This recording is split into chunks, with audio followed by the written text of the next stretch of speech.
Oi! Oh, shit. I totally... Damn it. Hold on. Give me a sec.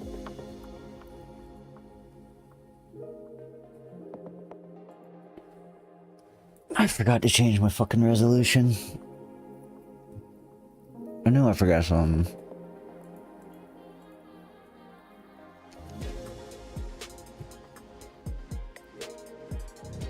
There we go.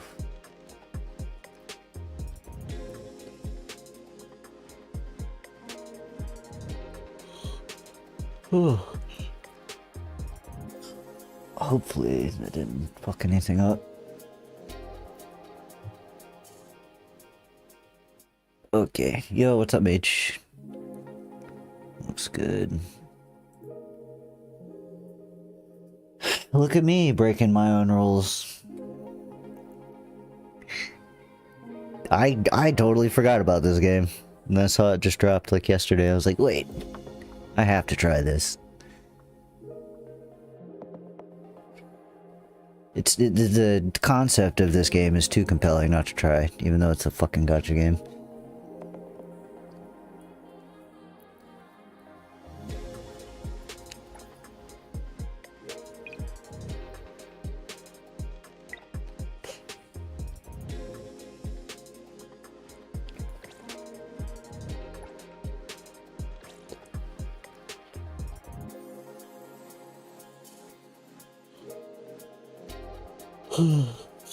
What? What's up, man?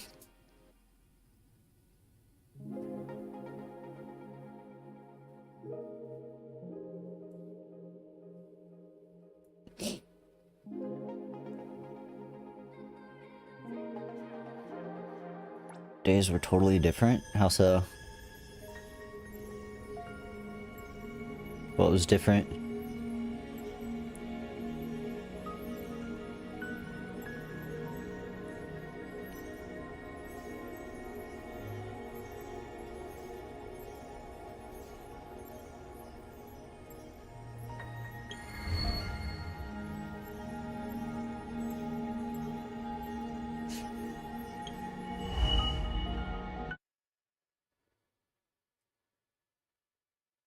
Oh, with the account bit, yeah, that did suck. Kinda pissed me off. It's whatever. I got a new one set up already.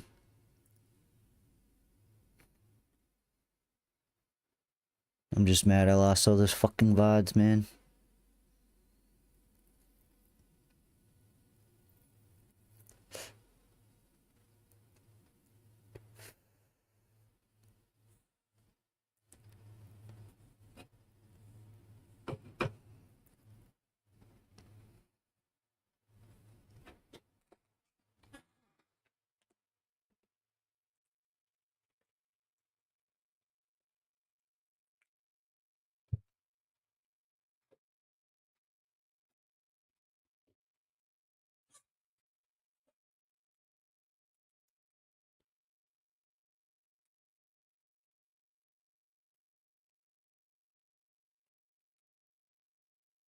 Restocked and signed the vinyls. Nice. Broadcast from New Helios.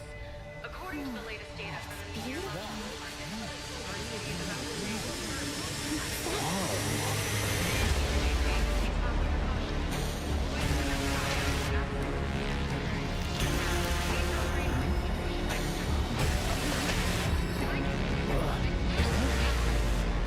This isn't rain.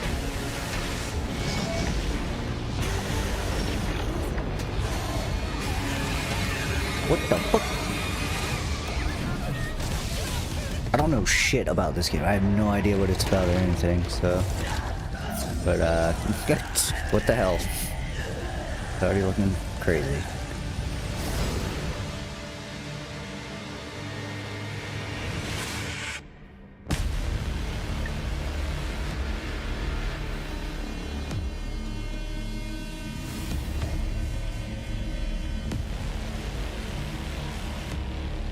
This is JTF Team 13. Search and rescue in Sector NH-19 is complete. Anomaly activity in the area is intensifying. We're trying to evac the recovered survivors ASAP. Copy that. Second lockdown is about to commence. Evacuate immediately via the updated safe route. Current safe route is Greatman Street. Hello? Hello? Signal's breaking. What's that sound? I can't hear it.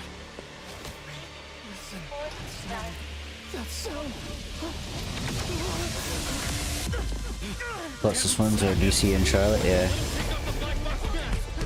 Makes sense. Some of the 97 corridor.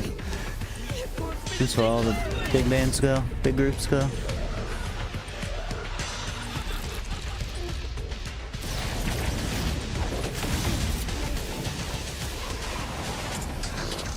Everyone do not look directly at the hypervortex. Oh shit, we got a furry.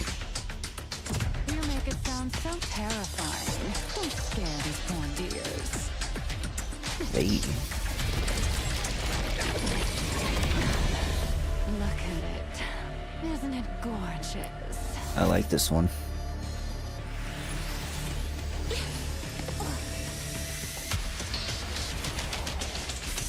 Oh shit, we got a gaki. Maybe.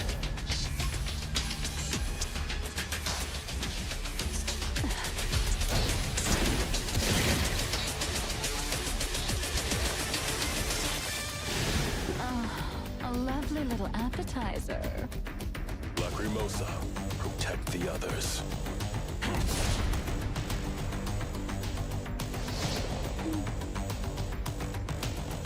Well, it's not quite on the level of Zen with Zone Zero. It's pretty nice. Oh shit, we're lagging already. Is she drinking a fucking Capri Sun? Are they really gonna start? Okay. This game knows me too well.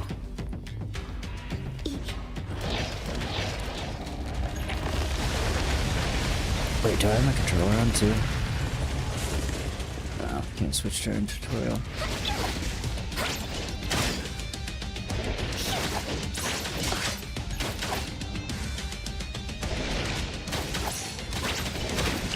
What the fuck is going on? Is everything tweaking?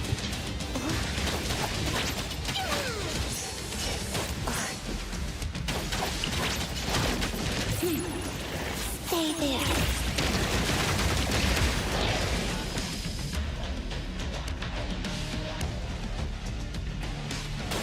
What the hell? Why am I not? Oh my god. We're already bugging out.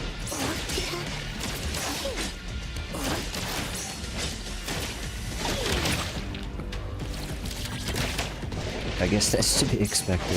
What the fuck? Forgot to dodge. Controller works fine.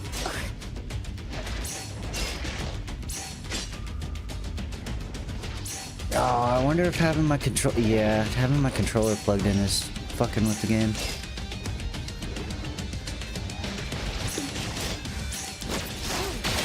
Maybe it'd be alright to play with controller though. Lacrimosa. Angry. Doesn't feel terrible.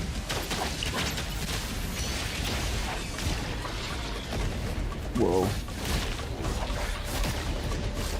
What the hell?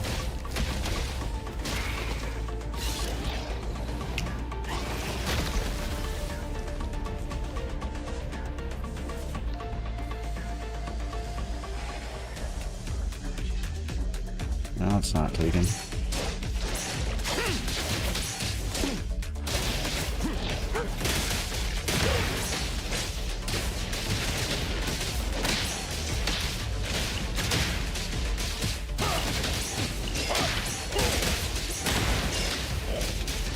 Pretty cool.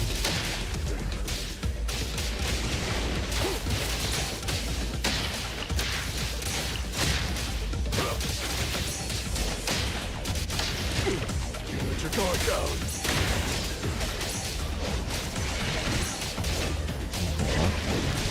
Okay. Let's dodge.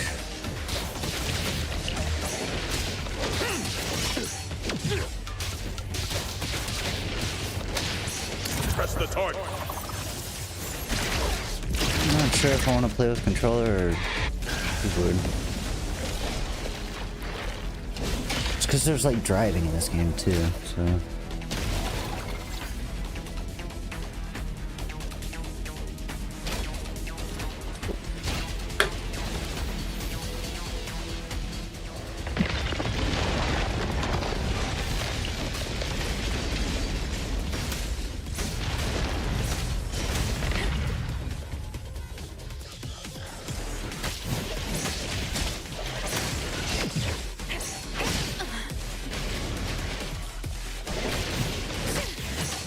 Intimacy through pain.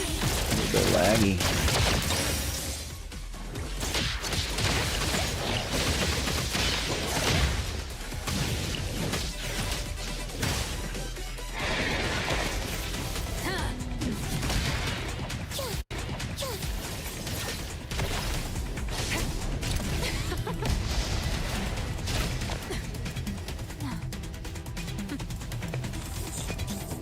Leaving us with the boring stuff here.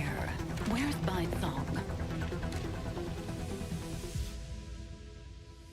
Over 3 hours since Hypervortex emerged, the Wertheimer Index in central New Helios is rising. Natural nullification is in effect. Continue the search for the Nexus. Do not act rashly.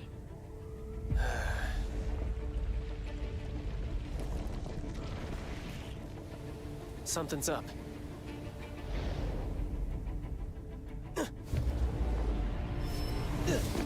You lose the Ticketmaster award. Get it from resellers, yeah. Damn, dude, Olivia tickets are probably Someone from the expensive as circle. fuck as What it are you is, doing too. here? I'm sure scalpers just make it 10 times worse. Doing here. Don't look at that thing! It's right there.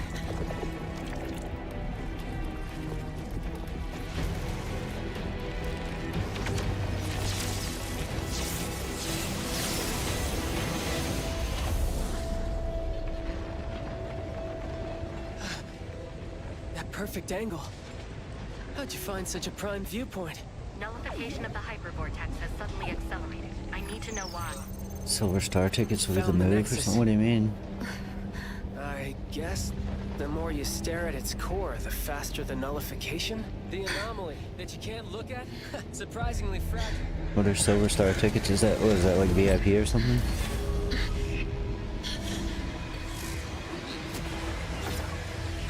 Hit tickets.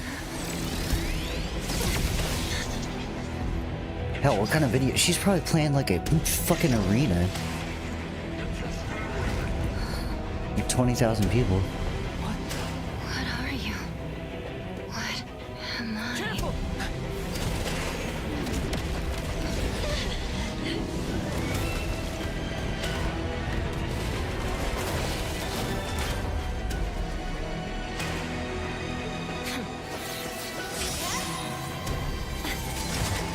Bit of an emergency. Another unknown anomaly just appeared in New Helios. Oh, okay, they're the cheap tickets. Yikes, this one's a problem. I don't know. I'd be willing to pay a better price for better seats, though. Wouldn't want to get like a shitty seat. That would suck.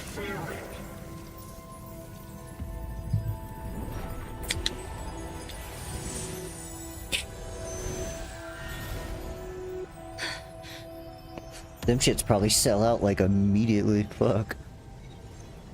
Nullified. Part of a surge? Well.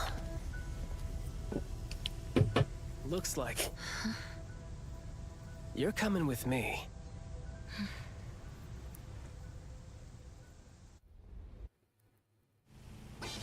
Yo, yo, yo! This is the Rap King of Groth Island, aka the Sonic Dimension Lord. Whoa! So this good. beat is my cup of tea. All right, here comes some more freestyle. It's been over a dozen songs. Can't you switch to a quieter channel? Quiet! I am the destined nemesis of silence. The bringer of cacophony! Oh, fine, fine. Since I won't be able to keep you company for much longer, I'll let it slide this time. They can only be purchased in pairs. Oh yeah, see that's good. The supernatural abilities of Esper. Good way to deal with scalpers. The homology theory is one of the existing hypotheses in academia. Simply put, it suggests that Esper abilities are not powers derived from human functions, but rather powers granted to humans. As for whether these abilities share the same source or are in opposition to anomalies, still inconclusive.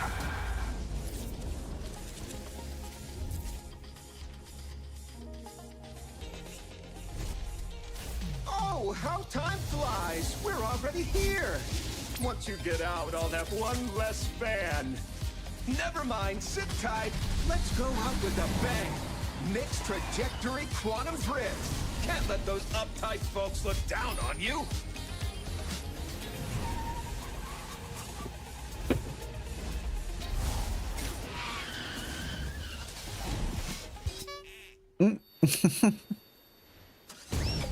Gotta report to. Good luck, buddy. 500. See, that's what I thought. It was gonna be like Welcome to 500 Heathrow fucking Bureau dollars of for Anomaly good Control. seats. Nice to meet you. I am Nellie, the Secretary General. Nelly. Hello, Miss Nellie. The director is in the office right now. Please follow me.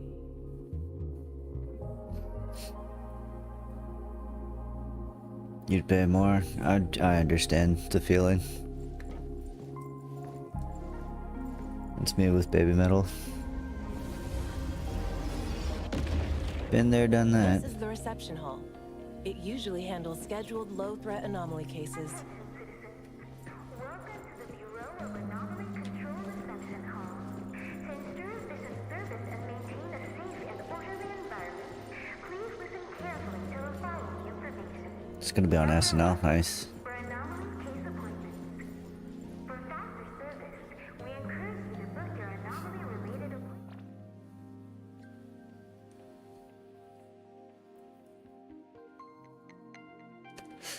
Baby metal was on, I think, Jimmy Kimmel many years ago. Back when they were still red and black coated. Back when they still wore tutus. And had a bedtime. Back when they were actual babies.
these numbers related to the anomaly fluctuation in the city? Yes. The Wertheimer Index measures how much an object deviates from reality. By monitoring the changes in the Wertheimer Index across different areas, we can respond to emerging anomalies. The hell is this Evangelion looking at shit? The Wertheimer Index in the half-ward Looks like one of the angels. fluctuates. Unit 6 won't last very long. Oh man, just a class 5? I thought I could finally have some fun. I'll go ahead. See you at the site. Bro, you know that furry has got people going nuts. Who's that? Got the Gooner girls going crazy. You know, white girls and dogs and all.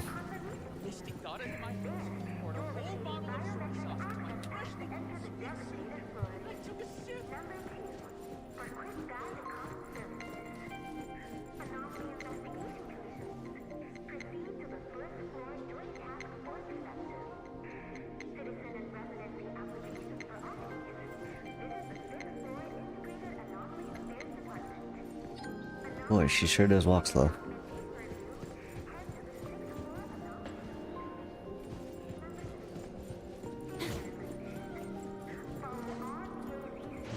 Can we double jump? We can double jump. Welcome to the Bureau of Anomaly Control.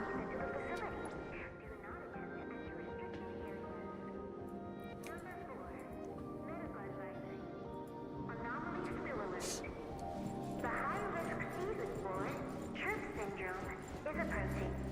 Please maintain proper hygiene, take necessary precautions, and help prevent the spread of infection. Thank you for your cooperation and trust in the Bureau of Anomaly Control. Together, we can build a safer, more orderly, and harmonious city. If you have any Right, yeah.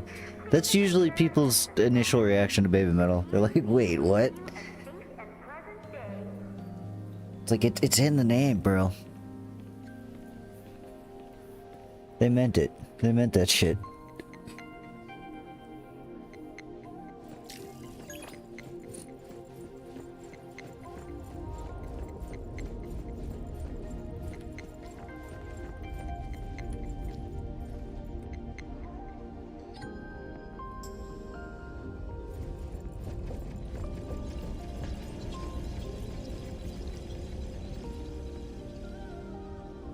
Okay, I know what I need to do.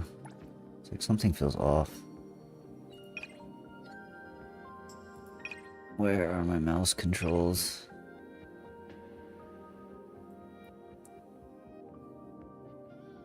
Yeah, vertical sensitivity. Turn that up. 8.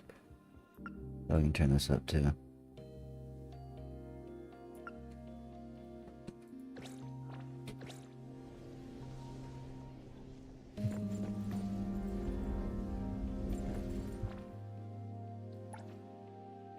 Is there a smoothing option?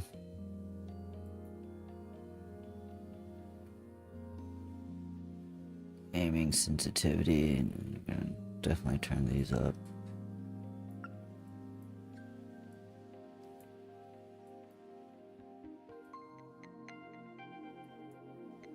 Oh, thank God, they have first-person camera. This is one thing that irritates me about like Genshin and stuff. It's like there needs to be a first-person camera.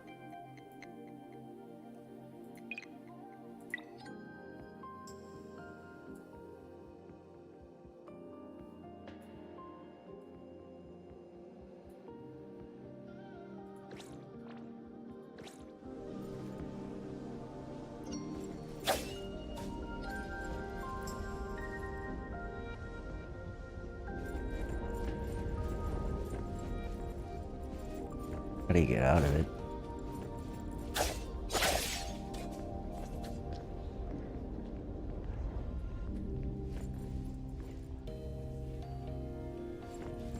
Ah, this is kind of interesting.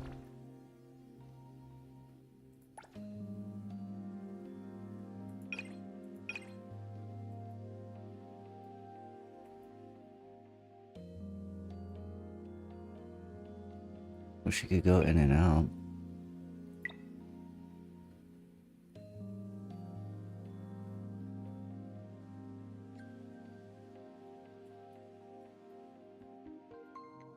Turn that up more.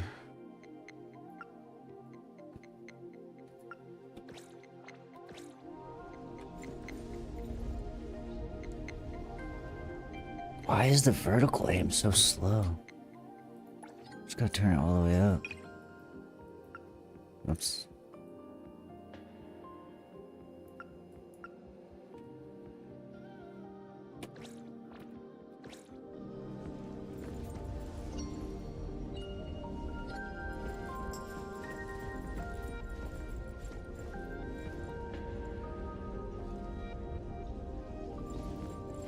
Might be a bit much. Let's cut this back down to like 6.5. That's better. Did I see what you sent? Yeah, I just saw that before it went live. Super out of pocket.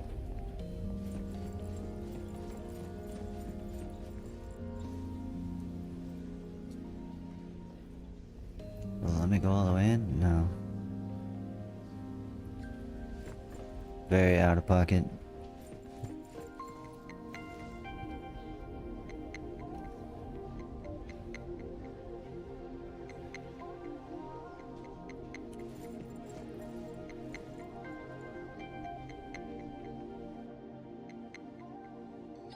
It's the first thing you saw when you opened to it. That's funny.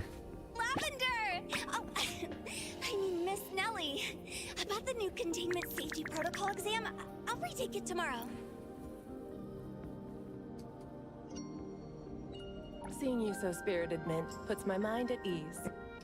Is this an anomaly for temporary containment? A troublesome one sent over by a senior colleague. They haven't found a way to nullify it yet. The higher-ups told me to put it in TempCon for now. Hey, are you the newcomer? Hello. Welcome to our team at the Bureau of Anomaly Control. Hey, wanna join CSU? Stick with me in Unit 2. You'll be in good hands. Hotel voice actor, is it? This is the I don't know. director's guest. I haven't heard Hotel's voice in a long time. If you're with the director. Probably. But if you ever want to join the CSU, feel free to ask me for a recommendation letter. Voice acting in the English world is, it's like the same fucking 10 people, so.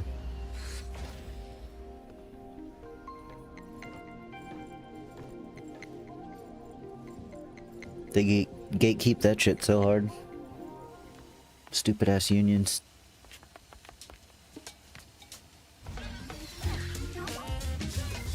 It's like unions are good, but then sometimes they're not.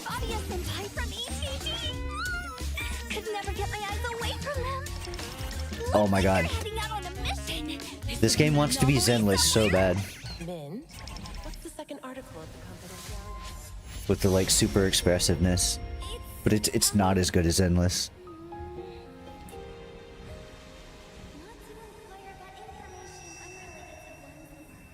It's not bad, but it's just like Zenless is top tier.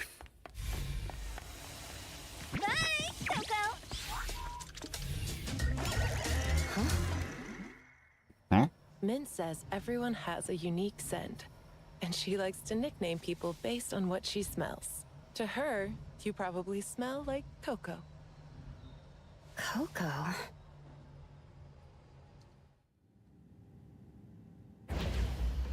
What a strange woman.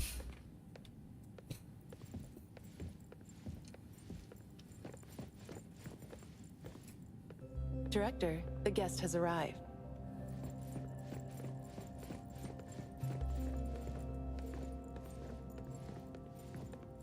Oh god, there's nothing more that drives me nuts than when, like, map markers, you can see it through your fucking character.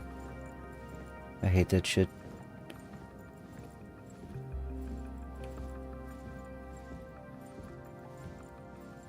It is Hotel? Yeah. It's not surprising.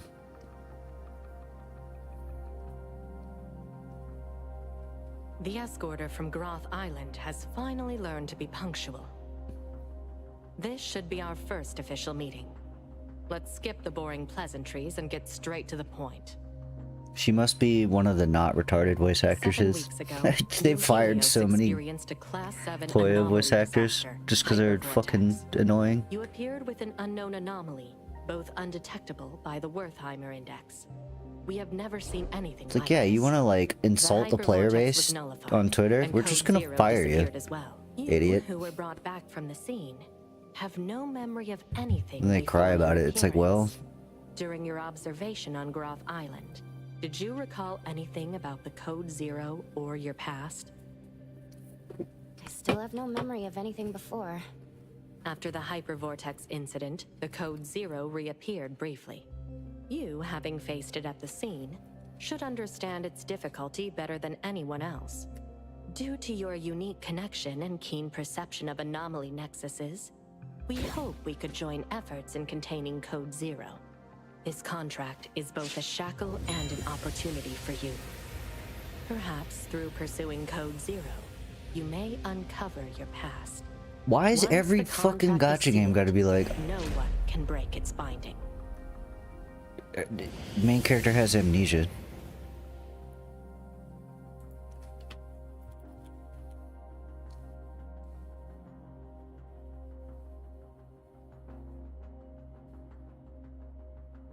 It's like, we gotta come up with a new story.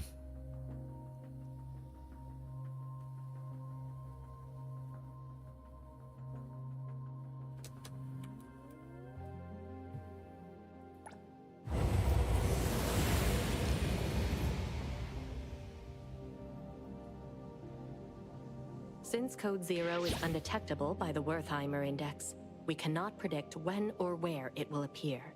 What we can speculate is that it is highly likely to be drawn to anomalies of Class 7 or above.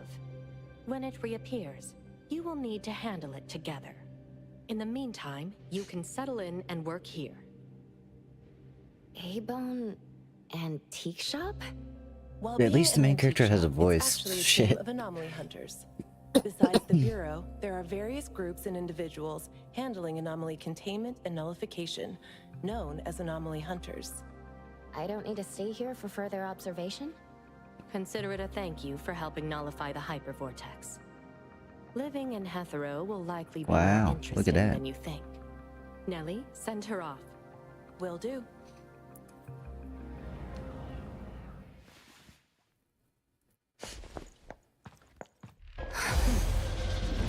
Uh-oh. Anomaly. Initiate crisis response protocol. Containment units. ID the unit for containment breach.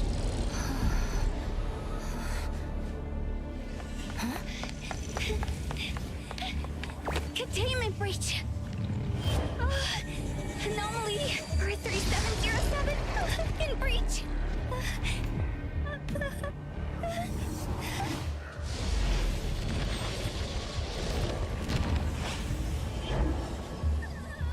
I knew it. Recontain it as soon as possible. Sorry, Director. I'm on it. Though it's a low-threat anomaly, underestimating it will still lead to consequences.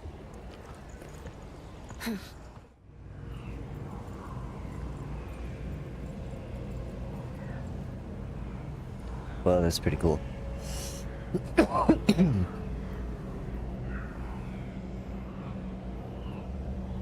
Pretty spiffy.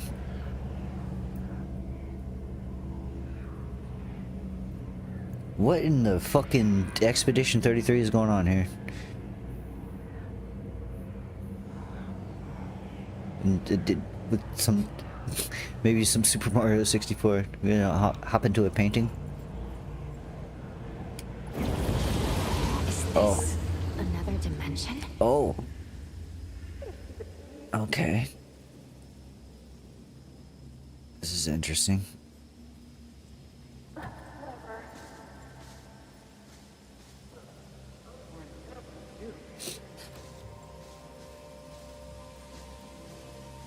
Do we have an auto run button?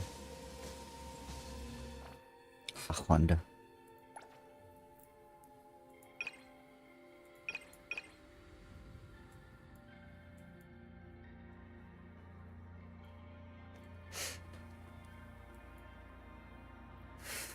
Why do these games never have auto run?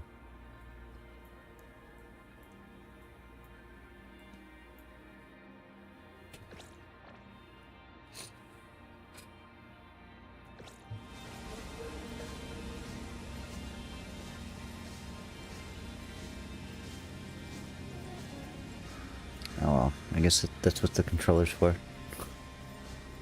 Oh, I'm smoking a cigarette.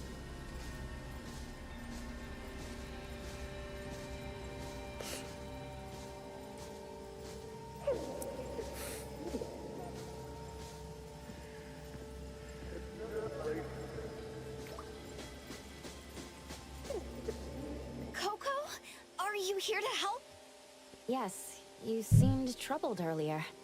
Oh, you're the best. Once we deal with this thing, let me treat you to a feast. This anomaly has strong spatial abilities. Finding the Nexus in such a large area. I'm getting a headache. I'm gonna predict it now. The key to containing People or are gonna argue nullifying an about whether anomaly this chick is called a trans or not nexus. because she's got It's the usually related pink to and the blue anomaly's colors. nature or cause. I must have destroyed the hyper Even though she's clearly not. at that time. Director, you're here. Coco and I will complete the mission. She has never worked. I in miss our when the pink and blue organization color before. scheme was just a Mint, good color make scheme. sure you explain everything carefully. Right away. Like in character, you know, a lot of MMOs I played, I would make like blue hair with some pink. AKA oddities.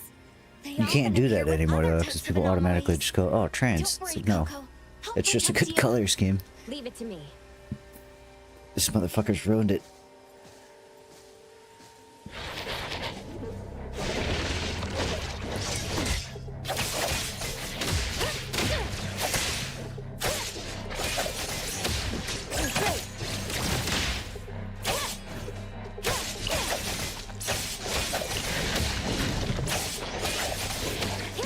I'm here, Coco. Oh, it is a character switcher. Okay. Leave it to me, Mint.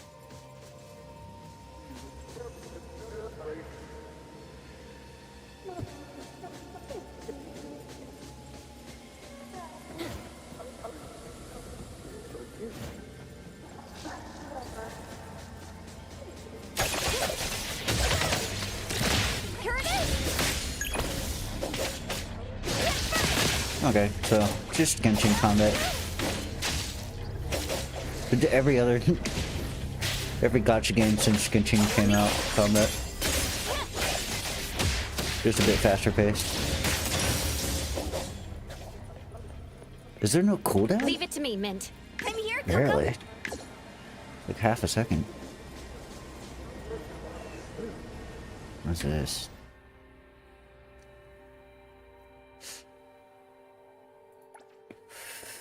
Wait, what?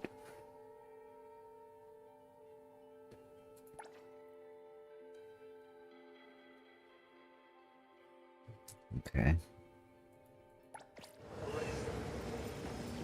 Fuck are these?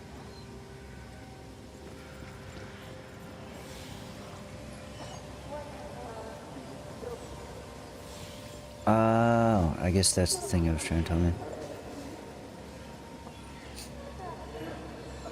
Hey, thanks, Nobu. I was about to ban on myself. I'm breaking my own my rules. Breaking my no gacha game rule.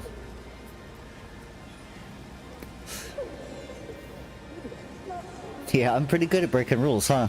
I learned that the hard way yesterday.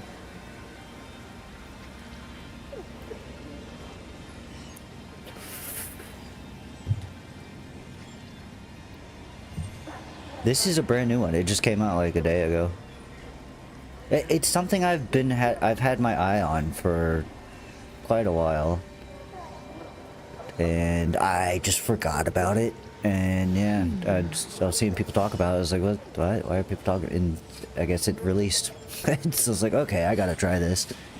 Because there's two of them that are like that. There's this one and then another one called Antama coming out, and they're like anime Grand Theft Auto. Huge open world, you can steal cars, big, like, you know, city environment. And it's like too interesting of a concept for me to pass up on.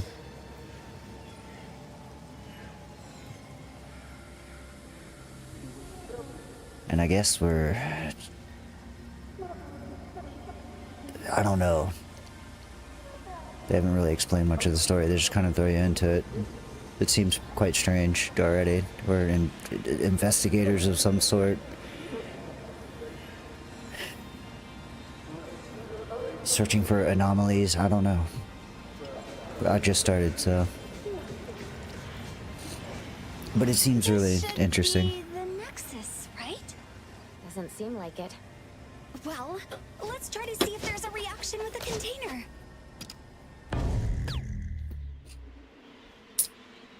It's an interesting concept. Ugh, no reaction. How did you know?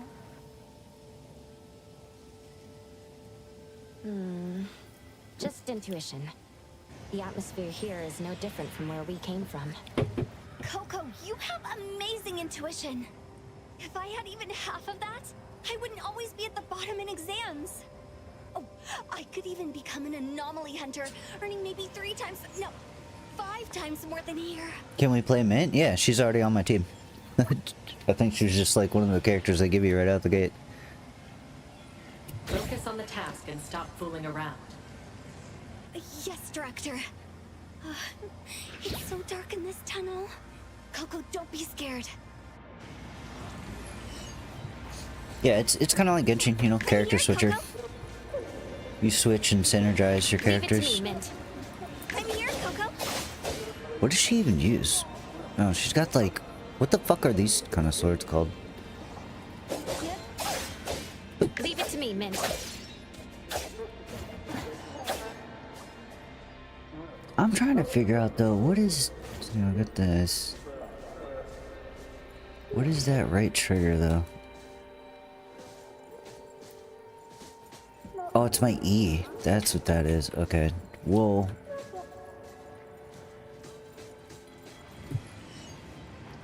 See, this is gonna be a weird one because there's driving as well. Like, I'm gonna use mouse and keyboard for combat, but I gotta keep my controller plugged in because for the driving, I can only assume that driving with mouse and keyboard's probably not too great.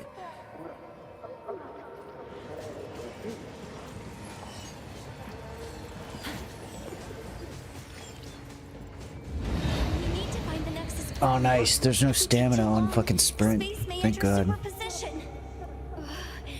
The space is changing again. Oh, first person view. I'll keep an eye out.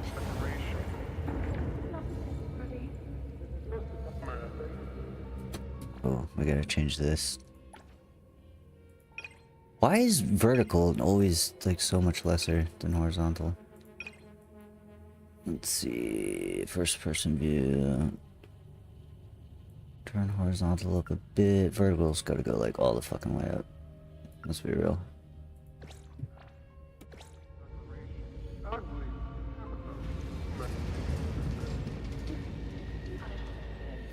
Man, this is some, what the art direction in this game is interesting. It's like a mixture of realism and cartoony as fuck.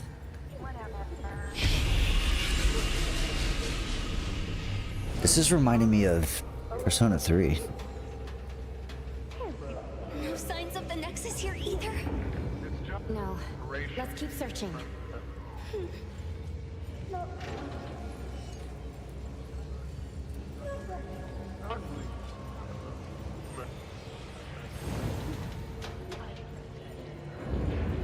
Investigate. What are we investigating?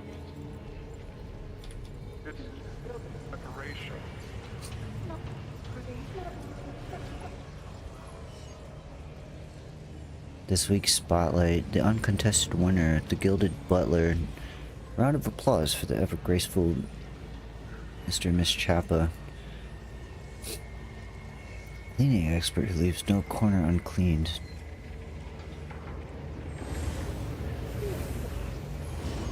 Okay.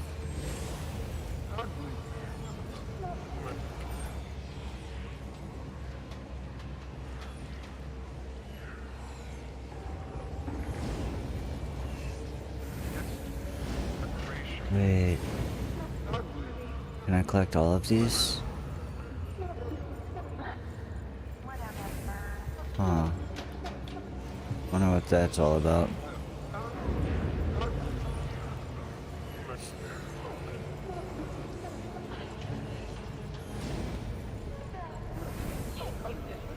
strange.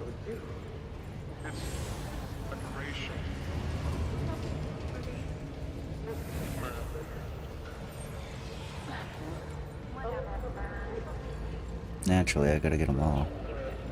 Chips!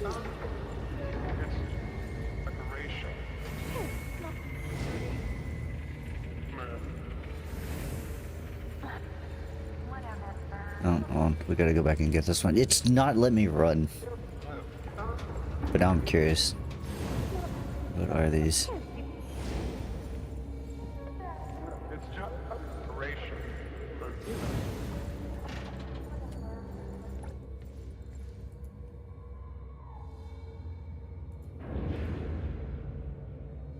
The Bureau of Anomaly could... Oh. Well, dang. Didn't let me read it.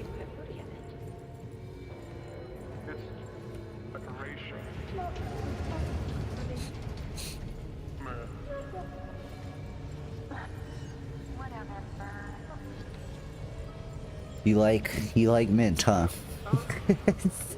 I do too. Already. She's been my favorite so far. That, and we got a little shit on our team as well, it seems. And a furry.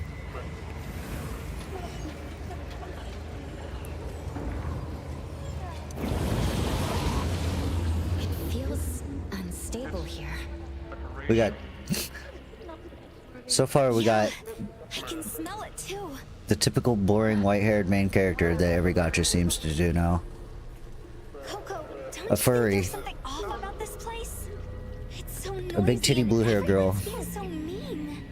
Can't they give it a rest? A big titty mommy dami. And a cute little shit.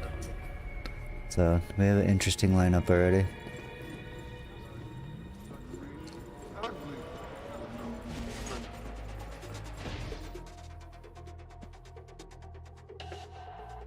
Dodge for attack land successfully. Alright. Critical dodge. Iframes, naturally. Critical riposte? Riposte? I never knew how to say this word. Okay, so after a critical dodge attack can break an enemy. Okay. Easy enough. What?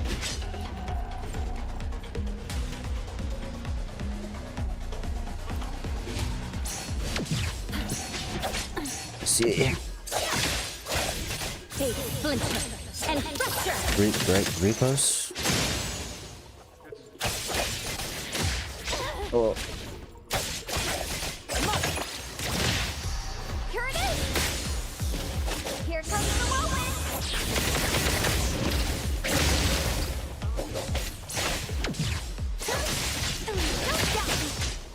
Leave it to me, Mint.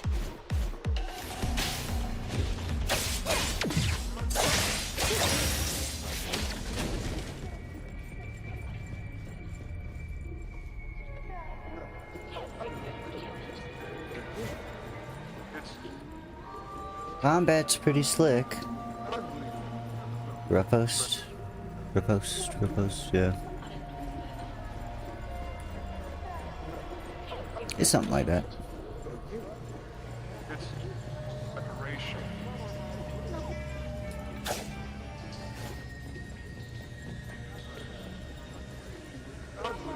What's your status? The oddities are getting tougher, but still no match for us. Looks like we're getting closer to the Nexus. If you still can't Mostly nullify story the games? anomaly after locking onto the Yeah. Nexus, try to contain it. Yeah. Don't waste a second. Most gacha games are extremely story heavy. They're practically visual novels. Warriors can't take it anymore. We're getting closer to the source of all this noise. There's a lot of gameplay aspects too, but Times like this, they are incredibly dialogue heavy.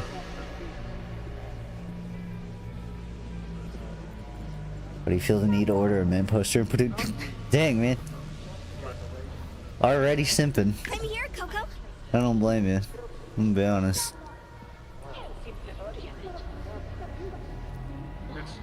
Kinda understandable. Let's be real. Leave it to me, Mint. Wait a minute. Let's see how base this game is. Oh no. See, back in the better times, this would be a panty shot. Now they all wear short shorts or bloomers. We gotta bring it back to the old anime days where, like, panty shots are a dead art style. It's a dead art form. we gotta make things right. There are two things. The reason the world is the way it is, we could fix these things. Two things need to happen. We gotta rebuild those fucking towers. Not just the one. We gotta rebuild the towers. You gotta bring back the panty shots. Only then can the world heal.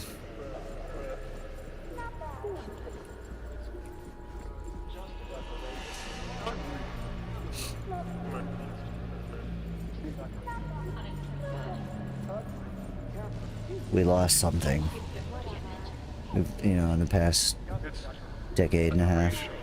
Now I'm hearing it, but it sounds kind of ominous. Oh, and we heard some voices mumbling. Getting clearer now.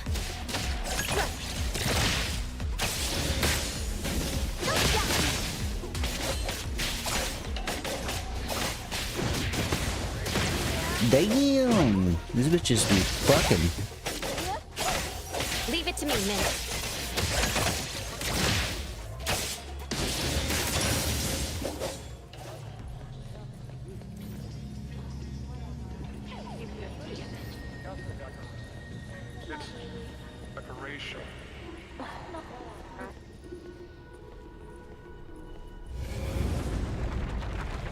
What's going on here?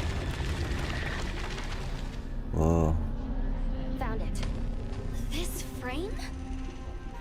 See why dudes like these games? Yeah. I can feel it's different from the surroundings. Then this must be it. Imagine if I nullify an anomaly even the seniors couldn't. Wouldn't I be more impressive than them? I won't be called a goofball anymore, right? Yes. I'll assist you fully. Thanks in advance. You're as warm as a cup of hot cocoa on a winter day.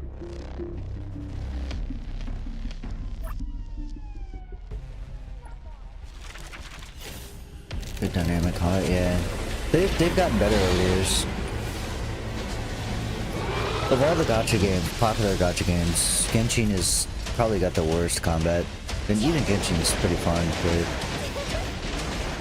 compared to like Wuthering Waves and Xenozone Zero and this game and a lot of others, the combat, Genshin combat is quite,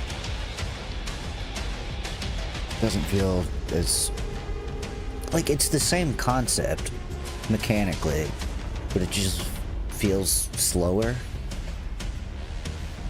It's still flashy, but it's not anything like this. This is like super flashy and acrobatic.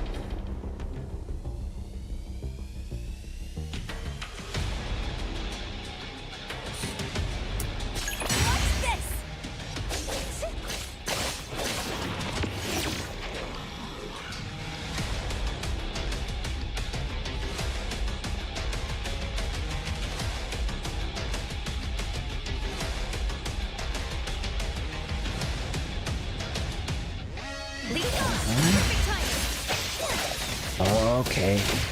Damn, so you can time your fucking character switches like... It's neat.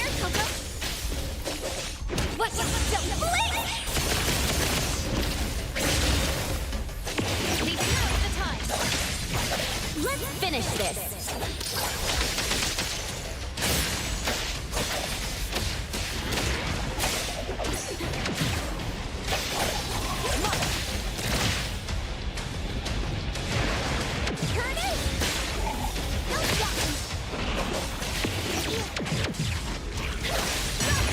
This is fucking cool. Pretty satisfying.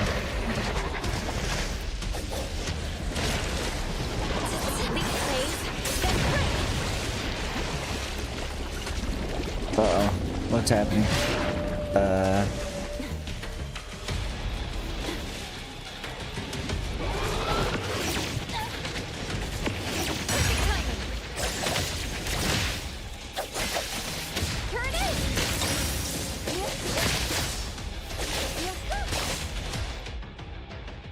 Enemies is break damage. Break shows under HP.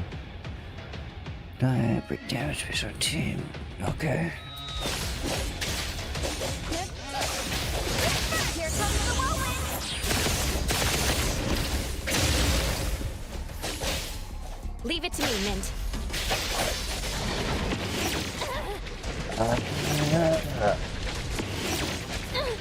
Wait. Come at me again.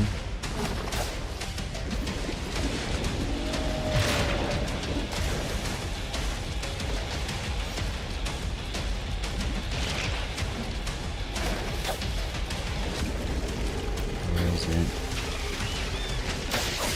Okay, she's not gonna do it. Fight it. Fight hero!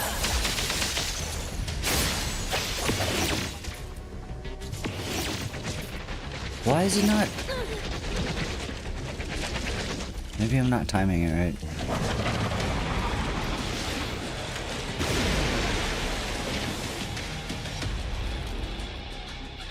Try again. Watch the timing. I wasn't timing it right. It's before it does that. Okay. And then also with the switch. Turn it! Watch this!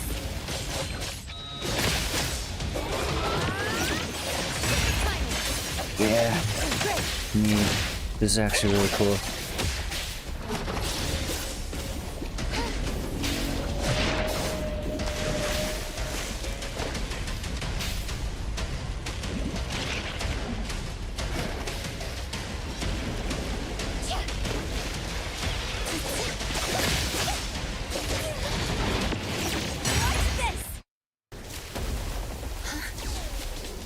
Yeah, it feels pretty good.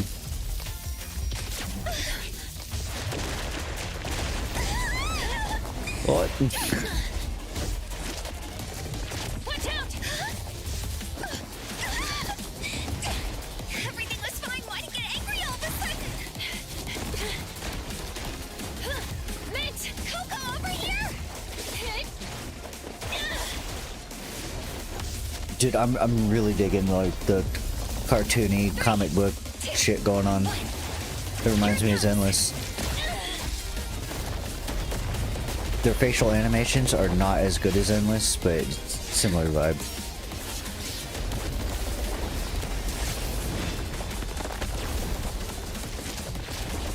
Let me show you my secret move. Mint super duper ultra 360. Roll it, Well. Wow. Wait, man. Went crazy. Stubborn thing. It won't be nullified no matter how much I attack it. Looks like we'll have to contain it.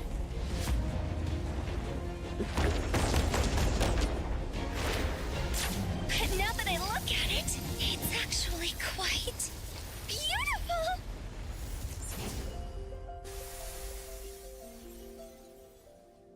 It's been nullified. Wait, what? It's nullified? What happened? How did that happen? It heard your praise. Huh? Just because I complimented it? Maybe all it sought in existence was a sincere compliment. Aww. Thank you, Mr. Picture Frame. How sweet. Yeah, like Mint. I think she's my favorite already. You handled the situation well. Mint, take her to A-Bone later. Oh, Coco is going to work at Hotori's senpai shop? Can someone else go with her? We gotta have a foil to our very serious main character. I'll die. All right, then this containment breach will count towards your performance.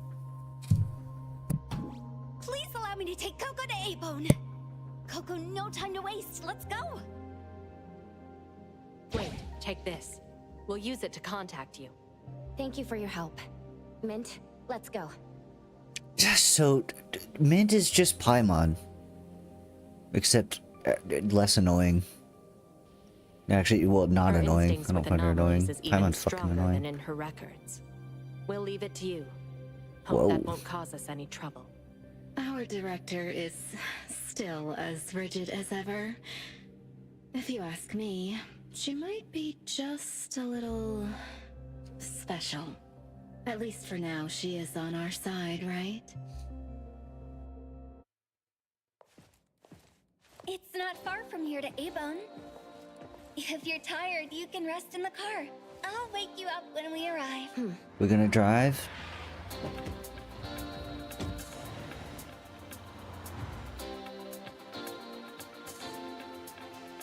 Well, we're gonna open up. Ooh, bit laggy.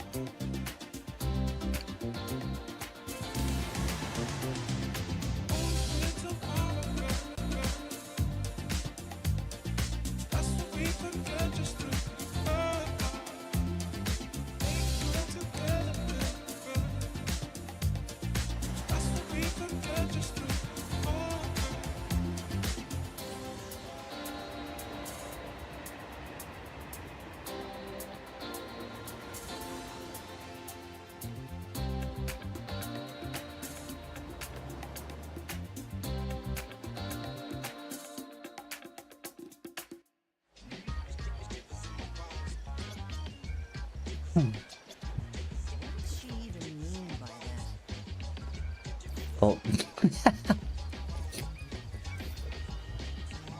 This is always a funny part about gacha games. It's like I'm using the same character that's I'm about to talk to. Leave it to me, Mint. Gotta suspend your disbelief sometimes. Hold on. Be right back.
Wait, okay.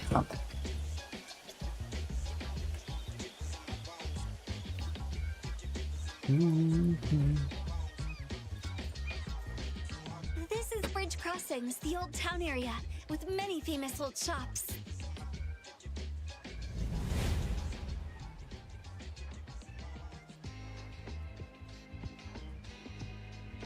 Is A-Bone in this neighborhood? Yes, it's on the street here. Follow me.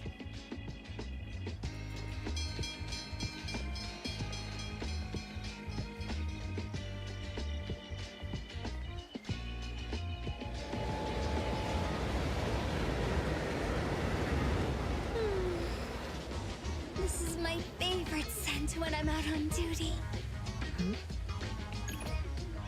Cocoa take a sniff too. The wood, the cherry blossoms and moss, the salty and bitter stone road, the warm crowd, and of course, the delicious smell of food in the sea breeze. This is the scent of bridge crossings. There are lots of great places to eat in this area. Puka candy at Hunkaku Square, Nekomara Ramen in Baihui Alley. Oh yeah, don't forget the Budoria. Their dancing takoyaki are the best.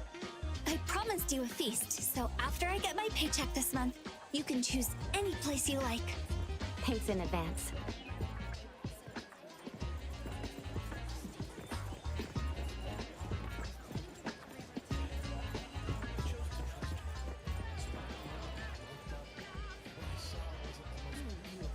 Map. Map indeed.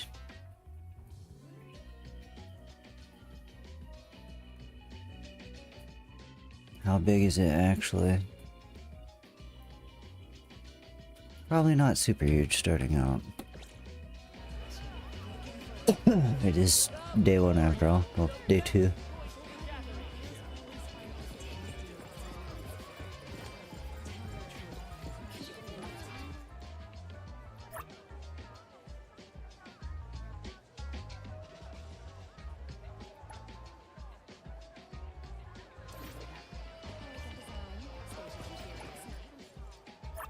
Free takoyaki.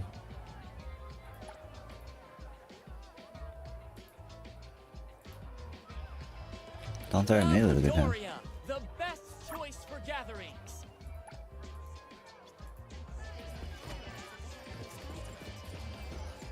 What is this? Huh. Okay.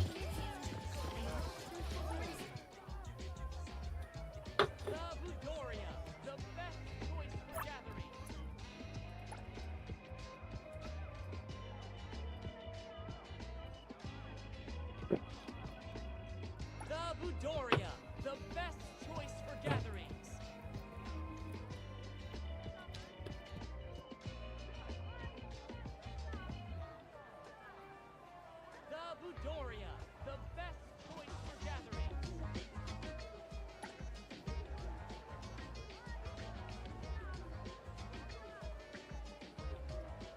The Budoria, the best choice for gatherings.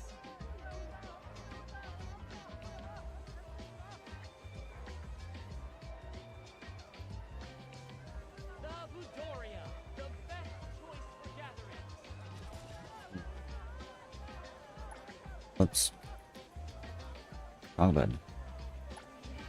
A taste of the seasons, a once-in-a-lifetime encounter. Aww. No, they do. Okay, I was gonna say, can we run into people? Kind of. Pace through them to the. Hey, watch where you're going, will you? A taste of the seasons.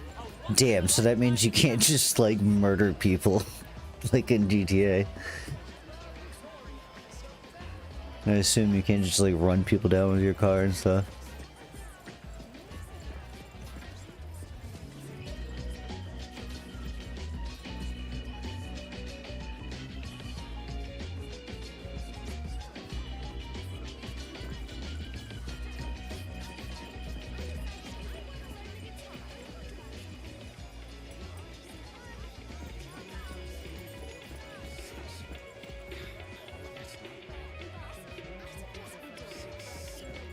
DSD pop promoter. What is this? Oh, is it a pop-up store?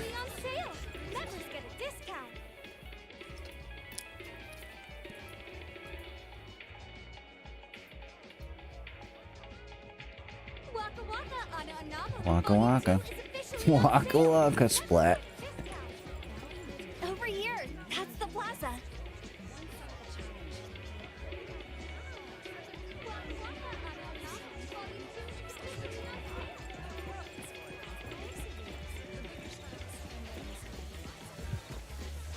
Does that tower have some sort of monitoring function? Looks like a Japanese town, right?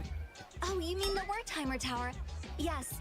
The data orb you saw at the Bureau relies on these Well. for real-time monitoring. But you don't know about the Wartimer Tower? Strange. Is this game Japanese or Chinese? It's probably Chinese. It's like 100% I chance it's haven't Chinese. seen these before. Then you... Coco? This is my first time in Hethera. But, you know, similar Got vibe it, either got way. it. Well, there's nothing good about the city anyway. Commutes are crowded, rent is high, and these big things are ugly, ugly, ugly. And not interesting at all. Holy based. Mint is so bait. I love this bitch already. The Wartimer Tower collects environmental data and calculates the current Wartimer City index sucks. for the area using, some convoluted formulas. If something big happens, we at the Circle can respond quickly according to the readings. Circle? The BAC is also directly under the Circle, enforcing anomaly control. Besides that, there's the Egosh Court in charge of intelligence, the Seleno compound for containment, the Oh, it is Xerogon Japanese. laboratory leading the research, I can see and the fucking Groth Island Hiragana in the overseeing background. detention. The headquarters and the direct branches are scattered in the big cities, except for the Groth Island. Only a very few select people know where they are. But don't worry, Coco. Under normal circumstances, we won't have any dealings with that scary place. Mm-hmm. Maybe it's best not to tell her I was on Groth Island before. I love to get a blizzy Pretty ice sure cream I and saw some munch on egg Hiragana. rolls while I wander around in the plaza when I'm on patrol here. Of course, we were on lunch break. Definitely not slacking off. Where was it?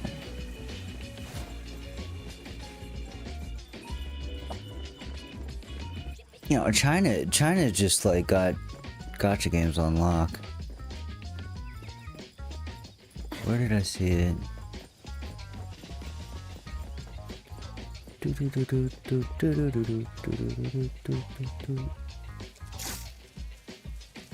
What the fuck? I'm getting attacked by a goddamn dragonfly or some bullshit? The hell? Didn't know China was allowed to. They are to an extent. The thing is, China and Japan have a weird. They're weird about it. They're very leggy. It's like they'll fucking censor the booba, but the legs and shit, short skirts, they don't give a fuck. They have weird rules about these things.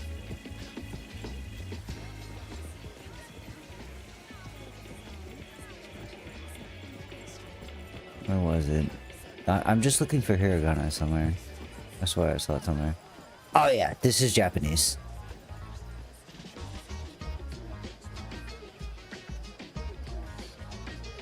I think I saw some Hiragana somewhere. Maybe not though.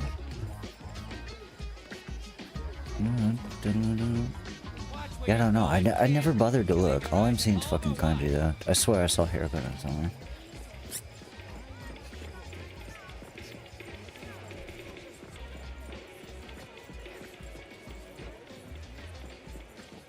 I may be wrong.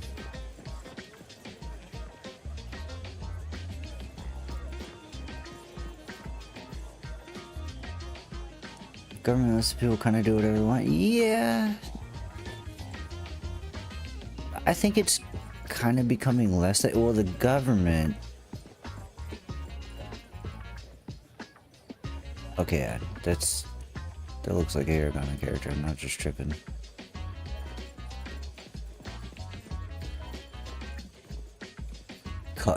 Wait, is this? Oh, this place is called Bucket. I thought it was called Cucket. It's like, who we cocking? Man, let me just. I'll fucking look it up. No, I'm just curious. Everness to Everness.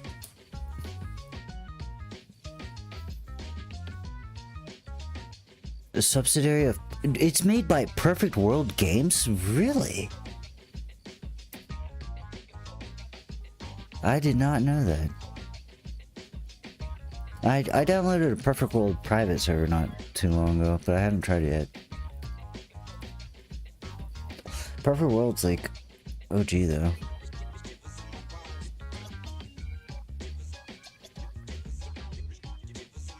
They were supposed to make Perfect World 2, and that shit never happened.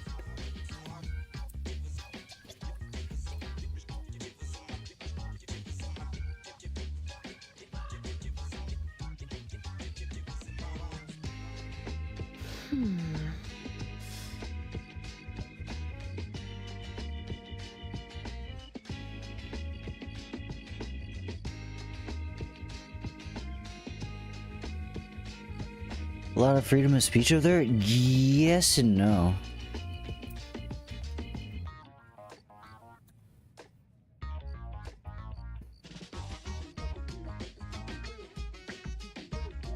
Oh no, yeah, see, it is a fucking Chinese game.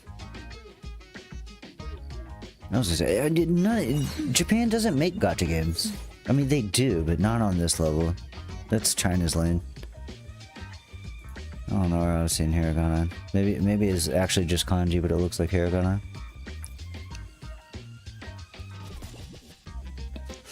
But yeah, Japan's... They have a lot of freedom of expression. Maybe not so much speech, though. Because you can get sued in Japan for... fucking, defamation, even if you're telling the truth. Like, their defamation laws are really fucked up. If you, like, expose somebody for doing something fucked up, you can still get sued for, like, ruining their life, even though what you said was true. But as far as freedom of expression goes, they definitely are on, you know, I think a lot more... Japan's weird. Japan's weird culture when it comes to this stuff. I forget what the concept is called. But there's a concept of your public opinion and your personal opinion. And so everybody expresses their public opinion, but has their own personal opinion that they won't express for reasons. You know, just for like... because they don't want to like rock the boat, and then also there's like legal stuff, you know, as far as like defamation laws go. They're a bit strange with it. Like there's been a whole big fight on Twitter for weeks, over a month now, with Japanese people getting mad at Westerners for pirating anime and manga and stuff. But it's like, the reason we pirate shit is because half the time you won't sell it to us. There's no translations for it, and they're just like, well, you're a fucking thief. I don't care. Like, they suck the dicks of companies big time, and like, yeah, they view all pirating as like, they view that shit like you should go to prison for it. And you can. If you pirate shit in Japan, like, you will go to fucking jail. Whereas here, like, they'll just shut your internet off or something. Like, they do not like that shit all. Like, you're a thief no matter how morally correct it is to pirate something, right? Like, they're pretty retarded about it. Their opinions really suck when it comes to certain things. And that's one of them. Like, it's just, you know, it's just a cultural difference, but, you know, that's one of the cases where culturally they're fucking wrong. It's like, yeah, you're just retarded. You're just a corporate cuck. They're like, in their copyright law is really bad too. It's super archaic. Copyright law is already archaic as fuck, but Japan's copyright law is like really bad. Super boomerish.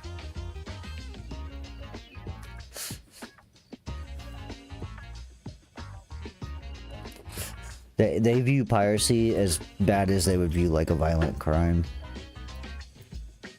You're essentially a thief to them. Which is true-ish, but it's like, if you're not gonna sell it to me anyway, then if I steal it, you're not losing any money. And they cannot seem to wrap their heads around that concept.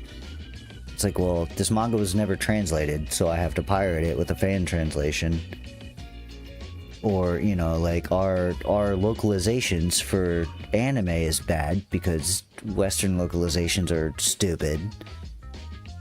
So we watch fan translations on pirate sites, and they just like cannot seem to understand why. I think they do understand, but they have that concept of public opinion and personal opinion, so they feel compelled to express their moral superiority with their public opinion, even if they don't even believe it. But it's, yeah, they're fucking retarded when it comes to that, unfortunately. Japan's based as fuck in a lot of ways, but that's one of the ways that they're super not. Did I give up on T-WoW? Kind of.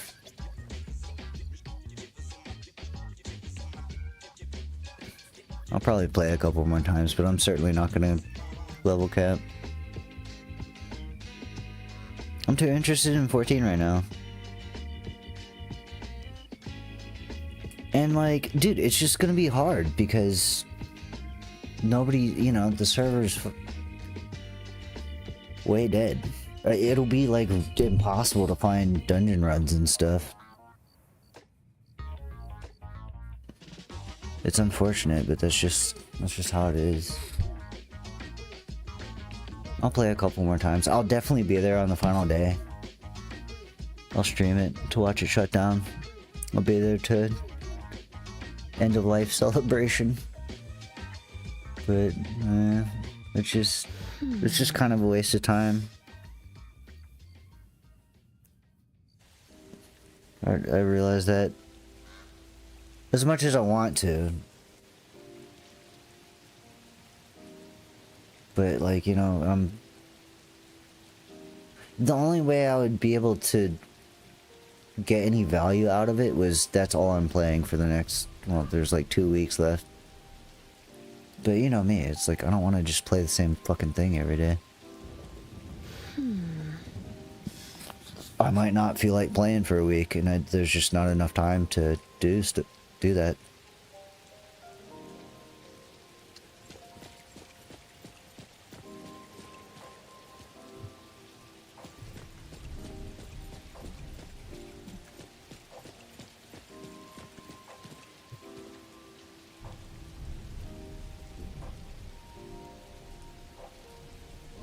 You know, I might play Ascension or something. Maybe Epoch. Check out Epoch, I don't know. I do want to play like a private server, Classic Plus, something.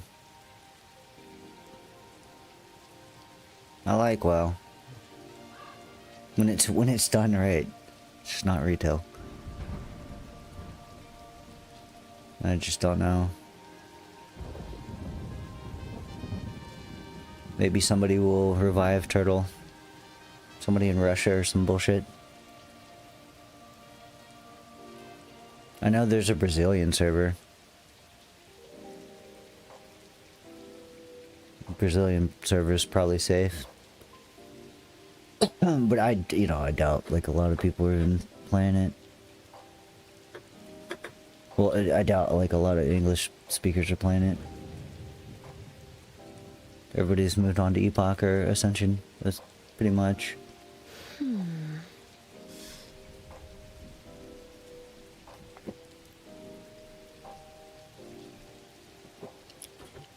I guess really the smarter thing to do would be like try a hardcore run, which just, I doubt I'd even fucking make it out of the first zone.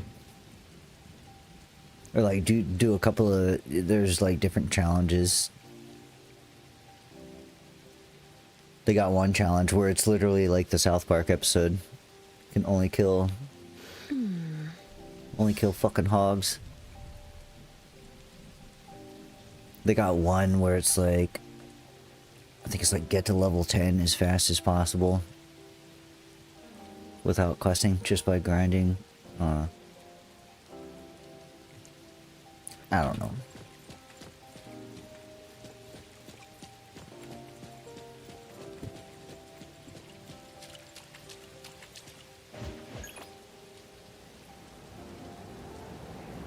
To glide while in air. Oh, we can glide.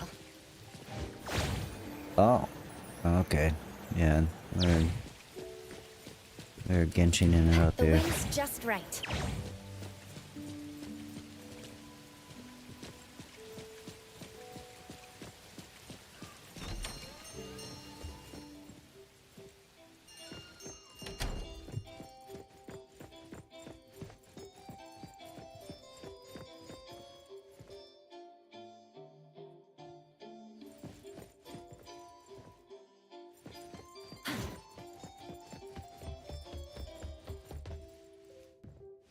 What is this place?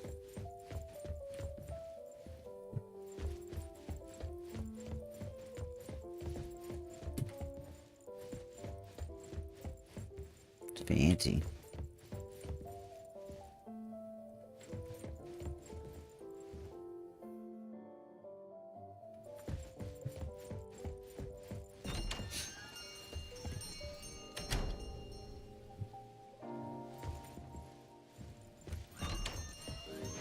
Perfect angle. Oh shit, you can climb too? Oh boy. Okay. And there's no stamina on climbing? Dude.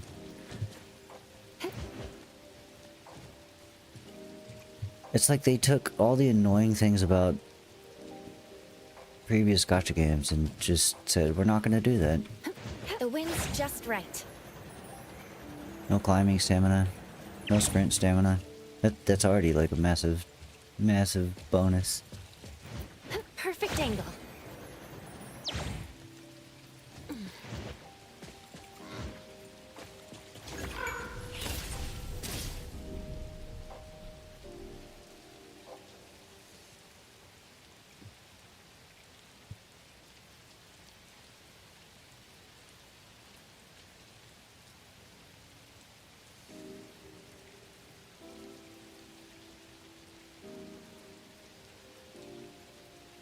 What is this? The wind's just right.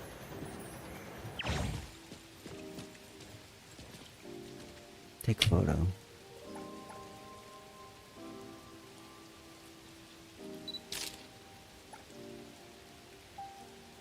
Okay.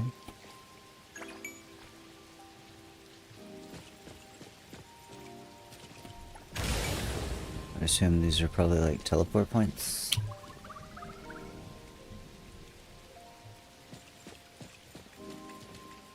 What is it? Can we buy from the vending machine? Yes.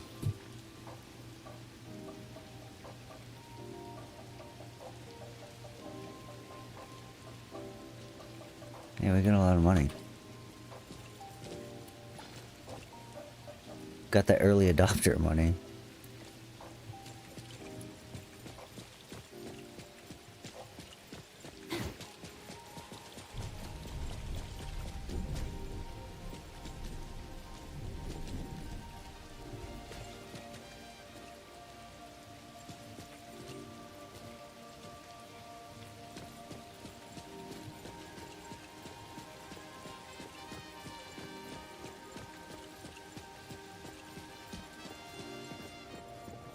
Laundromat.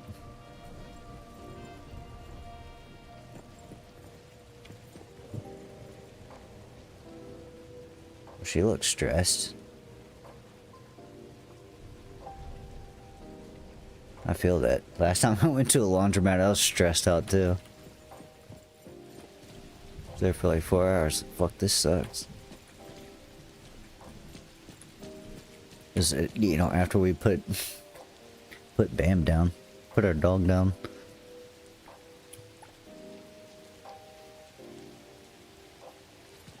Yeah.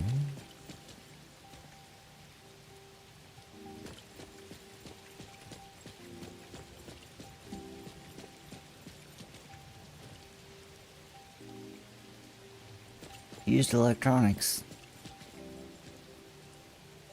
Damn, we got old ass CRTs.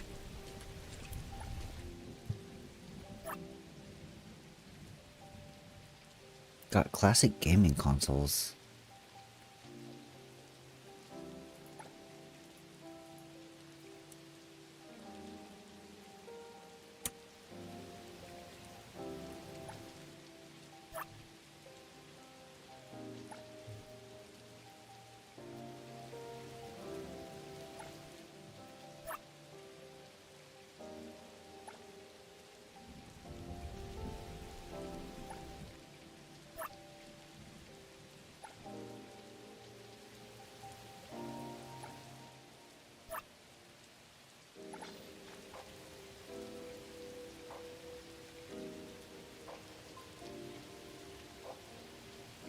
Display at home.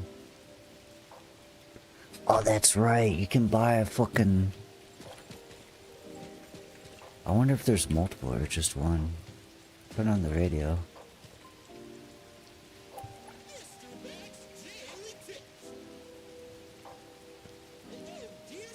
Oh, they are. When you get in a car, they're gonna have radio stations. Damn, they're probably gonna have fucking really good music.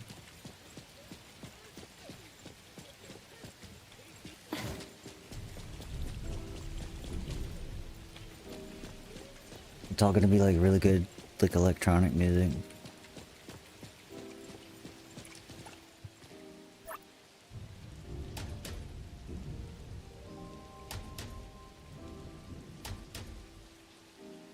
Tap the vending machine. What's going on? Eh? It's like the trash cans in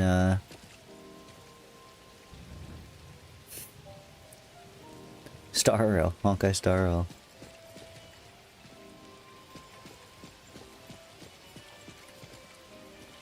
Pizza shop.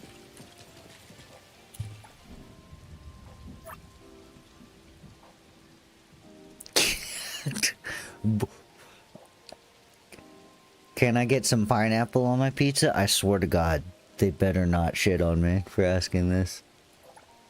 No fruit on pizza. Oh my God. Fuck whoever translated this.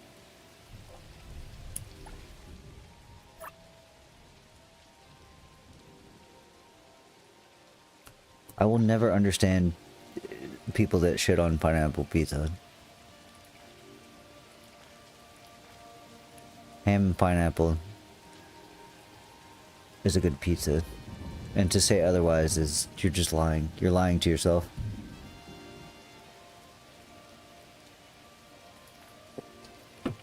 Looking here with pizzas and sketty.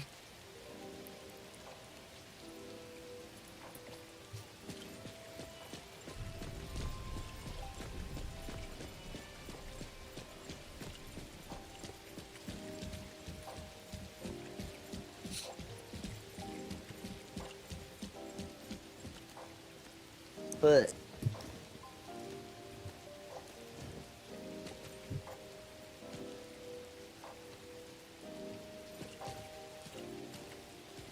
parkour.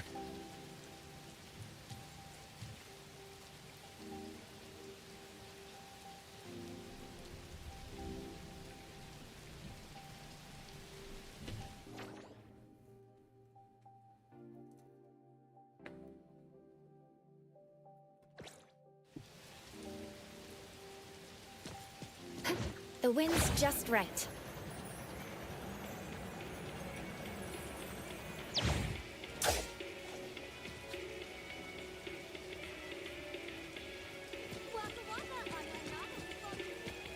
Waka waka.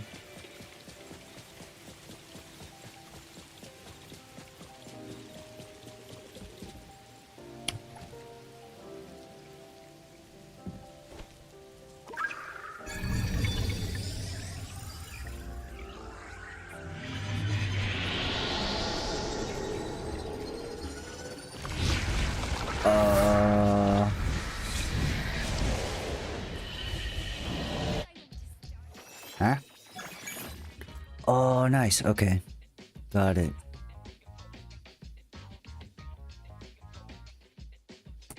Anomaly commission interface.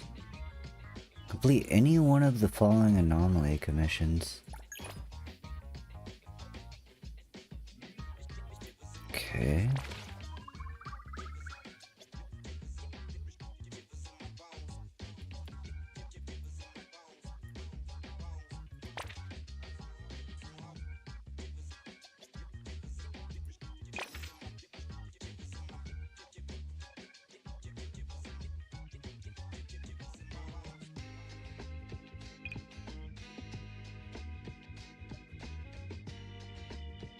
Oh God. This is another... This is a big thing like every gacha does. You have your like main storyline, which is just a bunch of yapping. But all the world building and lore is put into shit like this, where it's just like walls of text.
This is like a very specifically Chinese thing to do as well. Like, dude, old wuxia martial arts novels and stuff where, you know, like 5 bajillion pages just like over explaining everything. Just China, they love their fucking walls of text when it comes to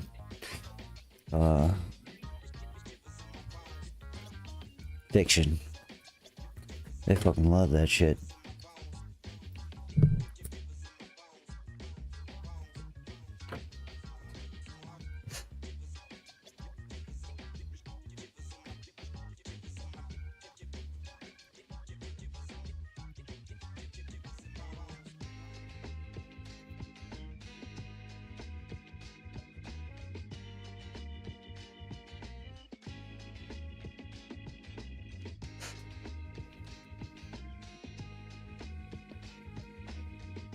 Yeah, cult club.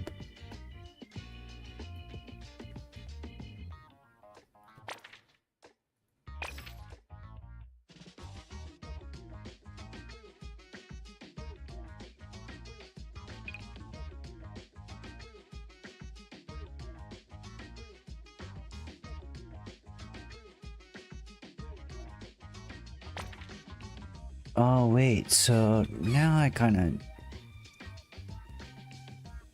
like little everyday things are anomalous. There's like a paranormal aspect to this game.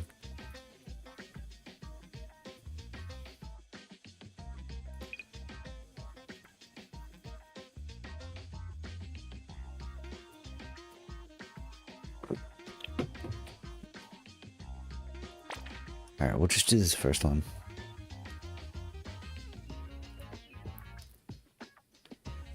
Wait, high risk mission. Locked.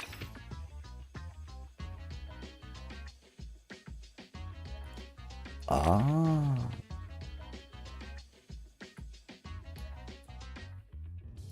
Huh.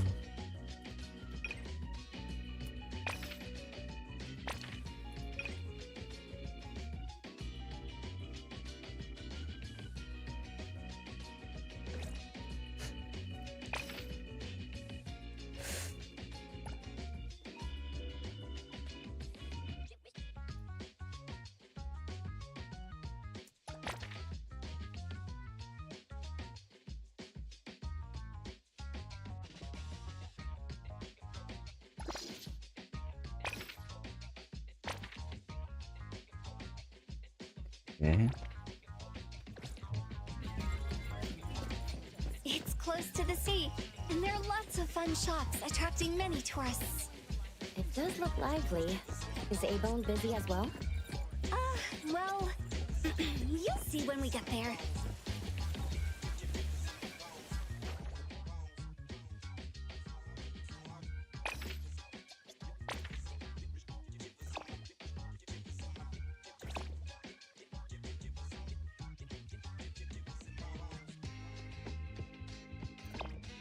Oh shit, they have fucking car. Okay. I think, dude, I think I'm gonna really enjoy this game. If anyone finds a lost item, please return it to the security office. Let's just move on with the story before we start open worlding. Wait, what was that?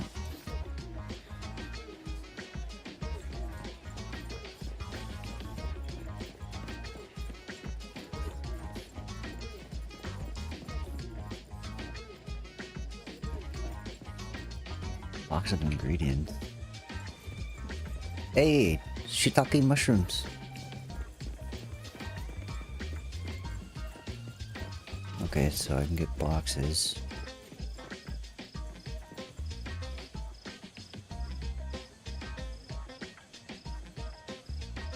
What is this?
Eh?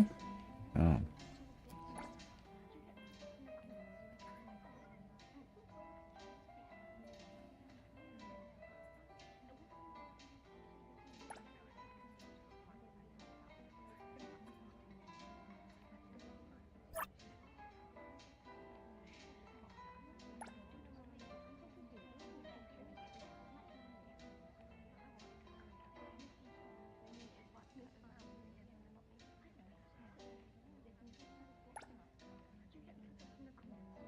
Oh my god.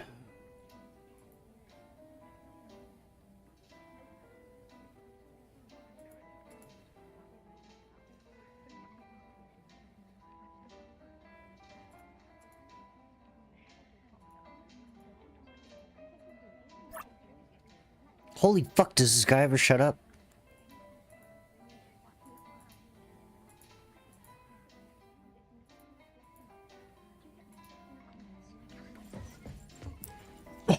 Man, speaking about sus, I'm already sussing this shit. We have signs of Western localization, which is not a good sign. One of the options was, that's sus. It's like, please spare me with this fucking cringe zoomer speak.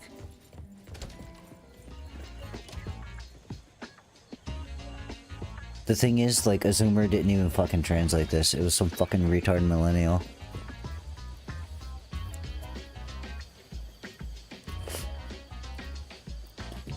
I cannot fucking stand that shit when you get, like... I mean, in this setting, it almost kind of makes sense. Since it's a modern setting. But it's particularly annoying when you see it in, like, a fantasy setting. It's like, what are you doing?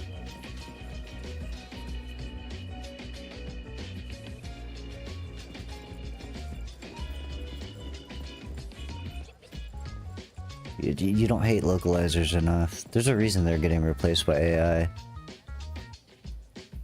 It's because they all suck. This alley looks pretty creepy. A-Bone's revenue is only enough to cover renting a Grumble's storefront on Hankaku Street. grumble? Wait, it means a store on this corner where passersby can hear the owner's stomach grumbling. Just walking here makes me want to leave as soon as possible. A-Bone's business isn't great, and Hotori-senpai often ends up buying fake antiques at high prices, so the shop relies on accepting anomaly commissions from the city. It's tough to make a living in a big city. But everyone at A-Bone is a reliable anomaly hunter. Don't worry, Coco. With me around, Nanalie and the others will definitely look after you. Oh no. What? Nanalie. I promised to bring her a tail care spray last time. I left it in the car. Then tell the car to come back. We'll go back and get it. But it will delay safely guiding you to A-Bone.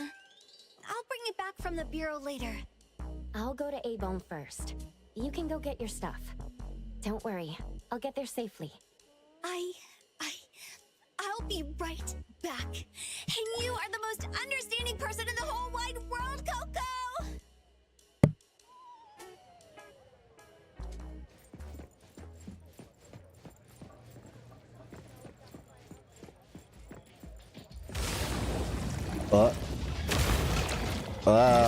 What the fuck? The hell is that shit?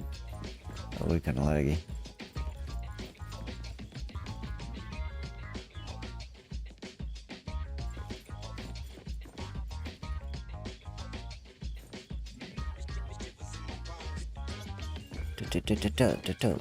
What the fuck?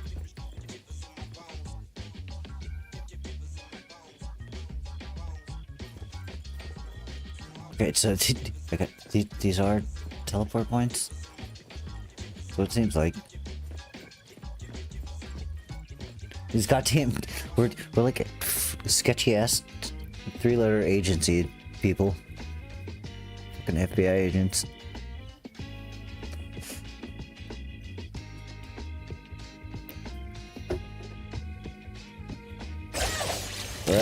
Whoops, didn't mean to do that. Should be this building. The door looks unlocked.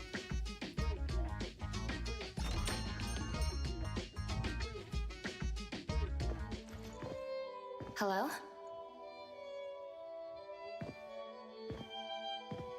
Anybody here?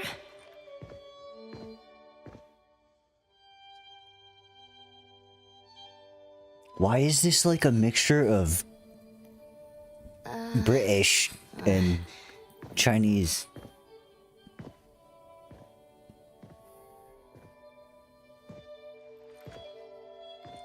We're mixing cultures over here.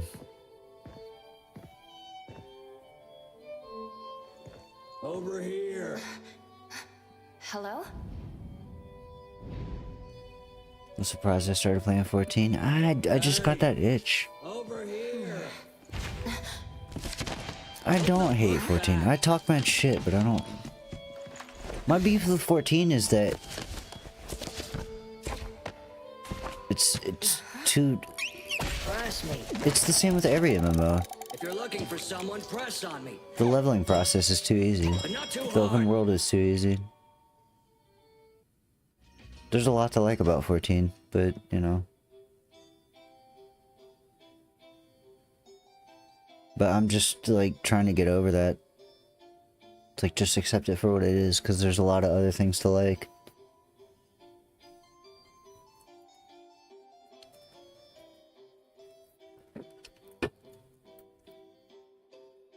Trying to be patient with it.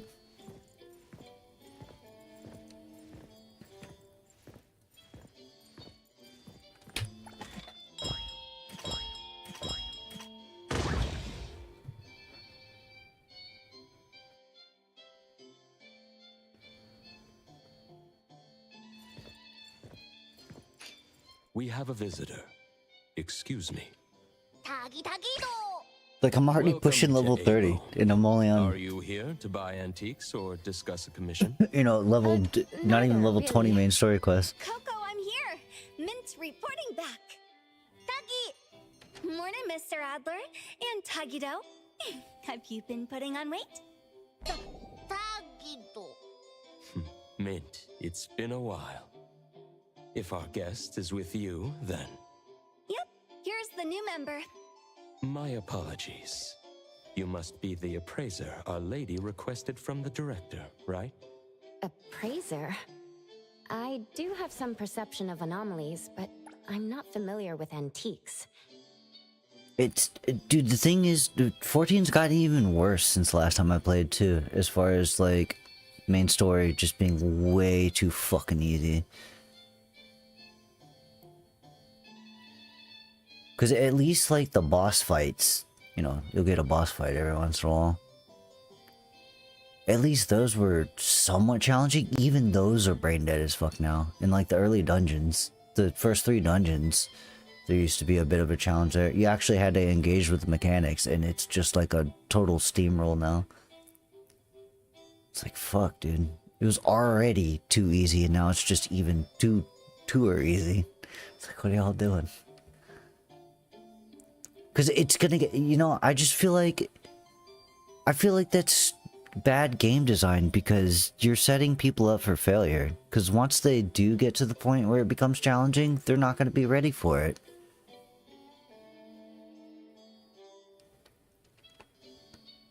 Include AI companion. That's fine, because, you know, if you don't want to wait around. Dude, that would probably be more challenging.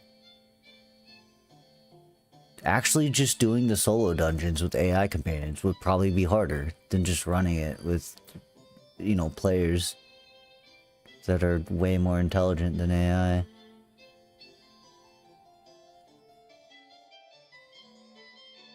Just, right, you can just fucking steamroll shit.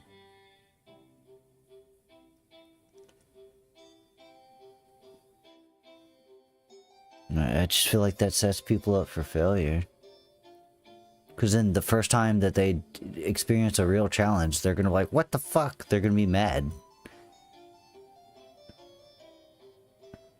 It's like, why is it so hard all of a sudden? It's like, this is how it was supposed to be from the beginning. Then that must be it. Oh god, we Allow like me it. to introduce myself formally. I'm Adler, A-Bone's caretaker. And this is our restorer. Shit has not changed. Since we thought you would arrive Go on, later, fuck stuff, there it goes. Tagido and I were organizing the storage room. I apologize for any inconvenience. I turned my bitrate down on YouTube as well. So, you're an appraiser. No wonder you're like an anomaly radar. Many of the items A-Bone sells are anomaly artifacts, not just ordinary antiques. Rest assured, your ability will be put to good use here.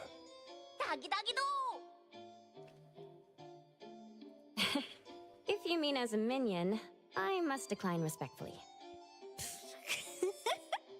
Coco understands oddity language.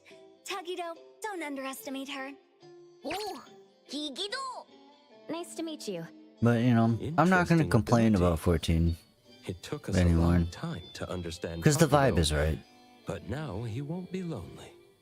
Tagido, please go and inform our lady that her guest has And if I want a challenge, I can just go to the fucking, whatever the damn thing is called. Please feel free to take a break. You've had a long journey. I'll prepare some tea. Thank you, Adler.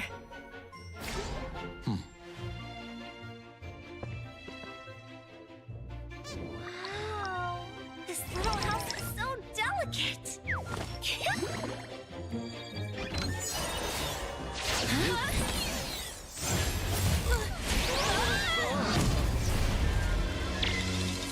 I'm sorry, Mr. Adler. It was my mistake for not placing the hospitable house properly.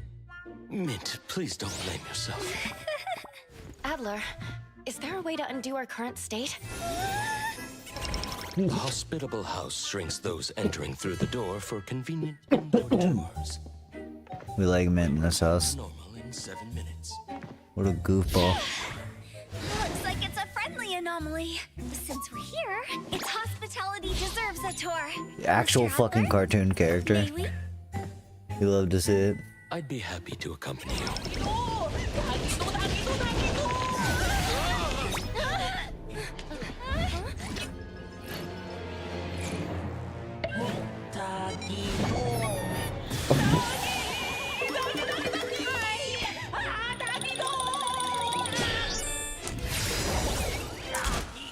We have a slight problem.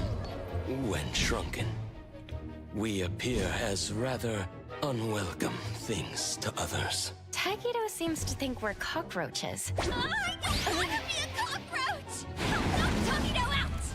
Mint, our strength is also reduced. So we should only endure the remaining minutes under bug spray!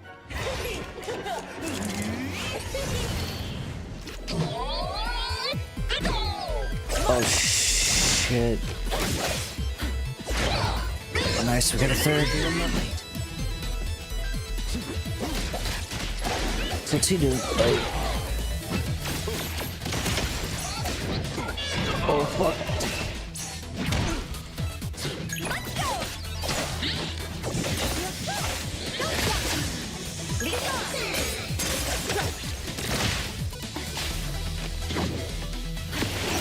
Be careful. I'm here, Coco. Next bubble. Super duper alert. Moment, run! Leave it to me, Mint. Let's finish this.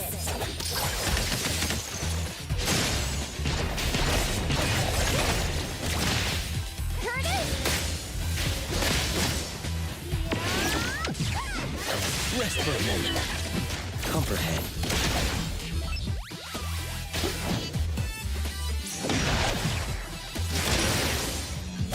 I got this. Leave it to me, Mint. Ready. Please. Oh god, we're lagging. That's not good.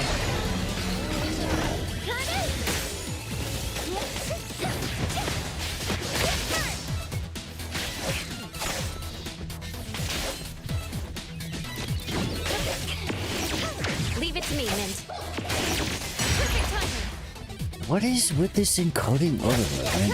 I need to figure this out. I don't know why it's like such a recent issue.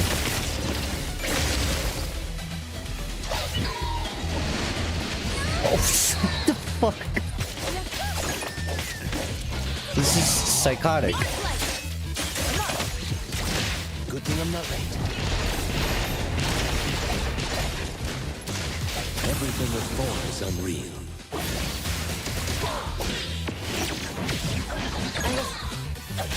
Let's finish this.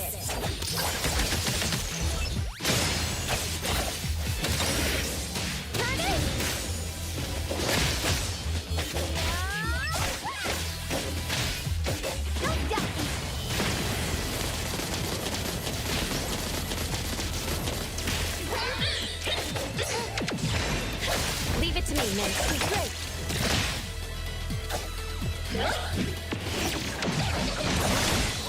I'm here, Coco. What?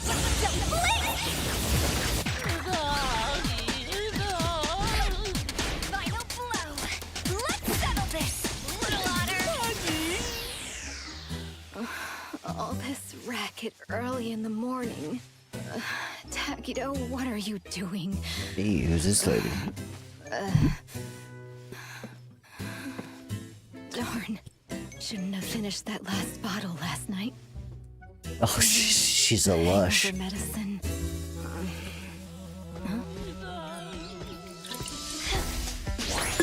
I might have found my girl. She's just like me. What's this dirty thing?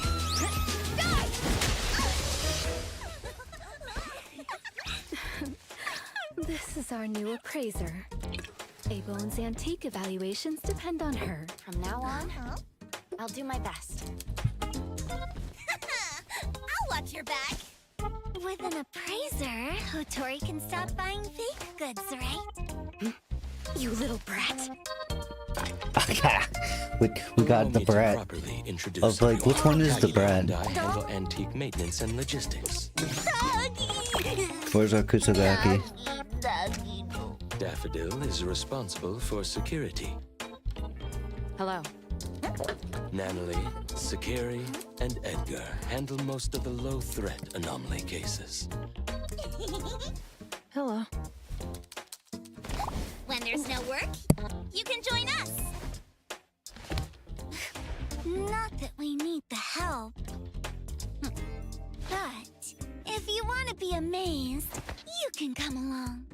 Oh, yeah, she's Kusogaki. Cases interest me too. We're leaning. This game is leaning way hard into anime In tropes. charge of getting drunk every day.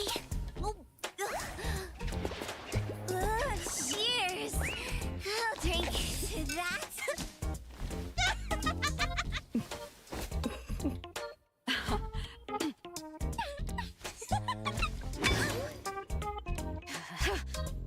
Tagido, grab her. 10 urchins for dinner. I'm going to teach this little one a lesson. Doggy! Ooh! Doggy, doggy! Doggy! Oh, doggy, doggy!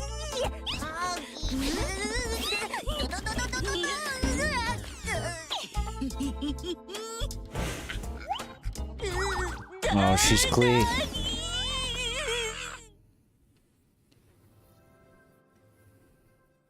Tagido, take good care of Coco. We made a promise, remember? Tagido Tagi! You worked all night, Mint. Please rest well when you get back. I still have to work overtime.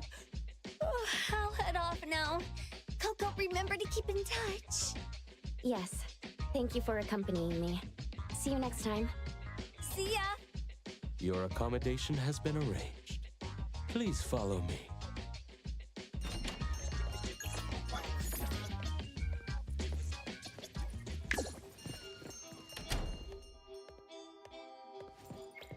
Tadagi, Tadagi!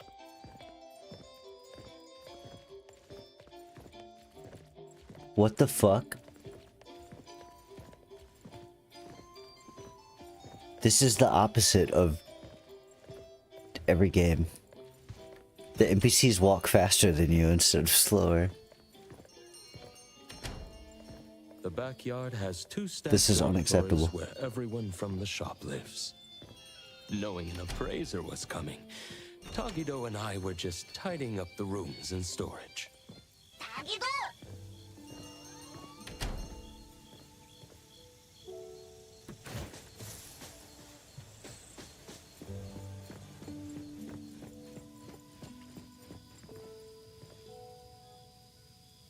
The fuck is this?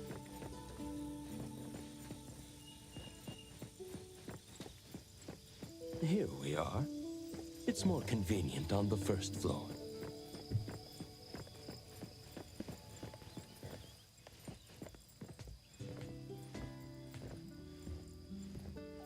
From now on, this will be your room. I hope you find it comfortable. Tagido also put in a lot of effort cleaning it. Tagi, Tagi! Thank you, Adler. And thank you, Tagido. No need to be polite. From now on, you're officially a member of A-Bone. If you need anything, feel free to ask me. Tagi Tado! We'll leave you to rest now. Hope you enjoy your time at A-Bone. I'm sure I will.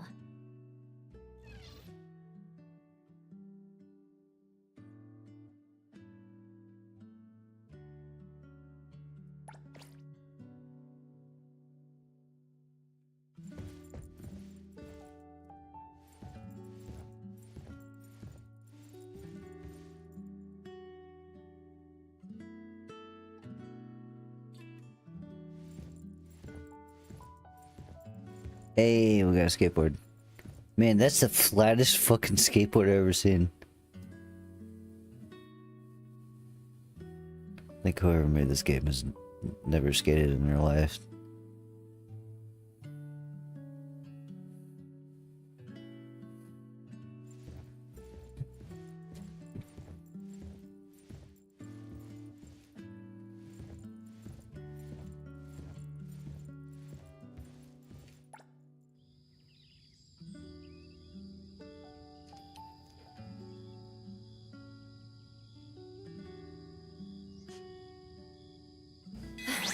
Thanks for the support. Oh.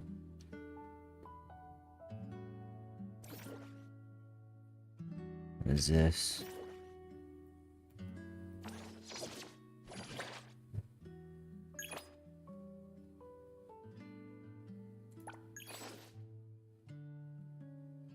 Oh, is this the gacha pool?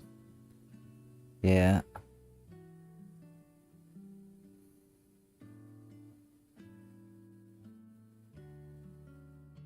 This is the character gacha.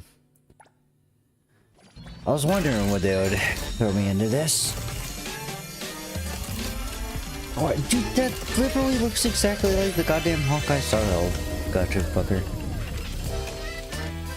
Well, not exactly, like, it's super similar.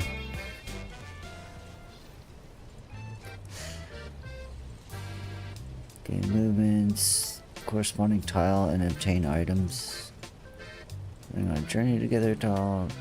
Guarantees the character shown at that tile. Chance to immediately attain S-class characters. Okay. I hear the gacha system in this game is not... It's pretty generous. Like a lot of games, it'll be like... where you can't... There's like a 50-50% chance after a certain amount of pulls that you'll pull the character you want. Whereas this game, there's no 50-50. It's like after a certain amount of pulls, you will always pull the thing you're trying to pull for.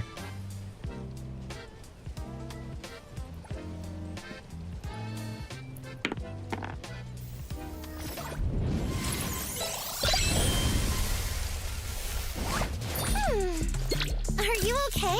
Since this is our first meeting, why don't we take a photo together? New character? Who the fuck is this?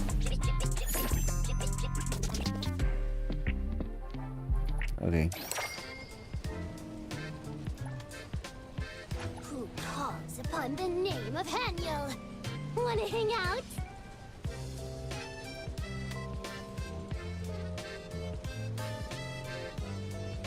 Cool, I guess.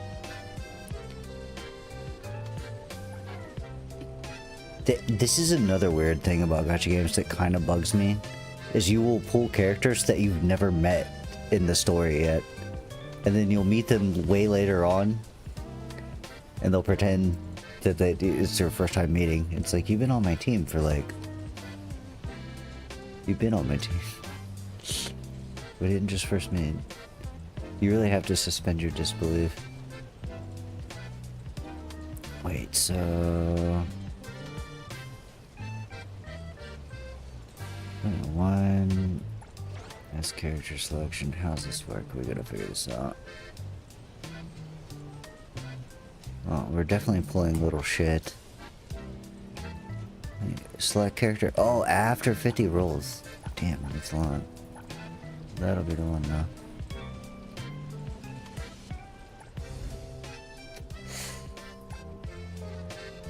Is there banners at all?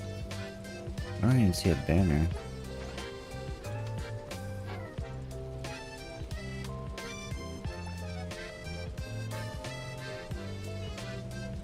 So these are all the characters we have so far.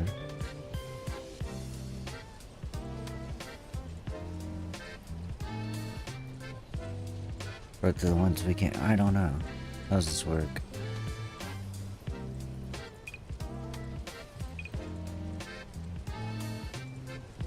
Okay, it definitely shows your records. This. Okay, we got the shop. Hot picks, we got free.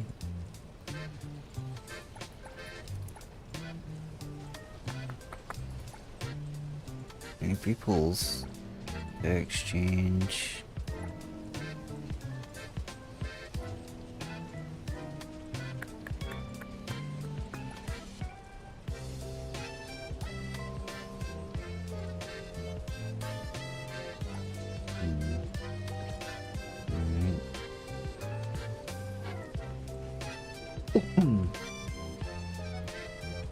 So we have 100 of these. We need 160.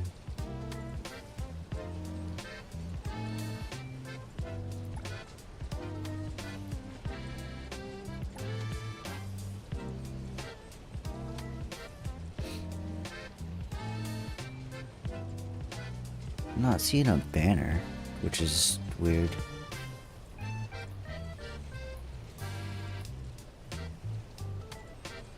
Oh, okay, whatever.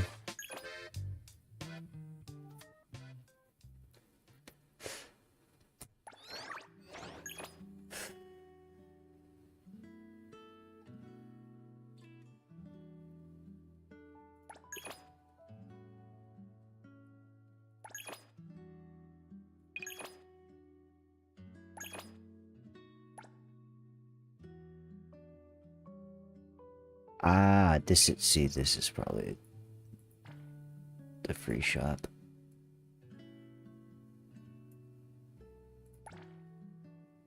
Increase HP by 24%.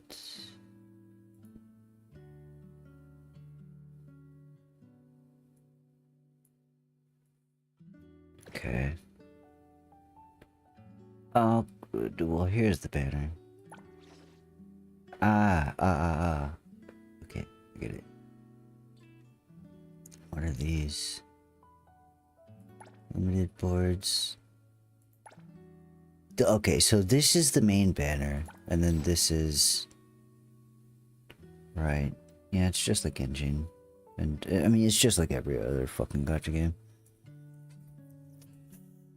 It's just, the UI is a bit different, but it's the same fucking concept.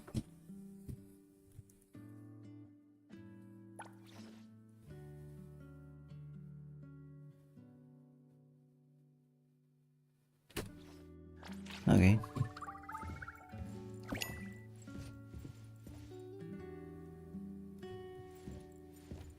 Can we sit?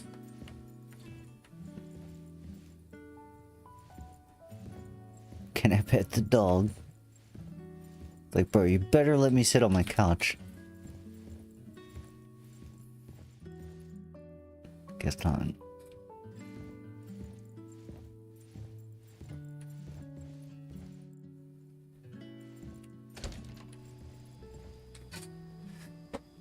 Huh.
Wonder when the driving comes in. Gotta be soon. It seems to be a big part of the game.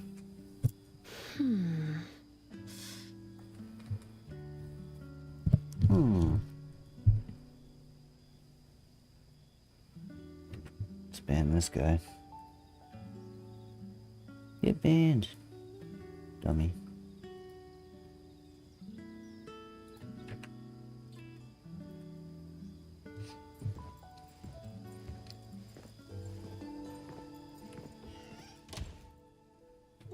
Trash can? Okay.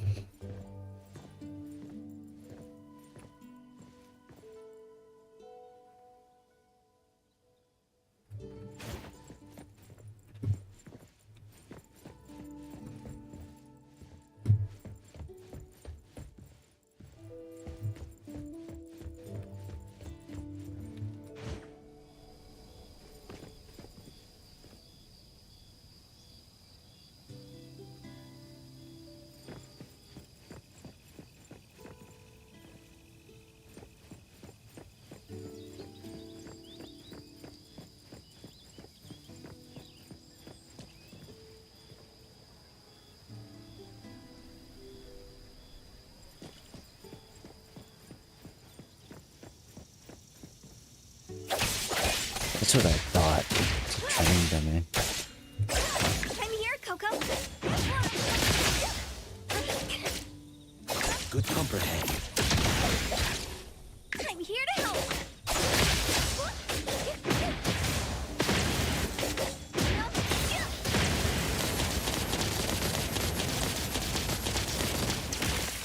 So can you? 1, 2, 3, 4.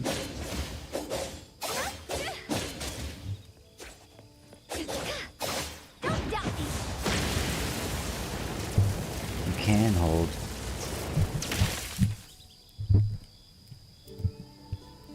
Sorry, let me fix my fucking pop filter. Shit's going crazy.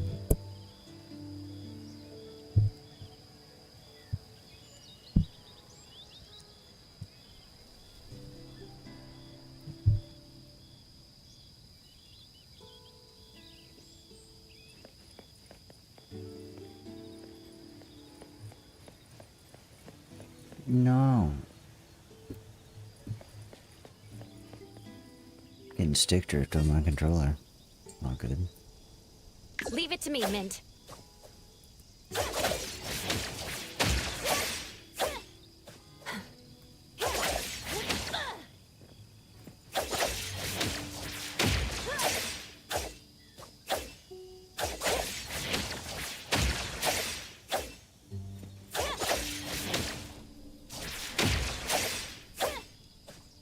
I'm here, Coco.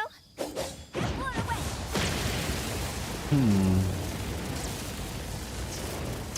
So not every character has a hold. Rest for a He moment. does though. Does he? No, he doesn't.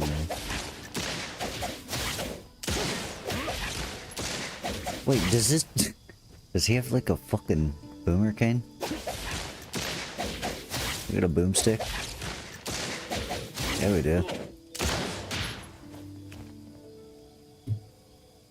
Let's go. How come she's the only one that has a hold?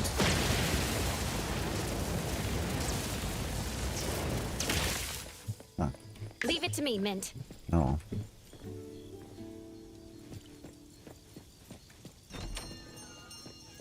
Oh, wait. Formation. Yeah, let's go through some menus real quick. Yeah, I just got a new character, right? Deploy. It's expensive to hire an elite courier, you know.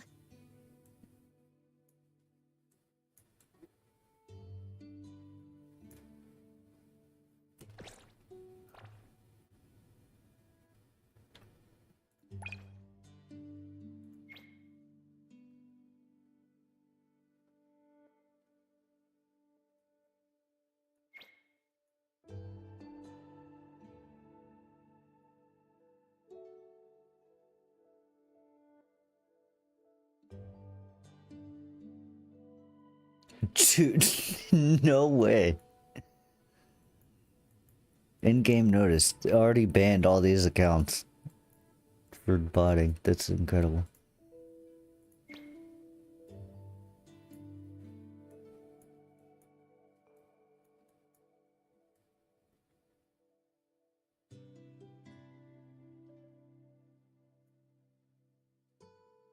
April 30th through May 31st.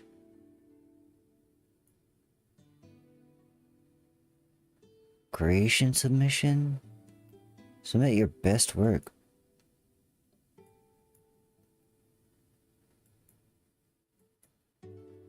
Oh my god, are they gonna make a character fan art? Yeah. Okay.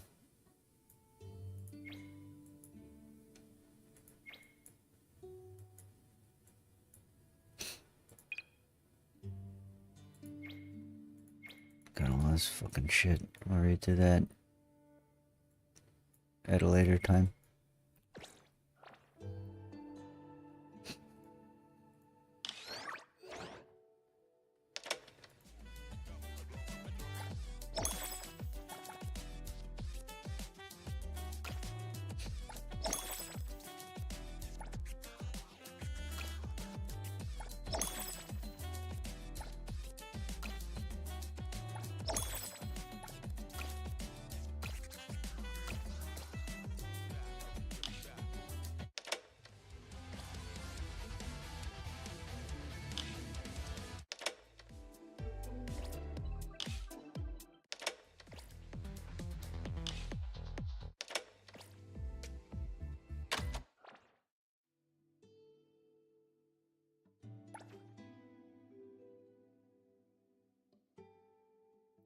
Character tutorials.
Another new day.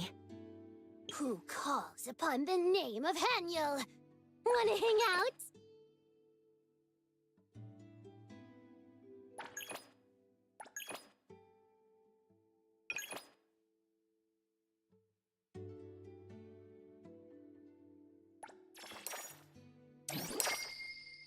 Okay. We got this bullshit. Part of it pissed me off about Genshin. This is how they get you spending money. It's like, oh, this character's on banner. You want to actually min-max it? You gotta spend money. Because you have to pull this character 6 fucking times to get the full... Which, like, it's never... You know... You don't need that. But if somebody, you know... Like, for a completionist, it's a frustrating situation.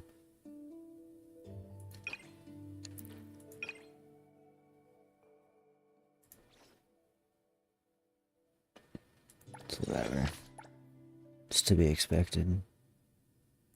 The outfits. I'm ready to go! Another new day.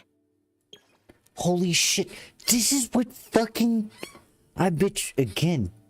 I'm just gonna keep bringing Genshin up. They actually have different fucking outfits. I've always said Genshin needs to do this, and they could take away a lot of the gacha if they just kept making new outfits for the characters, because people would buy them and just sell them for like 30 bucks. People would buy the fuck out of it. I'd rather have that, you know, locked, cosmetics locked out than my stat progression locked.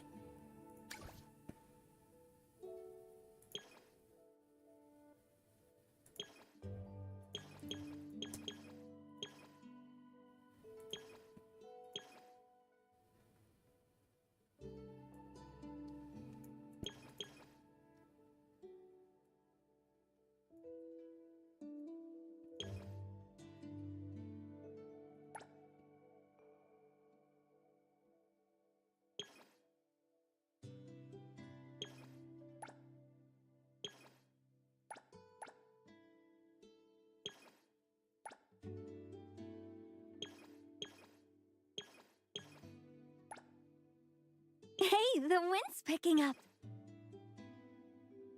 Hey. Oh, bro. Mint. What the fuck? Me! I'm ready to go! Greetings to you. What do you want? If you're that free, go buy me the latest Duke K. Wanna join the amazing Colucci's? Damn. We're always ready to have ya. Right out the gate, like multiple for people.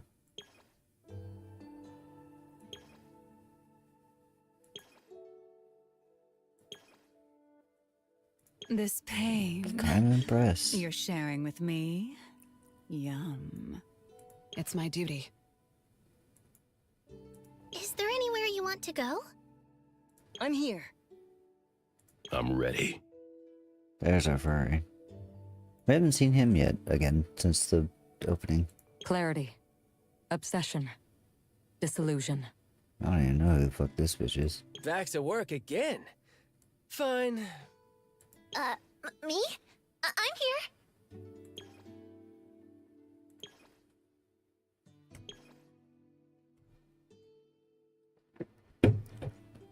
Me! I'm ready to go!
Nice. Looking for me?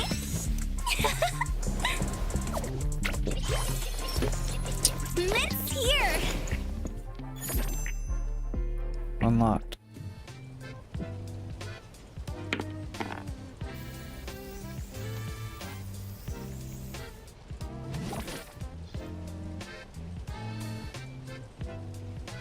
Secret Fair can only be reached through the Rainbow Bridge. Rewards are greater.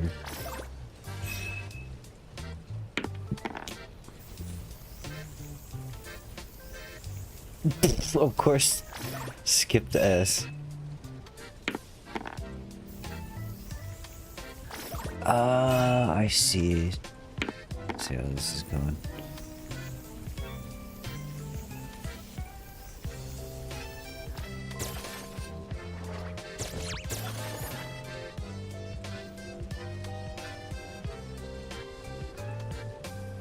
Resting guardians of the board. When you move to their tile, you will awaken dormant guardian.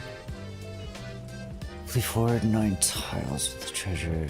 You catch up to the guardian within 3 dice rolls. After each dice roll, the guardian will move forward 2 tiles. Catch the guardian warps 30 warp pieces. Heh.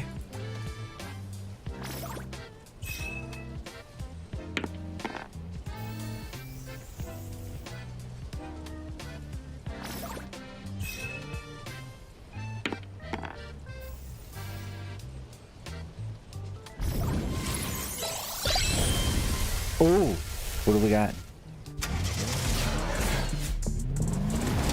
Nice. Hey, look at this lady. The flaws of the human heart are often harder to measure than the price of a transaction. We got us an S already. She's bad. Ain't she got a revolver?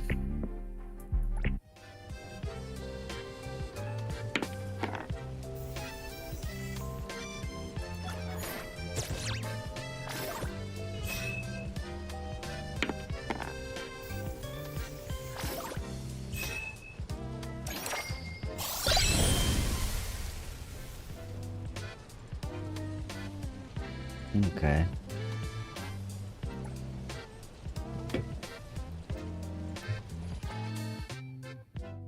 Well, thankfully, I was a bit irritated that we had a penis haver on my team. Now I have 4 girls, so ready. we can just get rid of him. Pleasure working with you. Invited guest here. Rip Buzzo. I don't want this to be a wasted trip. We don't play the gacha games for the dudes.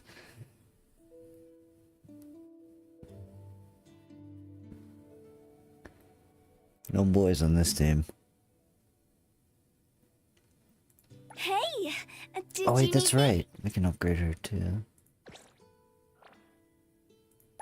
Another new day.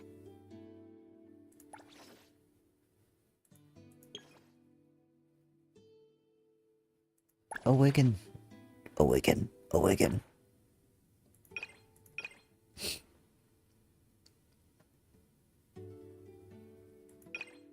Damn, you can pick whichever one. Shit, that's better than fucking Genshin, I guess. Genshin, you don't have an option. Crit chance.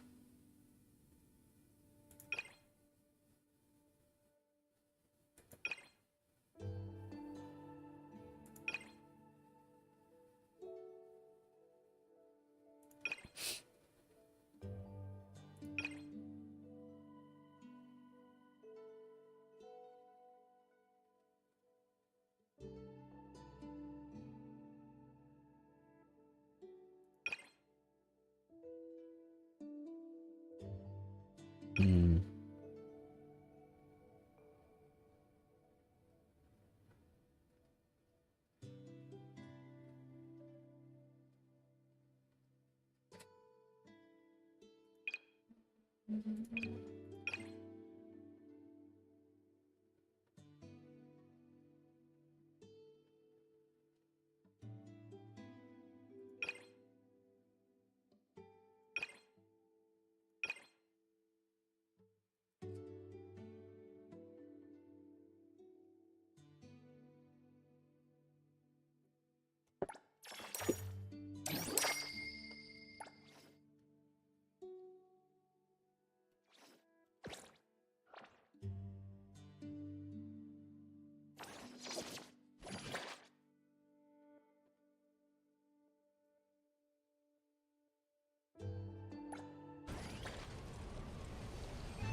Nice. What are we getting?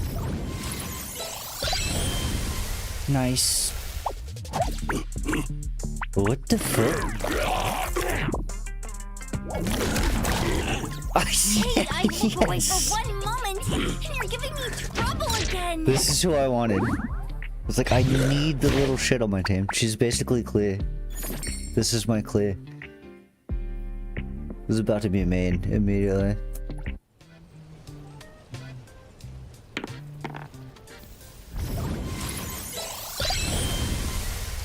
Nice, another one. Fuck yeah! What the fuck? This is a generous gacha. Looking for me?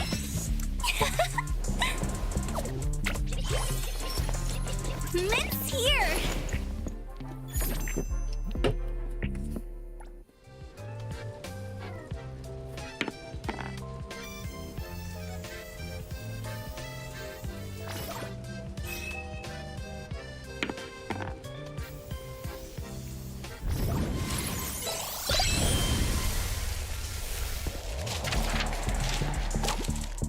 Dang! We're just pulling characters left and right.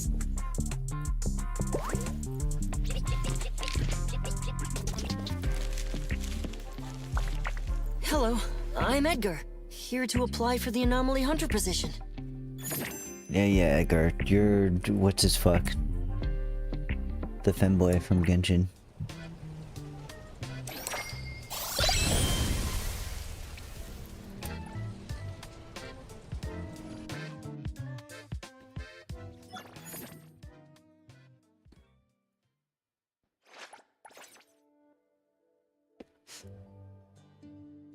Pleasure working with you.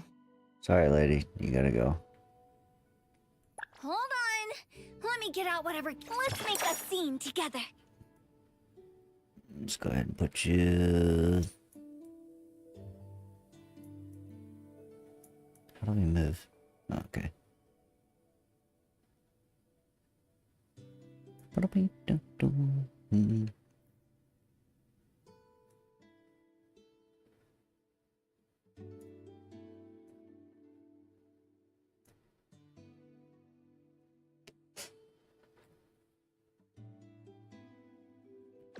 Then we can go to... What should we do today? Yeah, we can advance mint Hey, again. the wind's picking up. Super lucky.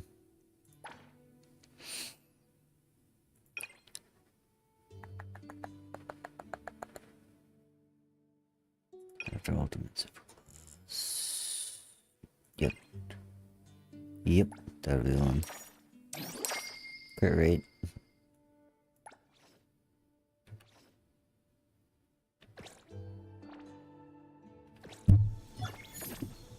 Time to eat. Of course.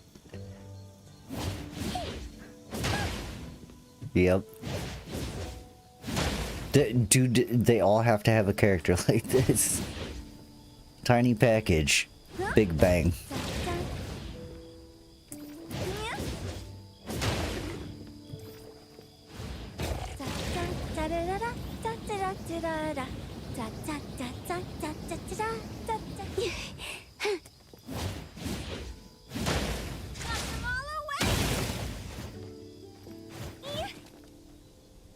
Perfect. Let me take over. I heard your Oh wait, I haven't tested her either. What should she do? Oh, she's ranged. Healer, I would assume. Some kind of support going on. Is she gonna hold? Yeah.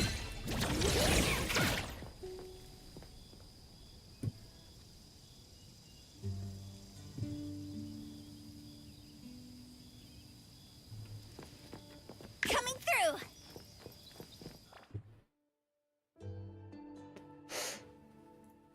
We got more pulls.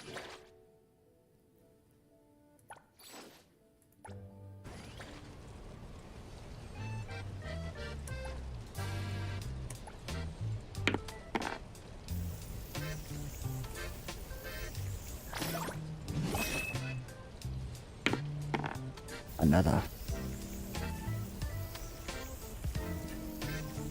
Nice! Oh, what is this? Never mind. Not nice.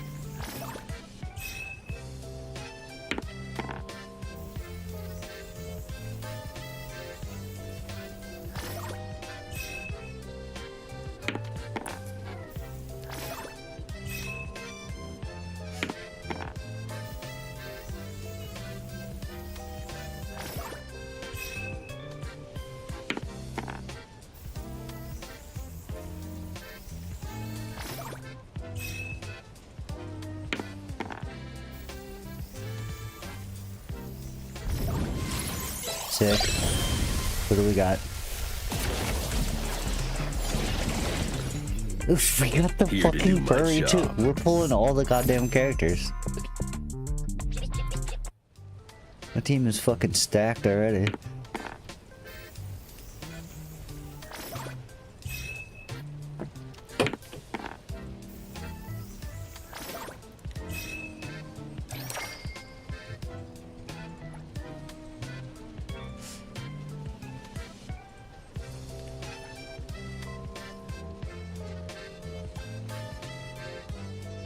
Damn, I got bored. Dude, we can just like...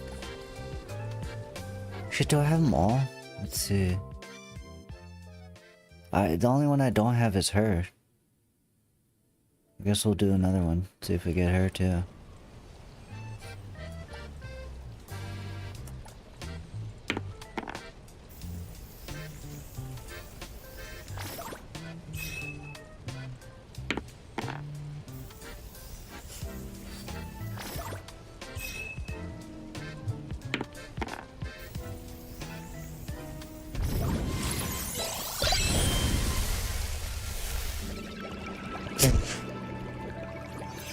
We're pulling them all, boy.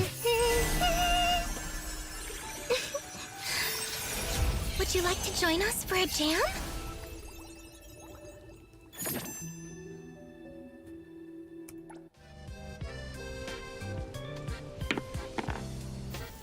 See, this is the advantage of playing game day one. They give you a metric fuck ton of free pulls. They'll never do this again. Gotta get in earlier.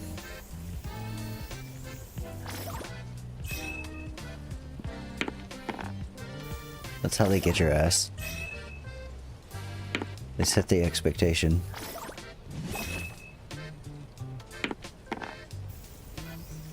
No way, another one? Is it gonna be daft? Hey Thor, elite courier of Steri Express, at your service.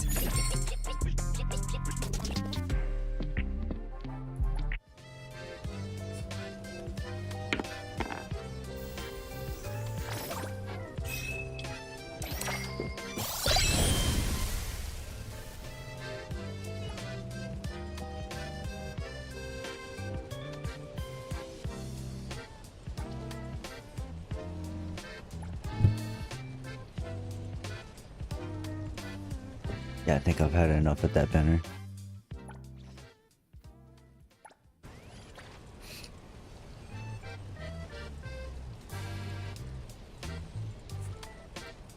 What do we got here?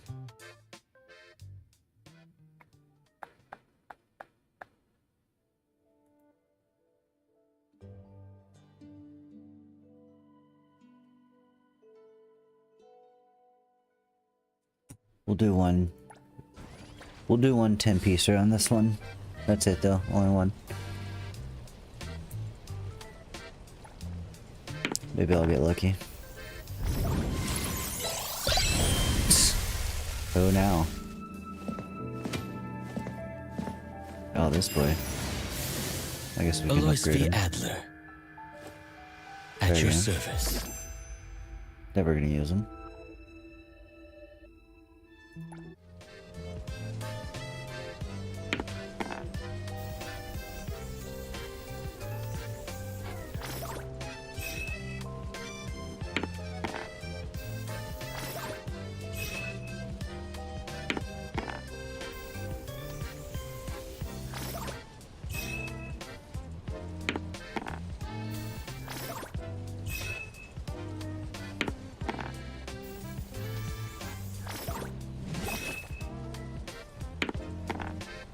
No, god damn it.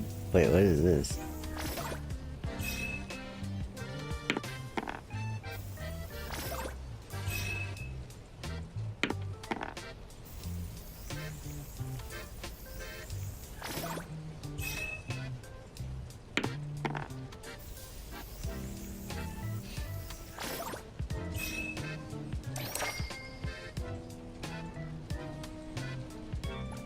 Oh nice, we got a car skin.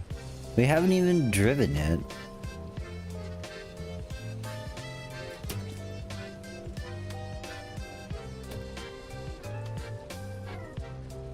Alright, I'm done with the gacha pulls.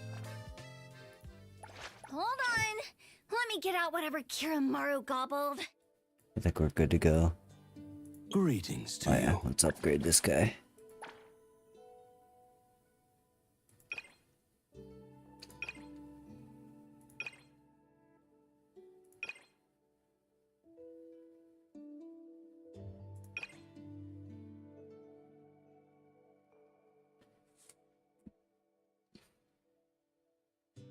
Fuck it. Just pick whatever.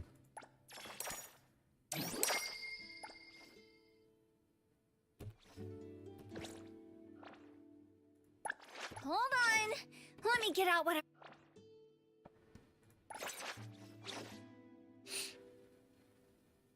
Me! I'm ready to go! The paperwork you need is on the desk. Not gonna lie. I kinda like this furry. Kind of a Jed. Maybe we should have one boy on our team. Should we head out? I'm ready.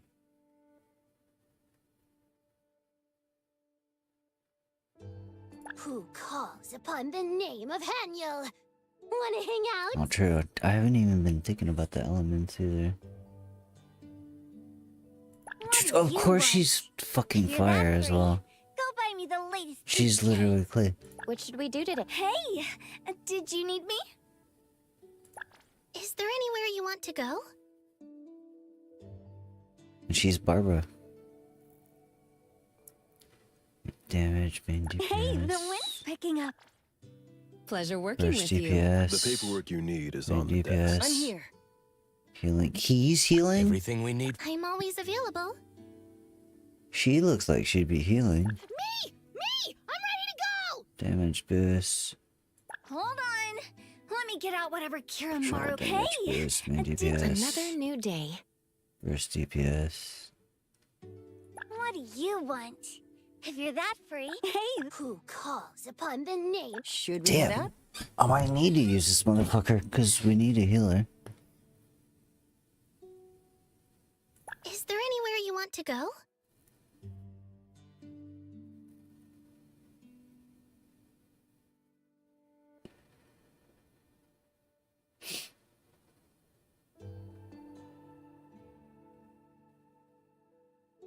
See, my problem What is should we do today? I had this issue with Genshin too. It's like I'm always gonna use Traveler, main character. Even though you don't have to.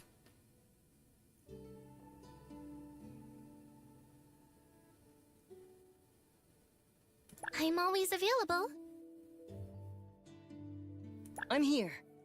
Hmm. Me! I'm ready to go!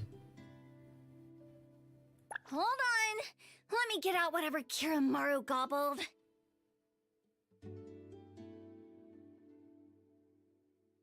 Should we head out? I don't know yet. We'll see how important it is. I might have to use this motherfucker. I don't do vague requests. I'm ready.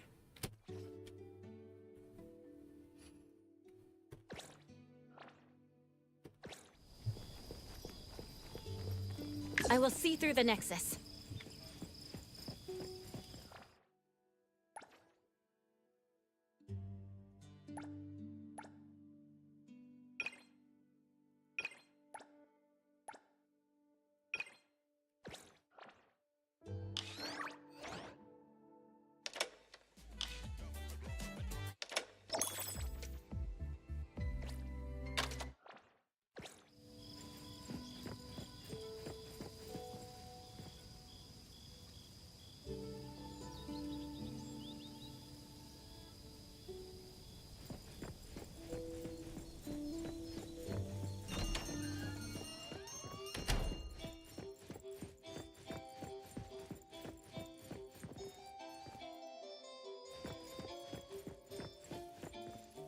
Good evening, Adler. Good evening. How was your rest? The room was comfy. Dinner has been left on the table. Please let me know if it's not to your tastes. By the way, the lady mentioned that you still don't have a phone, so we've prepared one for you. We hope it will be useful for you in the future. Thank you all. As for communication, Director also gave me Shupa. How considerate of her. Shupa. Shupa is a useful communication partner and can be used inside The most Fupa? anomalous realms. I heard that only a few members of BAC have permission to give it commands. It will certainly Ain't nobody in assist this game the gonna have appraiser Fupa. greatly in future anomaly commissions. I haven't seen a fat everyone person use yet. Shupa? When dealing with anomalies, both official agencies and hunter groups have special communication methods. Most rely on team members' Esper abilities or anomalies like Shupa that have communication capabilities. However, for everyday tasks like keeping records, quick payments, and social interactions, people generally use personal cell phones. I see. Thank you, Adler. Thank you, Appraiser. We have no customers today. Nanalie and the other two are on the second floor. I think they're trying to get on your good side, but aren't sure how to go about it. They are all good kids. If it's not too much trouble, could you get to know them a little? Sure. I would love to know more about everyone.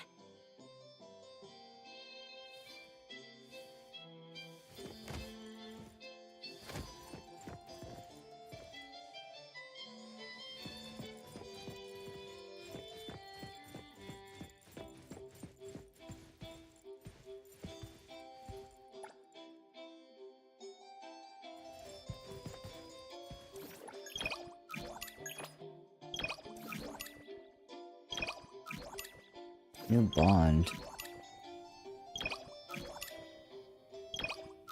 Oh, good lord.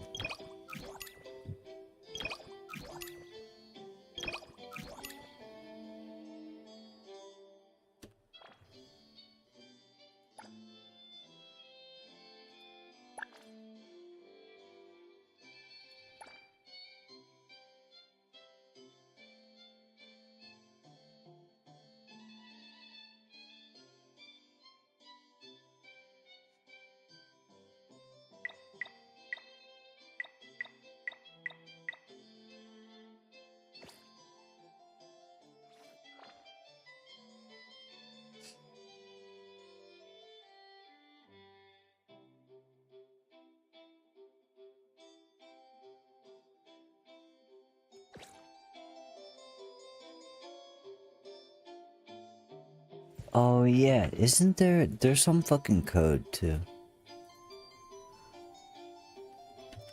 Everness.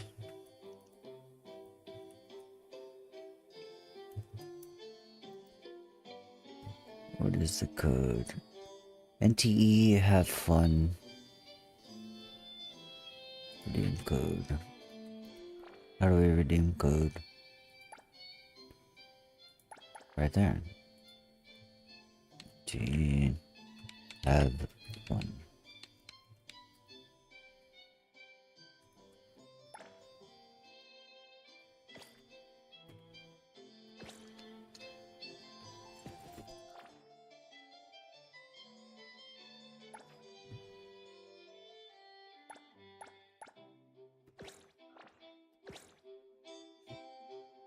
Didn't come in yet.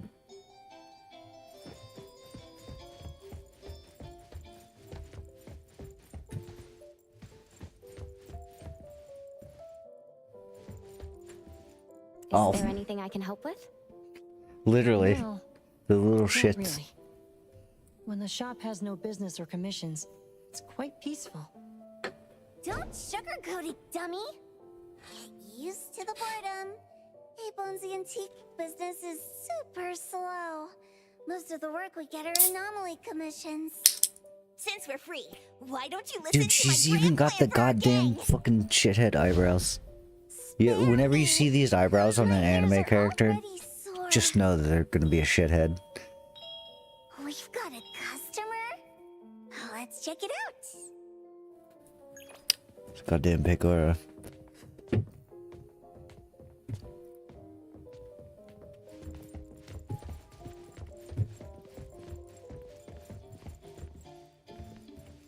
We noticed that something was off when we opened the shop this morning. We immediately reported it to the BAC, and after taking a look, they said they would be sending the CSU here. We just got the message that they're booked until next week. They want us to stay closed until the situation is addressed. That's just terrible. We have lots of appointments this week. We'll be in big trouble if we can't open. So you want us to deal with the anomaly at the photo studio and reopen it as soon as possible? Yes, yes! The earlier the better. Certainly. Please review the contract carefully. If you have no additional questions, kindly sign the contract and submit the deposit. We will request the final payment upon completion of the task. It's a bit late already, but I'm hoping it'll get solved today. I was wondering if... We will prioritize urgent tasks, but that will be a special request and will require additional fees. If we are unable to resolve the issue within the agreed time frame, a full refund will be provided. Money is not an issue. I just need it done as soon as possible. Do I sign here? Yes. Thank you for choosing A-Bone. Please allow us some time to prepare, and my colleague will be with you in a minute. Thank you. I'll leave it in your hands. I will see you off. This way, please.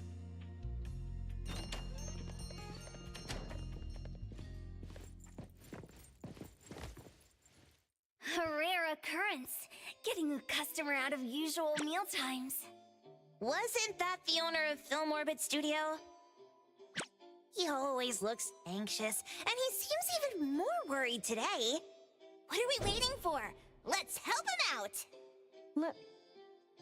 Let Mr. Adler explain the situation first.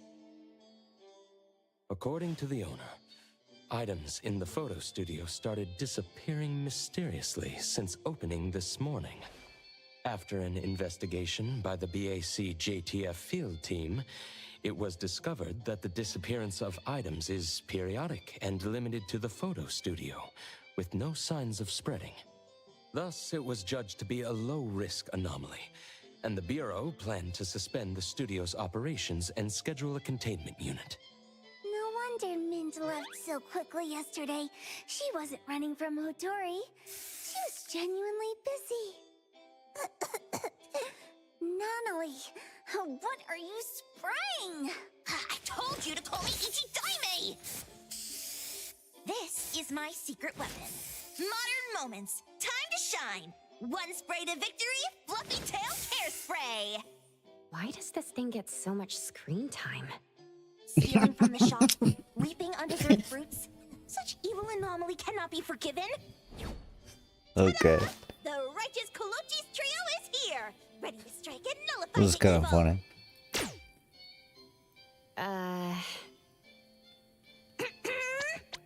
Nullify the evil.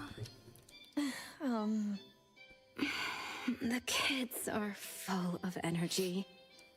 Which photo studio commission did we take? Yes, the limited time commission from Film Orbit Studio down the street. I see. Let's all go together. It's just a low-threat anomaly. Does it really warrant a personal visit from Hotori? That studio is so hard to book. After we settle the commission, we can use their facilities for a new family photo. We have a new member after all. Ooh, boss is always thinking ahead. So stingy. Tagido, tagido. Understood. Let's prepare and head out together.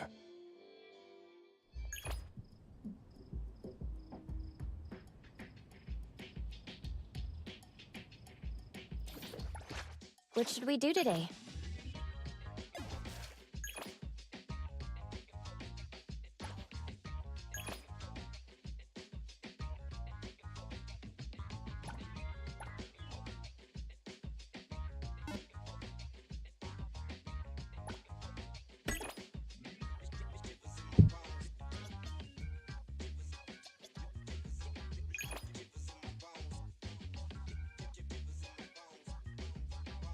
What in the fucking Tetris is this shit?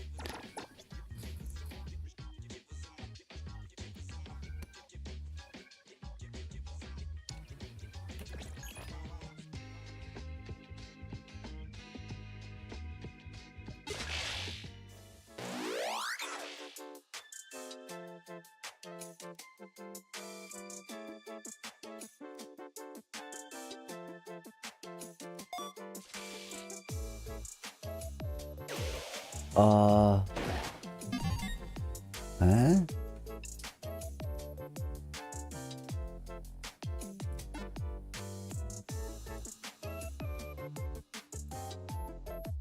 What?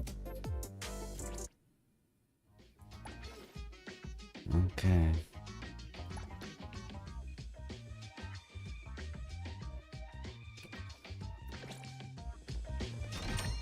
Whatever. Weather. Still as muggy as sensitivity. This minor issue really doesn't need you to come personally. Oh, come on. Money should be spent wisely. I just paid next year's rent, and my pockets are empty. Farewell, Electric's Cavi Cream and Red Bottle Essence. Skincare products. With your Esper abilities, you don't need those. Blech. It's all about treating yourself. Oh my god. I have stick drift on my Xbox controller now.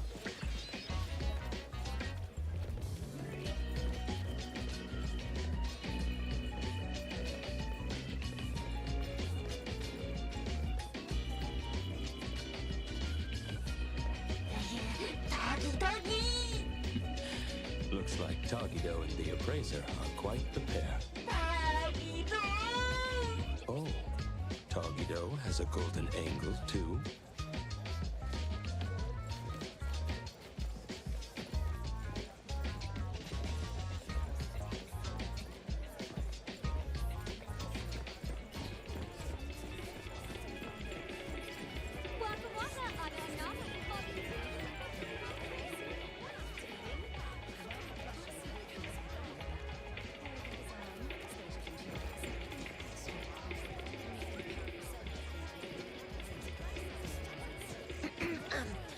When we pass by Easy Hire, can you two hide me? You went to that shady agency again?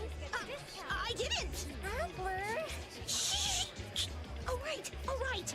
I just had a little spar with Orihalkos' so-called iron-on foreman. How was I supposed to know their scrap metal was so brittle? I swear, on the honor of the Colucci's, I just touched it. They deducted my wage, and I still owe 5,000 fonts. Gotta lay low. Can't let old man and boss hear of this.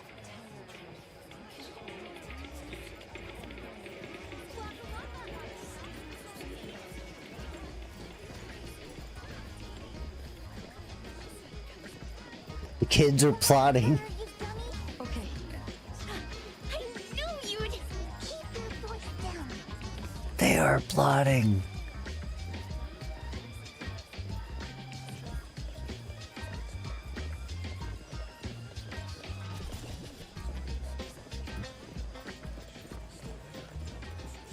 What's their deal? A taste of the seasons. A once-in-a-lifetime.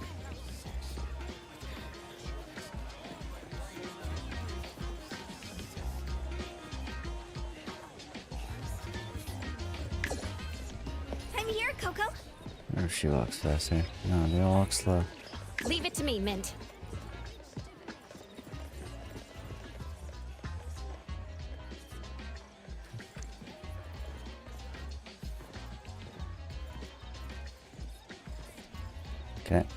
Can I not walk through?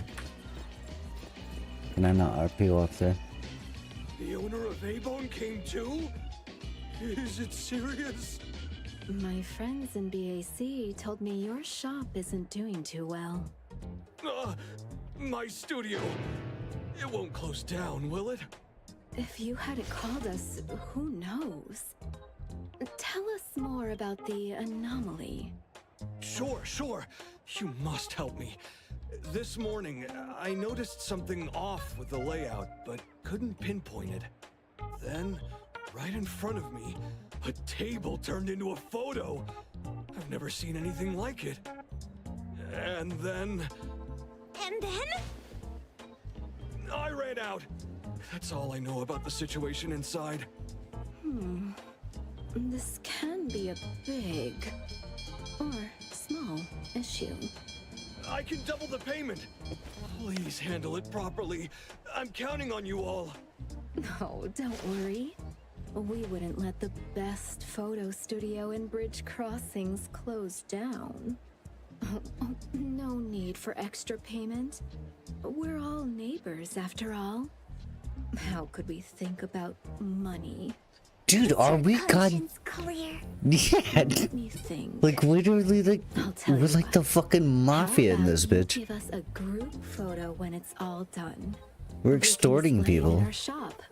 Free advertising for you. You're so kind. No problem. I'll take the best photo for you. The studio is counting on you. Hilariously, the leader of this bitch. Where's she at? That hoe. The drunk hoe. It's kind of like. The only reason I know this is because I played Asia Wushu. But it's like, you know, she's like a female pimp. Like, you have geishas in Japan. I forget what they call it in China, but she's like the lead fucking geisha, basically. It's totally the same vibe. That's got to be what they're going for.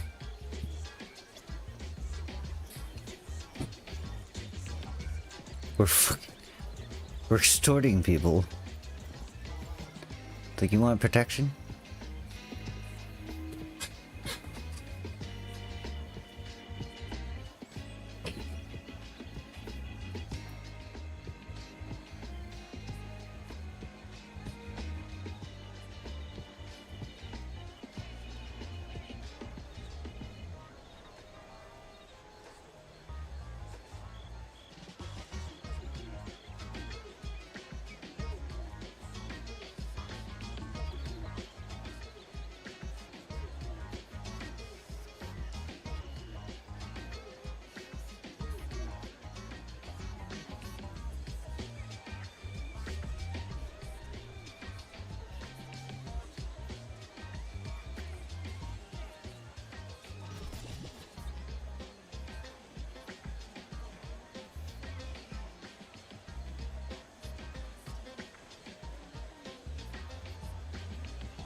I'm just wondering when it opens up. They'll let me start stealing cars and shit.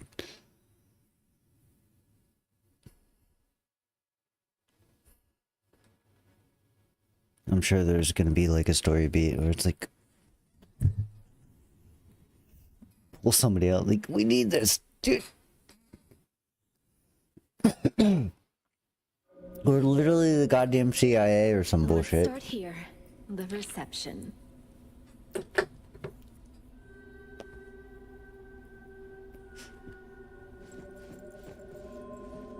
Oh, this is creepy.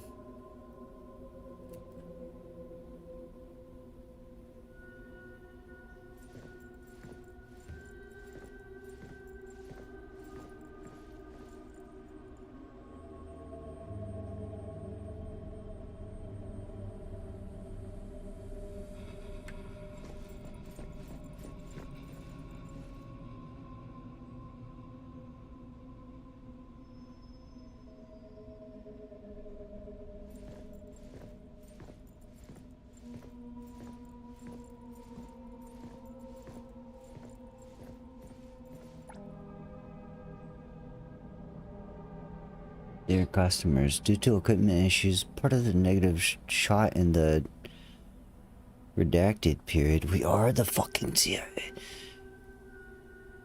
We're try to recover the data and contact the affected customers as soon as possible, as well as offering a free upgrade package for everyone affected. We apologize to all customers who have been faithfully supporting this film studio. We'll complete the equipment upgrade as soon as possible to avoid similar situations in the future.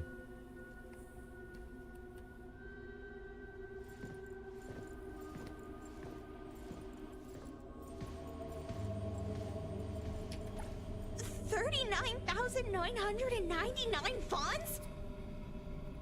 Running a photo studio is daylight robbery! These ripoffs. Please confirm the style of the shoot with the photographer and makeup artist when making an appointment. We offer various styles of outfits, makeup, and backgrounds, including fairytale, minimalist, retro, cool, and more. Package contents.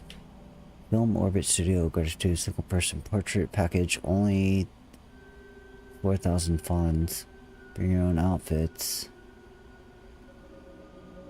Photos will be taken by a senior photographer. This is not sounding good. Capture Memories Single Person Package. 13,000 to 21,000 funds. 22,000 funds. One outfit, makeup, background. You will receive 3 retouched portraits.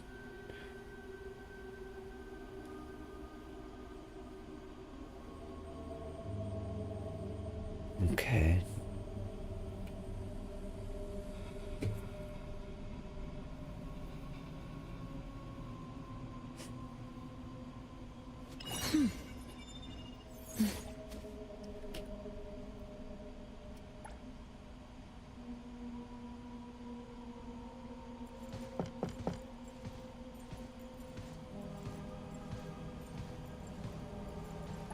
Such exquisite samples, capturing light and expressions with great care.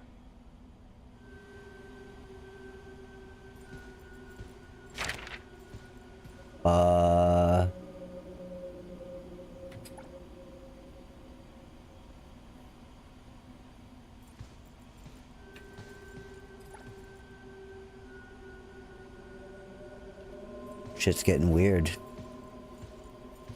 We're getting paranormal again. Oh.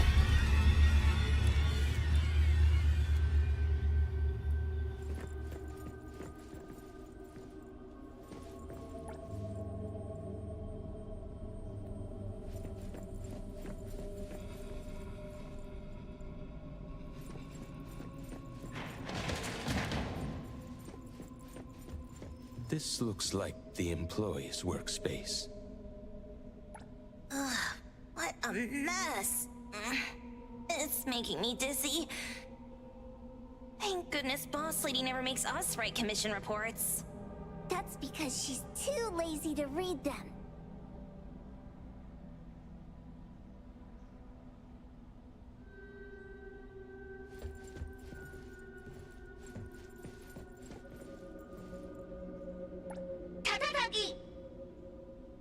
Such attention to detail.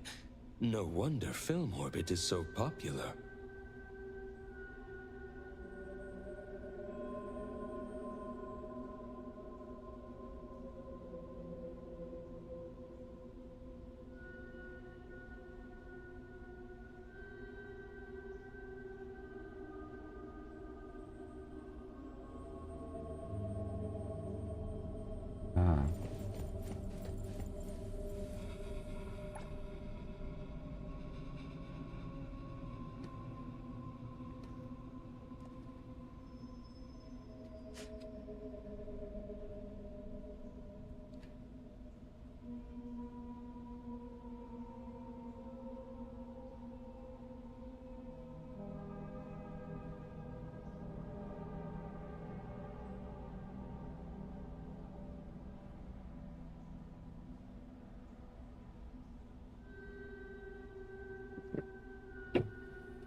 Oh shit. Whoa.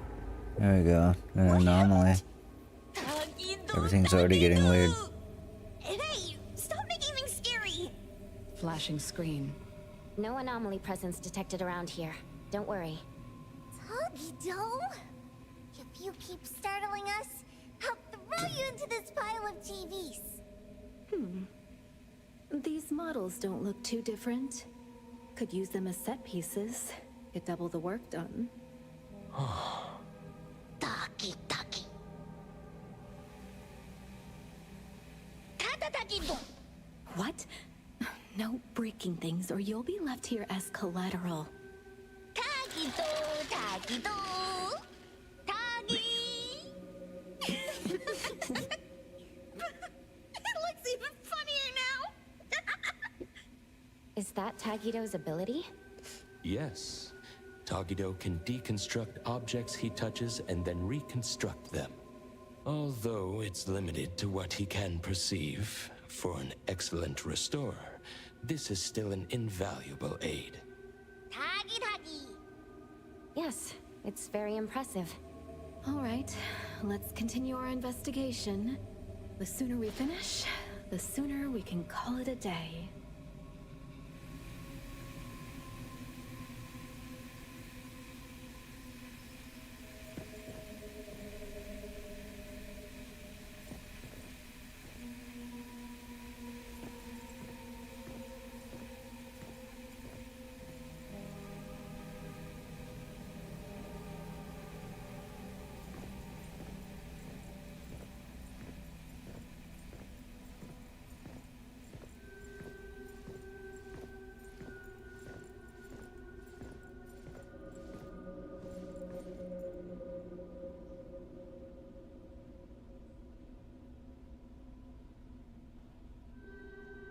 Dude. We're dipping into some fucking like horror territory.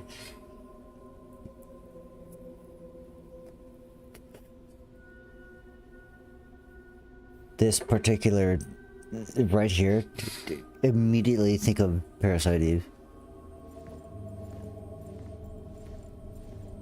Are we about to see a body drop? So many photos. I can't tell what they originally were anymore. Can't be my glasses, right? This is a photo studio. The anomaly is turning items into photos. So the culprit must be the camera. Makes sense. Makes sense. Taquito.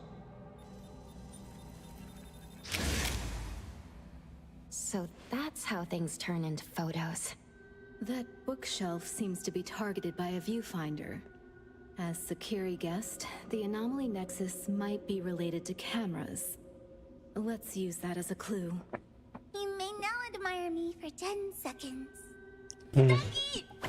What a little shit.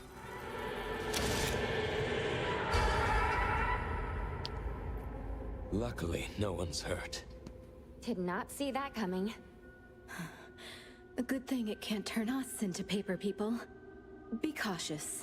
Don't let it catch you off guard. Why are we so special?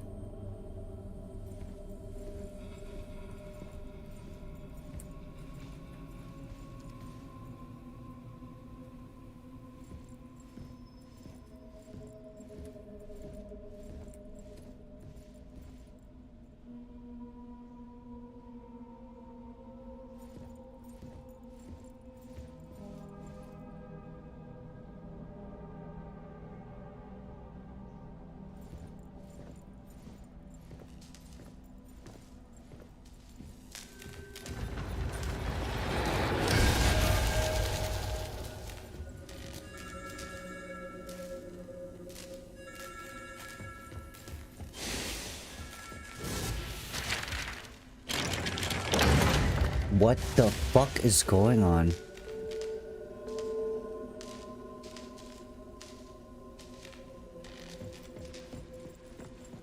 That feeling of being watched again.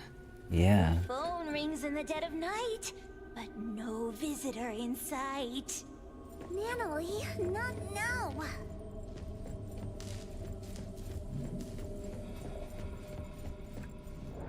Oddity spotted. Don't damage the shop. There we go. Manly and secure. Let's bust out. I'll restrain my Bust out the main. The contract says we don't have to pay for damages. Reputation. Reputation. Hearted goddess. What a hustle. Blue wave! Attack! You're it! Hey! Let me take over.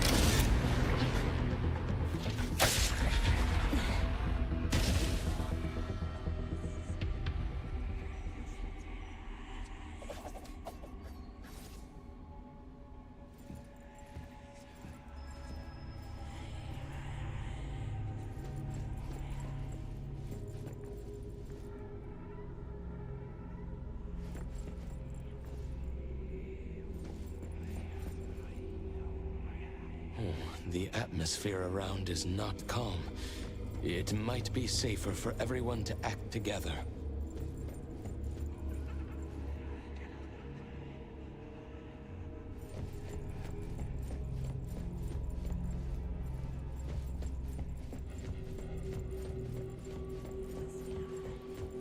Since it's the camera causing trouble, let's split up and check. I'll go this way. Oh yeah, split up. Scooby-Doo this shit.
Yo!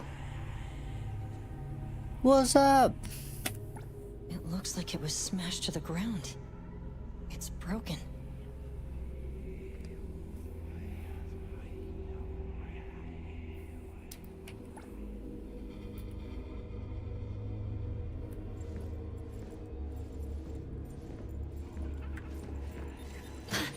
Uh-oh. Oh shit. Time to eat. Time to eat! I'm here to help!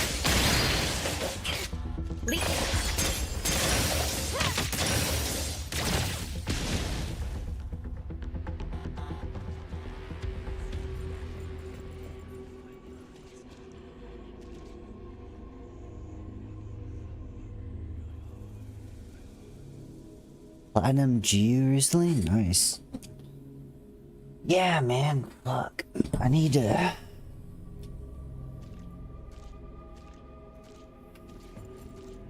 I want to play Daimok. I feel like I want to watch the anime first, though.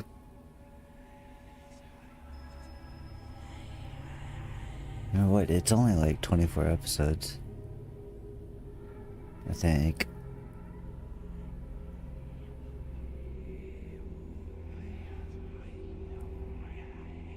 Now, obviously, I want a GU as well, but I don't want to. I don't want to fucking pirate GU because it is purchasable on Steam, but it's just like $50, something like that.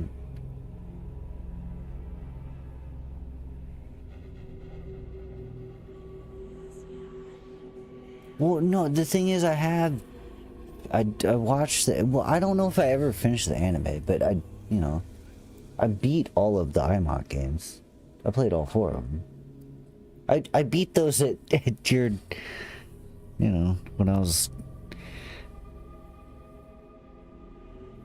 living there. Pretty sure that's where I beat them. I beat all 4 of those. I've never played GU ever. So just wait to get it. Yeah, right, exactly. When it's on sale. But yeah, I beat the IMOC games.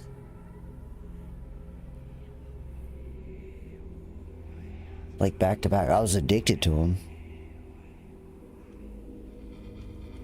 I beat the shit out of those games.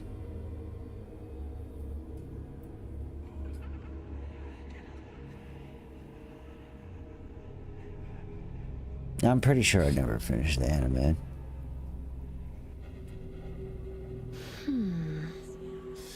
Dot hack, the sign, that was on... It was on Adult Swim, wasn't it? I'm pretty sure. I definitely never bought the DVDs and didn't watch them on the internet, so there's only one place I could have possibly watched that shit. It was on Cartoon Network. Just never, like, watched it all the way through.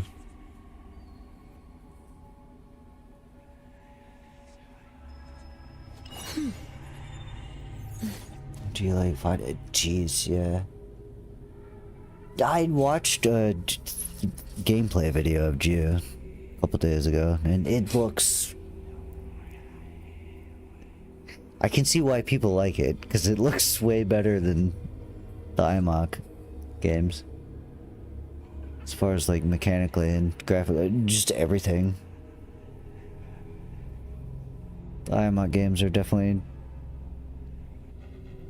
probably leave a lot to be desired.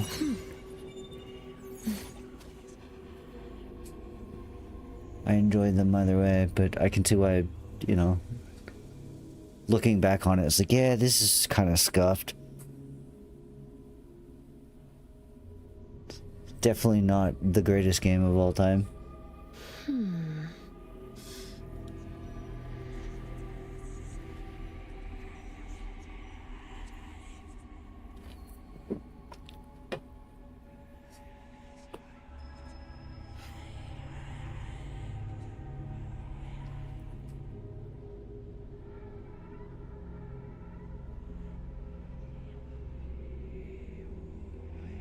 Diex MO. MO as in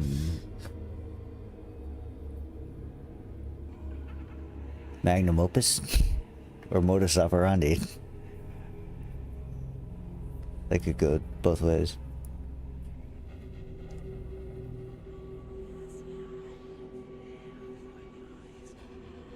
Doesn't help that you can play them back to back. Yeah, I can see that. I can definitely see that. Although I did play them all back to back because they're all already out.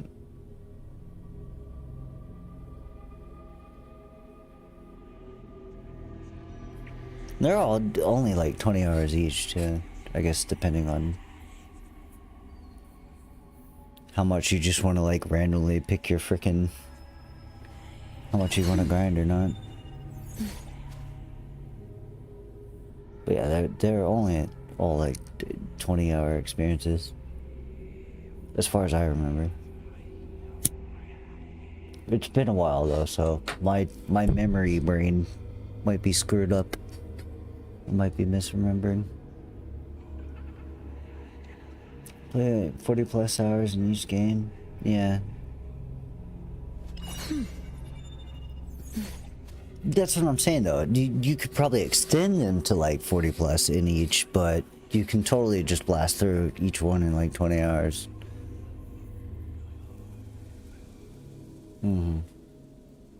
Right, you just rush it.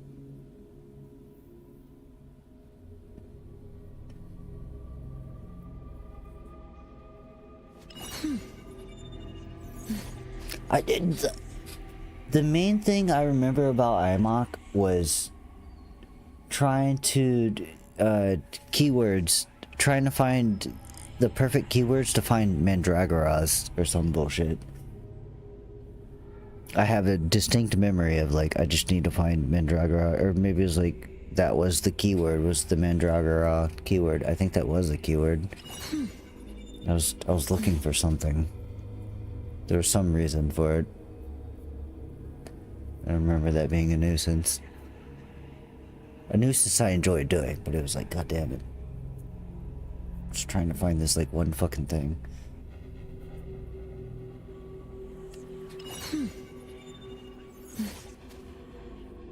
And the Mandragora, I think it was a Mandragora keyword or something. Just cannot find the fucking thing I need.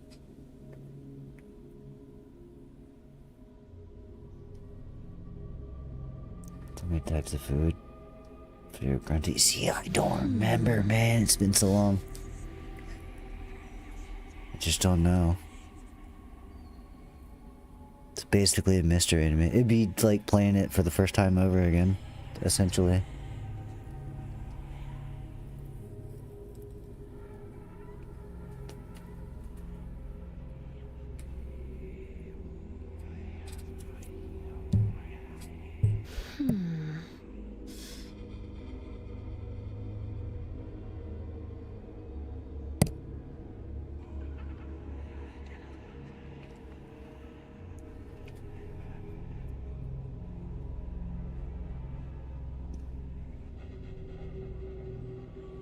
Infection, yeah.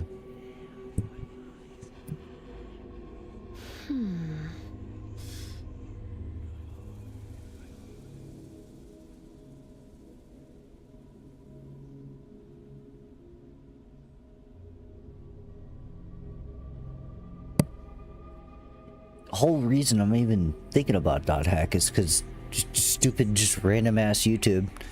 It's like the dot hack game you've never heard of. Because it never released in America. Never released outside of Japan. Was it Fragment? Which apparently Fragment is like what they called the beta test of the world.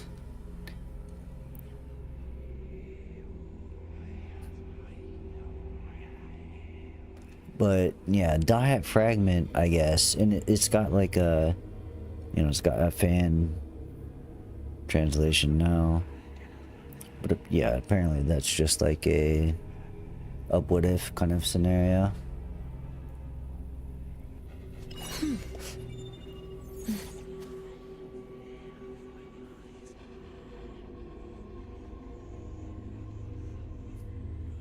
It's what if the anime characters and the game characters mix? What if we had Black Rose and whatever her name, Mimi or whatever her damn name was?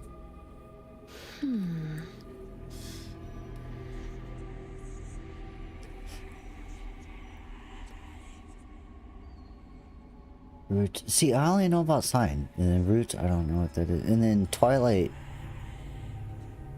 Twilight's the movie, right? I know there's Sign. Then there's a movie, which I would assume follows that. I don't really know. Dot Hack is kind of a mystery to me. To this day.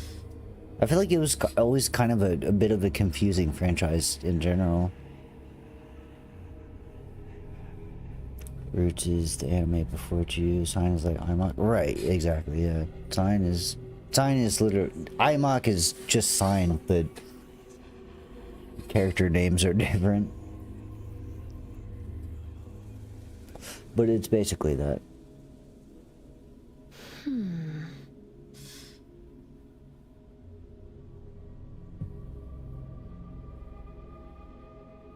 I do remember Dot Hack being confusing to me as a child. I'm sure I would get it more now.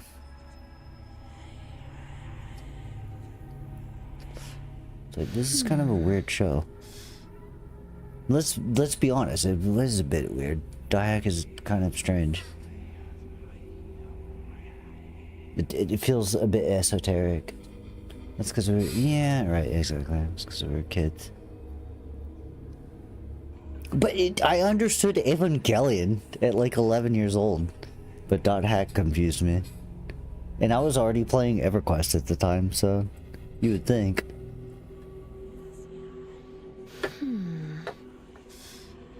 I think maybe it's just a bit convoluted. I don't know. I can't really judge. I don't remember too much.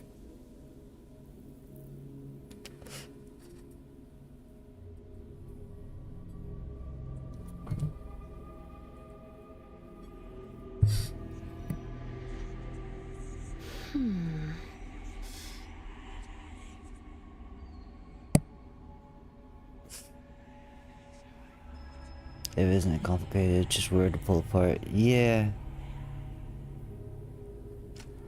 Ava's only complicated when you start exploring what the adults are doing in that show. Sele and all that bullshit. And even that's not that complicated. It's like, cool. Like some secret world government doing fucked up shit. It's really not... you're right, it's actually not that complicated. I liked Evangelion because I was the same age as the characters, and as I understood their trauma. It's like, man, I have like family trauma too. I hate my dad too. Everybody bitches about Shinji. It's like, Shinji sucks, he's the worst main character ever. It's like, nah. Not if you, like, grew up with that. I like Shinji. I mean, it does suck as a main character. But, you know, Asuka, Shinji, and Rei all have trauma. I understood that at a very early age because I was going through it. Oh my god, how it uses Christian myth? Yeah, but dude, even the... what's his fuck that made Eva was like, yeah, we just use Christian imagery because it just worked. Like, I just thought it was cool. It's like, this is not a Christian story. We just use the imagery and the mythology. Yeah, right. It was never supposed to be like some, like... that was never the intent. It was just like a good backdrop for the story he was trying to tell. They were trying to tell.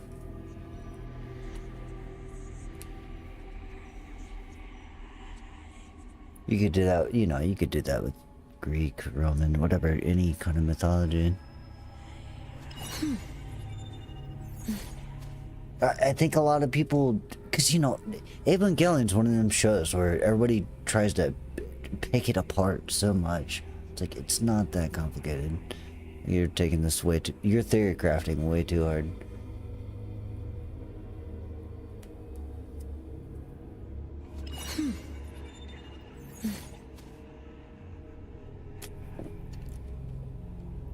How we do Norse stuff is how Ava does Christian stuff. Yeah, absolutely. For sure. 100%. It's just a good baseline. It's an easy baseline to take and be like, cool, I can use like this kind of aesthetic and imagery and concepts. But it's not like they're trying to make like a point of it.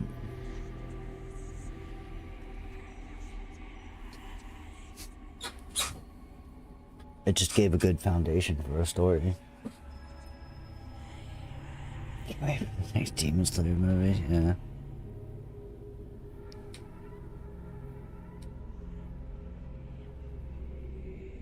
I've been trying to be less critical of newer anime. I'm one of those people, man, where the minute I see CGI and I know it's CGI, I get upset.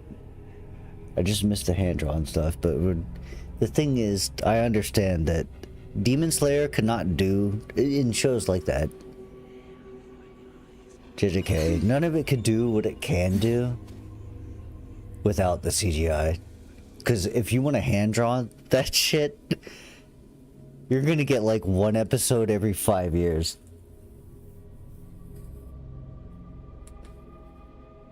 It'd be so stupidly expensive and hard to hand draw the things they do. Well, right, and it is. It's mostly the background. I don't know. I've watched some fights, and it's like fucking. I just notice it. It's like, damn, that is. It's like CGI backgrounds and stuff, but you know, that's no big deal. It's not that serious. I say that while I'm sitting here playing a fucking video game. Which, you know, this game just released yesterday. And the cutscenes have been pretty dope. Oh shit. Way better than AI Gen? Absolutely way better than that. No doubt.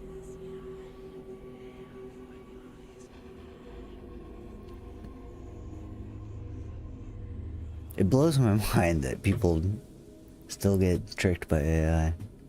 AI is getting better, less obvious, but it's still like easy to tell. Mostly.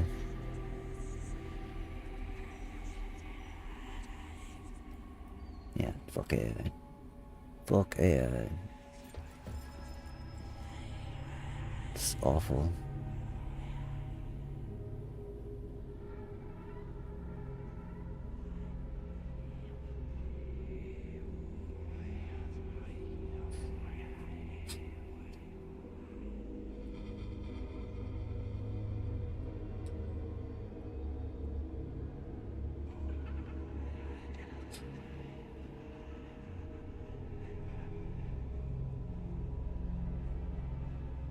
Like, why I haven't started coding? You know, I for years. Oh, I need to start coding.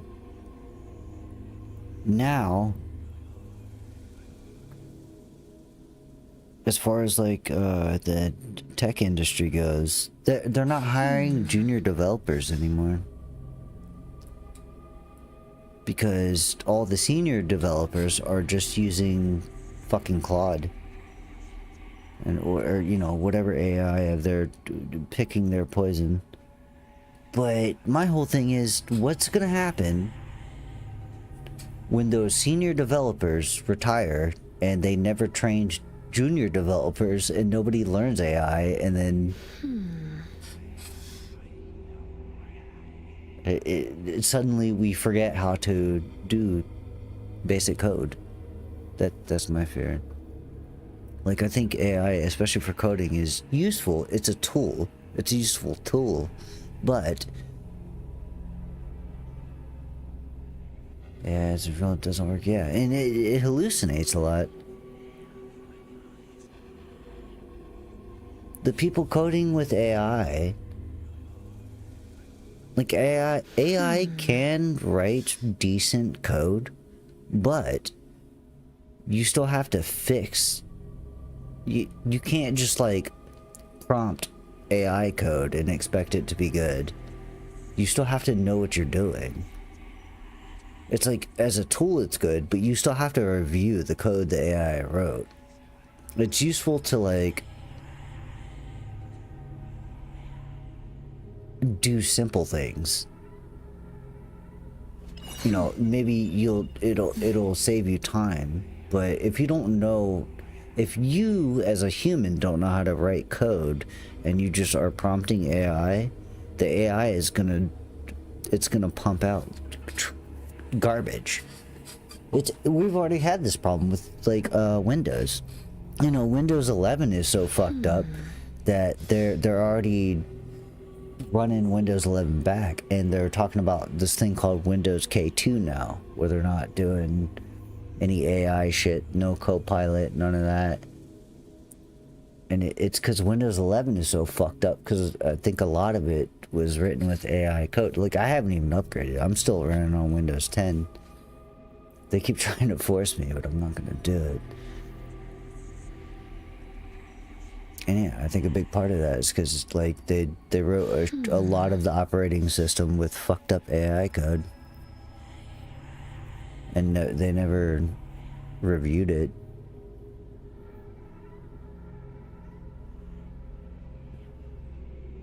Right, that too, yeah. Monitor your every move. Yeah, it's all fucked up. The AI bubble, hopefully, is bursting. People are starting to realize, like, we can't just... We're running before we even learned how to crawl.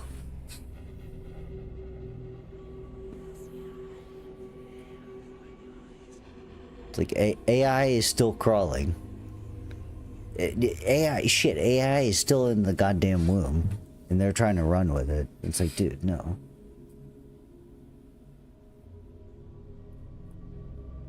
No. We can't do this. Because it's gonna fuck shit up. It's already fucking shit up.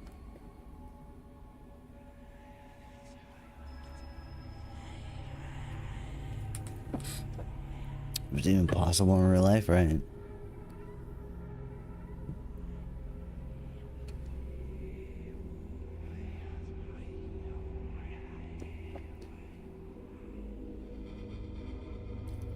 Yeah. Haven't done it yet, and... like, sure, do I see a day where it'll be... and to be fair, like, as far as AI... I won't call it art, but AI image generation has advanced a lot in the past couple years. To a scary level. But it's still really obvious when it's AI.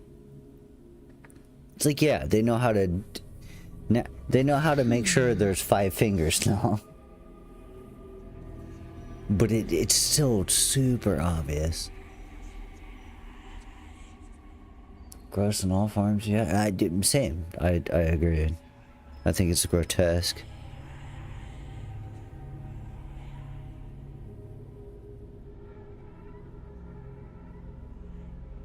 The theft machine, pretty much.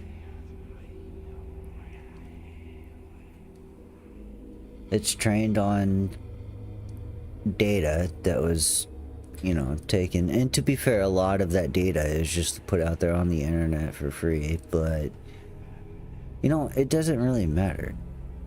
It's trained on... and not only that, but it's trained on data that could be wrong. That's like a huge issue. AI will absolutely hallucinate misinformation because they pulled it, you know, it aggregates from everywhere. So it could be aggregating from shit from fucking like 4chan or something. just like complete nonsense.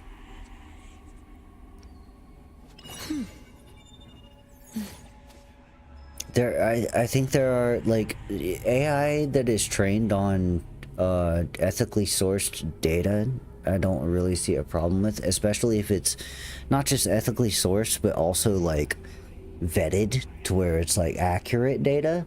But most of our AI now is just, it's sourced by everything, which it could be pulling from complete nonsense.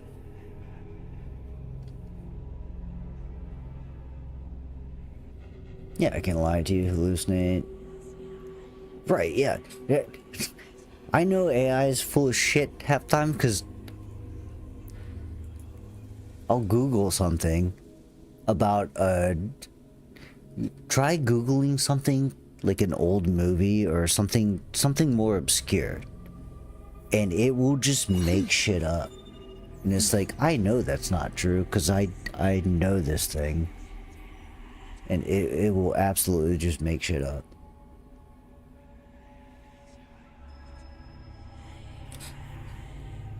It will just completely make shit up.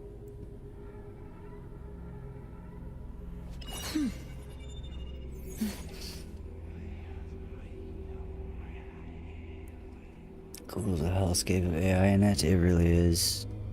I mean, really, I say I Google shit, but I use Bing, but Bing's no better. I try not to use Google as much as possible. Bing used to be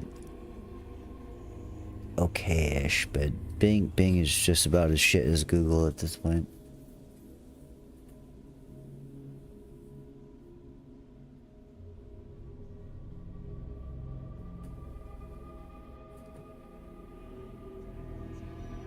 Stop playing, not sure what to do.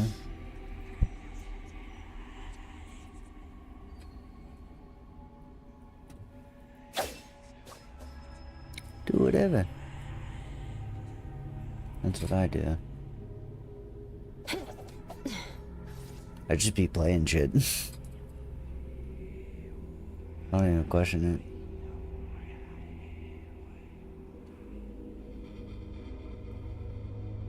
Playing Starfall. Yeah, didn't they like update recently?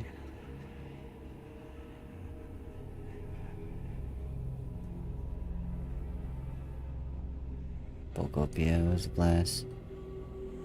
Yeah, people seem to like woke up, yeah. I've heard things. I'm not much of a Poke guy myself, but last Pokemon I played was Alpha Sapphire, and man, what a fucking great game that was. Holy shit. Alpha Sapphire was incredible. That was the last time I played Pokemon.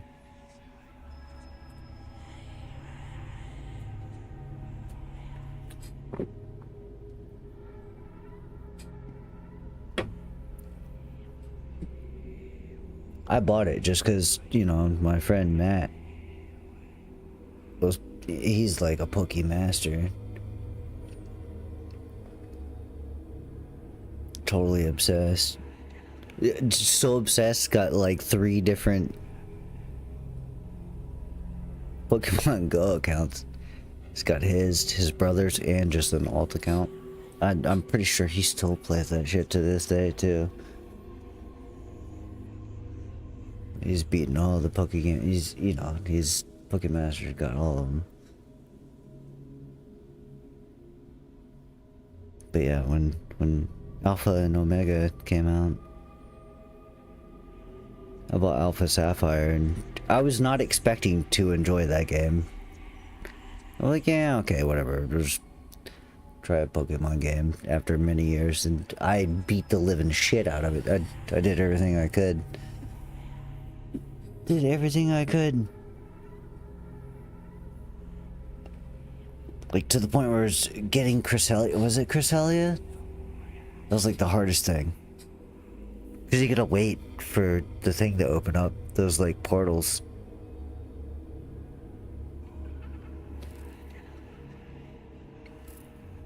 It was a lot. The end game of that game is so good. It's like, what the fuck? It's like, yes, I beat the main story, but I have so much shit to do.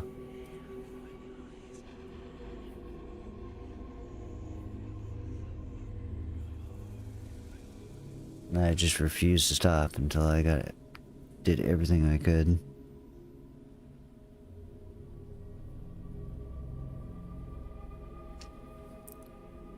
Black and white thing. See, yeah, I see a lot of people. Well, I have seen a lot of people talk about black and white being really good. That's like a lot of people's favorites. Black and white. Black and white. Black and white. Excellent white. Black and white.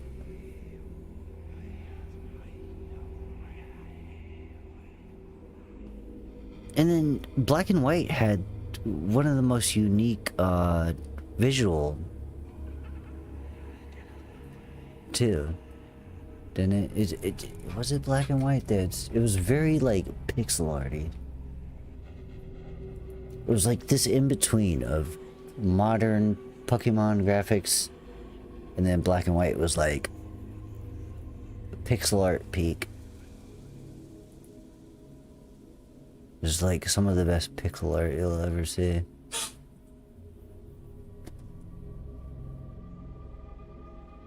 Maybe I'm thinking of X and Y. Which was first?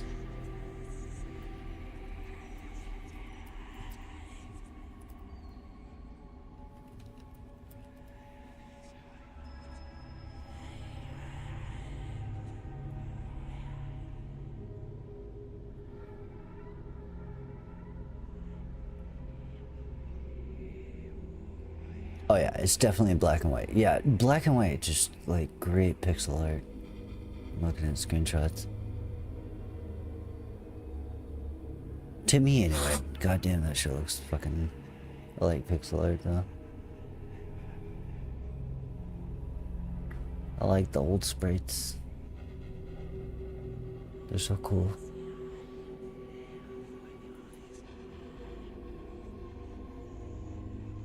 They're the last sprites, you're right.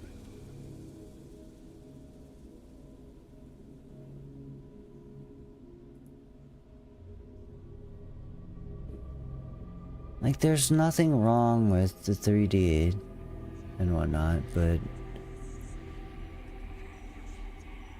pixel art. There's something about pixel art, sprite art, that is... it's just nice.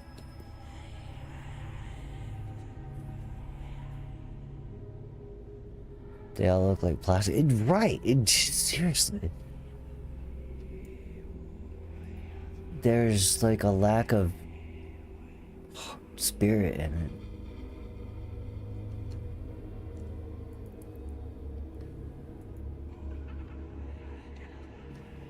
It's not like it looks bad.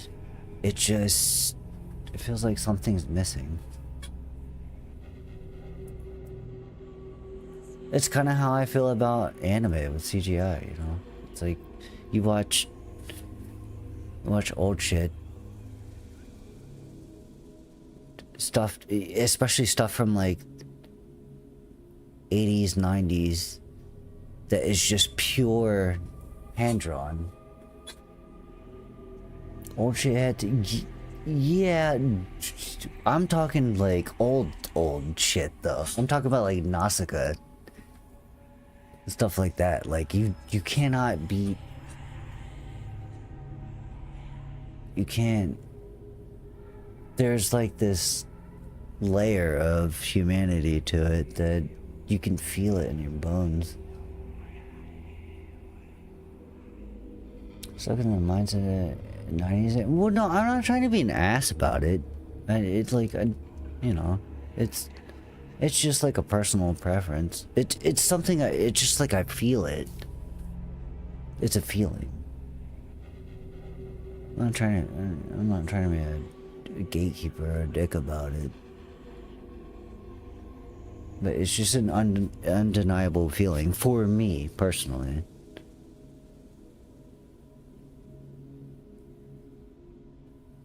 Yeah, it has to be a good... Well, you know, dude, I mean, I know this for sure because I play video games. This game has pretty dope cutscenes. Very, very... It's not as good as Zenless Zone Zero. Zenless Zone Zero has some of the best fucking animation in an anime style game I've ever seen. Because it's stupidly cartoony. It's like, bro, I feel like I'm watching a comic. And this game is kind of the same, but it's just not as good as Zenless. But that's because Zenless Zone Zero has billions of dollars from MiHoYo to just make the most peak animation. This game kind of goes there, but they don't do it quite as well. Too much gacha? Yeah, that's the thing. I'm breaking my own rules. I don't like gacha games either. I stopped playing Genshin, stopped playing all gacha games. I couldn't help, but, you know, this just came out like yesterday. And it's a unique concept. Everybody's calling it Grand Theft Auto, but anime. I haven't seen it yet, but apparently we're getting there. Live service games or something you won't touch anymore? Yeah. Same, pretty much.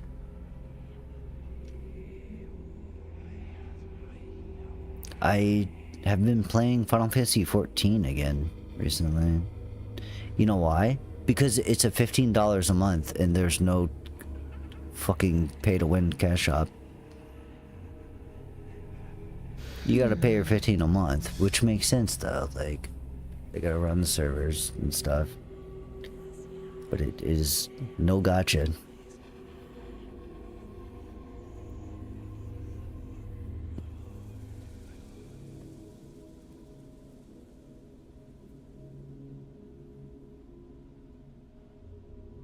Dude, Ion 2. Or not Ion 2. Well, actually, yes, Ion 2. Apparently is getting a global release, but Terra 2. Terra 2 is happening. But I don't trust it. Terra 2 is happening. It's not that it would... Yeah, everybody thought it would never, but it is happening. They're actually doing it. What do I mean? The Terra 2 is happening. It's in the works.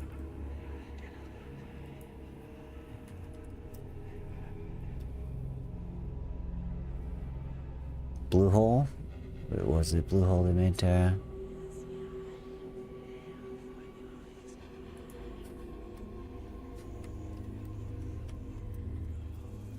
I think it was Blue Hole.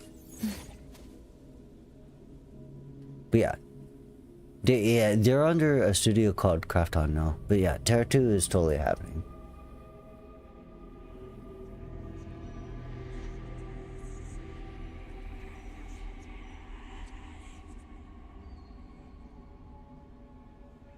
It's NetEase, nasty stuff. Ew. Yeah. Yeah, I don't have any faith in it, but it is happening. But I don't have faith in it. I don't fucking trust that it'll be anything other than a cash grab.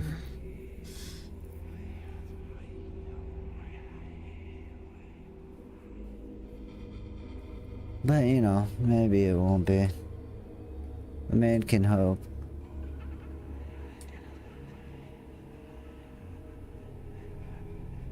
Just happening like persons. Yeah, I mean that's how Ion 2 is. I already played the Taiwan and Korea release of Ion 2, and it looks nice. It's mechanically kind of a fun game. But it is a complete cash grab. It's just complete bullshit.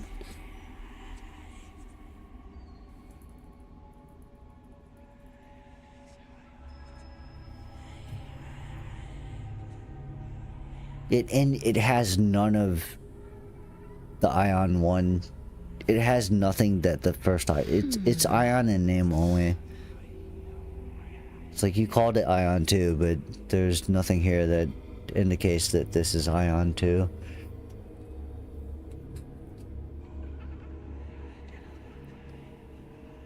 You just like took that name and used it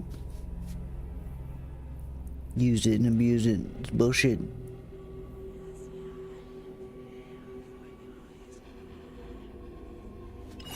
Yeah, no, that's what I assumed too. Terra 2 will probably be like that. But you know what? I bet you they'll make a shitload of money off of it.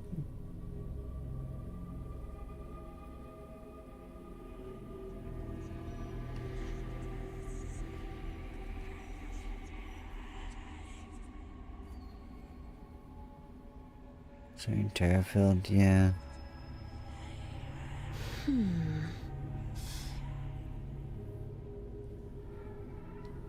Should've just fixed that game.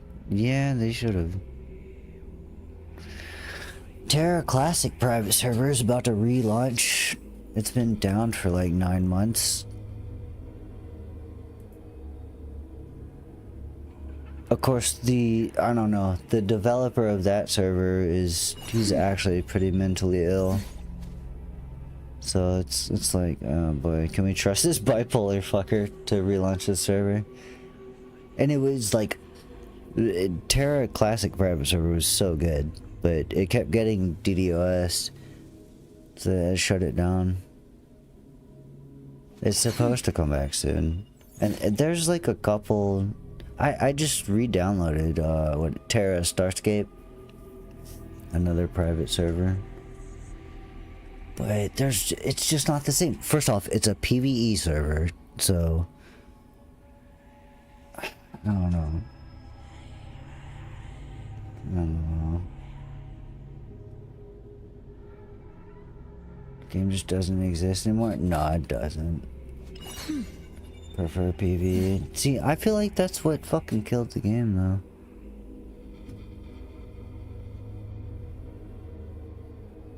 Because once they got rid of, like, open world PvP, it's not because of open world PvP, but around that time, they started to streamline everything. Never got rid of it. Yeah, they did. They totally got rid of it. Like, towards the end, anyway. There was nothing but PvE servers. Unless I'm mistaken.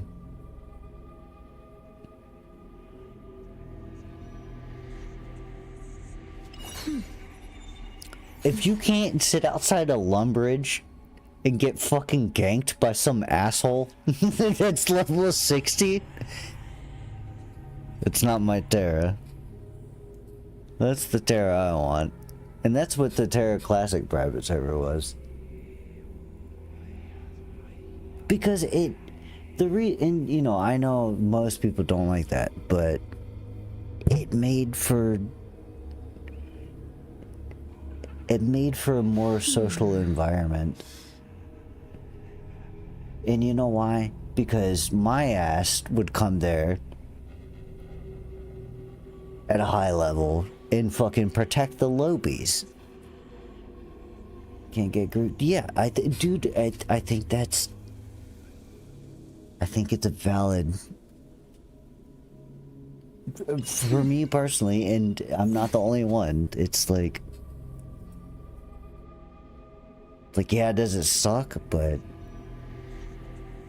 when you have enough players and a full server, it makes for some fun shit. So like, some of my best memories are not only just getting ganked outside of Lumbridge or Lumbridge, fuck, that's goddamn. For sure, that's RuneScape. Lumbertown. Some of my best memories are low level getting ganked and then coming back at high level and fucking ganking the gankers.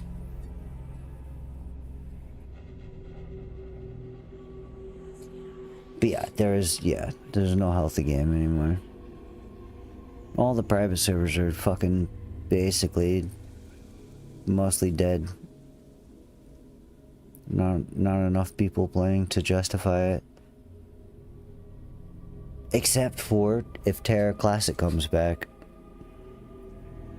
Which it's supposed to be coming back soon, but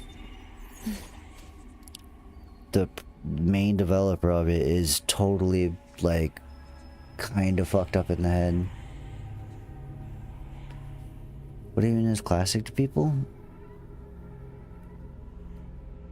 I would say I don't know, what was the first bullshit alien class? Reaper? Or Gunner. Pre-Gunner. I think it goes up to Gunner. What was the first, like, class? Gunner was, like, the first class, right? That released after...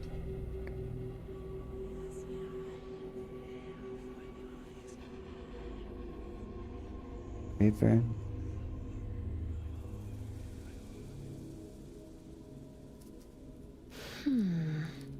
And I think it's kind of actually Classic Plus. Gunner, Brawler. Valk. Yeah. Valk's like the last one they're really saying it. See, I downloaded a private server.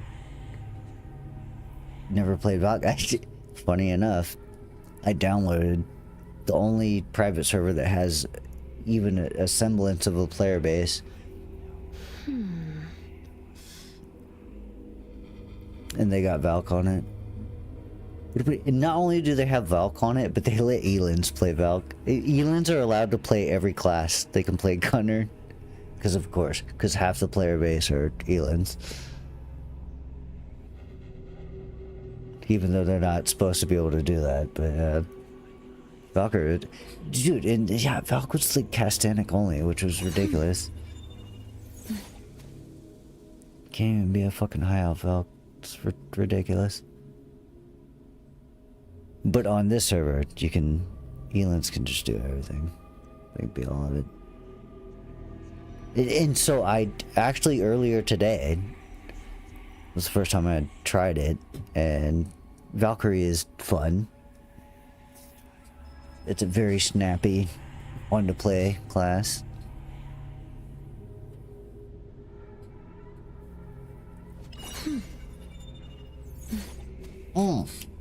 Yeah, Ninja. Yeah.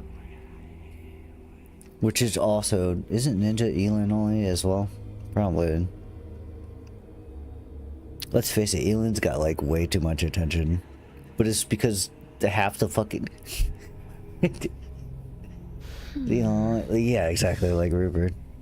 It's literally because half the player base played fucking Elans.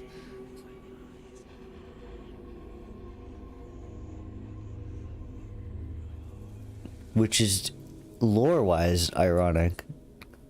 They breed like rabbits. It's like, this makes sense.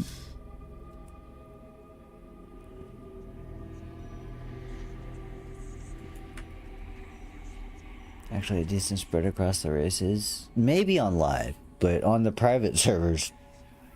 Like, I looked at the stats on Terra Classic, and it was 50%. It was over 50. It was like 53% Elan players. And then everything else was spread out between the rest. Like, jeez. Animation advantage. Right, yeah, because they're smaller. They probably got a smaller hitbox and shit. It's just like fucking Terra. Or not Terra, just like Ion. Back in Ion, everybody would like... You would make your character as short as possible and as small as possible because that affected the hitboxes. And Ion was extremely PvP oriented. It's like, why is everybody running around looking like a fucking... And Ion was super fucked up because you could make your character 15 feet tall or like 2 inches tall. The character creation in the game was so extreme. Which would be fine, but the fact that it affected your hitbox was just insane.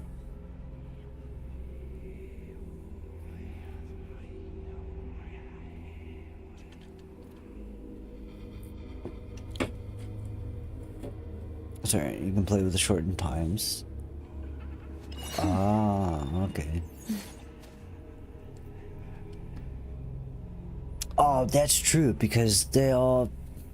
Yeah, doesn't each race have, like, kind of different animations for dodging and stuff? Yeah.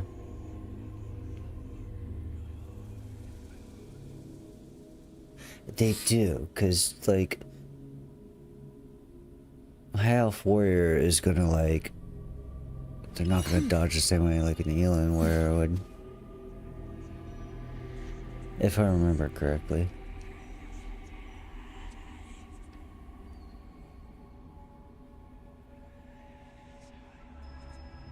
Totally different animations.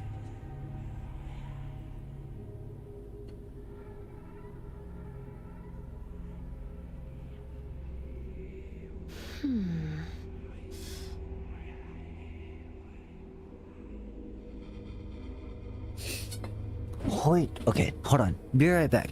Don't go nowhere. I have to use the bathroom.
Wait, okay, I'm back. Sorry.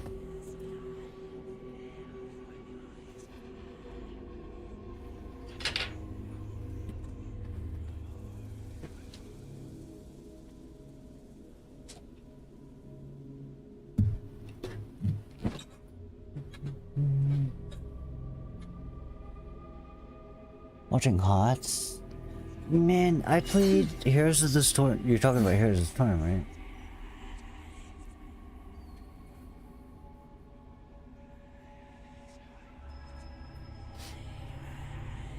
I played that only a handful of times, and I really liked it. I hate MOBAs. Like, fuck League of Legends, but I enjoyed that game. It was like a MOBA for people that didn't want to be sweaty.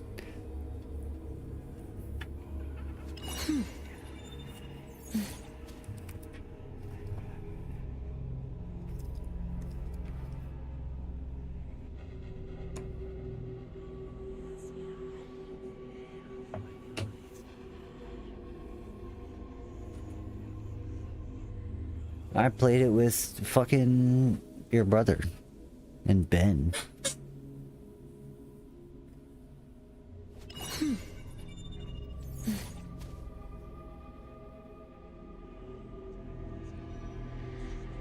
And naturally, Ben was an asshole. And bro is chill.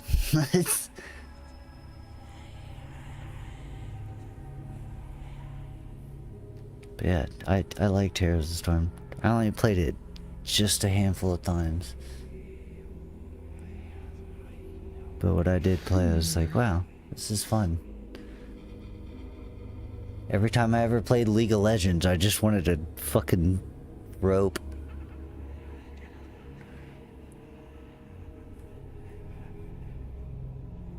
But HOTS was like, you know, I can deal with it. I don't even mind losing.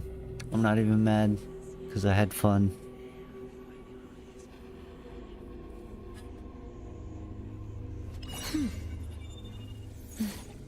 Anna, dude, Anna? Really? You're Anna? You like, you Anna? Anna fan?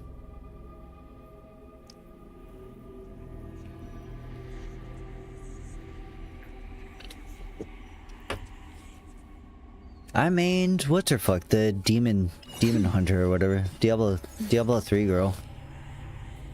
Little Red Riding Hood with a crossbow. I forget her name.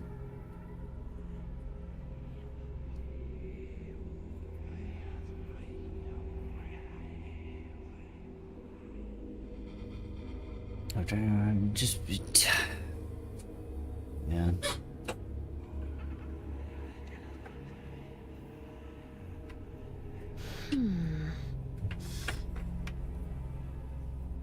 It's hard to play games with supposed friends when they take that shit way too seriously.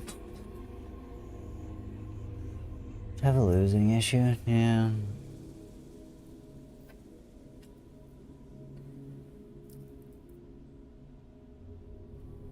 It's your love. My love, my life.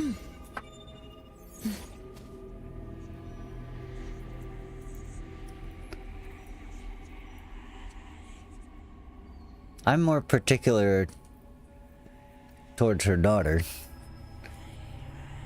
I played a lot of Farah in my day. I played a shitload of Anna when she first came out too, though. I played a lot of characters in Overwatch until they went to fucking role queue. And then I just only played D.Va. D.Va was always my main, but once they went to 5v5 and role queue, it's like, well, I guess I'm just playing D.Va.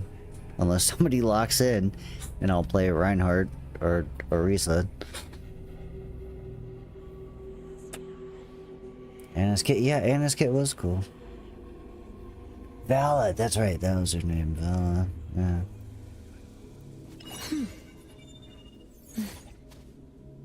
It's just like before role queue happened. You know, I played Overwatch from day one. I played for all 6 years until Overwatch 2. 6 or whatever years. And it just, I don't know. I miss the old days. The first like three or so years of Overwatch were... I feel like it's more in line with that now, actually. Overwatch, I played a bit recently. And you can do the old school 6v6. No roll queue. That's how I played. More enjoyable. Dude, yeah, don't play comp, same. Also, yeah, the first 3 years I played Overwatch, I played almost exclusively ranked. Now when I play, oh, I don't touch ranked.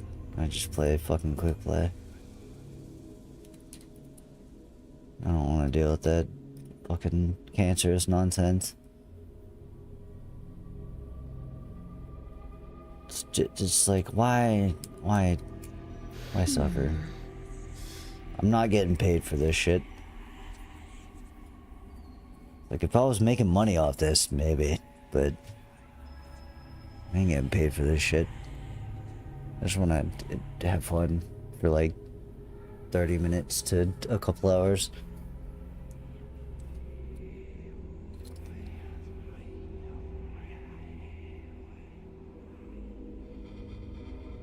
Yeah, dude, Elo's terrible. So bad.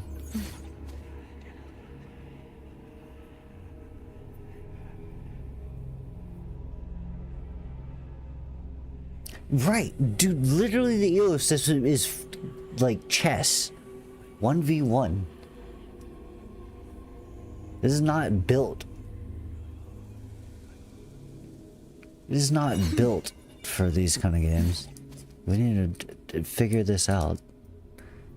These kind of games are not chess. All my favorite games die. Mine too, man. Trust. I'm still coping over Mabinogi right now. And Mabinogi's not even dead, but it might as well be.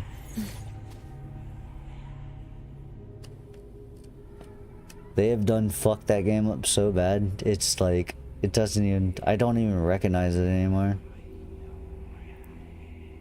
It's like, how did you take one of the greatest fucking sandbox, do whatever you want MMOs of all time? Like, such an adventure, something you could just log in and like every time you logged in was a new adventure, and then turn it into, well, now we're just running the same 3 endgame dungeons. And once you're done with that, you can't play for a week because there's nothing left to do.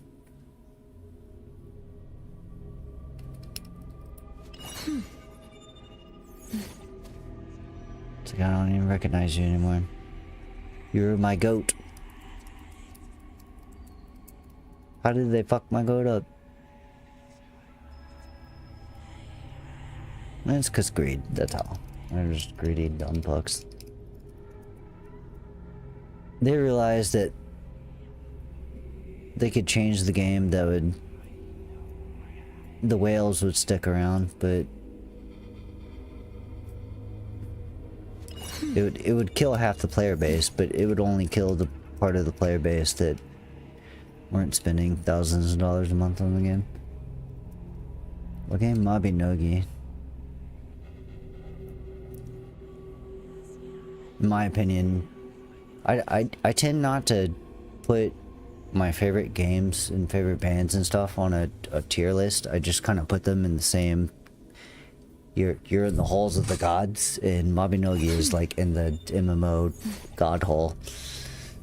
Was, anyway. Now it's been relegated to dog shit because they just destroyed the game. It was already getting bad like 10 years ago. The signs were there, but now it's like the most recent couple updates they've done with it is just like, man, you done really fucked everything up. It's like, I don't even recognize this shit anymore.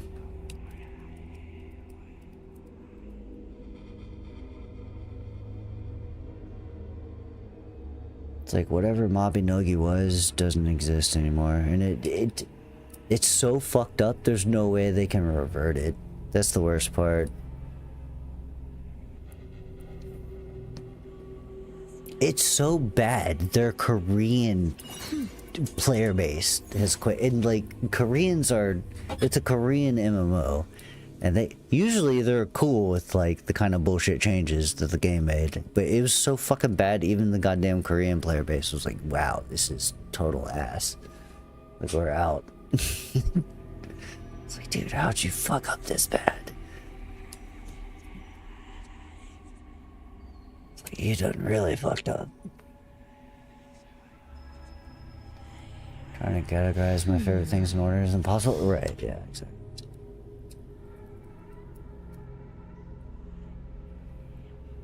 I just kind of put them all on the same level.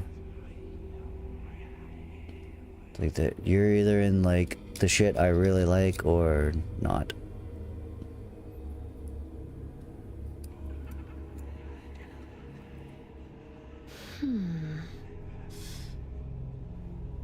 Can't really put a number on it. 80s 2 is amazing. Yeah. Yeah, I remember playing the first one on your Steam Deck.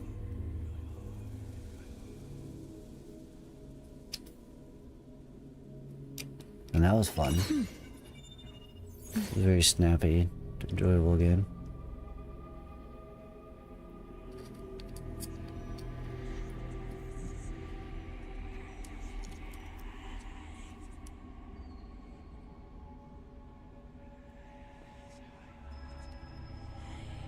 It's speaking of gaming. Maybe I should start playing again soon instead of sitting here yapping. Honestly, it's I'm sitting here just scraping my bowl, trying to smoke what little weed I can get out of this shit.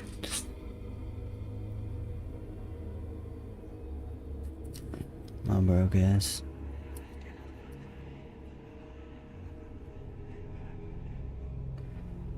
Thankfully, I'm a lightweight. All I need is one good hit, and I'm done.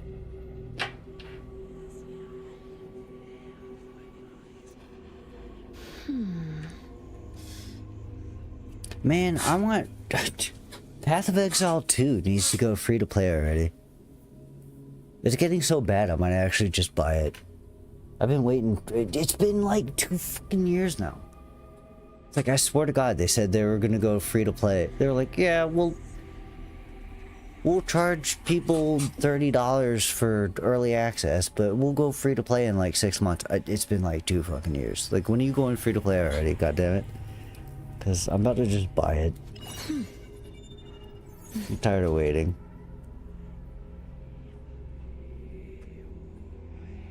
Making me wait too long.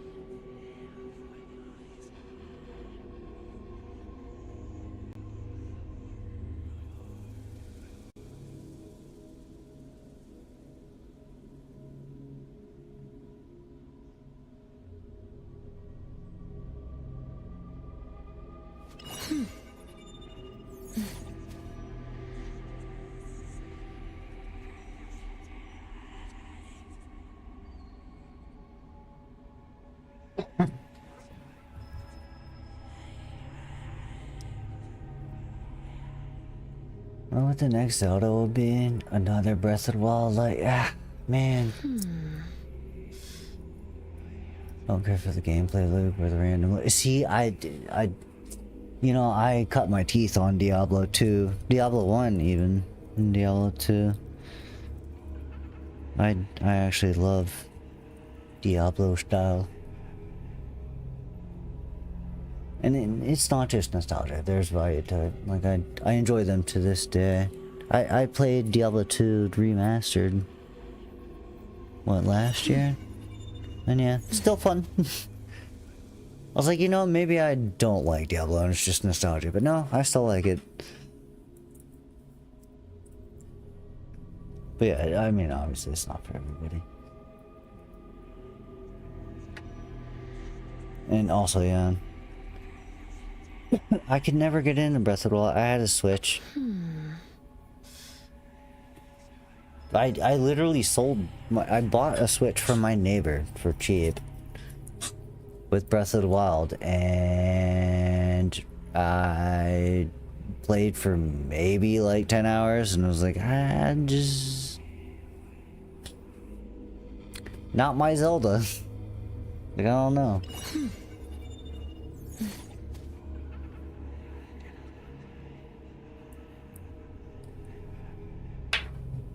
I'm not saying Breath of the Wild is bad or anything, but like, this is not what I wanted.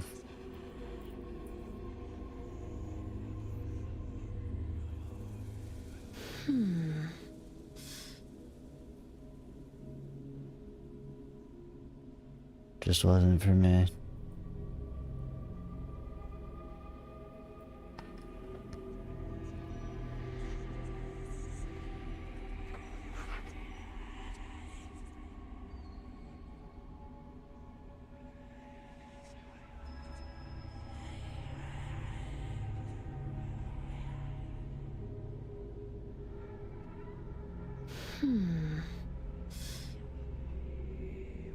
Don't feel as connected when staring at them like a god.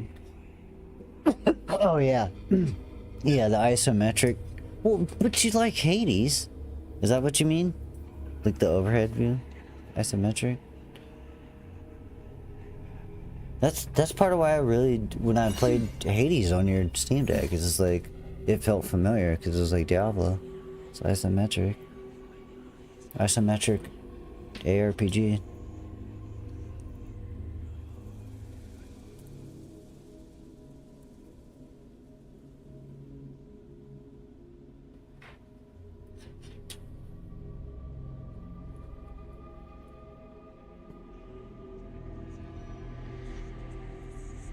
Don't see the gameplay loop being that great. The thing that bugged me was like, where the fuck is the challenge?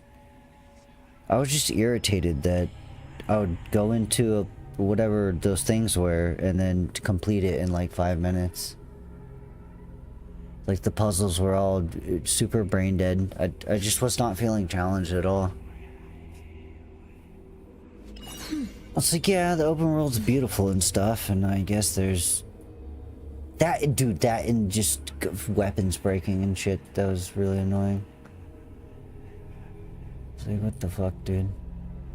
Every single weapon is the big Goron sword now. This is nonsense. You can break the Master Sword, huh? Is that true? Like, that's what I heard people. I never made it that far, but it's like, you can break the Master Sword. This is no. It's like, no, no, no. Not how that should work. Gameplay is a lot more responsive than Diablo. Yeah, because there's like a bunch of different. Yeah, for sure. The thing with Diablo, especially Diablo 2, but I imagine they're still on that level, is like, you pretty much only use your regular attack and then you can only like have 2 abilities at any given time. At least in Diablo 2. I think 3, well, no, 3 is a little bit more beyond that, but yeah, it's a little too simplistic. You don't really got a whole lot going on. You're kind of like drawn down one path and you're gonna focus on like building this one ability that you just spam, and like it's kind of like fuck, what are those games called?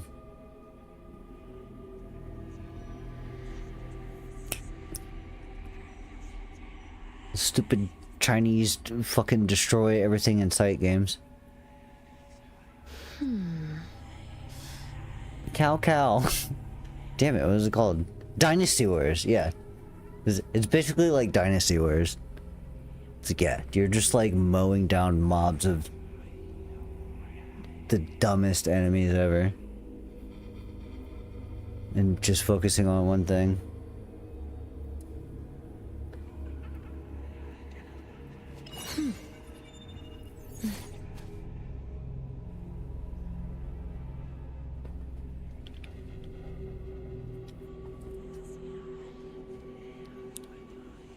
Get to the top of the mountain and get to the right, yeah.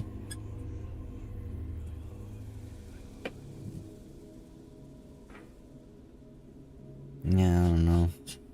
It just, you know, maybe one of these days I'll buy another Switch and...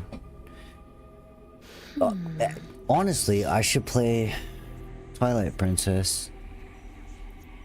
No, I've never played that shit. I've never played any Zelda game past Wind Waker. Well, other than Breath of the Wild. I've never beaten... I have played Twilight Princess. I've never beaten any Zelda game past Wind Waker.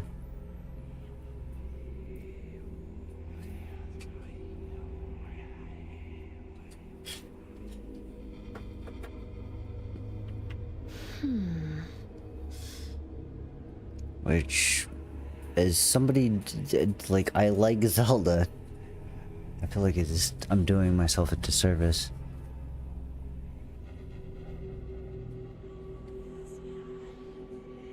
Well, unless... Was Phantom Hourglass in that past Wind Waker? Maybe. I don't know.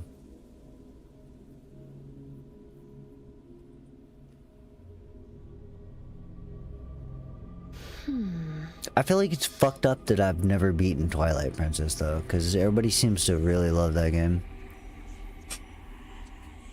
I feel like it's, if anything, I absolutely have to play that.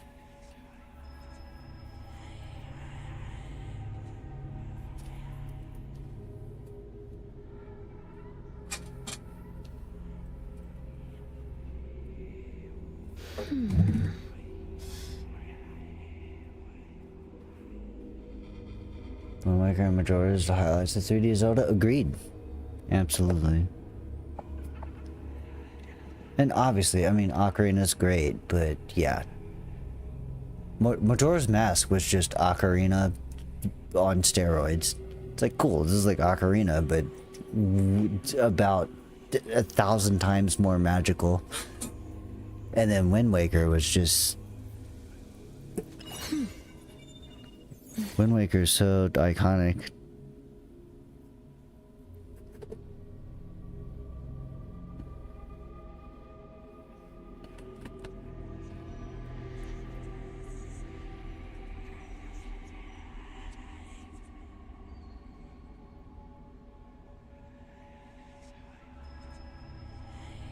And my last was on DS after Wind Waker. Okay, so that's the last one I beat. Because I beat that one when I was in the fucking army.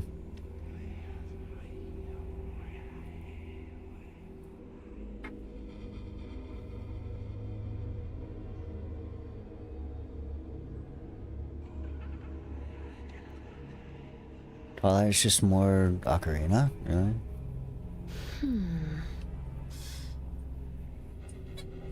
Yeah, I think you're right though. Majora's Mask was like, oh my god.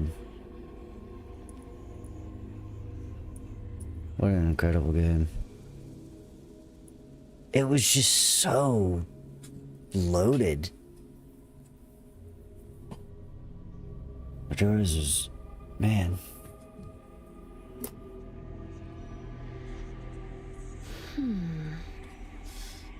Like, talk about upping the ante a lot.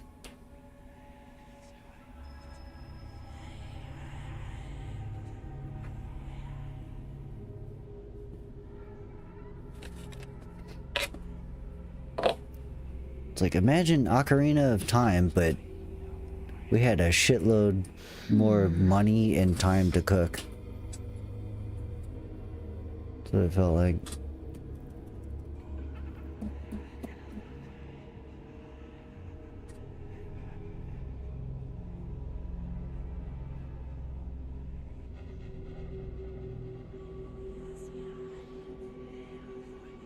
Lion Princess, like the son of Ocarina. So basically, it's like simple again. Not as much side stuff. It's kind of more straightforward, streamlined experience.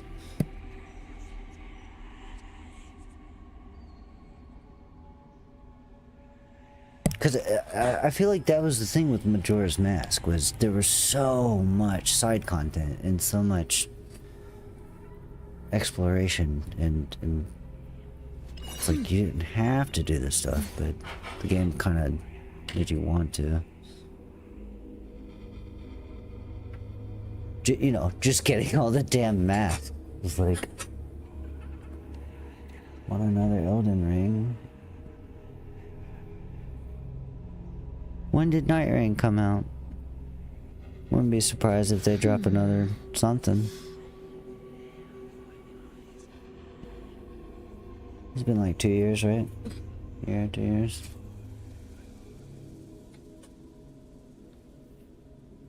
Or has it only been a year? I don't know.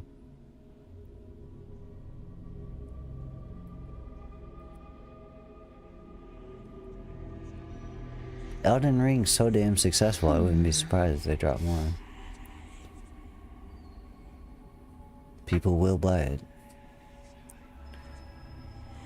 They got a instant money printer at this point.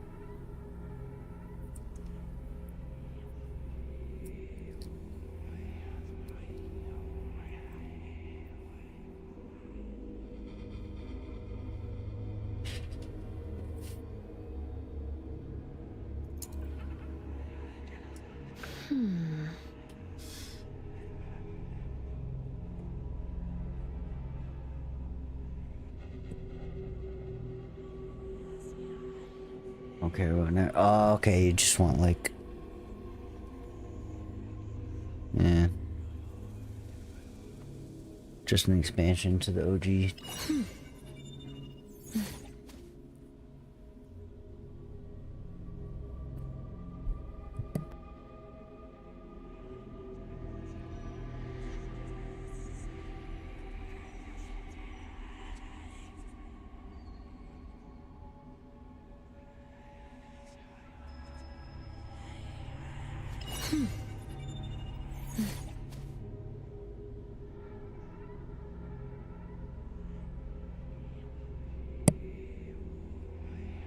That's why Night Rain exists, right? But it isn't. Night Rain is like its own thing, though. It's like practically a different game, isn't it?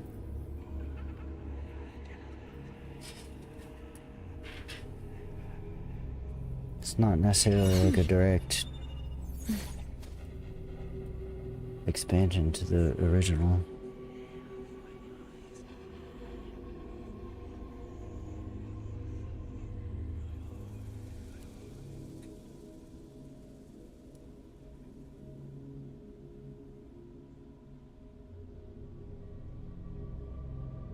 Or do you just want Elden Ring too?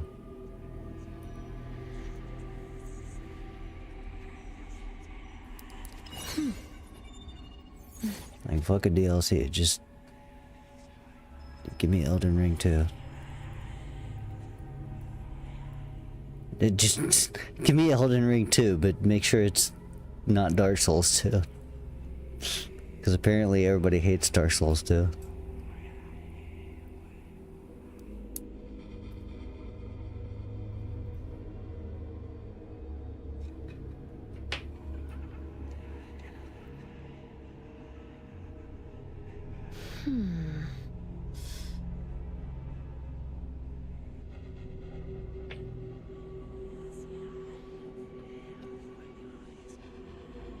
Aw, dude, did you see that the fucking Jacksepticeye is producing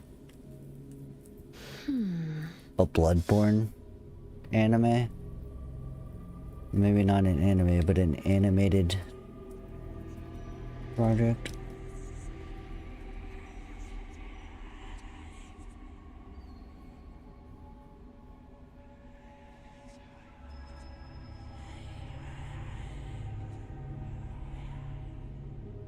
Just want another experience like that. Ian, right?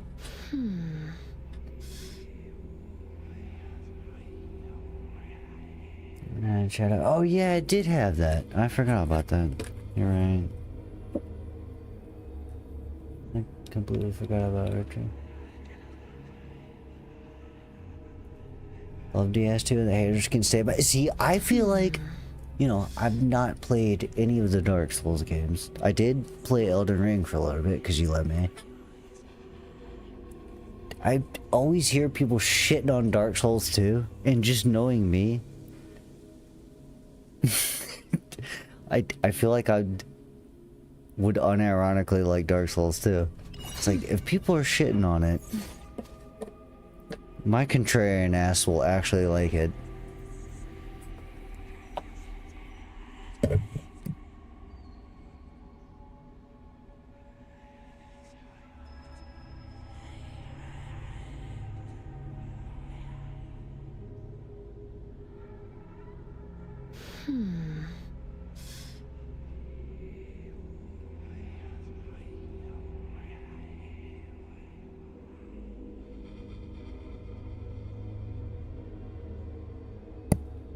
YouTuber? Yeah, he is a YouTuber. He's one of the, you know, he's one of the OGs.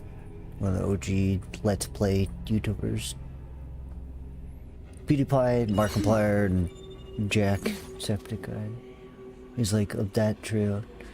You know, Markiplier just did, produce and directed even, I think, the fucking, goddamn, what the hell is it called? Shit was in theaters. It did really well. Hollywood was pissed about that one. Iron Lung. The indie horror game. But yeah, now Jacksepticeye is... he's producing like a Bloodborne animated show or something. I don't know if it's a show or a movie. But, and he's like a huge Bloodborne fan. That's the thing. It's not just like doing it for the clout. He's like a massive Souls fan, massive Bloodborne fan.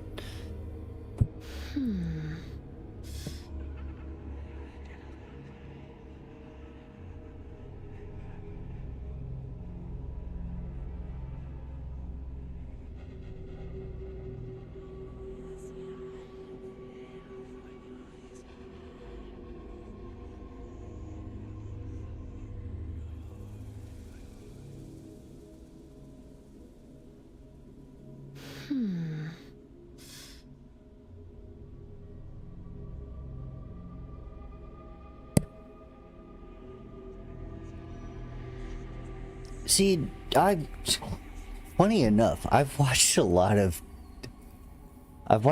people play Dark Souls and Elden Ring. And it seems like the common complaint with Dark Souls 2 is mechanically it's bullshit. Honestly, it sounds like, to me, from what I've noticed, people complain about it because it's too fucking hard. Like, to me, it seems like they're making excuses. It's like, this is fucking bullshit. It's like, this sucks, that sucks. But to me, it just sounds like a good scenario. It's like, it sounds like you're just getting your ass kicked and you're pissed off about it.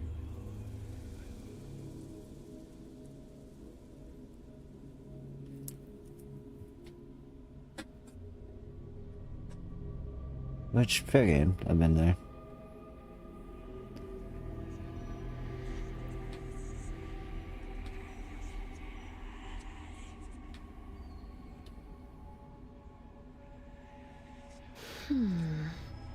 Guess it's only closing their remake studio. Dude, I'm pretty sure I liked Elden Ring. The little bit I played, when I played maybe like 10 hours max. I was enjoying the shit out of it because it was challenging. It's frustrating, but it was fun. And it didn't feel unfair. It was like frustrating, but in a way that you kept learning and advancing little by little, and that was satisfying. It never felt too ridiculous.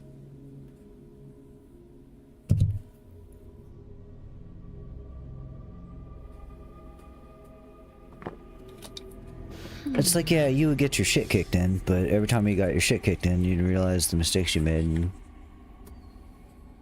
fix that. It never felt unfair.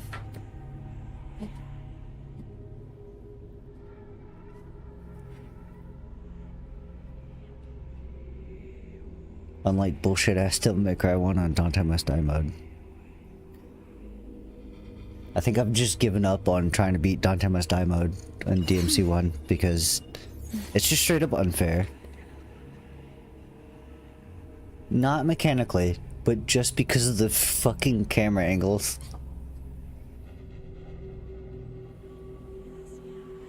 This is straight up bullshit.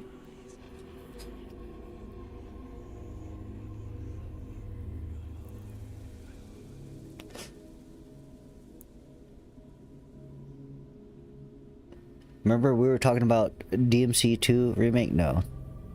I was wrong. They don't need it.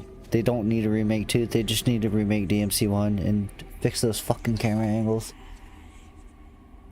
Just make the exact same game, just unfuck the camera angles. That's all I need.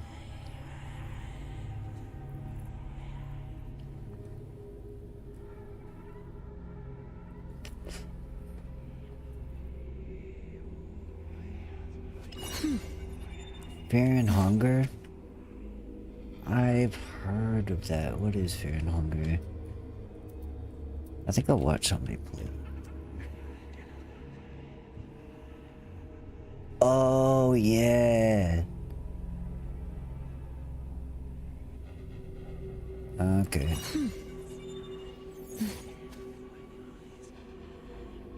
The art style alone makes me interested in the game.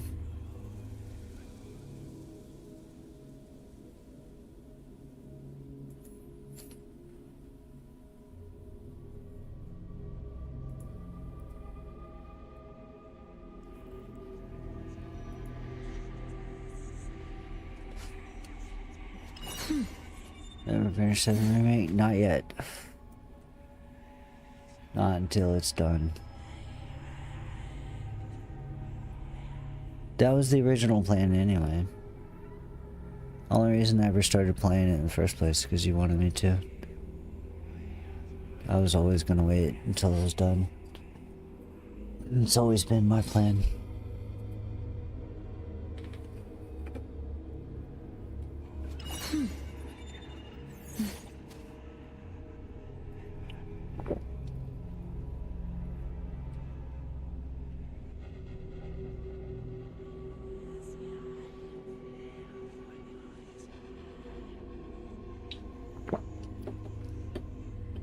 It is fun though. It was good.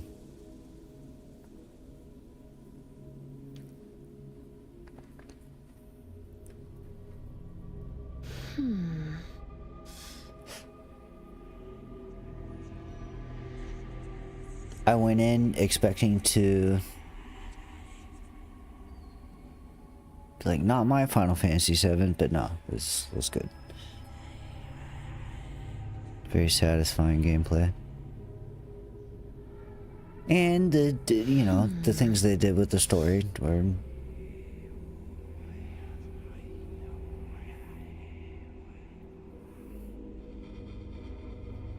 they changed things. But I think they changed things in a way that made sense. It's like, I get this.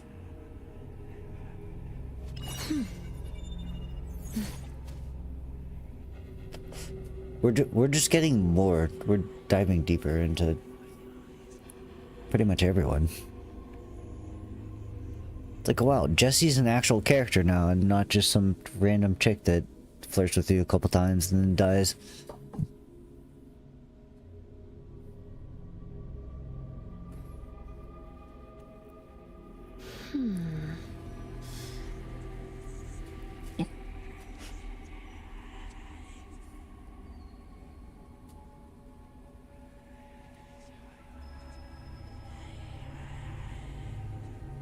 Can't talk about it.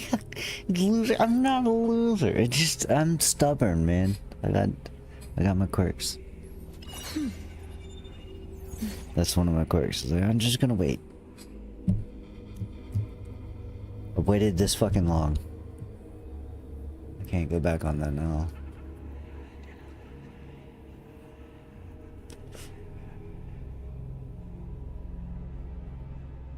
So, dude, yeah, yeah, you're right. That is the only thing that sucks is I guess we just can't really talk about it.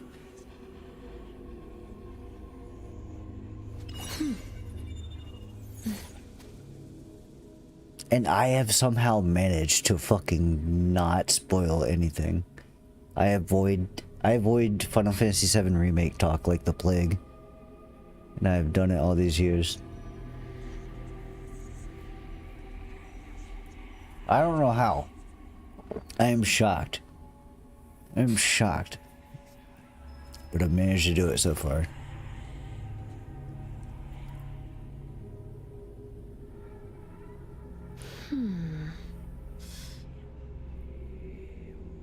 That's it, right? Yeah, that's what I'm saying. Earth's death was the end of the first disc. And I kinda know. I won't say it hasn't been totally spoiled. I kinda know. I've seen things. But see, I've not seen enough to where, like, I don't know what I'm saying. I'm not entirely sure. It's like, is this just, like, Cloud fucking wrong imagination thing? I don't know. I don't know. I don't know and I don't want to know.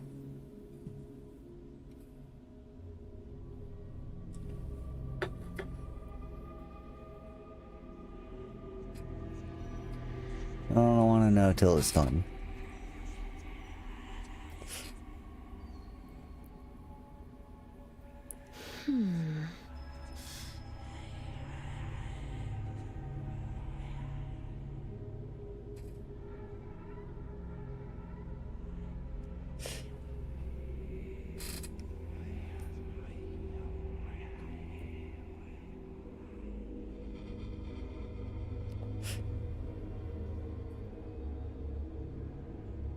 I definitely suspect, and don't clarify this for me. I'm just speculating. But they're definitely going to switch things up. I have my suspicions where the story's going.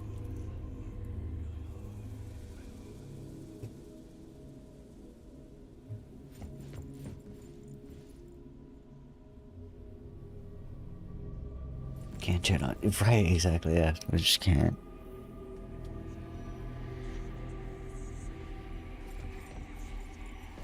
I've got like years of speculating going on. They just need to hurry up and make the last one. That's gotta be coming out like next year, right?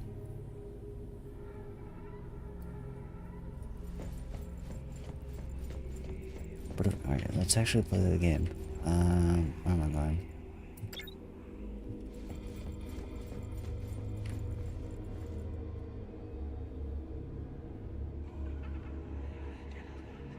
Does nothing on point. What it does, how you feel about it. See, that's, yeah. That's kind of, I figured something like that would happen. Like, they're gonna fundamentally change this story. And I'm either gonna be like, fuck this, or like, okay, this makes sense. I assume it's gonna make sense. I'm like, yep, I get it. This works.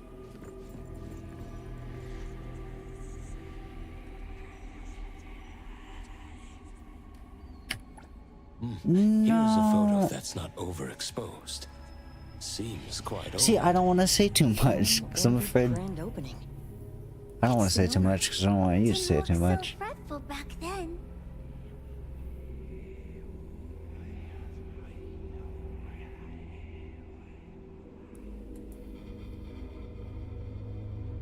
I have my suspicions of where things are gonna go, though.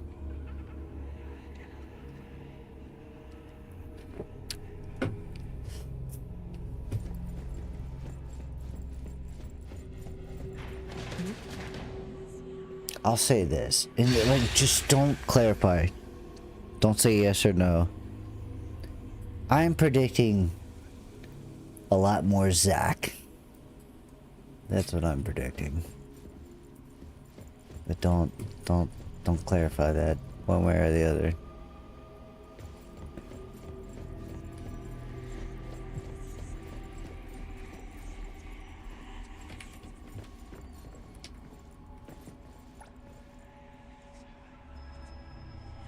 Here it Down comes. to a Kingdom Hearts 3 issue. Oh shit, what do you mean? Coming through.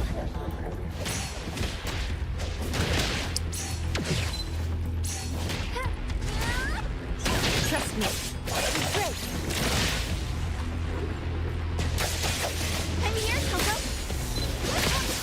Troublesome. All these broken cameras.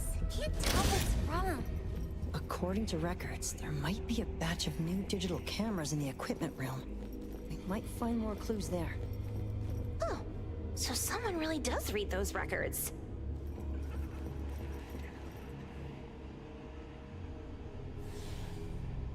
Mass Effect 3 answers aren't great. Yeah.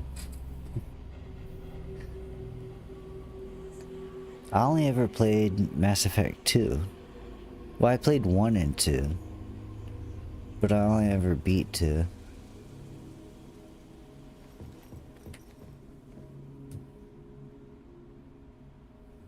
But I know about 3. I know that people hated that ending. I don't know why. But people were super pissed about it. It's like, what the hell is this shit?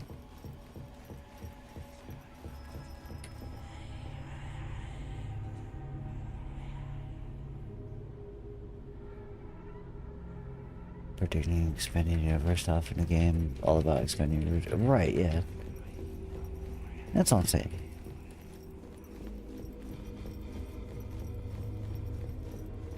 Wait, there's... You know... I don't want to say. I want to talk about my theories. I'm just afraid to, because I don't want you to say too much.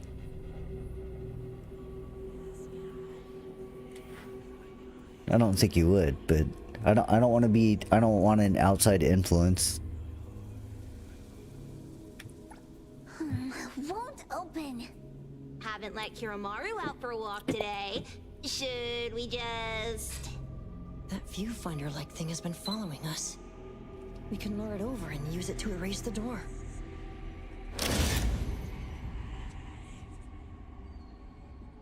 Yeah, Mass Effect 2 is awesome.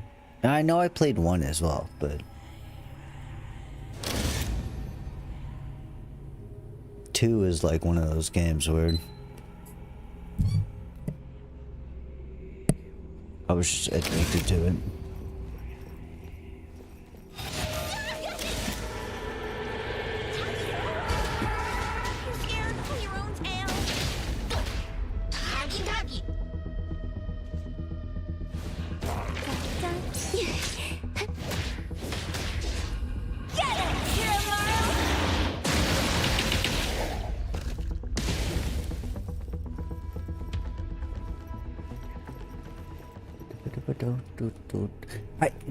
I just know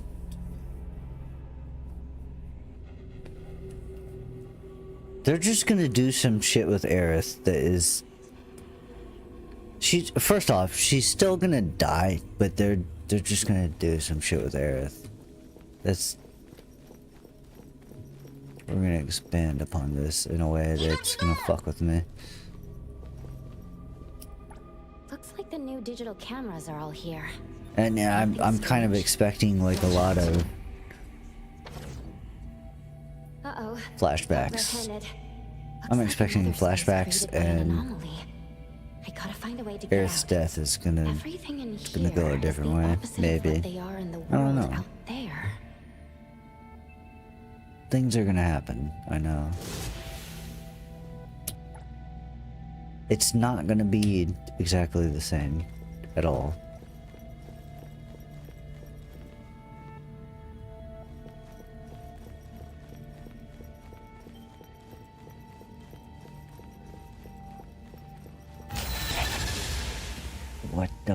is going on?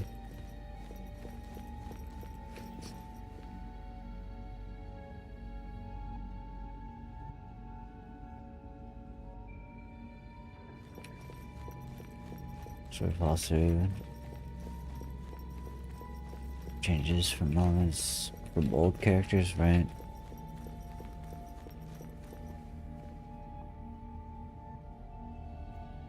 I wouldn't really know. All I know is goddamn people were mad as hell about how it ended. Like mad as fuck. It's like, what is this?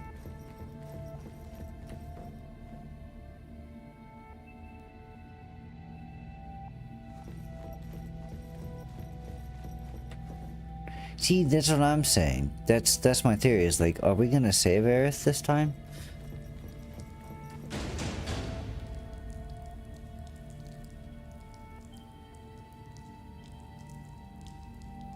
Are we gonna find a way to save her and fucking Cloud dies? This is where I see it going. Just say nothing. I don't want to know. I don't know what happens in any of this shit. I know fucking Aerith dies in the second one. I'm certain of that. But like, are we gonna save her? Is Cloud gonna fucking... That's where I see it going. Cloud's gonna fucking die so she can live.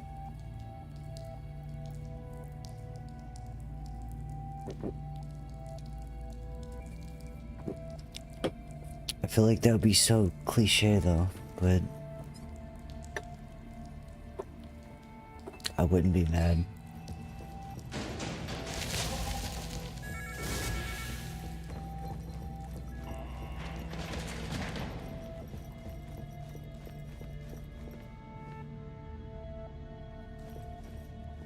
He's gonna figure out some kind of way to bring her back. Right at the end, the final fight. We'll summon Aerith.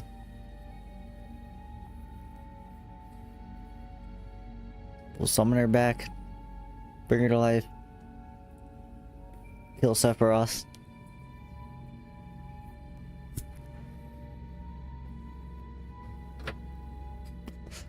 Stupid idea. This is why I'm not a game developer. Dumb idea.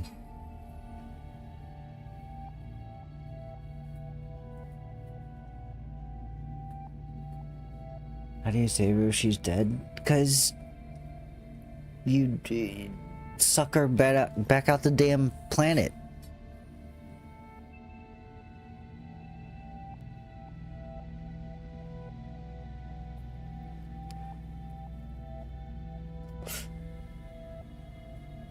Bring her back somehow. Summon her from a fucking materia. But you can only use it one time. And it kills Cloud and brings her back.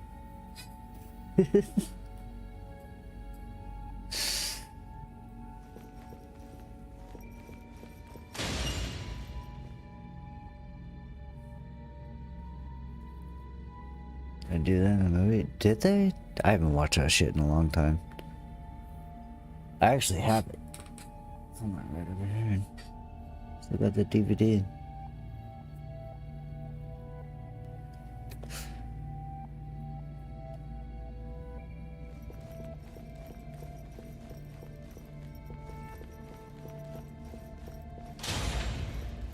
Oh boy, we're lagging.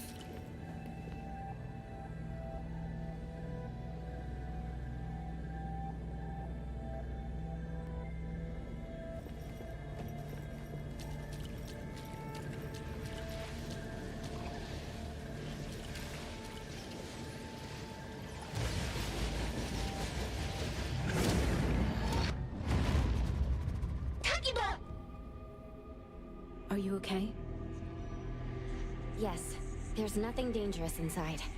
Looks like being captured by the viewfinder risks entering another space. The cameras on the shelf just now. They're gone. Strange. We haven't looked. Let's check the third floor.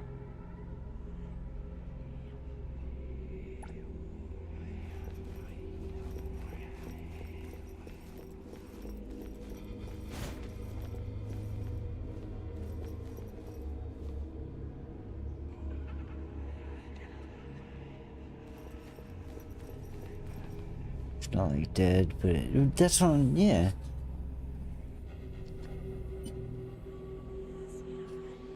That's what I'm saying. She should be able to be brought back because of the live stream.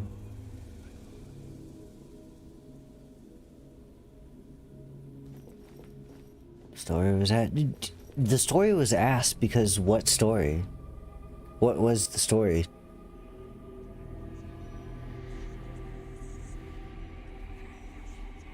The movie seemed just like a series of cool fights, and it's like, what is actually even happening here? The only thing I remember from that fucking movie was that Tifa gave a shit about Cloud more than anybody. And she was the only character that seemed to be a character and not just like a puppet for a fight.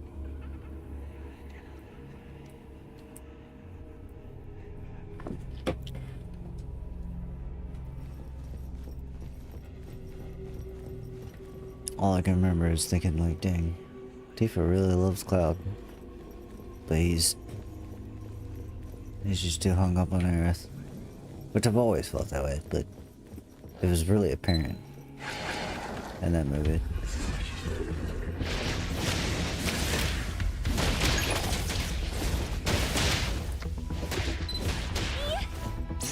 Oh yeah, that's right, we gotta save the kids. That was the story, I guess. We gotta help these kids.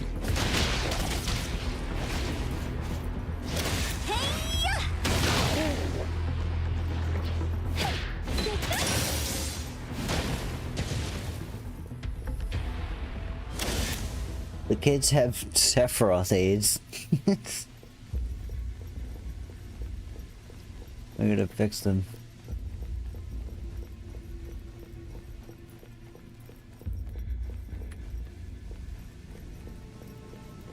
It was stupid. It was a stupid movie.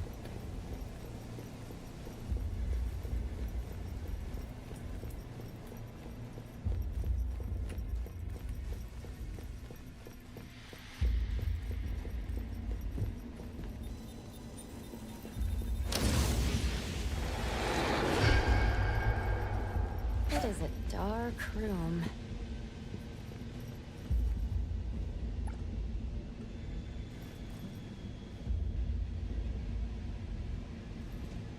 The photos here are very clear, with no signs of overexposure. Shuba, notify everyone to come here. Huh. This photo is very clear. This room is dark, and the anomaly photos are clearer here than anywhere else. The culprit must be in this room. Makes sense, makes sense. That being said, combining what we've seen so far, I have an idea of what it could be. Huh. Detective Adler, please enlighten us. The floating photos we saw before were all somewhat overexposed and blurry. But the photos from this dark room are normal. This characteristic is reminiscent of film. The anomaly might be related to film. Film? Remember the grand opening photo of Film Orbit we saw on the second floor? It was taken with a film camera. Nowadays, few people use film cameras. Film is typically developed in a dark room to prevent exposure to light, which would ruin the photos. That explains the difference between the photos here and elsewhere. Quite the nostalgic anomaly. All right, let's look for anything related to film. I found a key to the basement earlier, but haven't investigated it yet. The dark basement. It's likely where Adler said they developed films. Yes, that makes sense. Looks like we're getting closer to the truth. Tagido!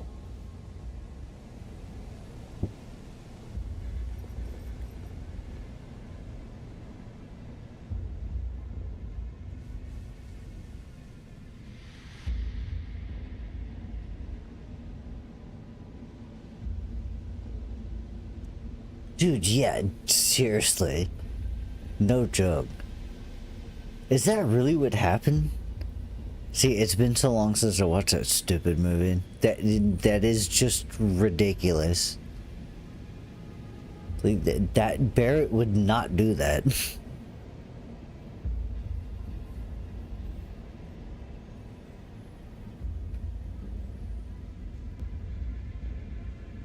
Everything he sacrificed for Marlene and for the planet and just for his morals to do that, yeah, that is fucking I want to say the R slur, but I'm trying to be better. But boy, is that R slurred. Like, what? No? Barrett would not, like, he would never. Barrett would not do that. He would not fucking do that. This is fucking ridiculous.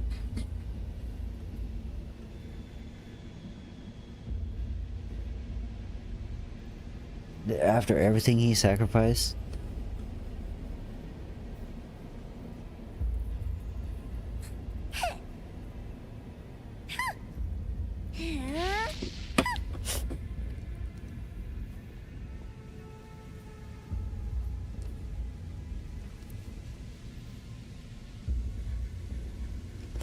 There's no way. Not my Barrett.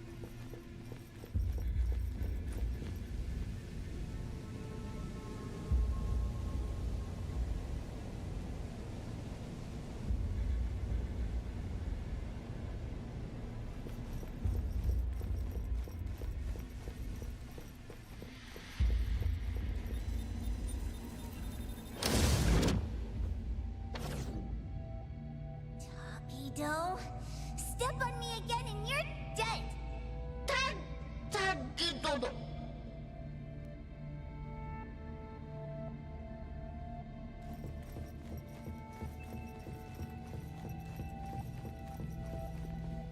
There! Doesn't that look like an exit? A negative space. Adler was right. The anomaly we're looking for is definitely related to film. When I was captured, I also entered a space like this.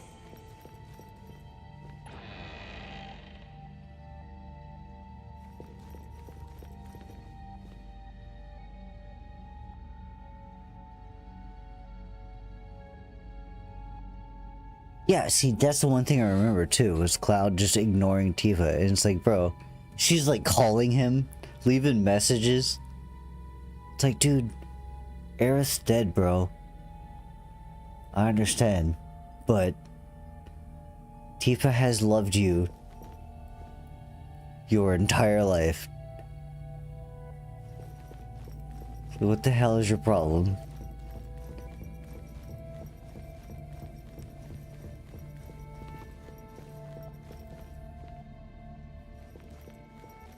Like, she's your best fucking friend. What are you doing? Kotori. Some things in the dark can't stay hidden any longer.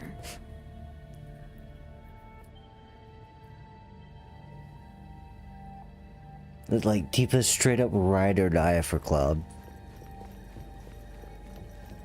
What the hell is this problem? I don't understand.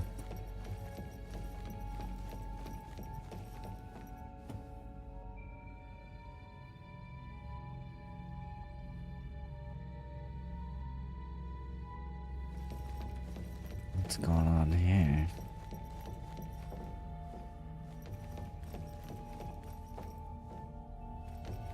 Nothing.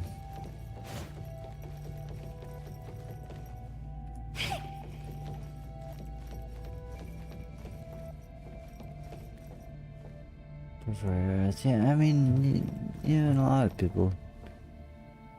I like Aerith too, but all I'm saying is Tifa is a ride or die. Cloud should realize. Like, you can overcome that pain. You can move on. You have somebody right there willing to help you move on.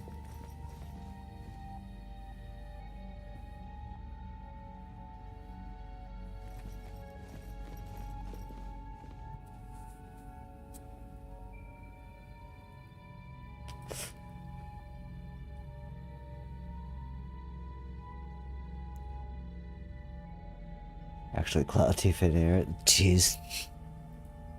I don't know if I can handle it. It's too emotional.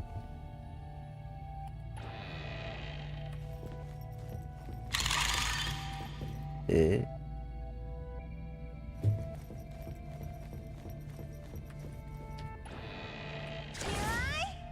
Oops.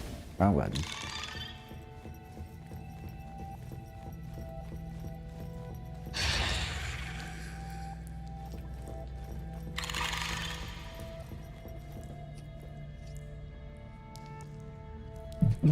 Yeah, that's true. I guess there is that whole thing that Cloud is.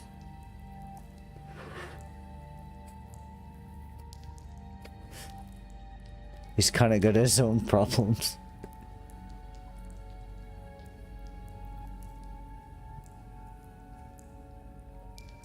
A lot more fucked up problems than Diva.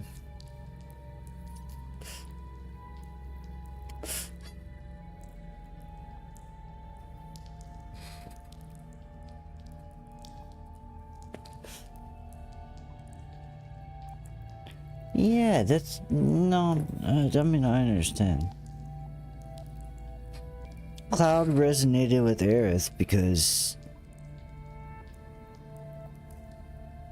their problems were way bigger than just being a human.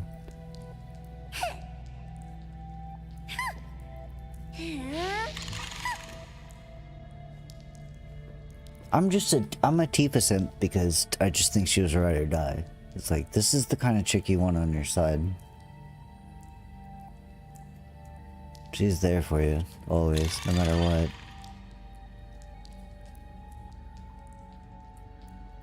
Aerith fucking told Cloud a million times, like, don't fall in love with me. Don't. Like, just, it was non-stop. It was non-stop in the original game and even the remake. It just right out the gate. It's just like, yeah, don't. You don't want to mess with me because I'm broken. Get out of here.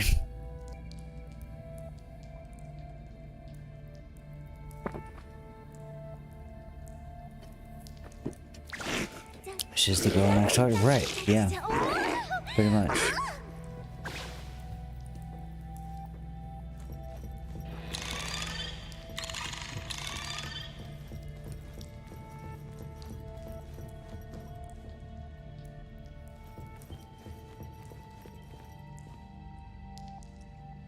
Girl next door that will like beat your bully up for you though. She's like the girl next door, but advanced girl next door. This space is chaotic. These must be images captured by the viewfinder. Compared to my first entry, the anomaly's power seems to have increased. Be extra careful.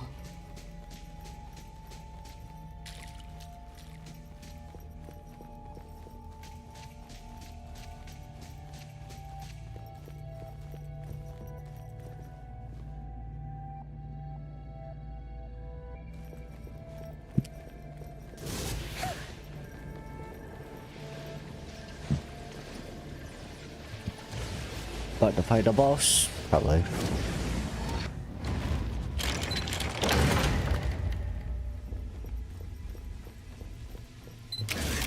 I'm sure it'll be stupidly easy.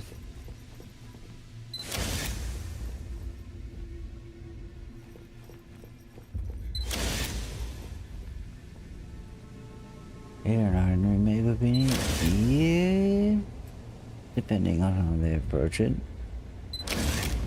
I feel like an 8 remake could be in a similar vein as 7 remake, but a 9 remake? Dude, a 9 remake needs to be turn-based. Sneaky at least vaguely turn-based. I cannot imagine a 9 remake action combat, or, you know, half action, half. I just don't know how a 9 remake would work. Especially even graphically, you know, it's got such a distinct art style and stuff. If they did a 9 remake, it's like, you better not fuck that one up.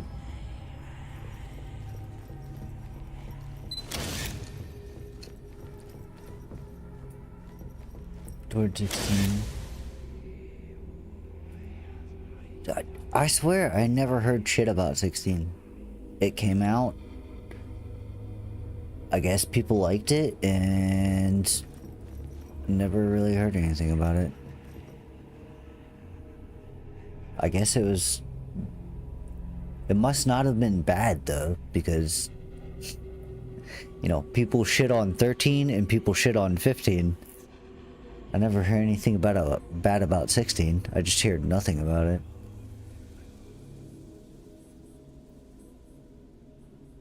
Movie action, like 7 remake. Option for, right, yeah, that's like 100% chance is what they're gonna do.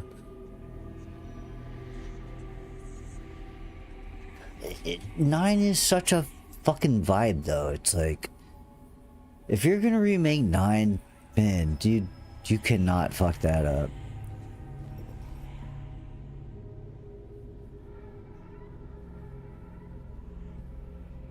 You cannot fuck that one up. Because people are gonna be super pissed. I'd be super pissed.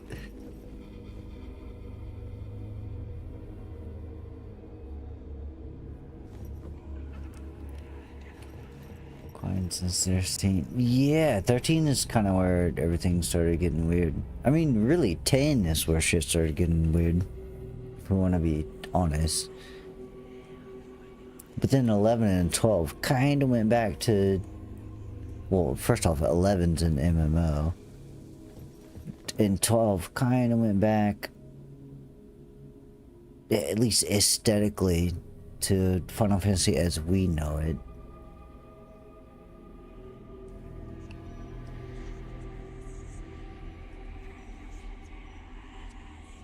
I liked 13. 13 catches way too much shit. Now, I don't know about 13-2 or Lightning Returns. I never played those ones, but I liked 13 personally.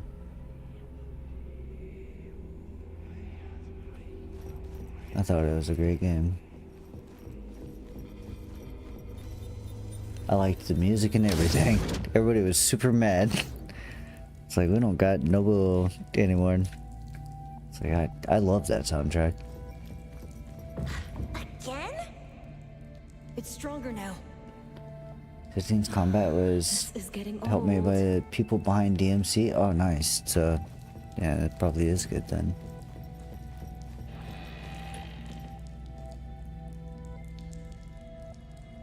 Want to chat on Discord? Sure.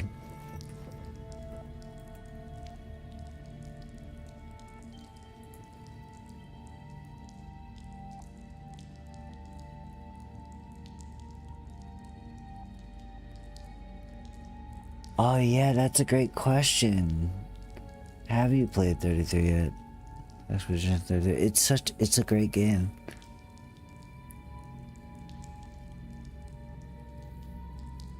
Totally worth playing. Totally worth.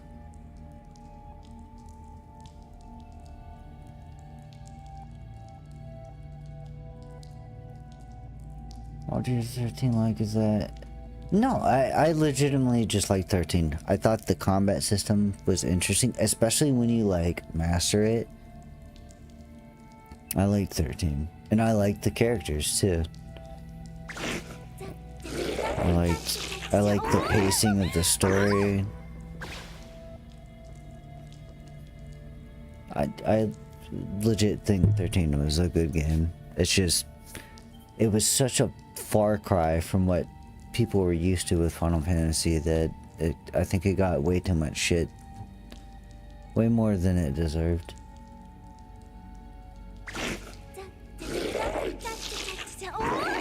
13 is flawed as fuck.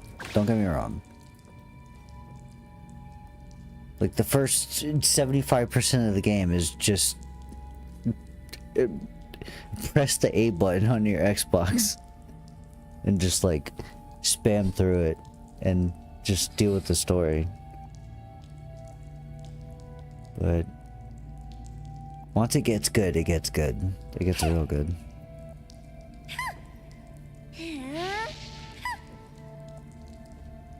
Can't find the urge to play it, yeah.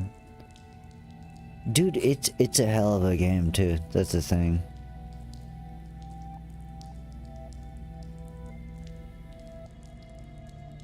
It's not like something you just pick up casually.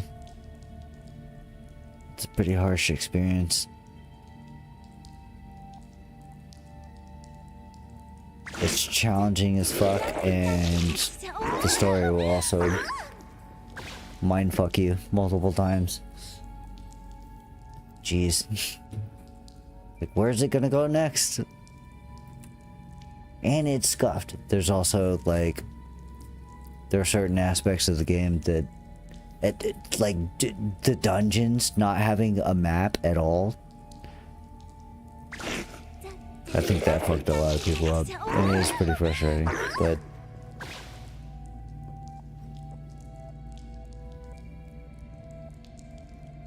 it's a great game.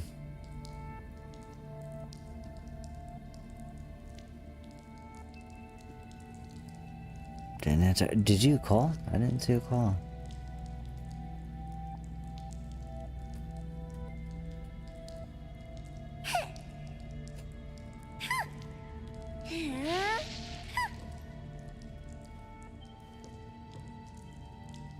Call again.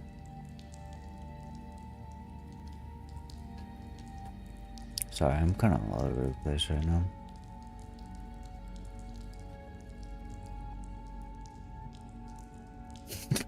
I'm not a bum. I'm just unemployed. There's a difference.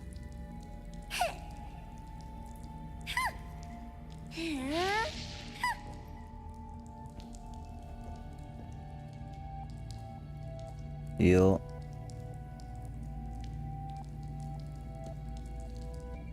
When was the last time you played 13 though? Last time? Fuck, I don't know. Let me check my Steam. Probably like almost 10 years ago. Yeah, I feel like that's why, like, I'm not entirely sure in my opinion of 13 anymore, just because it's been so long since I've played it. But like, and when I was playing, when it came out and when I did try it, it was during the time where I wasn't really feeling RPGs as much. So I think maybe one day, like, I got it on Steam to play one day, but when, I don't know. Why are we playing a girl? Nobu. Motherfucker, you know me. You're asking stupid questions. If I'm playing an anime game... I will see through the Nexus. Tag, you're it! I'm here to help!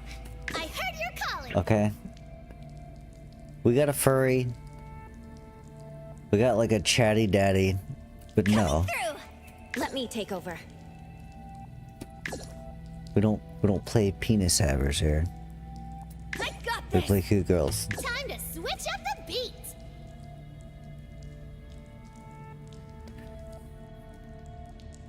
But no, 13, see, the thing with 13 though is, like, it's been so long, but I still remember a bunch of different things about the game that stuck with me, and I can't say the same for a lot of games, you know? Like what? What, with 13? What? With what? With what? Like, with 13? 13? Yeah. The love story, for one, between between Snow and Sarah. Lightning is just... Lightning was like the most boring character in the game, actually. Even though she's the fucking main character. Technically. Well, my impression was that she was just basically Cloud, but a woman. Without like a tragic backstory that had amnesia, but... Well, or Lightning's whole thing was to protect her sister, to protect Sarah. Yeah. And then 13-2, you play as Sarah. And then... Don't want to spoil anything, so I won't say anything. But... Yeah, I never even played it either, but I watched my friend play. I was like, what the fuck? Shit. But also, 13, it's just got like a lot of good references to other Final Fantasies. Especially with, shit, what's her Australian ass name? Actually, not Australian, she's more New Zealand. I'm pretty sure New Zealand voice actress. But, Fang and fucking... What's her damn name? Well, you see, for me, references aren't really a big reason why I would enjoy something. Well, it's not just that, but I just enjoyed 13. Saz was like, also each character has like their own little arcs throughout. The first like 75% of 13 is totally linear, and it's just like completely story based. Like you're just getting to know these characters, and then it opens up in the last bit and gets wild and goes off the rails big time. Yeah, for me, one of the biggest things I kept hearing about 13 is that if you just have to get past the first 30 hours. But it is that's kind of the third thing to say. That is a fact. It's a total fact. The vast majority of the game is just spamming your A button, just attack. You don't gotta do shit. It's so much of like what people didn't like about 13, I feel like is kind of weak criticism. Like saying that it was very corridor based, and it's just kind of like as opposed to what Final Fantasy 1, where you aren't told what to do except for given a vague idea of where to go. Dude, it's like really bad though, because 13 is actually just completely corridor based for most of the game until you get off Pulse. See, I don't know if you know about the story, but yeah, once you get off Pulse, it opens up. But Pulse is like the vast majority of the story. And then you get off Pulse and shit opens up, and that's really where the combat opens up, and you start finding out even more crazy shit about these characters. That's another thing too. Their whole like all your your whole team, they're all basically, they're not terrorists. It kind of feels like it's implying that though, but they're all diseased. I mean, they're kind of they're diseased. Like they're the Lassie or whatever. You are. Yeah. Like you're fighting against the government's idea. Like from I remember, like Sarah, your Lightning sister was going to be sacrificed because she was like chosen to die or something. Yeah, exactly. Well, not only that, but then all your main characters are basically infected with something that's going to turn them into monsters. Eventually, that's the running theory anyway. But they're fighting against that. They're like, "Fuck that! We're gonna stop this pattern from happening." It's like this, people get this essentially a disease that's gonna turn us into Lassie or whatever, the monsters, and they're trying to fight their own fate. It's a story about fighting your own fate and trying to like change the future. To end like this pattern of shit. Yeah, 16 has a similar setup in regards to like magic users have like people who can use magic inherently are destined to be slaves. I will see through the nexus. But it did update.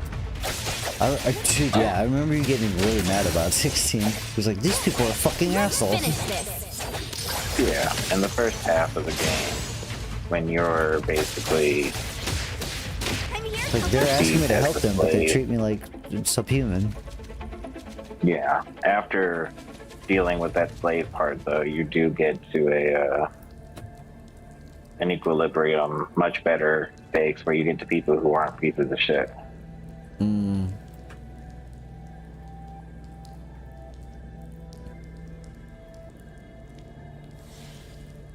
Yeah, I remember that, because you always tell me, it's like, I fucking hate these assholes. It's like, why you keep playing it if it makes you so damn mad? No, I'm just kidding, though. It's like, because it's a good story, that's why.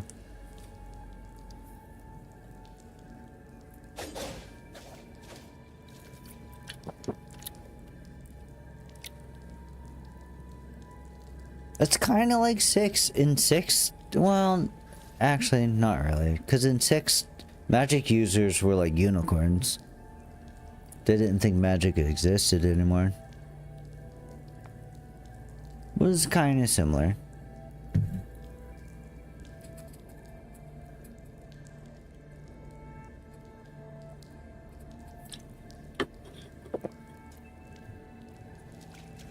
Leave it to me, Mint. God damn it. See, I always run into an issue trying to fucking...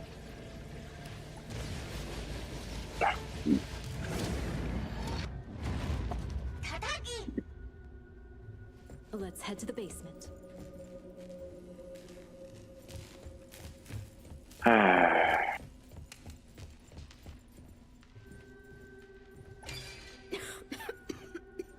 More dust than A-Bone's storage room. Looks like it hasn't been used in a long time. Now I'm running into the issue that I'm trying to log into my Final Fantasy account, but I need my one-time password and I don't have that. Remember that manga we read? Underneath here. Which account? Heads and feet growing. Final Fantasy 14. Oh, dude, I had this fucking problem the other day. I literally just rebought the game for 20 bucks because I had this problem on my old account. And it was like impossible to resolve because I hadn't logged in for like 3 years. And if you don't log in for a long time, they count it as suspicious activity. It's fucking ridiculous. Yeah, like I said, I need my one-time password, which is apparently just an authentication password, which I don't have the authenticator on my phone anymore. And how am I supposed to get a one-time password if I don't know the password to log in the first place? Shit. What the hell is this goddamn... Pretty dumb. Dude, hold on. This boss is crazy. It's a... Okay, this is cool. Yeah, I had the same goddamn problem. You... Apparently, you can contact Square Enix support and they're really good about it, but... Yeah, that's what I'm apparently gonna have to do. I just rebought the game because I didn't really have much to lose anyway. Like, I have up to the last expansion, not just announced. I think. Well, now, like if you pay for a subscription, you get up to Shadowbringers for free. Well, for, you know, the monthly sub. The only thing you have to buy is the newest expansion. Everything else is, you pay for the 20 bucks for the base game, and when you buy the base game, you get 1 month free. Yeah, it's everything's free. Every time a new expansion comes out, the previous one becomes, you know, just part of the, you know, buy shit. It's not like fucking Elder Scrolls Online, where you gotta pay for every single fucking expansion. Guild Wars 2 is like this too.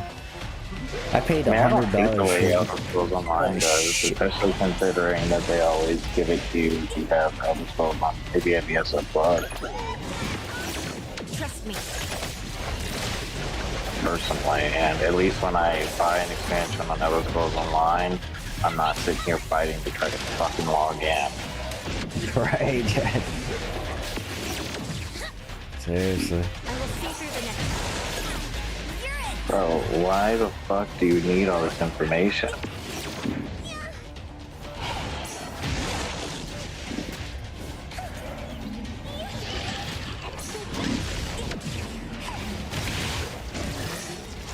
Let me.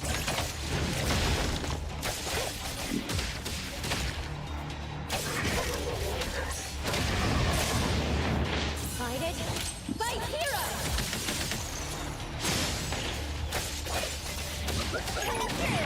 Watch out, fool. It.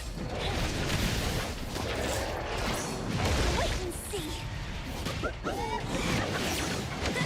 Another miss.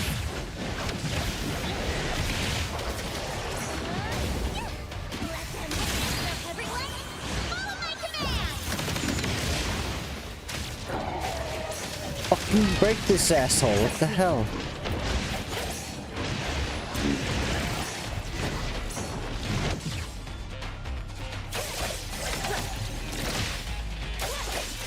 Okay, I have that ticket. I will see through the next. But like, yeah, like I've enjoyed it though. But I play that game as an offline MMO where I just don't play with anybody. So ESO, their current this year they fucked. yeah, they're about to do some shit. They're about to fix the thing I complained about, was the open world being too easy, and then now they're about to make you. They're about to let you pick your difficulty in the open world, and I'm so stoked for that. It drops in like I don't think that June or July. open world was too easy. It just wasn't overly hard. Certainly the scaling could have had things worked on it, but generally I enjoyed, like, I don't know. I don't come to ESO for challenge, personally. But like if I want a challenge in an MMO, I'm looking for like instances. True. The Elder Scrolls is definitely more of They a got that. story. I just don't touch it. But they are about to fix that though. Like that, they're doing it. They're gonna let you like choose how your difficulty level essentially.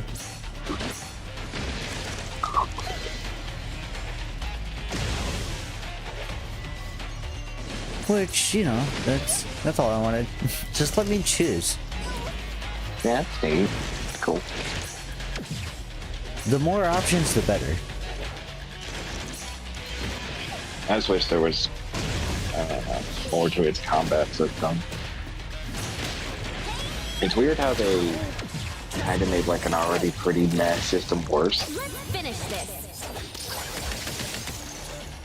They're reworking classes progressively as well. Yeah, that's not really the problem. It's the way the game plays. Like, Right. I think it's just kind of an issue with MMOs, especially ones that are attempting to reach bigger audiences with lower effects. So, like, as a sacrifice, the combat has like this I will see through the next. Let's finish. turn-based feel to it. I can't describe better than that.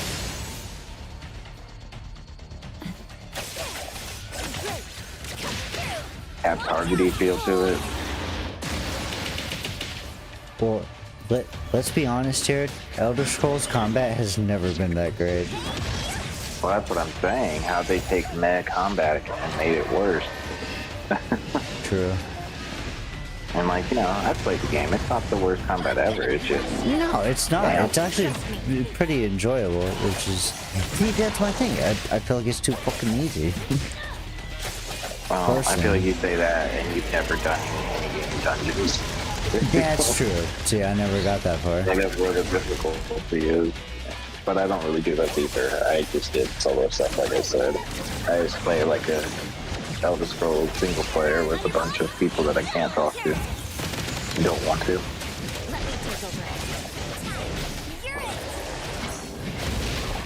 But I've been playing Starfield since they released it on PS5.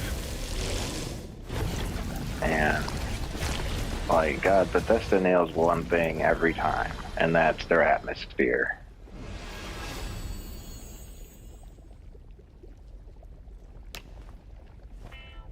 Sorry, I'm watching the cutscene. Time to wrap up. Let's get paid and take our photo. You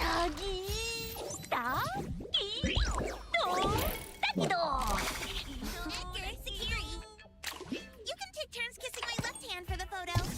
No way!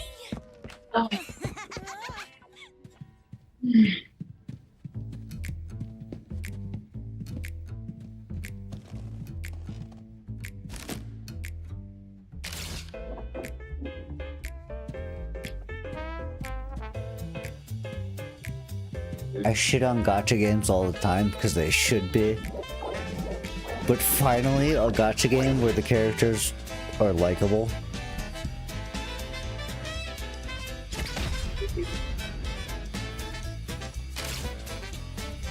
I fear that the problem with that gacha game is it's like Genshin where all the heroes are locked behind the gacha.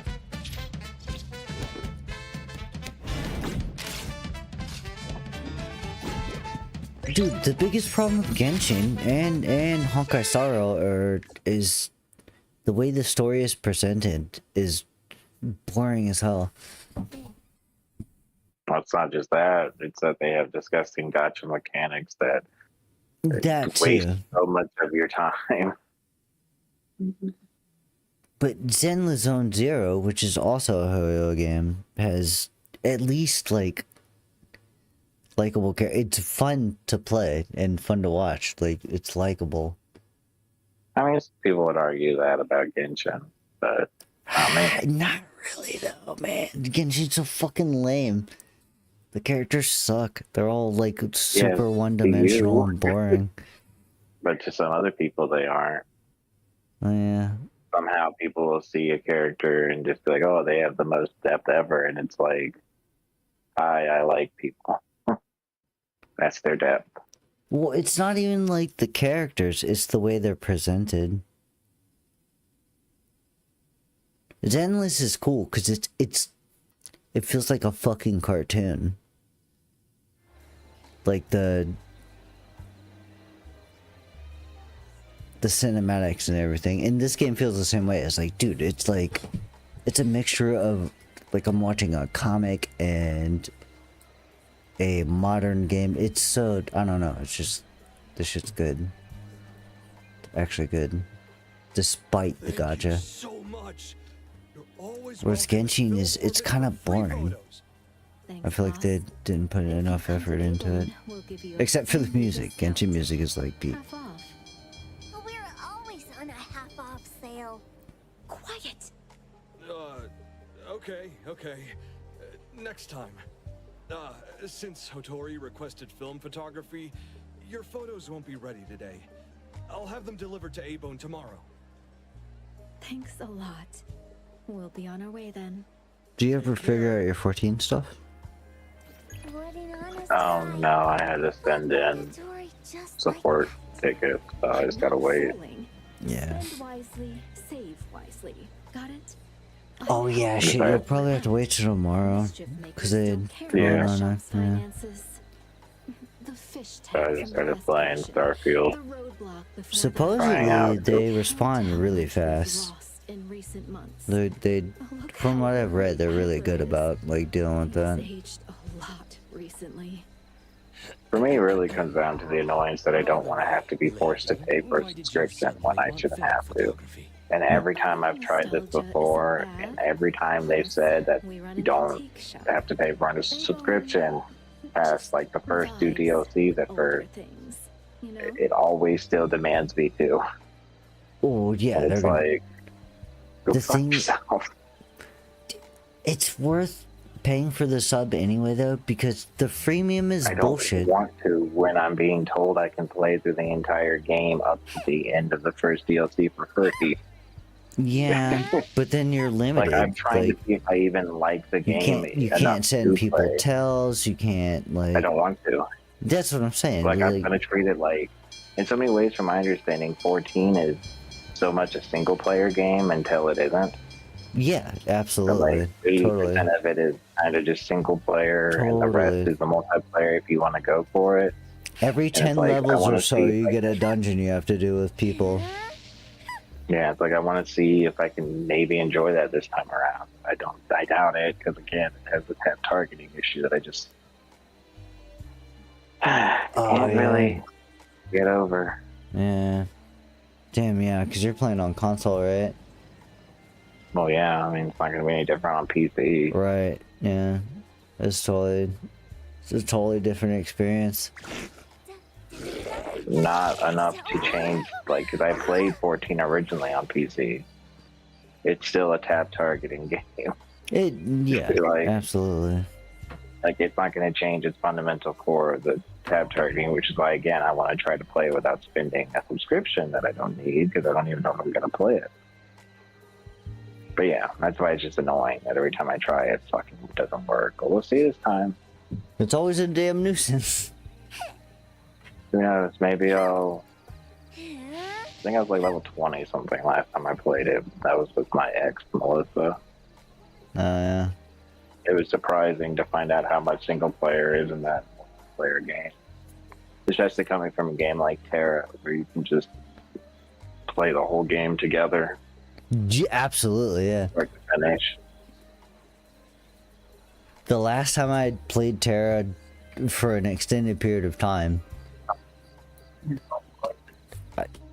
it was a private server, and I fucking logged in, started grinding, and it was a classic private server. You have to go through everything, and about level 15, like, what's after Lumbertown? You go to, what is that, like, mountainy area? You go to Lumber, and where then... the Sinestro Manor is.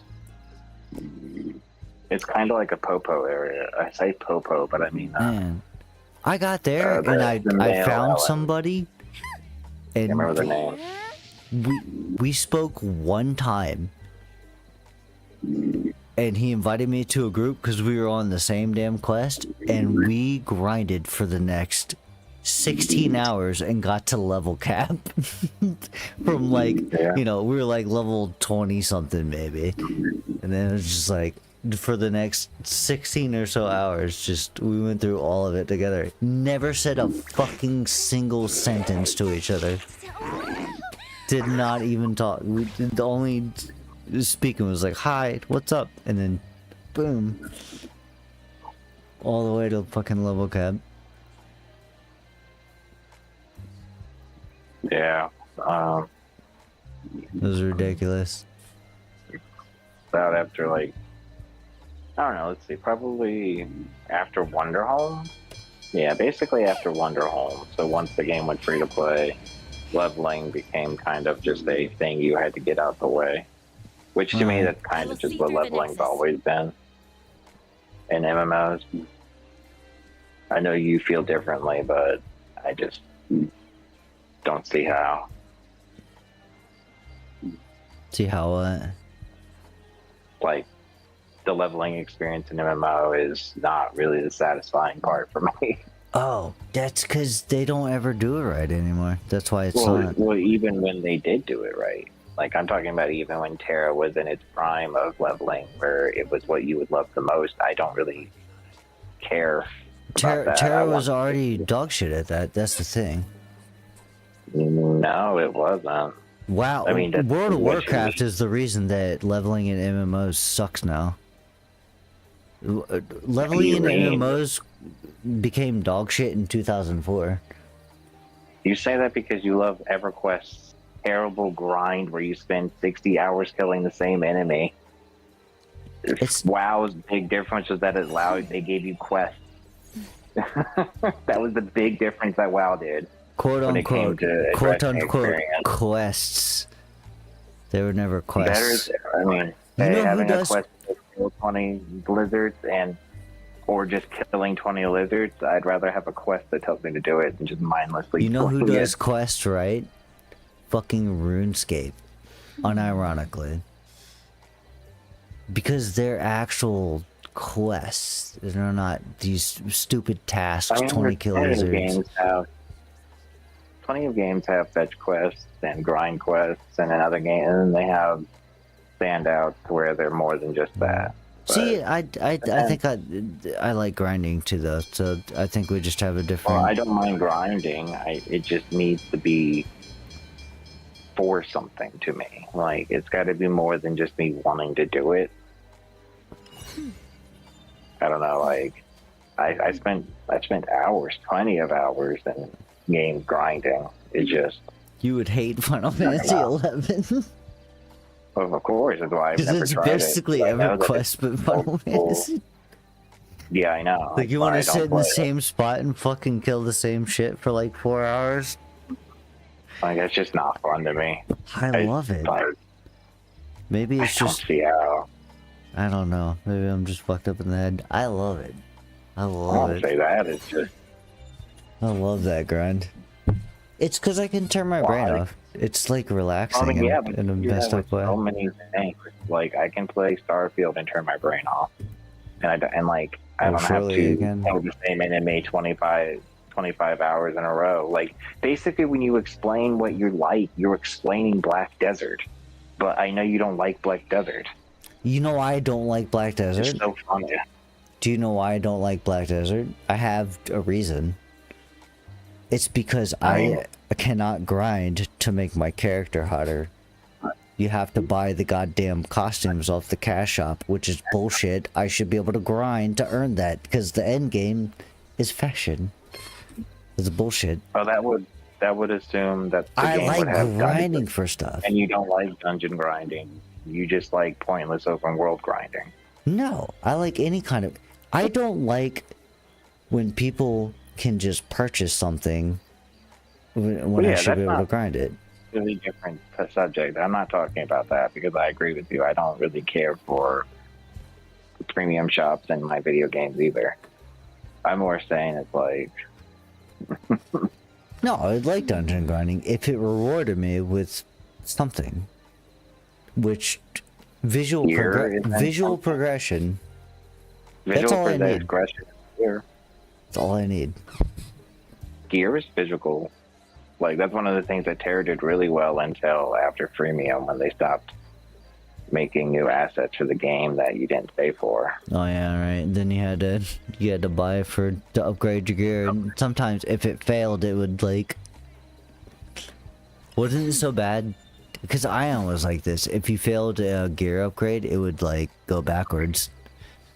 That was Awakening only. That was trying to plus 13, 14, and 15 gear, which happened like 5 years after the game launched. So Awakening was a whole different nightmare when it came to balance, especially with how much it broke your damage numbers once you did it. But yeah, like when it initially came out, I fucking hated it.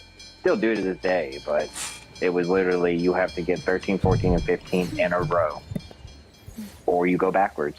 And you had to use 200 Master Alcahest and 200 fodder of the best fodder in the game to make an attempt. Yeah.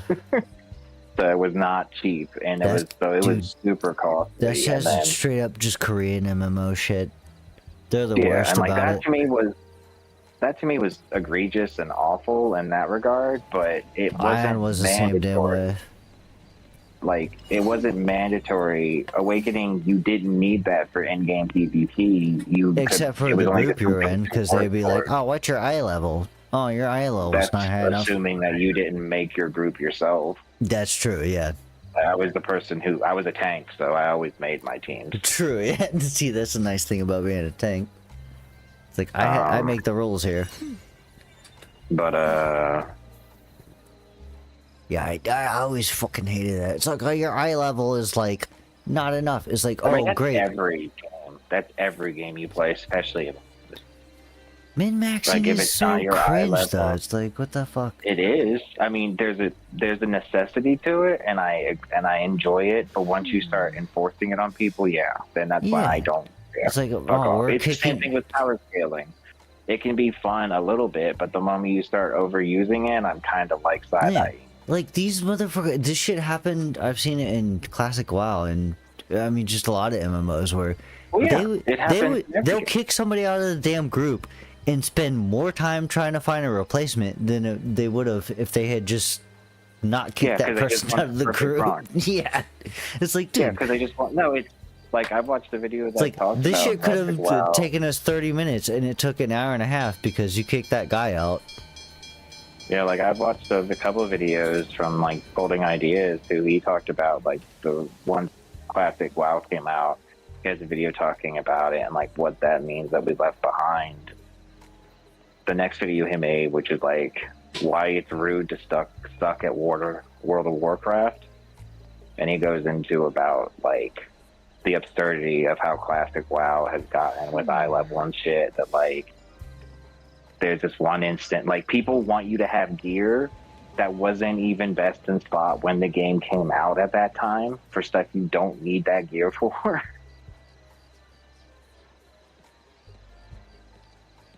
Just so they can do things like you were saying, like, you know, just have a perfect run instead of having any opportunity of a issue. That's where, like, I stopped dealing with that in Terra, because, like, I haven't met it in Terra. I don't think there's any MMO that doesn't have that annoying little fucking trait.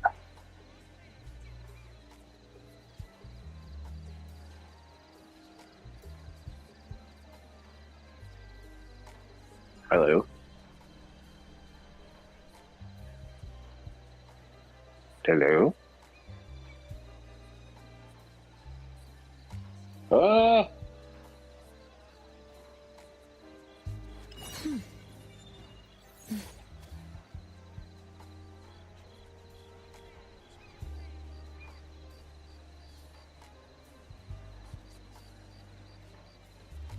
Sorry, I had to use the bathroom, and I figured you were gonna go off on a rant. So, but yeah, that shit, I hate that. It's just like, it's so dumb. It's just elitism and gatekeeping, man. It's not really something you can do about, except for hope that moderation helps deal with it, but generally they don't care. But you're kind of Like I right how, said- like, that's why it's nice to just start your own group. That's why Yeah, tanking like, is for- nice. Well, I mean, you know, like, tanking is just nice in the regard that, like, usually you lead, but generally speaking, it's because it's the hardest role to fill next to the healer. Right, Because, you know, you're only gonna wait usually in need queue one. for fucking 30 minutes. And again, it just comes down to the fact that, I just cannot stand games that don't have the Trinity, and I get why they want to try not to. I Dude, get it. I'm the same way. I like the There's a Trinity. reason it works. There's a reason it's there. Like, every time a game tries to get rid of the Trinity, they always just make me realize, like, how much it's not there. Yeah. Like, Guild Blade Wars Soul. 2, baby. Oh, no healers. Awesome. I love having to tank without being able to fucking be healed. This is Guild so much Wars fun. 2 lacks the Trinity, and it suffers for it, I think. Yeah, any game that I don't know of a single game that's gotten rid of the Trinity and it didn't suffer for it. In my And Guild Wars 2's, it's a good game, but I mean, you can still be a decent game while still suffering from these elements that I prefer. Like, again, it's not for me. It's I just need the like- healer tank. I like that dynamic. Yeah. I just it's Final just to Fantasy me. 14's having this problem now too. That over the years they have streamlined it to where they're going less away from the Trinity, and it's like the class, especially with Final Fantasy, the job identity is disappearing. Well, that seems to be a problem with any game that lasts long enough. Every True. game that seems to have, like, look at hero games, Overwatch, League of Legends, HOTS, every game, the more you bloat your library, then go to MMOs, like WoW, Terra. All these games eventually start with, like, complicated characters and then start to simplify them for the audiences, and just because in a lot of ways they don't need to be that Because most of the complicated. players are at endgame, so they don't care anyway. I mean, Endgame's literally what it is. Endgame. It's like the problem to me when it comes to That's you the and I thing, though. discussing It it. It's like, shouldn't be. It should be about the what do adventure, you not the mean? destination. The thing is that that's not your destination. Endgame is not the destination. Endgame is the beginning of the adventure in a lot of ways. That's when Like, I that's don't what fucks disagree me with up. you, It but shouldn't how do be you- like that. The whole Yeah, thing. but how do you make it rewarding where it's not going to take me 500 hours to get to level max? And that's also not going to force someone who doesn't want to play with other people, which I know is PvP counterintuitive servers. in MMO. No, that's the worst thing to do. Yeah, People who don't want to play I with think other we people just got a hate different PvP mindset servers. on things. Well, like, I don't know. What do you mean PvP servers? Like, what you're saying is like bullying low levels. Like, Fuck yeah. that's fun for people who don't Fuck have yeah, lives, dude. but Makes it dangerous, makes it scary. And that's then not either of when you're that. It high just level, you means come back and you help those low levels. that's just wasted time. It I gives just you more do shit not to do. get that. There's billions of other things to do that actually can get you somewhere rather than being a prick to people. That's my problem. Like, if Open World had if Open World had something to gain from it, like I said, Terra did do more Open World stuff. Like they added the guild stuff with guild housing. I can't remember. Was it the Lion fucking area that they created? I cannot remember what it was called. I don't remember That was basically an I entire remember they open had world like those PvP. floating fucking fortresses or some bullshit that people could claim. Yeah, that's what I mean when I say guild halls and stuff. Okay, But that's what those were. before See, I that- never even Before understood that. They, I didn't care about it either. Mainly, the only cool thing about the guild stuff was that you were able to, like, you had a guild tree that would let you increase minor stats, which is pretty cool. Yeah, it's pretty cool. There's a lot of things Terra did that was really fucking cool. Like, I loved its trade system. Too bad it just took forever to come to America because it was so broken. The combat, hello. Huh? The combat, like I loved that you could not only because you know how you do an ability and you had your like combo abilities, and you just put just a one button combo ability depending, but you could also go into your options and like change those. And that, yeah. You could flow into entire chains of what you wanted. Yeah, man. The combat in Terra is like phenomenal. I don't think... like that. I don't even talk about the combat because to me, it's the clear thing that makes it why I loved it in the first place. Yeah, there's like my other MMOs just pale in comparison to me. People always talk about Black Desert, how it's the best combat right now in an MMO. Bullshit. Terra fucking smokes Black Desert in every way. Yeah. The problem with Terra was just it needed its fucking developer to actually fix its problems. But yeah. But yeah, like they had the open like World Alliance in Terra where like you go and like fight for one of the 3 alliances, and it was a whole open world PvP where you would get points that you could use towards stuff, towards your guild. You could gather keys and invade their bases. It was a whole thing. So they did expand on PvP and open world PvP in different ways. Right. Just not like, and I used to do that Alliance stuff, but you actually had to get Vision Maker 2. No, Vision Maker 4, I think it was. I don't remember what it's actually called. People just called all in-game content after Vision Maker 1. Manias Core, Vision Maker Gear was the best in slot always. I am lost in this fucking space station. What are you playing? Stupid ass fucking Starfield. Oh yeah, that's right. I just need to press these dumbass buttons.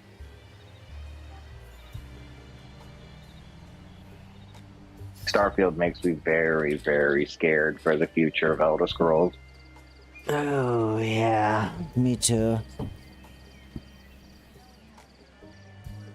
When is I believe it made me happy, how long has it but- been since we heard about 6? Like a decade?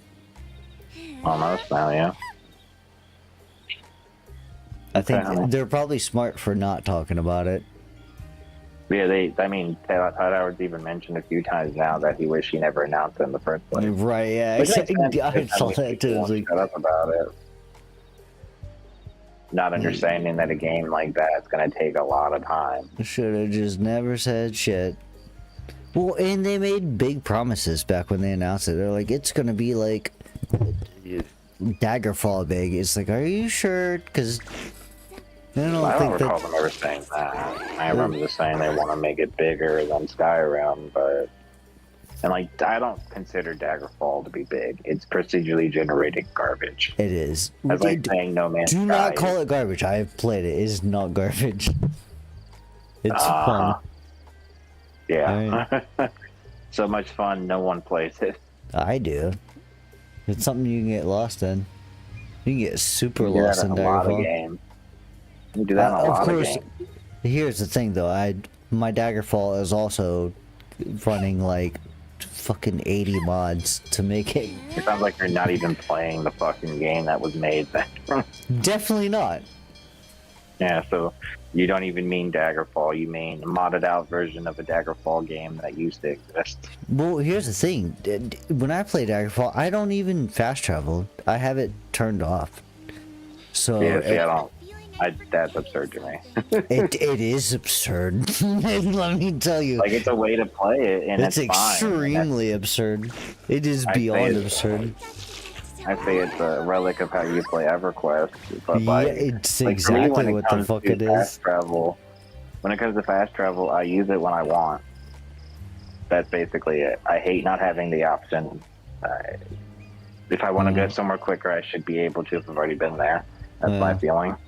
No, I feel it depends on the game, but yeah, with Daggerfall, yeah, my shit is modded to shit, and oh boy, it's bad too, because sometimes you'll get a quest and it's like, damn, I'm about to spend the next 3 hours running to this town. That sounds awful to me. It's It is. the worst ever. Like, literally, how do you waste your time harder than running in a procedurally generated game? Like, I could literally do that in this stupid ass game right now. Just run outside of the procedurally generated planet and run forever. I don't see how that would be fun. It's a vibe. And that's also why I, only play it like twice a month, maybe.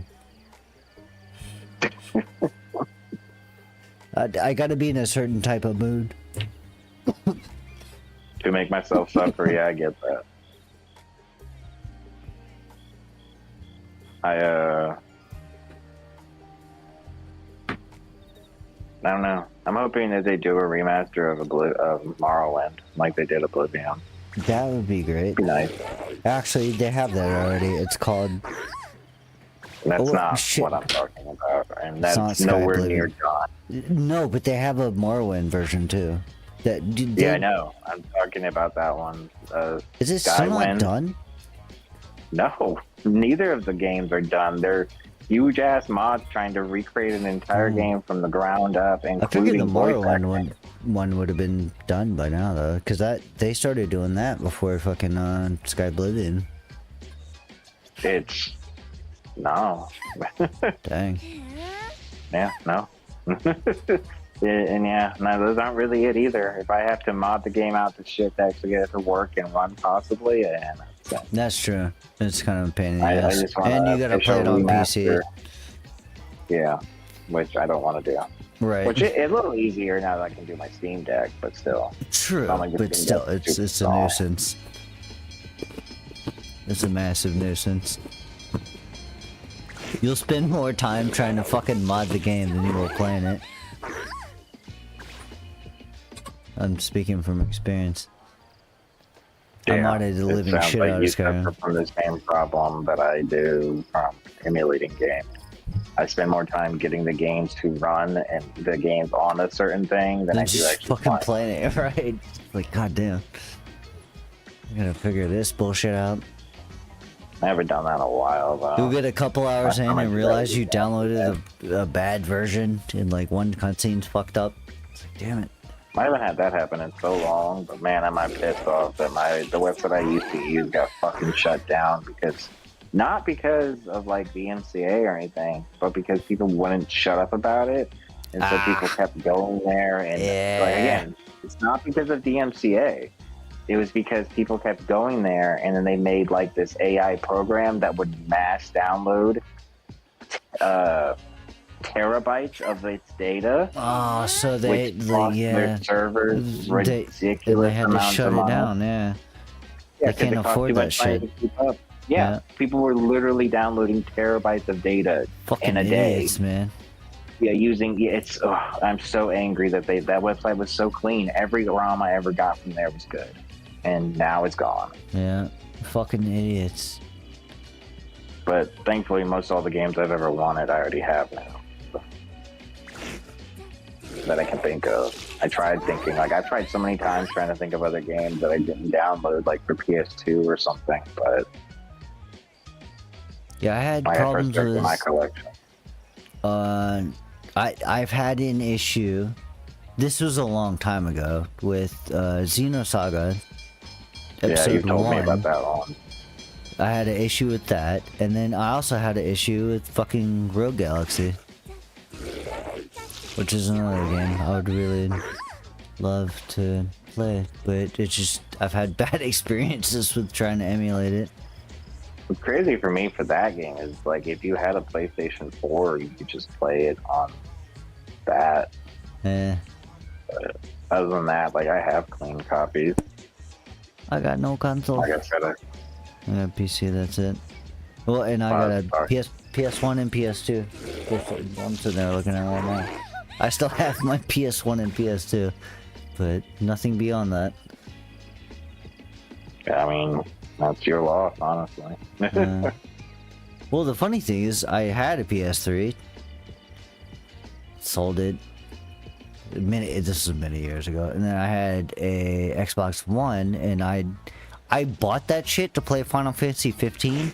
I beat 15, was disappointed, and sold both those fucking things. Yeah, 15 is terrible. A mediocre disappointment. I'm just going back to my computer. God, I hate that game. I don't hate it, I just really dislike 15 and everything it stands for. Yeah, it's just... This is undercooked. It went through too much, I don't know. 15 could have been good. But it wasn't. Yep. The idea of it wasn't bad, but it just was not well done. Yeah, like its idea could work fine. It just was executed poorly in an open world that didn't have much to do in it. That didn't make any fucking sense the moment you think about it for even 10 seconds. Oh my god, that Again, shit just made me what so... do you mean you're a planet that has vicious monster attacks, that literally you have monster hunting lists to keep towns safe, and you don't have a single town that has walls?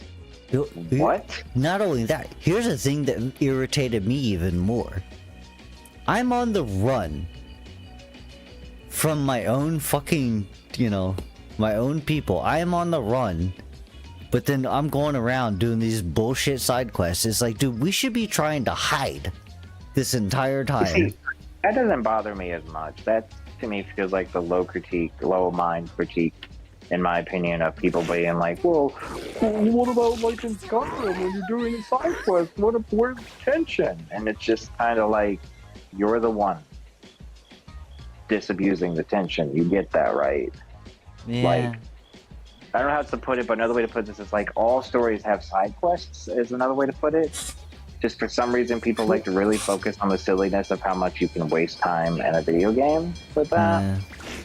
And ignore the fact that it's because having to account for you not doing something is pretty cost intensive. It's cool to talk about, but a lot of that like shit, the side stuff, like, fucked up the pacing of the story, too, though.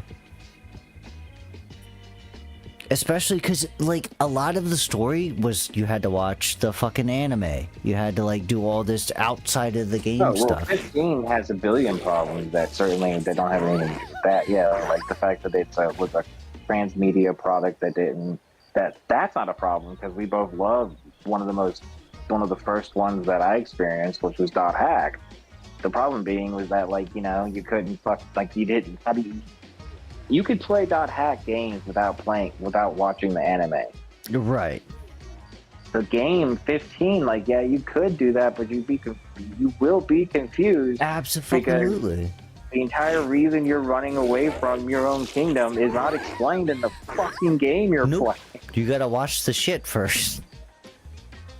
And then like I said, there's so much about that game that pisses me off. Like, you know, when Luna Freya fucking dies, it's like, I'm not even sure why I should give a shit about her. But then, yeah, you because know, they don't develop her. She shows they up don't at all. You see her like twice. In one scene, you find out she's supposed to marry her or something, and then she dies. Yeah, and it's like, wow, this is sad. I feel bad for Noctis, but at the same time, Again, I just am not emotionally invested in this at all. Like, I just don't care. The mind-numbingness is just how bad, amongst all this other stuff, it's just like, its combat is so bad. You can literally beat every enemy by just holding square. Yeah, that's it. That's the problem, is the combat itself is not bad, it's just too fucking... No, it is bad. It's brain dead easy. Even if it wasn't brain dead easy, it would still be an issue, because the combat is just holding square. There's no more complexity to it. There totally is. There are mechanics that they never explain to you. It's all about... Like what? Dude, it's literally all your analog stick. There's like a lot of crazy analog stick. You're talking about being able to move your character the way you want to while attacking. Not only that, but just timing. There's weird shit you can do that they never explain. Normal things in with every normal basic action game. And yet somehow it's a triumph in 15. I'm not saying it's a triumph. I'm just saying, like, it would be better if the game was more hard, because you would have a reason to do that. The game doesn't even give you a reason to engage with that shit. You can make it harder. You can make the game harder, and it's not a better experience, because that just isn't how you make a better experience. Being more hard doesn't make it better. It's unsatisfying gameplay. There's the fact that you can just hold square to beat every enemy is in itself the problem with the game. It's not just its difficulty that is the problem. It's the fact that there is nothing complex about the game other than holding square and you can win. There's no combos really. You have one attack button. That's nuts to me. Nah. Also, what pissed me off was Iris. Was that her name? Huh? What was her name? Iris? Gladio's little sister.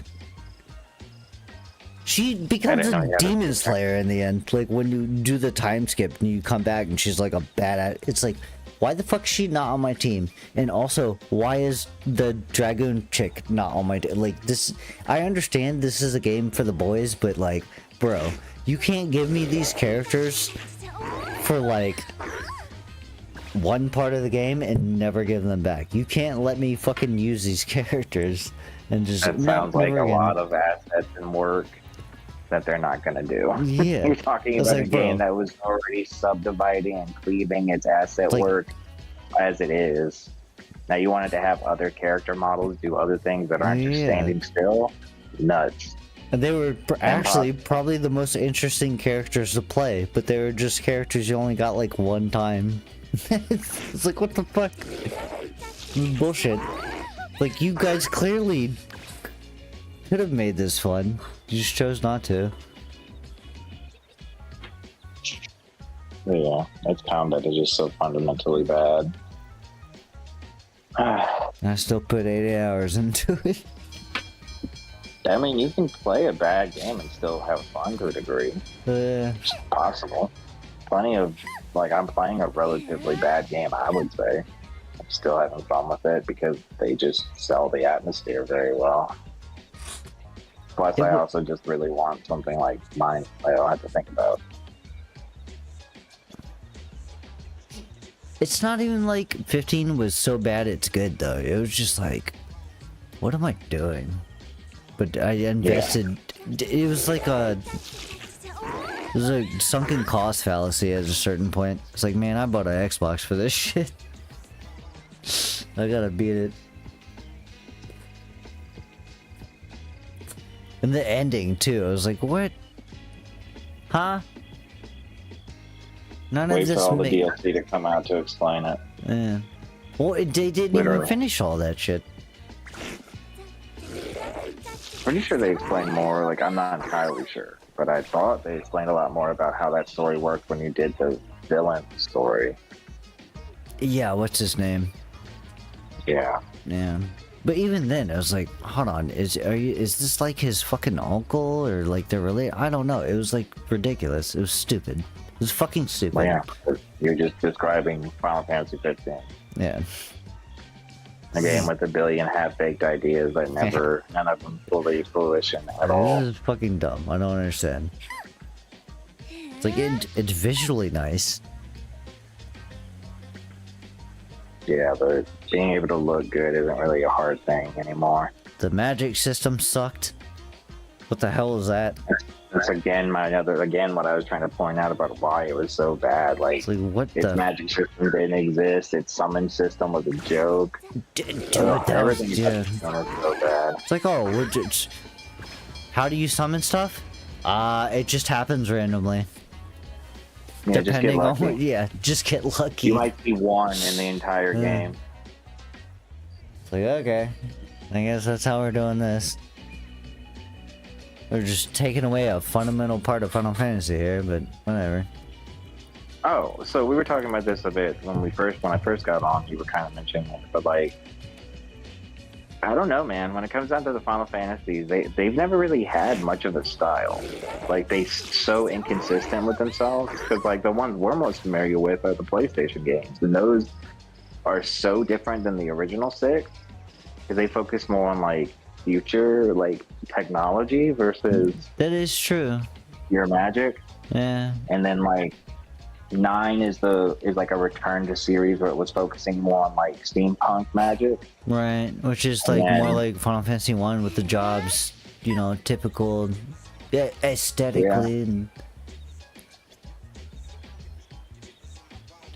But you're right, I'd say more Final Fantasies are more sci-fi than they are fantasy.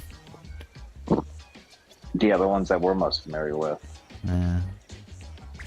Like 16 would be more fantasy, 9 is more fantasy is what I'd say. Yeah. 6 is kind of like a mixture. mix. Yeah. It's Yeah, a like mixture. 7 is just straight up sci-fi, let's be real. Basically.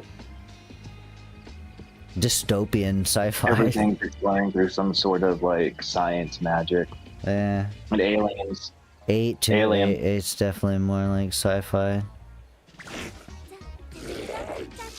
10 is we're just like going to Hawaii or some bullshit. You know how fucking dumb they made like 10 story already falls off the fucking deep end by the halfway mark if you ask me. Yeah. Like, and I played this game recently to this point where I got bored of it again. Is when you get to Xanarkand and you learn that like Tidus isn't actually like it's real. We're not even real. It's just a dream. Like, the fuck? But it's not, but it is? Like, what? And then from there, like, 13, then like 10-2 makes it all weird, but like, if you get the 100% ending, you do find get to Tidus bring again or Tidus some back. bullshit. Yeah. We However, 10-2's not canon, right?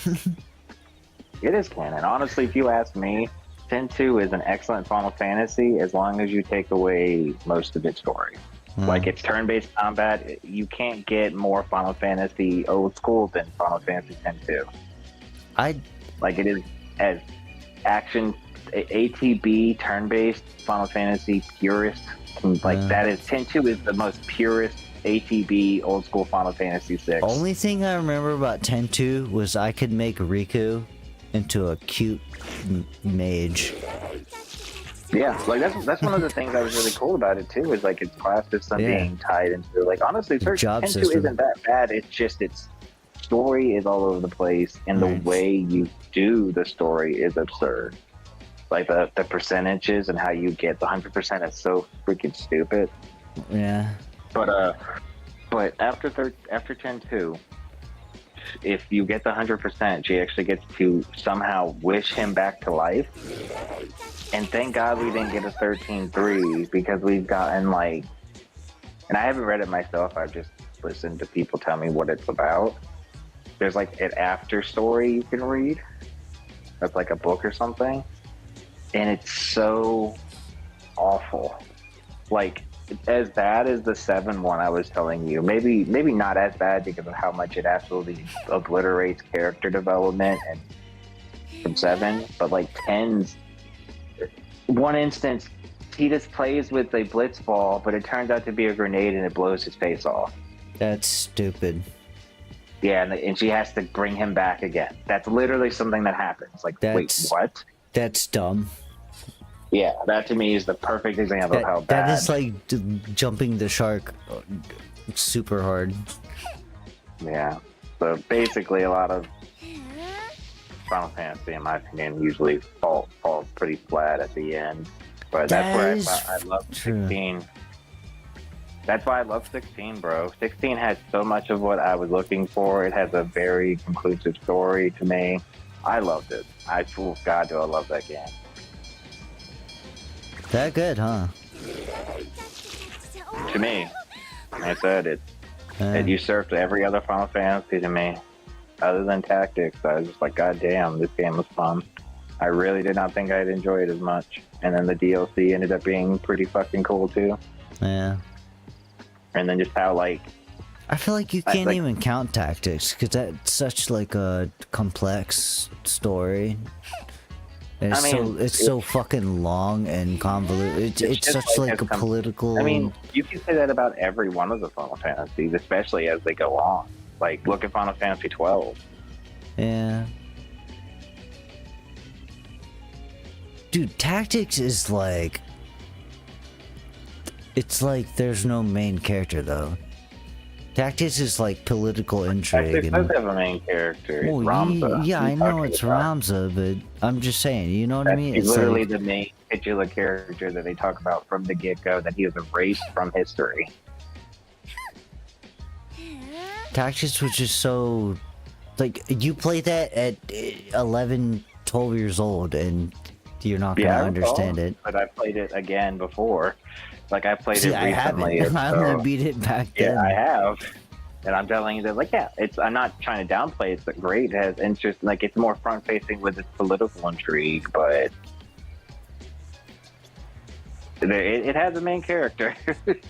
You play him throughout the whole game. Obviously, I know Ron's is the main character, but that was just my whole point. It was like, it just seems like a lot more of an advanced story.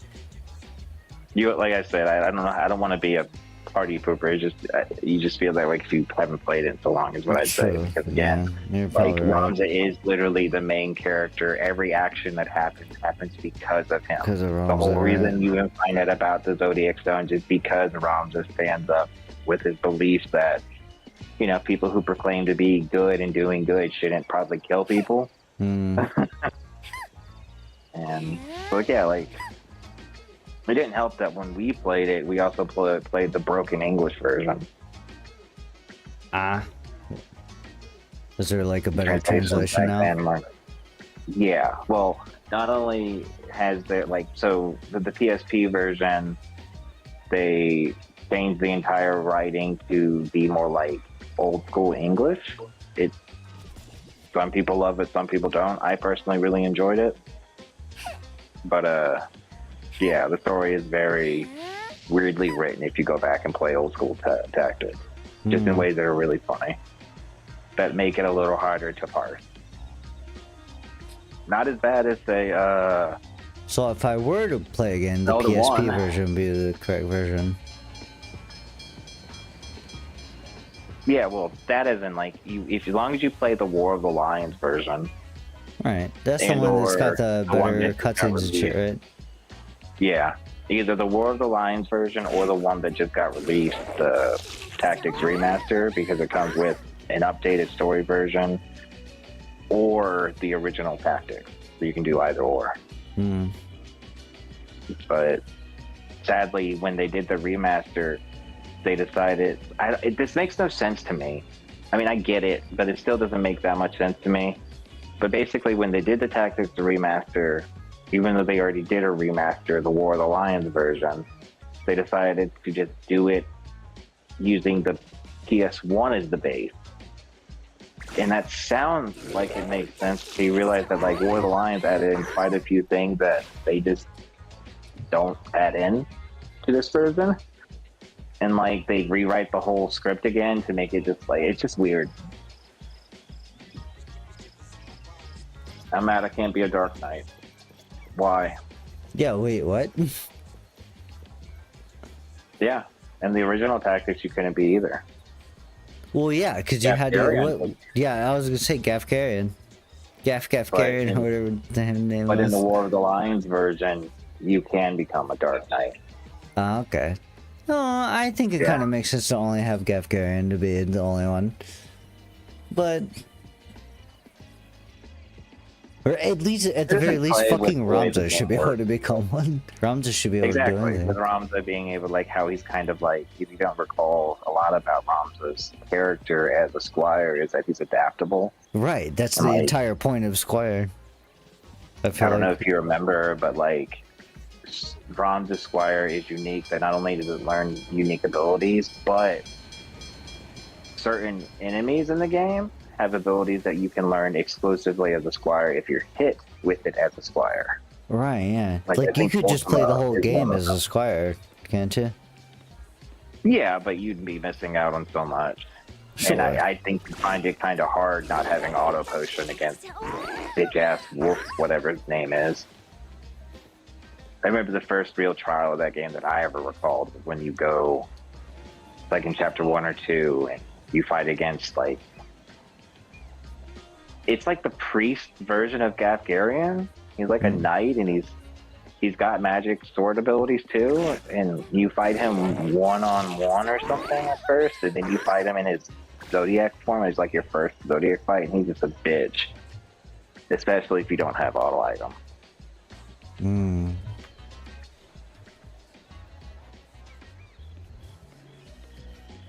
Oh, fuck, dude. Remember Mustadio? Huh? Mustadio? He's a mechanic.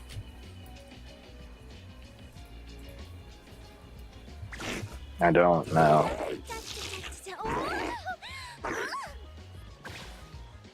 Yeah, fucking Mustadio. Mustadio Bonanza? I used the shit. He was always on my team once I got him. Mechanic, right?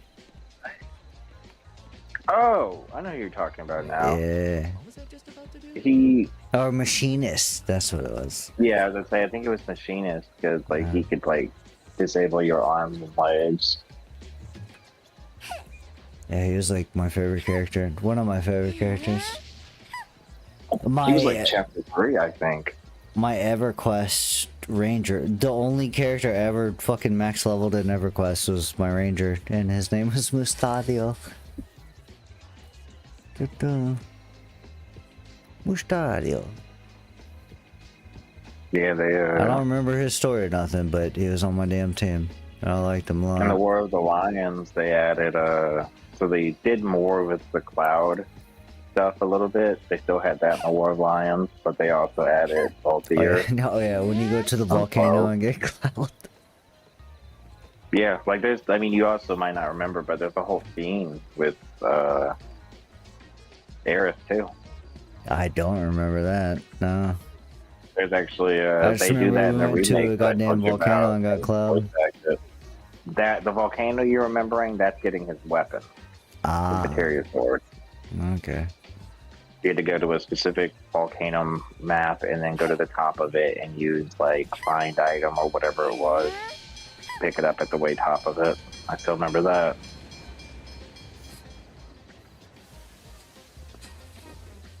Dang tactics. Holy shit, also. Game's spoiled made for tactical games because I just cannot stand other ones.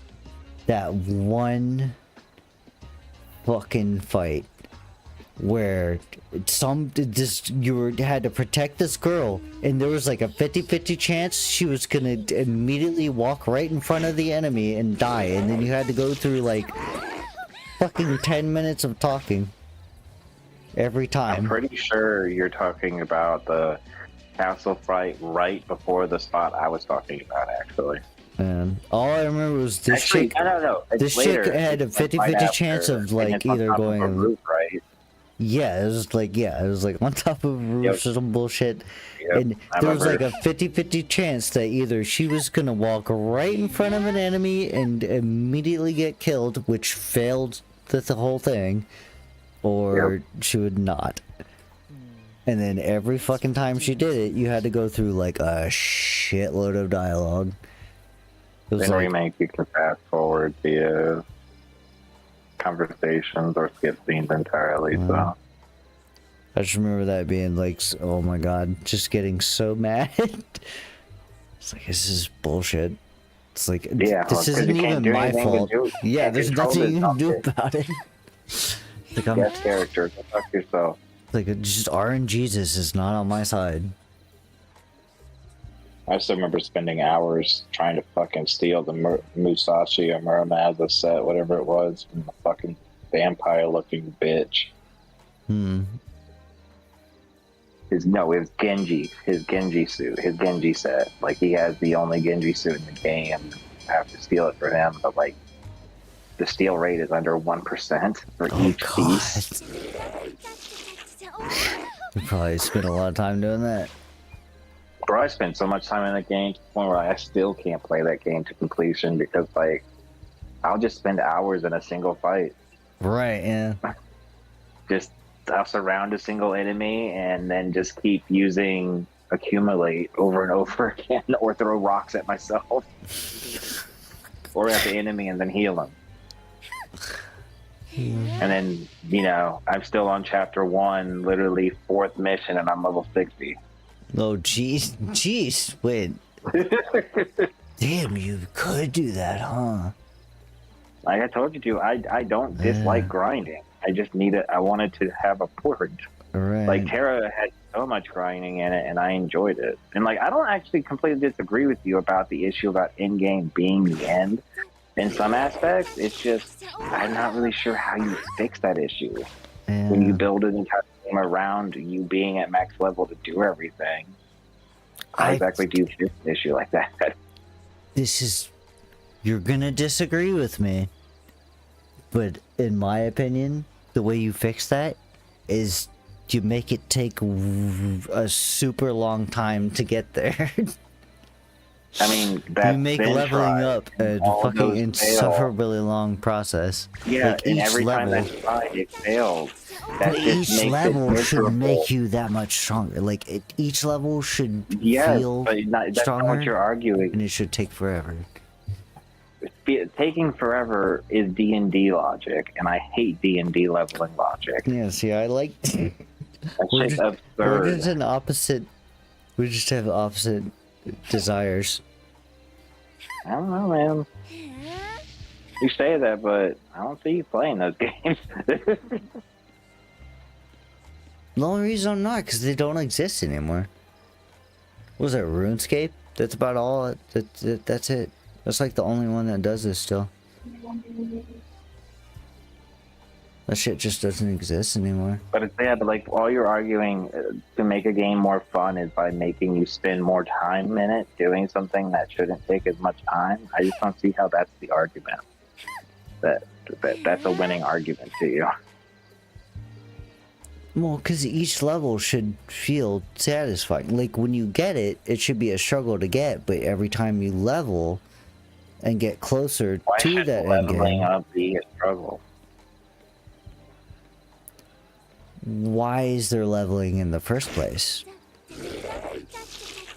Typically to give you a different, like, to give you a progression path on how to learn your abilities and use them. That's how I usually take a decent leveling system.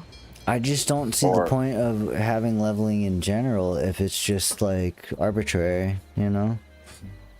Well, like, for instance, I'll give you this example as a off-the-top idea, but why I would want to like have like I want someone who's played a character to level 60 versus someone who bought a level 60 character, because one person knows how to use the character and the other doesn't. Sure, And I that's can see that yeah, part absolutely. of leveling is doing that, but that's just how a normal good game should work when it comes, like a decent game should work when it comes to the leveling experience. I'm looking for more than just that, you know? But that's kind of like my whole argument, is the leveling experience most of the time these days is so brain dead that by the time you get to that point, you're not even really prepared for more advanced mechanics, because you were just like one-shotting. You weren't even really using all your entire moveset anyway, because it was also brain dead in the first place. Well, I mean, you won't even have your whole moveset till you get max level. That in itself presents an issue of trying to build a game where you can't have someone need a move that they don't even have yet. You know, like, as an example, I know WoW is probably the exact same with this, but like in Terra, you wouldn't, for instance, as a warrior, you wouldn't get Cascade of Stuns until level 50. True, yeah. Or Blade Draw until fucking 58, which is like your main DPS. Yeah. Dude, Terra was really good about like kind of building you up to that, though. I don't know. I just feel like a lot of MMOs now, in particular, MMOs are the big problem, I guess we're talking about. Well, that's because you're, again, naming a bunch of old games. Yeah. There aren't really new MMOs, because these are all just games that are old, that have the bloat problem that we were kind of mentioning earlier, that like hero games have. As the game gets older and older, you're trying to find more ways to bring people back or bring people in. You're trying to streamline the leveling process and get to where your friends are. Shit, Black Desert is a perfect example. Black Desert, the first, 51, 52 levels are essentially a tutorial. You can do it in a couple hours, or you could sit there and read everything and it'll take you a week. But once you get to like your soft cap, they've given you a bunch of abilities for your class and stuff, but then you get ascended or whatever. You ascend, and the way you play the fucking game completely changes. So it's like everything you did before that was entirely fucking pointless in the first place. I mean, in so many ways, you can make that argument from most MMOs. Like, you're usually playing the game kind of different when you're leveling than when you're actually at in-game. Which is where most of the content is. And like the best games to you that have done that have like integrated both. And even to me to a degree, like I liked Terra a lot. It was a little bit more challenging, but I also have played Terra enough to know that I didn't want to do that more than once, and I did. Like I did that multiple times. I had every single class max, and that was. Remember when you actually had to do all the side quests and there was like 10 times more of them? That's what I'm talking about. That shit took forever, dude. It took forever. Every starting class that was in that game, I did that with. I know. And that was not a fun experience. I don't see how that's fun. Like, to me, grinding has to be supplementary to a more tangible goal that isn't just me spending time. I don't like how so many games and people just associate time spent with difficulty. You know what, actually, you've made me realize something. You made me realize a flaw in like the things I'm saying and what my real issue is. I hate to see old content become irrelevant and I hate to see like this big beautiful world be wasted when you're just rushing to like, you know, you're gonna spam these 3 dungeons when it, you know, like old Terra, all those old dungeons, after a while nobody did those anymore. You just like bum rush to the end. There was this whole massive, you know, I just hate to see that, because I enjoy that. Like, I don't disagree. I enjoy that aspect of the world and doing all these different things, like, I don't disagree, but you're just, again, kind of explaining the inevitability of a game that's old, that's gotten older. Like, take this from an MMO aspect and put it in a single-player game. Do you really think you're going to go to the same single-player game every day for years on end and just do the same thing every time? Like, sometimes, sure, but at a point, it gets boring. Yeah. And so, like, I don't know, like Terra tried to fix this problem when it came to leveling before they really simplified the shit out of it, because they did it a couple times. But like, they even introduced the ability where max levels or higher levels could queue for leveling dungeons, and it would equalize you. Yeah. And that was neat until, you know, you realized that there weren't really any rewards in it for you, and Actually, what's really the point? I think 14 does this pretty well. Because you don't have to make it all. You just start a new job and you got like. Shit, That's one of the things about 14 that I love. Yeah, you can grind the very job easily. I think it's really cool to be able to, because I think it's so dumb. You can't just change your class whenever you want. Yeah. Like, well, especially in an MMO when the whole thing is about wasting my time. Why can't I? Like, I can get the argument from like in a normal game, generally speaking, that like, well, you would need to like learn it and blah blah blah. Okay, well that's the whole point of this game, right? I'll start from the beginning as a mage when I was originally a I don't know, a warrior. I'm fine with that. I don't know. That's why like I love Skyrim, or like have so much love for Skyrim, is because of how much you can do in it. But obviously, some people, I think you included to a degree, don't like the jack of all trades kind of ideas. You like more restricted gameplay, which I don't entirely dislike most of the time. It just depends on the game, really.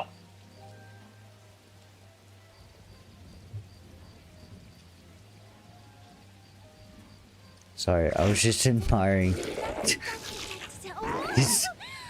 It's raining in this game and the NPCs are fucking running around like covering their heads and stuff. It's like, wait. Like, this isn't just slop? They actually put some care into this?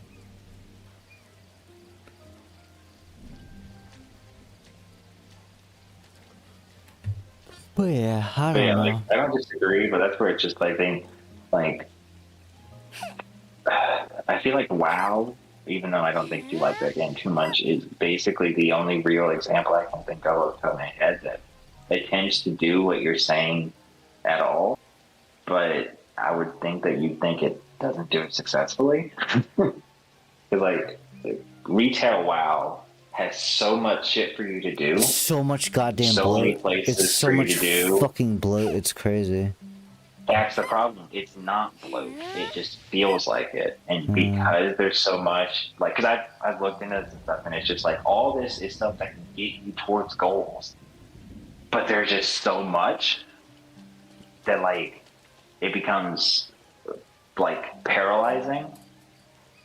Because, like, if you can always, I don't know how to put that. That's what I've read and seen. Is that, like...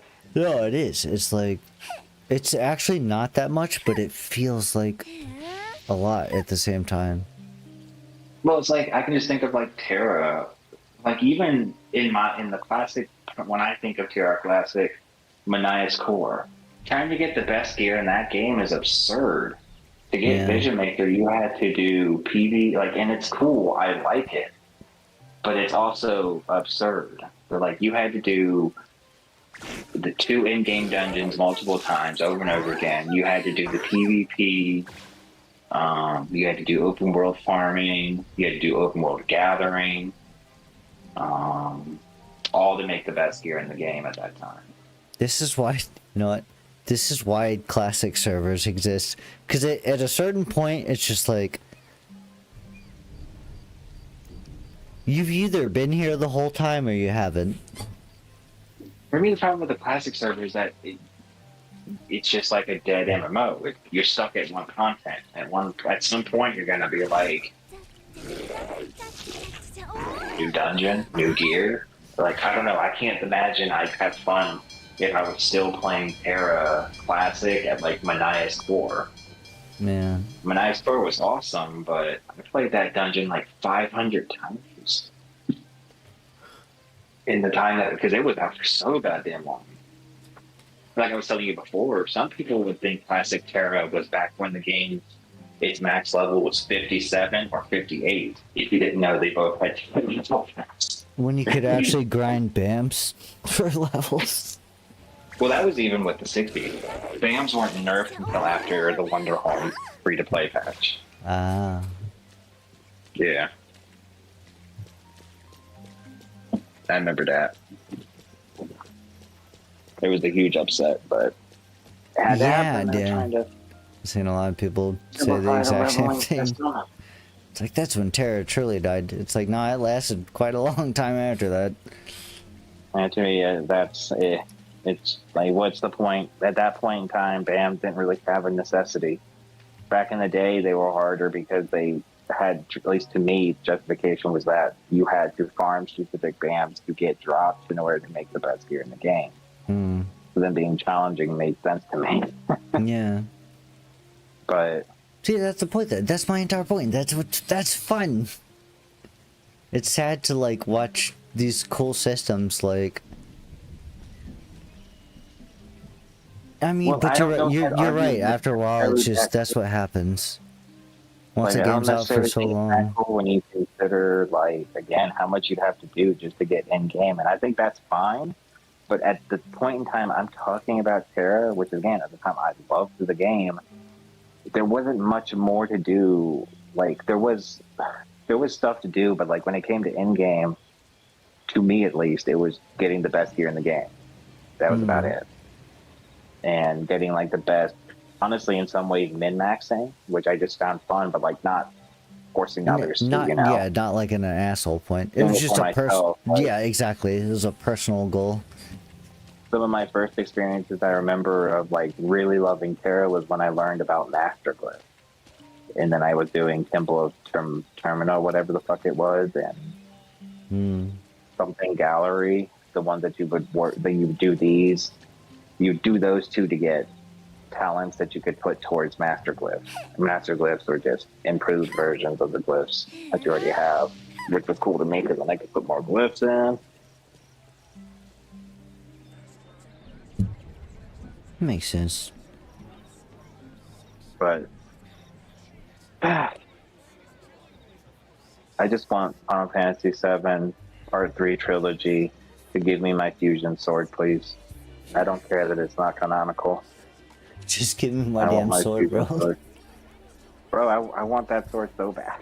Like, just to use it as a way, like, just imagining how the gameplay could work with that would be so cool. Yeah. But that's never gonna happen. That's, again, Advent Children, that movie. I couldn't think of its name earlier. That bastard of a fucking movie, oh my god. Good lord. It was a non-movie. It was a series of set dressing. Scenes. It was a series of excuses for like cool fights. Yeah, I mean, but it's like I said, it still had a structure of a movie. Yeah, it did. It was just stupid though. Dilly dally, silly Sally, whatever the fuck people says. Dilly dally, shilly shally, yeah. Good and lord. There it is, and then you have fucking Vincent, Stephen J. Bloom. Dilly dally, shilly shally. That wasn't as fucking disarming to me as Vincent being voiced by Stephen J. Bloom. I forgot about that. Oh god, Spike. Yeah, Steve Bloom. Man was everywhere back when we were kids, dude. Everywhere. Everywhere. Really? That was a running joke with a bunch of, like, Leon and I back when we were kids. Stephen J. Bloom in his game, eh? Yep. Look at Steve Bloom. Yep. Fucking every game back in the day on PS2 that's got a voice acting, you'll find him That somewhere. motherfucker has a voice part in Ion. A random NPC. Random bullshit NPC you only see one time in a cutscene. It's like, as soon as I heard it, I was like, Steve Bloom is literally everywhere. Like, even the most bullshit, like, non-character. And here he is. I can't escape this, man. That shit was so funny to me. It's like right in the I like beginning of the my game too. sister. Once you get to level 10 and then like you know, it's a big story beat and it's like he's just one bullshit NPC and it's like, what the fuck are you doing here? Like he was in Dynasty Warriors 3 and 4. Get out of here, dude. I can't escape you. Go die on those steps. Leave me alone. Man, maybe I need to rewatch it, but I'm about to commit a sin here. But I've never been a big fan of Cowboy Bebop. No. No. I don't hate it. Don't think it's terrible. I just think it's overhyped as fuck. Oh, I agreed. I was never like a super fan either, but it's just like I watched it so many damn times because it was played endlessly for years. Like, yeah, like I have a Pro Samurai Champloo. I think the only fucking anime I watched more than Cowboy Bebop is probably Evangelion. Bro, it's just so sad to me, man, how much shit you're missing out on and you're just choosing not to do it. Actively choosing not to watch tons of amazing anime. Dude, I just can't watch shit anymore. It's like a ADD problem. I can't sit there and just watch shit. It sucks. Don't you think you should investigate that? Probably. Like you can't sit alone in your mind. You just do something without having a distraction. Right. I've been there. Yeah, exactly. But like, if that's the problem, then you might have issues you want to resolve. So it's like it's literally like a lack of discipline. I'm not disciplined enough to sit there for 22 minutes. I don't think that's true. Like, just think about this. You used to be able to do it fine. Yeah, I know. That's what fucks me up. It's like, what the hell? I used to do this shit. What changed? I don't know. Like, nothing has changed. If you ask me, if you want me to armchair analyze, it feels like you don't want to spend and invest in time in things because you don't want to be vulnerable. Like, if you get invested in a story that you like, you can feel emotion that you don't want to feel. No, I don't think it's that. But that's what stories do for me, is they connect me. I think I just have a problem. Like, I have to, you know, this is why I like playing video games, even though, like, I might not fully commit to anything, but I'm always gaming on some bullshit. I just need to do something with my hands. It's like, I struggle to just sit there and pay attention to something. It really is Get a like, fidget spinner. I really think it's just like, just got fucking ADHD or some bullshit, undiagnosed. I don't know.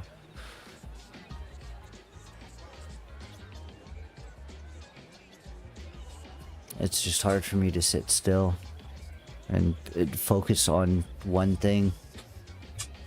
Except for when it's a video game. Well, no, because even with games, like, I'll just play something. I'll be like, yeah, I'm into this now, and then I'll play it and never beat it, and I'll just move on to the next thing.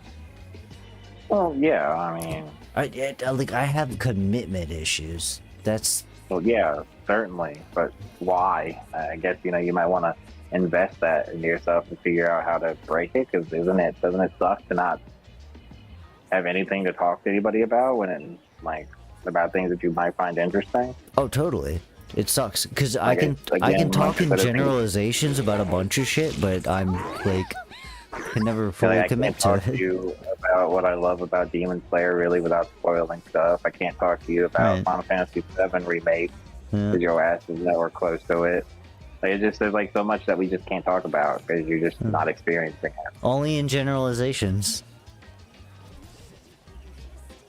Man, I never finish anything. That's really the thing. Damn, just looking, yeah. I'm not gonna go deep into Like, that. I don't think you need to finish anything. Personally, I feel like when you're done with something, you're done with it. I used to have the problem where I would always feel like I have to finish something. If I start a game, I need to finish it. And I got over that eventually. I just said, no, fuck that. It's supposed to be fun. If I'm not having fun, what am I doing? And like, that doesn't necessarily mean that I have to be happy. Like, you know, I've played plenty of games where I've been angry, like competitive games, and I was still having fun relatively. But yeah,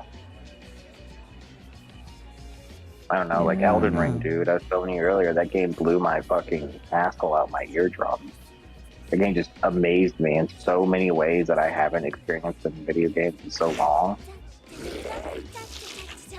Every time that I saw the map get bigger, I'm like, wait, it's still getting bigger. Every time I went to a new area, I was like, wait, holy shit, I got all the wait, what the fuck? Right. How many dungeons there were, and sure, there were copied layouts, but I don't care. Yeah, as long I as didn't it's mind fun, the it really reused should. enemies. I didn't mind the reused enemies because it felt like it made sense in the theme of the story and what they were doing. Yeah. But I don't know. It's just like the game has over 100 dungeons and over like 100 individual NPCs that are just monsters themselves. Like that's crazy. Like that is insane. Elden I knew it was Ring, like a lot, but I didn't know it was that much. Jesus. Elden Ring is what a video game I didn't think was possible anymore. Like I felt like it's a game that you would get in sequences. So that would be 3 games in one. It's what it's like. Like to me, it's kind of so like weird. Final Fantasy VII remake. No, that's nothing like it. No, I know. Remake and I'm just talking Rebirth shit. tell their complete own stories. That Yeah, it's completely different. It's like have apples quite and a few. potatoes. like I mean, like what I'm God, man, like I said, with Rebirth and like oh man, with Remake, there's the twist that comes up, the turn that happens. Oh, it's going to be a matter of if 3 really answers it. And again, I still don't see how the fuck they're gonna do that in one game. Yeah. Because Rebirth itself is like, if you're just skipping content and just doing the story, it's like 30 hours still. Dang, it's yeah. fucking huge. That's hefty. And like, that only explores the entirety of Disc 1, basically. Yeah. It doesn't have hefty. any of the northern area where Sephiroth like goes after what happens with Aerith in the original. Yeah. It didn't have like, it's just like there's so much like, and now that they have so much of the stuff made, certainly it'll be easier, but like they still have to animate and code the destruction of portions of Midgard. Right, there's a Remember, whole lot like- that fucking happens. Yeah, that's what I'm trying to say. Like, how Yeah. the fuck are they going to do this in one game? Not to mention, they also have to tie in the stuff that they added that I can't mention to you right now. That's going to be the biggest. To me, that's the biggest hanging question. We these gotta deal answers with are like good enough. multiple weapons. It's like there's a lot of shit that happens. Yeah. A lot of shit happens. Even with the weapons, they've done something weird with what they've shown with the weapons so far in Rebirth. They did something really weirdish and interesting that again that's gonna need to be answered in some way in the next game. But like, I don't know if they're gonna be able to make satisfying answers. Like Mass Effect to me is the best example. The Reapers were such an interesting, fascinating villain and like Eldritch horror until they did the one thing you're not supposed to do with Eldritch horror. Explain it. The moment they explained what the Reaper's objective was and what they are, they stopped being that interesting. They stopped being unknowable. They started being quite knowable. And it falls pretty hard on your ears too when you know, like before they were talking about how you couldn't possibly grasp it. You're just like, oh, it's just because we always make computers and computer will always kill us, so you kill us. Okay. Huh. Fuck you.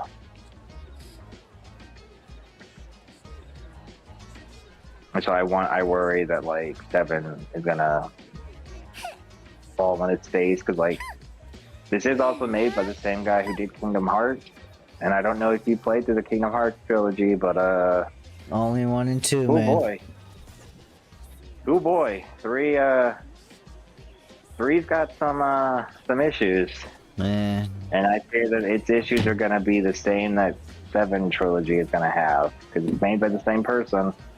1 and 2 are great. Yeah, I 3 don't know. is pretty great too. It's just no, its anything beyond story. It's just its story is. Well, dude, even before you played 2, you had to play that stupid fucking bullshit card game or something to, like, understand. First of all, stop hating. Chain of Memories was an excellent added story. But you know what I'm You saying. didn't have to. You didn't have to do that. It would just add quite a bit of context. Yeah. Most people never play Chain of Memories. Yeah. That's like that's a huge complaint with Kingdom Hearts. That's not the same though. Chain of Memories was small in comparison to what they eventually did. Where like Dream Drop Distance was or Birth by Sleep or entire standalone games with entire relevant stories. Yeah. Whereas you can miss Chain of Memories and still get most of it. Still understand what's going on. Yeah, but like that's not even the issue. Like it's not, but like it didn't conclude very well. Not to mention that it had DLC in order for you to see the actual true ending of the game, and the true ending of the game is disappointing as shit. To me, I don't know how you go from Kingdom Hearts 2 to 3 and somehow not have fucking forms. That's probably the biggest disappointment to me, is that they don't have forms like they do in 2. Right. Yeah, that was like that shit like blew my brains out. Yeah, that put 2 on like a whole Kingdom Hearts 1 was like, wow, this is cool, and then 2 was like, holy shit, this is fucking what do you mean I can this dual is dope. wield and then yeah. It's like, this is glide really on the fucking ground cool. and shoot my Keyblade like a magic gun, and then dual wield magic and physical attacks, and then go heartless form or final form. God, that shit was awesome. So much about the PS era genre had so much interesting experimental stuff, and just 3 doesn't do that. Not to say the game wasn't good, it just doesn't have that holy shit that I got. And then also it's like no more Final Fantasy too, right? Yeah, they only kind of have Final Fantasy. It's just barely touched on. Yeah, I that's don't a know, shame. just like 3 just didn't have like the wow. And I mean, honestly, Kingdom Hearts didn't have much of a focus on Final Fantasy. The biggest focus was that's Hollow true, that's true. Bastion. Right. That's not even really Final Fantasy. Still, you know. They're always in, like, they're in at least that kind of way still in 3. It's just 3 just ties up things in ways that are unsatisfying, because by the end of the game, you're still left without Kyrie due to stupid time manipulation. See, that sounds convoluted. Oh yeah, that's literally Kingdom Hearts in a nutshell. It's convoluted, but yeah, I worry that all the problems that happened in 3 story is going to happen in remakes. But we'll see. We'll see. Yeah, like Mass Effect, bro. I love that series, but goddamn, 3 does so many amazing things, but holy fuck did it fall on its face in some aspects. Like, you can tell it's not written by the same people who did the original 2. And it sucks because It's like they didn't understand the vibe. I mean, the best way for me to explain this to you is that, did you know that Mass Effect had novels as well, coming out at the same time as the games? I didn't, but that doesn't surprise me.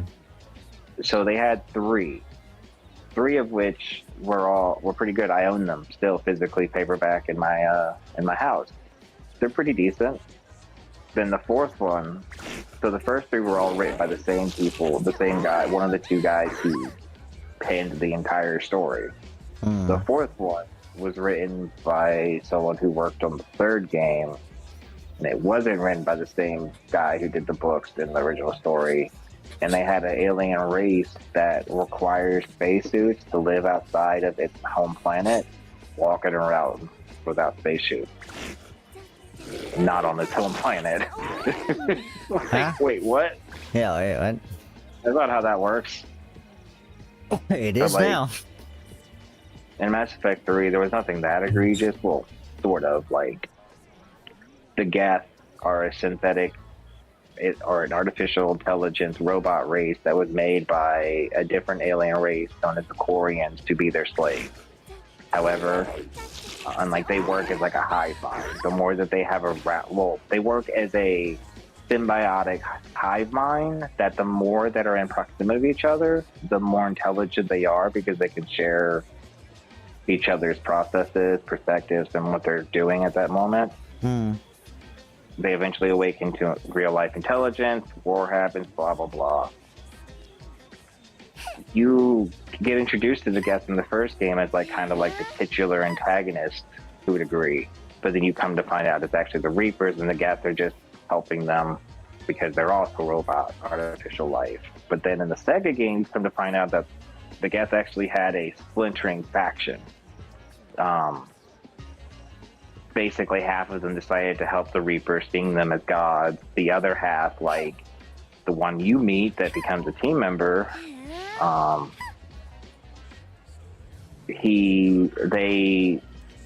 they don't think of them as gods. They think of them as their harbingers of like doom. And you get to learn through this Geth teammate. I can't remember the name of the moment, fuck. A lot about the Geth and everything, and how like they very much want to be they want to be considered a conscious race to a degree, but they don't want to be, and the easy way for me to put this is they don't want to be Pinocchio. They don't want to be real boys. They want to be themselves. Like they want to be able to be connected. They understand they are what they are, but yeah, they always want to be connected to each other as a hive mind. That's how it gets set up throughout the second game. Third game, actually, no, we want to be real boys. And I'm just like, which kind of takes away like the entire point of what they're supposed to be. Yeah, I can see how that's like immediately stupid. Very disappointing to me. And Mass Effect 3, and that was pretty egregious. Like you just kind of missed the entire point, huh? But you don't really pick that up on your first playthrough, I'd say. It's something you kind of get on your next one or afterwards. Yeah. But then there's just so many other compounding issues, like the fact that it had day one DLC that was basically, if you ask me, needed to be in the base game. Literally, the ancient race that died 50,000 years ago that everyone proclaims gave you the ancient technology, the Protheans. Turns out in the third game, there's a living Prothean that you can get on your team. Pay me $10 or get the deluxe edition, or you don't get to do it though. Yeah, it's stupid. Absurd, especially considering how important that character is when it comes down to what you can experience with them. And then the whole ending thing coming down to just one of three color choices was really shit. Right, yeah. And that wouldn't even be that egregious your if it wasn't choices for the matter, fact. haha. It wouldn't be that egregious if it wasn't for the fact that you don't really get to see anything that happens after you die. Like the ending, you die. Right. No matter what, you die. Right. And there are some really interesting your choices theories don't going on matter. But like, yeah.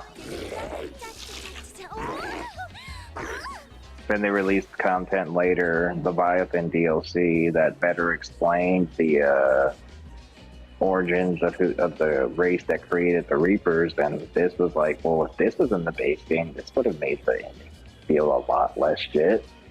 Not good, but less shit.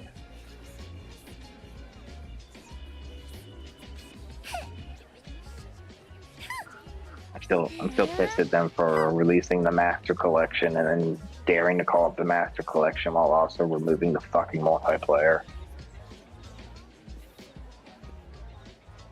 Yeah, well, you know, they don't want to spend money on the server space.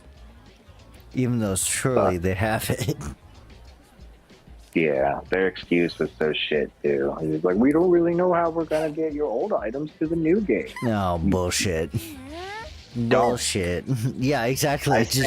Nobody cared about that. In that game, I spent time. Don't just let me play it again. Yeah, I just want to play. Nobody's asking for that. We just want to play the damn thing. And that's crazy too, because like if you had talked to me before I had played the multiplayer beta of Mass Effect 3, I hated the idea of having multiplayer, because that was back when games were starting to shoe in multiplayer everywhere. If you remember that time back in the 360 era. where every game was getting a multiplayer, even if they were just single player focused. Yeah. Like Gears of Uncharted, War. well, no, Gears of War was always multiplayer. Yeah, that's true, it was. But let's face it. I think better examples are like Uncharted. Uncharted had a multiplayer? Yeah, Uncharted 2 and 3 has multiplayer. Really? For what? What the fuck? 3D action shooter, basically. It's gameplay, but multiplayer. I didn't care about it. I don't like Naughty Dog. I bet a lot of people didn't, because I never heard of that shit. Oh no, it was popular-ish, but like not like Call of Duty popular. More like its own niche. Anyways, but like Bioshock had a multiplayer, even though I actually ended up loving Bioshock 2's multiplayer. Fucking really? Yeah. Shit. Bioshock 2 had multiplayer. I guess fucking everything on Xbox had a multiplayer. Yeah. Bro, but honestly, that multiplayer in Bioshock 2 was fun. Like it was literally just like the original game, but you fighting other people, so you could use like weapons on other people. Right. It's really neat. I could actually see how that would be probably pretty fun. And I didn't think I'd like it at all, but then I played it and I loved it. Just like with the Mass Effect 3 multiplayer, I really did not like the idea, but then I played it and I really enjoyed it. And then when you find out how they integrate it into the story, so basically in the original game, they patched this out now because the multiplayer servers don't exist anymore.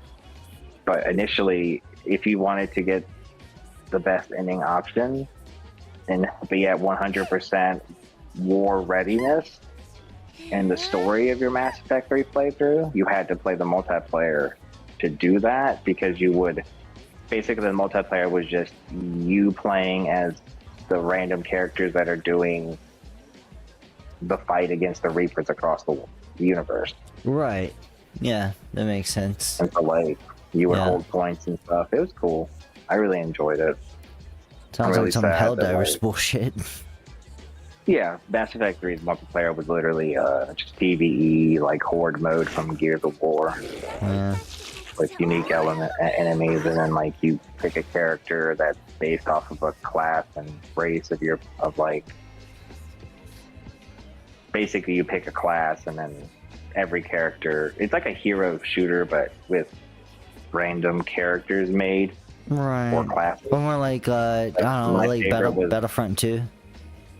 No, maybe. Like, so the way I would play it is, so you could be like, if you remember the classes in Mass Effect, like you could be a Vanguard, you could be an Infiltrator. A Vanguard is like someone who uses the biotic magic system, but also shotguns exclusively. Right. An Infiltrator is a sniper rifle a sniper who uses like tech stuff. So I like the Infiltrator, Salmarian Infiltrator. Not Salmarian, I don't know the name of the fucking race anymore, but there's a specific race Infiltrator, and he just had a really cool kit. Because each character would have a different kit to a degree. His could go stealth, which you could do up to triple damage and like the game lets you level up your characters for multiplayer. It's pretty cool.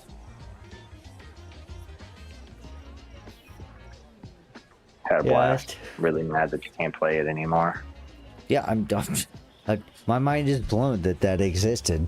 It's like, I would never have thought. It's fucking cool, dude, too. Like, there was they gave you, like, a class, like, the Bartarian Offenser or whatever it was called, and, like, you could spec out this Bartarian to, like, just punch the fuck out of enemies, even giant ones.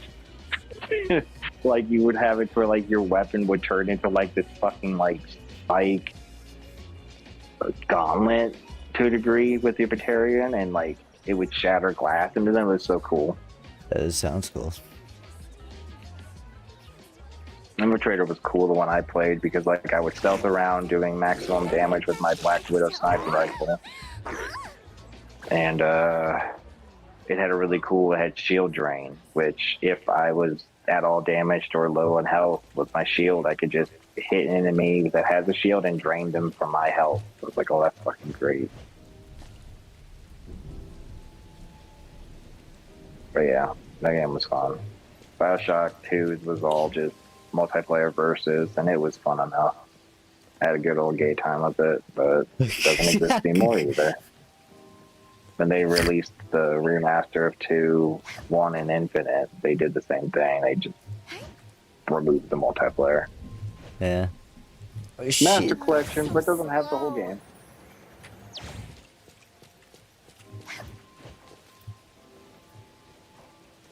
Fuck, dude, even God of War had a multiplayer. No fucking way.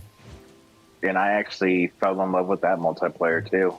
Like, Ben and I used to play that shit together. He'd come over and we'd play that every day. It was so much fun. Like the old ones? Yeah, God of War Ascension was after the God of War 3 that had multiplayer. And it played similar to like the God of War old ones. Just instead you play as a character who's blessed by one of the 4 gods. Hades, Ares, Zeus. That's crazy. Poseidon. Yeah, it was pretty cool. It was really neat. Like you would did you ever play or did you ever know of Lord of the Rings Conquest? I think it was. Is that the fucking JRPG one? Or is that the action combat one?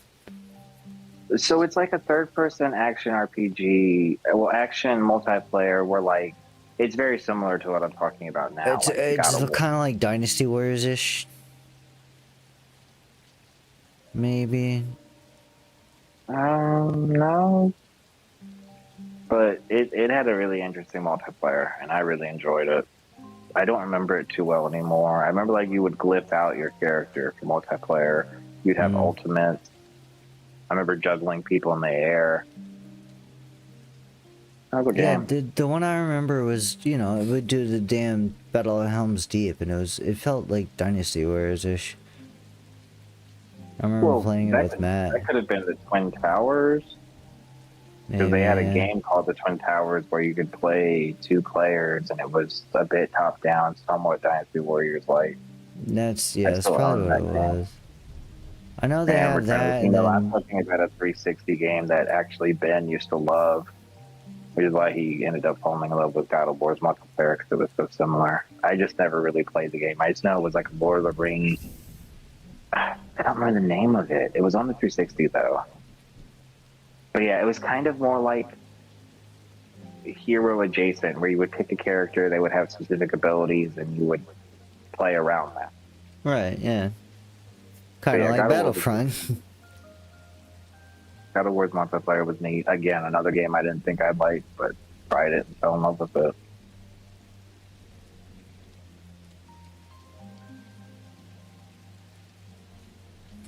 Oh shit, I'm running.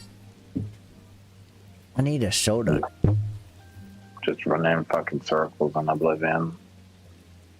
I don't really know what I want to do. I'll be right back. I'm gonna grab a Pepsi.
Man, you gotta be racist, damn bitch. Fuck you. What does me being Imperial got to do with anything? That might have been the funniest time for me to come back. What the hell are you talking about? Just a random NPC that was fighting was like, "Die, Imperial, die!" Well, like, well, damn, bitch. What's like my race got to do with this? Well, to be fair, imperialism.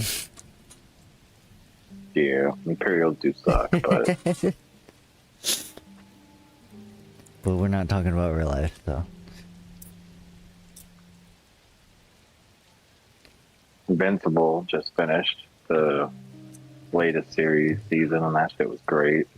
Can't wait for the next season. Sucks that there's only going to be like 2 more. I only watch like the first couple of episodes of it. I was like, I can't handle this. It's too violent. It upsets me.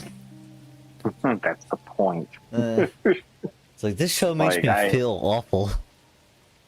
Bro, the first episode really fucked me up. The ending. Yeah, really. dude, same. I was like, because I had no idea what it was about. My friends were like, you gotta see it.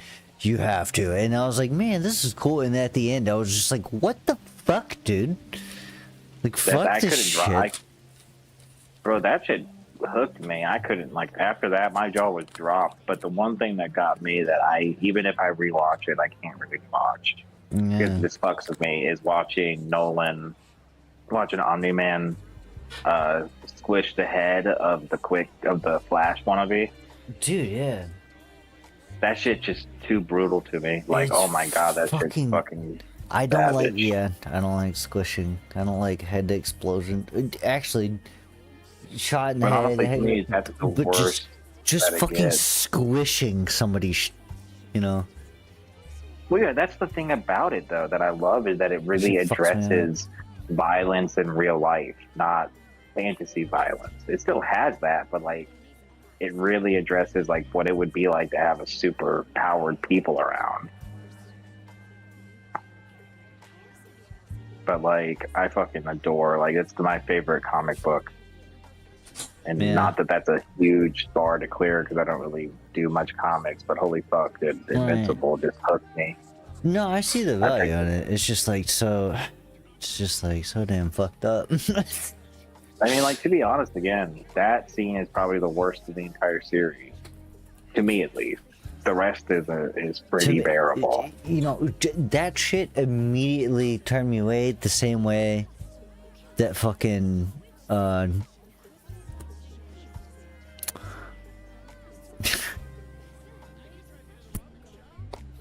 not Gare Zero. Not fucking Gare Zero. I couldn't get into ReZero because I can't stand the main character. No, not ReZero. Not Gare Zero. That's a totally different one. Fucking Elephant Life?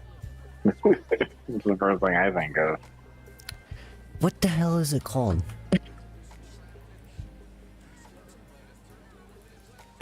Killed. Gare killed, right? Huh? What'd you say? Oh, Akami got killed. Yeah, I can't watch that shit. I don't think I've seen that. Yeah, well, don't, because it's miserable. Well, that's not Invisible. Like, Invincible, like, literally the only miserable scene to me that we're talking about is the ending of the first episode. I watched the first episode of Akami Got Killed, and I was like, I don't think I can do this. And then, now I know where it ends up, and I'm like, I was fucking right. I'm glad I didn't watch this shit. Like, I felt the way that you're explaining it as I did for Elfin Lied. I never finished that because I just got sick of the gratuitous violence. Dude, but see, Elfin Lied is so fucking ridiculous. I was able to suspend my disbelief. And, like, I didn't give a shit to, like... I didn't like these characters that I'm just, like, terrified for.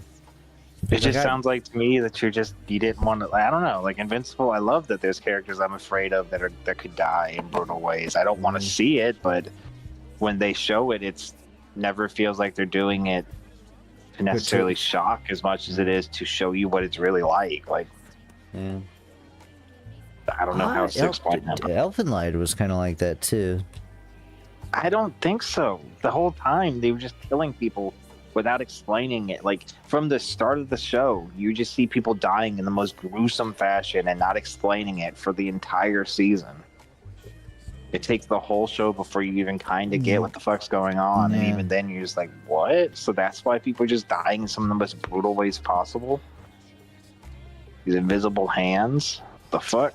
Well, I think it's more esoteric. Like there's this kind of subplot of abuse and stuff. And I think that was the point they were trying to make. But they just chose to do it in the most fucked up, convoluted way possible. Nah, like I said, I think it was just too gratuitous. I don't feel that way about it. It was totally gratuitous. It's like, jeez. But like, yeah, the latest season just finished and it was really good. Really excited for the last 2 episodes because they really went out of their way to try to up the animation ante. But anytime people try to talk about animation, people start getting shitty about it. And it's like, look, I'm not comparing American animation to Japanese animation. That's just not fair. No, I've seen these arguments, yeah. It's just not fair. I've seen people posting actual misinformation and people believing it. Like edited shit to make it look worse than it actually is. Well, most of the time these dumbasses are fucking taking still pictures of an animation. Yeah. That in itself should show you how absurd they are. Like, you're talking about still images when it's an animate. Okay, buddy. You have no idea how bad. How bad. I have a general idea. I just don't indulge in that stupid shit with people. I don't indulge in either, but I just see I just watch it. I see these conversations because, unfortunately, I still use Twitter because that's where, like, I follow a lot of bands and stuff I like. So, unfortunately, and, with that, I have to watch these stupid fucking conversations. There is nothing more insufferable than, like, your modern anime watcher under the age of 25. Like, these young dudes are fucking gatekeeping cunt rags. It's so insane. I mean, I don't think that's any different than when we were younger. That's true. But man, they're such assholes about it. It's like, dude, they complain about the dumbest shit. It's like you're just whining about nothing. It's like, dude, who back in the day, it fucking used to be the cares? sub versus dub. We still have that dumbass argument. That going argument, on. yeah, it still goes on. It's like that argument has gotten more annoying, actually.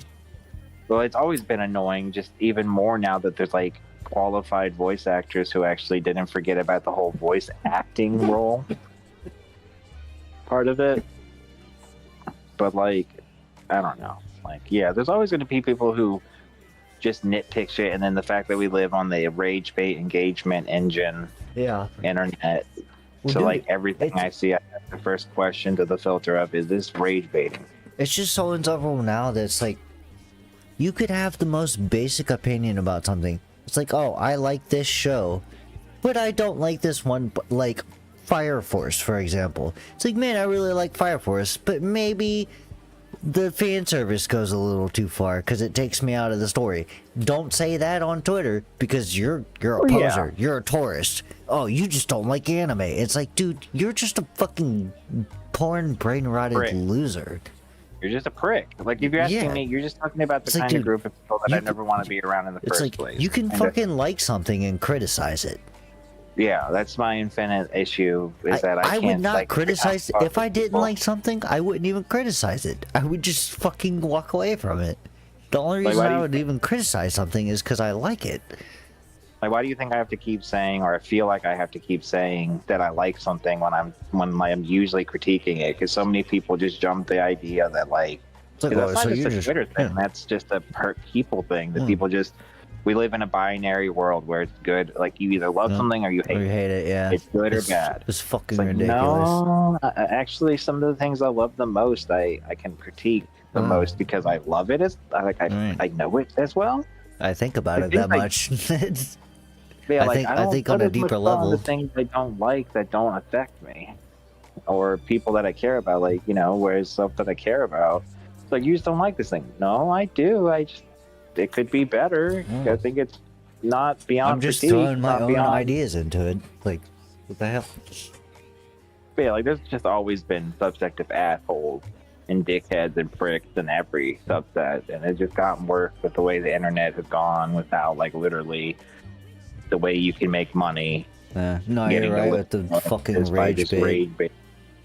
Everything. Like, everything you see has to be filtered with the idea of, is this rage bait, and is this even real? Yeah, right. Is this even a real person? Or is this just some fucking bot? It's like I don't even know anymore. It's ridiculous. We live in a dumb timeline. I'm convinced that the world actually did end in 2012. Nah. The Mayans were right. The world didn't end. We just shifted into a stupid timeline. I mean, even me saying dumb timeline, I don't entirely like, because I don't know. I'm just goofing. Like, I know that's not yeah, true. I know. But I was say I can get into my whole existential hatred of the multiverse. How much I do not like the multiverse and its ideas and how people take it. Oh, the God. multiverse of madness.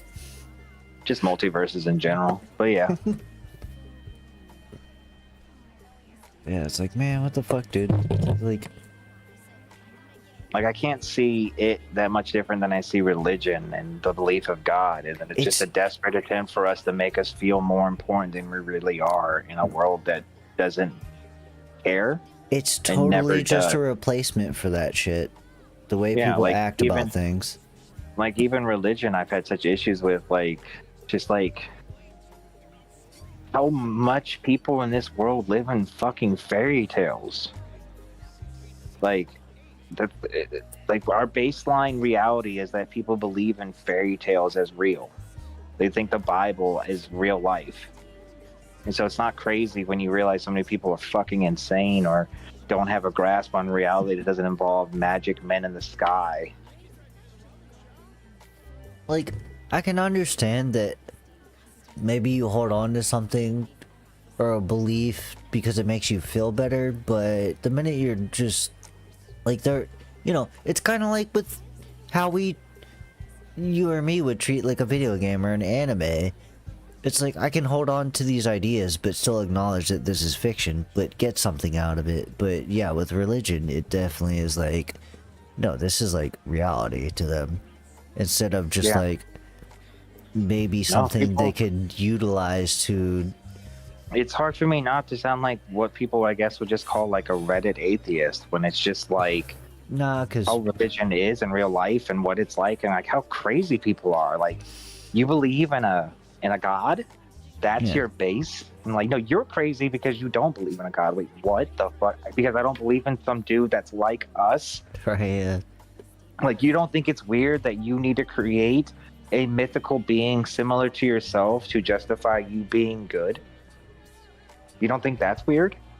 And not only that, but like the conflicting ideologies too. It's like, we're made in the image of God. Well, God's perfect. What the fuck's going on with us then? Yeah, it's even like the thing that, like, I've talked to Chris about. It's all like, none of it ever really makes sense when you think of it logically. Well, because it's fake. But like, one of the things that I talked to Chris about, that he took a minute to really like believe or even consider, and I wonder what you're going to think about it, but it's like, everyone has their own god. Even the ones who believe in the same. Here's like what fucks me up with the concept of, especially like a singular god, like the Christian god, or just any kind of like mono religion where it was like one god. Who created God? The minute you start asking that question, you run into a problem. It's just the infinite paradox. Yeah, exactly. You run into, it's like, it's the same with the Big Bang. It's like, okay, the Big Bang. What happened before that? It's just an infinite loop, and like, I'm just like, you know what? Fuck it. Know that like, it's hard to know what happened because, like, time as we know it didn't exist before the Big Bang. Right. But that's a confusing, that's like a crazy, you get to a point where your mind can't really comprehend, like, okay, we figured it out this far, but what created that? You end up in this infinite loop, and I feel like the same. Because we're even thinking of, like, to me, that the problem is that we're even thinking about it as a creation. The fact that we even think that we were created is itself so egotistical and absurd. Right. Like, we have such egos as human beings, as just these meat monkey animals, and we think we're so self-important that we have a thing that created everything in the universe, and we're in its image, just us. And you just so happen to be living during the time of the prime example of that said God. Okay.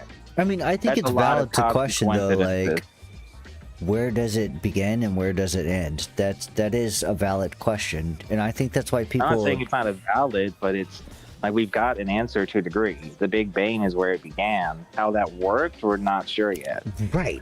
That's where shit gets fucked up. Wait, and here's where I get fucked up, and I'm not like vouching for religion or anything, but I can see the similarities because it's basically the same problem. Well, what created that?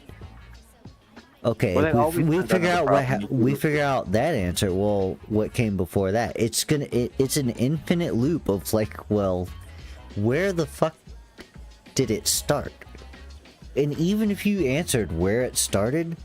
Okay, but what started the thing? It's like, it's so incomprehensible, I think.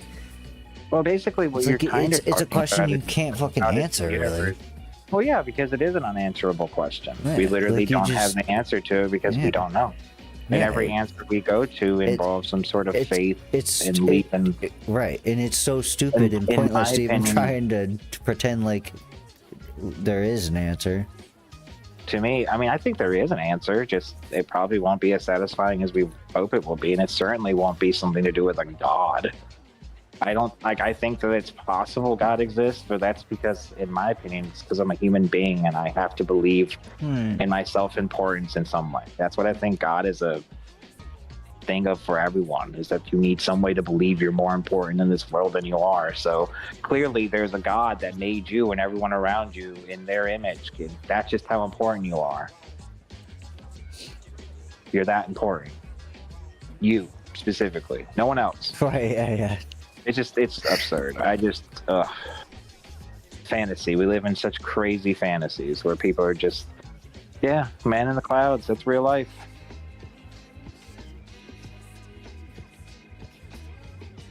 I know one thing. My buddy Tay got shot 7 times. You met Tay, right? I don't know.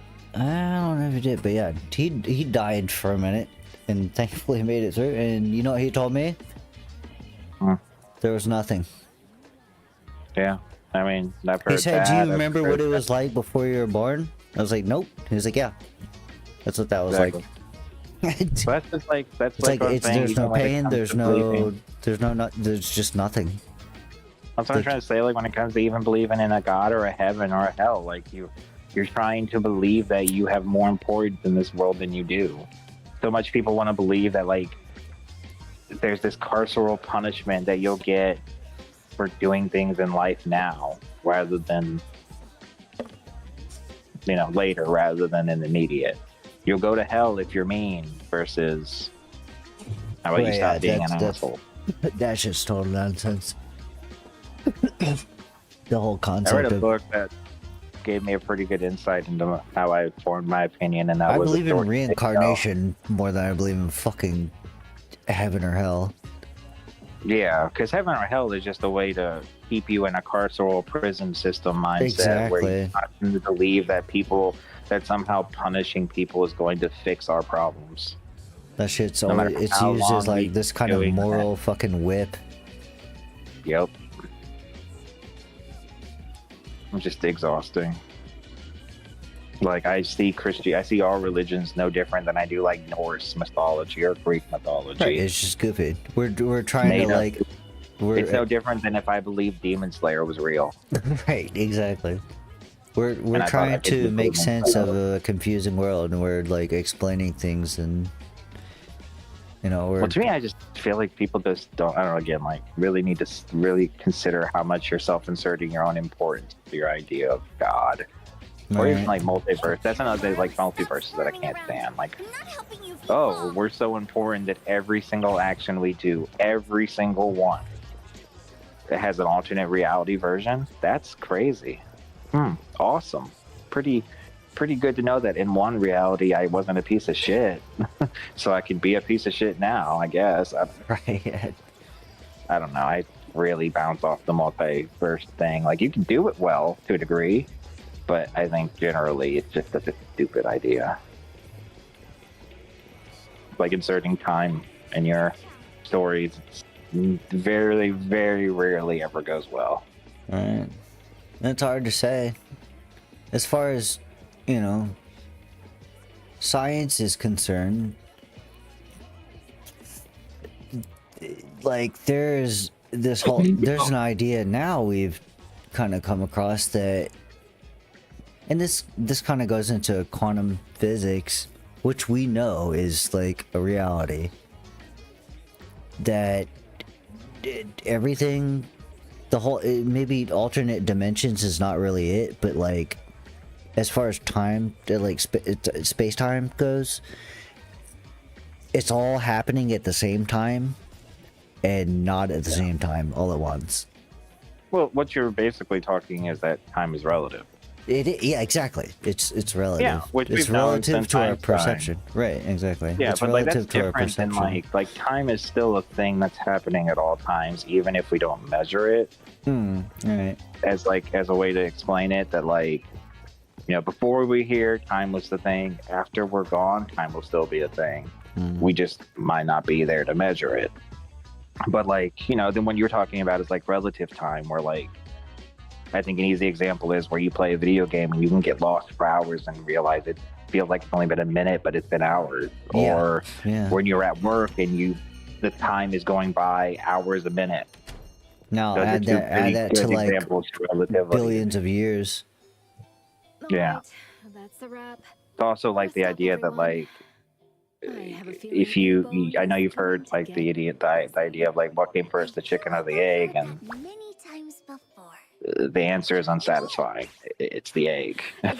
And how did that happen? Well, genetic mutations and the poorly named, in my opinion, natural selection. The wheel of fortune has turned. And it's about time fortune favored us. Sorry, I'm watching a cutscene. I heard you enough. She hasn't even had a drink. Who's going to wake her? Lady has a point. With the appraiser's help, A-Bone will surely see new opportunities. That's a lot for me as a newcomer. And yeah, the egg definitely fucking came first. New opportunities! New opportunities! But yeah, like, I feel like whenever it comes to How like did the most egg of the come time, first? No idea, but One of these books is an anomaly. but like generally when it comes down to like storytelling, you always end up with the problem when you try to, how I call this trying to answer the question of God. And there's many ways that you could do this, and it doesn't necessarily mean that you're trying to like answer that question, but you're asking it in some way. And sadly, you can't really answer that question very satisfyingly to most people. You know? Because again, go back to the whole, we all have our own personal God, if we have one at all.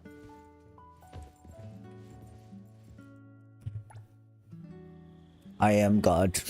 You know, that's absurd. No, just kidding. Yeah, I know. We're all the main characters of our own story, though. In one way or another. That is, we all only live as me's. Yeah. It's one thing that you got to learn, but sadly, we're not taught too well. We need to learn what ego death is and how to do it.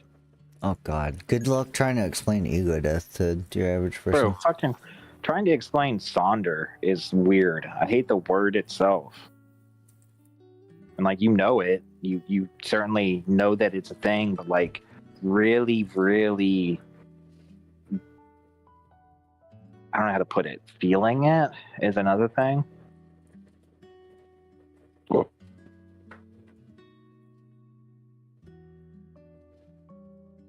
But Sonder is a deceptive word. It's a really weird word. Sonder? Yeah. I don't know if you know what Sonder means or not. No, I don't. The Sonder is the sudden realization that every human being and every like living thing that exists on this world, in this world, has its own equally as complex life as yours.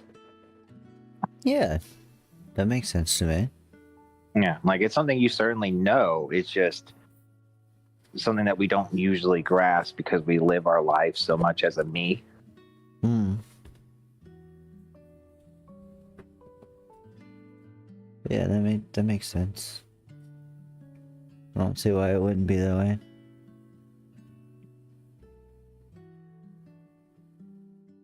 But yeah, I was saying earlier, like I can't wait to see what they're gonna do with Final Fantasy 17, which is crazy to me because I used to not give a fuck about Final Fantasy anymore. Are they? Is 17 like in the works? I'm sure it is. They haven't announced it or anything. Yeah, they're smart. then they don't say it too early. Yeah, they still yet to announce part 3 of 7. Yeah. Maximilian dude's annoying ass. Oh God. Yeah. He's so annoying when it comes to Final Fantasy 7, dude. Oh my God, is he obnoxious when it comes to that shit. Yeah. Like he's I like the way he's hyped about it. I love the way he just adores the game series, but he just has some really nutty ideas about where he thinks the story might go or what it might do, and it's just like that doesn't make any sense, my brother. It's probably like what he wants. Of course, yeah, it's definitely just what he wants, but it's just like I said, it's like it doesn't make any sense, my brother. Like, what do you mean? I don't even watch him, but I know of him. There was like a meme running around the other day because I don't know. He posted something on like Twitter. I don't follow shit like that, so it was funny. I used to not watch him because Jeffrey, my old best friend, didn't like him, but I watch him when I'm up at night late and bored. I forget what it was. There's some meme going around. He had posted something, and then people were memeing on that he was dead, and like a lot of people actually believed it or some bullshit. But yeah, yeah, it was just stupid. It was a stupid like inside joke that exited his fan base. Yeah, but yeah, like his adoration for Final Fantasy 7 is a bit weird to me. Yeah. He also played through Chrono Trigger recently and realized it's one of the best video games of all time, which is another opinion I'd probably get put in gamer jail for, but I actually don't think Chrono Trigger is that good. But that's just me. I think I would be annoyed by Chrono Trigger because it's a New Game Plus kind of game. Why do you say that? I get irritated when I don't get the full story the first time, unless it's designed that way, which I think Chrono Trigger is designed that way. It is designed in so Chrono Trigger is designed in the way where you could get the whole story in one go, but it's complex in a way that like it's like literally Majora's a story Mask. about time and shit, though, isn't it? Yeah, but Yeah. like that's not what that's where I think it falls off on me. But like, it's the way they address time and how they progress the story in quests is very similar to Majora's Mask in a way. And like, also how Right, you you're affect things restarting that fucking journey. well, not even just in a restart, but like even in the same playthrough that like in Trigger one of the main characters' mom is disabled throughout the whole story, and then near the end of the game you have an incident where you can actually save her from being disabled, as an example. Right. And doing that will actually affect her because then she Right. would have lived the life with the legs or not, as an example. Mm. But I don't know, people really really adore that game, but I remember when I played it back in the day and I was just kind of like, okay. Yeah. Dude, I can just honestly say I never played Chrono Trigger. Actually, and I'll tell you why I never played Chrono Trigger. Yeah, I actively did not fucking play it because you remember David in middle school? Word. David Walter. Maybe, yeah, maybe it is. I don't think I knew him. I didn't know any. I don't recall any Daves that wasn't my brother. I used to go hang out at this motherfucker's house, skipping school. His mom was cool like that. And one day, it was like Ben or somebody was trying to convince me to play a Chrono Trigger. We're hanging out with David. And David looks at me, and all of his... And I say this because he was totally on the spectrum. And all of his autism looks at me. And he had, like, the speech patterns. He goes, Chrono dies. And I'm like, you... motherfucker. Yeah, but that's only one of the endings. Right. See, now That's I not know even the that. true But ending. then I didn't know that. And I was like, Yeah. I'm never playing this fucking game now. You spoiled it, I don't you know. asshole. See, like, I don't know. I think it's absurd that you said, like, you don't like a game that doesn't let you experience the whole story in the first go, because it's like, you like Valkyrie Profile. That's true, but you don't... Like, 90% of it is the same. It's just... the ending is different if you do this like completely the entire ridiculous story thing. is changed if you get the A ending. The entire story is different if you finish the A ending versus the B. Like if The you B, do it you're that way subservient. You just think about it this way: in the B ending, you're subservient to Odin. Yes, man, who does what he wants. Yeah. In the A ending, you awaken as your own individual, realizing you've been abused and misused for who knows how long by an omnipotent being. See, I don't that know got that though. there. I haven't done the ending. And also, the only In way you would Valkyrie ever Profile? fucking... Yeah, I've never done the A ending. No. My mistake. I thought you did. No. You saw me last time. I was doing the B ending. I said I was doing the B ending and thought I'd you do had the A done ending. it before. No, fuck no. God, you suck. Well, What are you done with your life? I've only Not beaten play that game. I've only beaten that game twice, and the first time was just a blind playthrough. And yeah, then, what's your first playthrough for most people's would been. yeah, Same for and me. then I know about the A ending, but it's like you literally have to do these hyper specific things and look up a guide on fucking GameFAQs and Yeah. hope you get it right. It's just the way older games work. Some people say that's because that's how they sold strategy guides, but like That's what I don't I'd see. I've heard that Well, argument that too. doesn't make sense to me because the strategy guides were never sold by the developers. They were You're sold right, by yeah. different companies. Yeah. So that doesn't make any sense. But man, who the fuck figured that? There has to be at least one person that just happened to do that shit on their own. No. And didn't even realize that they were doing No. it. No, yeah, Not- there's no way, yeah. I mean, It's like in the way too probability of every specific. person in the world ever, sure. But It's like such a Generally speaking, yeah. astronomical fucking... because you have to take off the ring Yeah. from the beginning of the game, basically. Well, you have to make sure you have it off every phase change. It's or like else 1 in you'll a trillion increase- chance you would just accidentally do that. And then from there, you have to know to encounter Brahms at chapter 3 or Yeah. 4. Then you have to also know to encounter Lucian in chapter 4. And the No, in game chapter does 3. not hint at any of this shit. Nope. That's just the old school kind of way. Like, and I'm not the biggest fan of it. I don't think you've made a very good game design that I have to look up a wiki for. That's the But thing too, that's is just- like you can beat the game and you're not getting like a new game plus that will hint at do it this way. It's like no. Yeah, but like I don't know, like for me, it feels like you like that design, but at the same time don't, because it's like EverQuest don't really tell you what to do. You just do stuff. That From my dude, it's remembering. absolutely true. But the thing is, EverQuest is an online game. You can ask people things. Yeah. You know, you have like the community to help you, which I mean, with you do with Valkyrie Profile too. But I think it's a Not bit the same different. way. It's a single player game. It That's is still me. it is still fucking bullshit. You're not wrong. It is Yeah, the same. generally speaking, I don't think it's the worst. I don't know. I feel it's weird that you can just have that idea that like you. There's so many like the fact that a video game can't like I don't know how do I put this. The medium of gaming is unique in the way that you cannot experience the whole thing on your first playthrough. Well, I just That's like what I've always loved about gaming. So not that I like being locked off from content. Perfect example of like New Game Plus done right. Devil May Cry games. We're unlocking harder mode and like there are changes. New Game Plus done wrong. Indivisible. I know I've talked about this game. I was so pissed off when I beat the game. In the first place.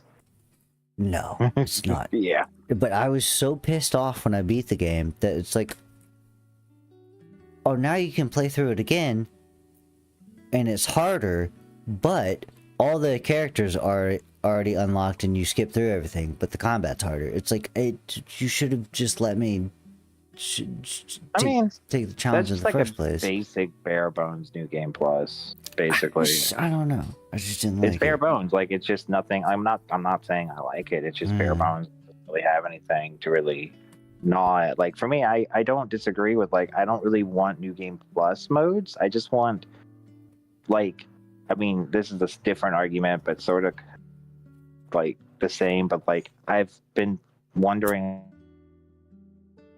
how do we make things satisfying to get that aren't end-game rewards that make you at some point realize, wait, what's the point of having this when I've already done everything?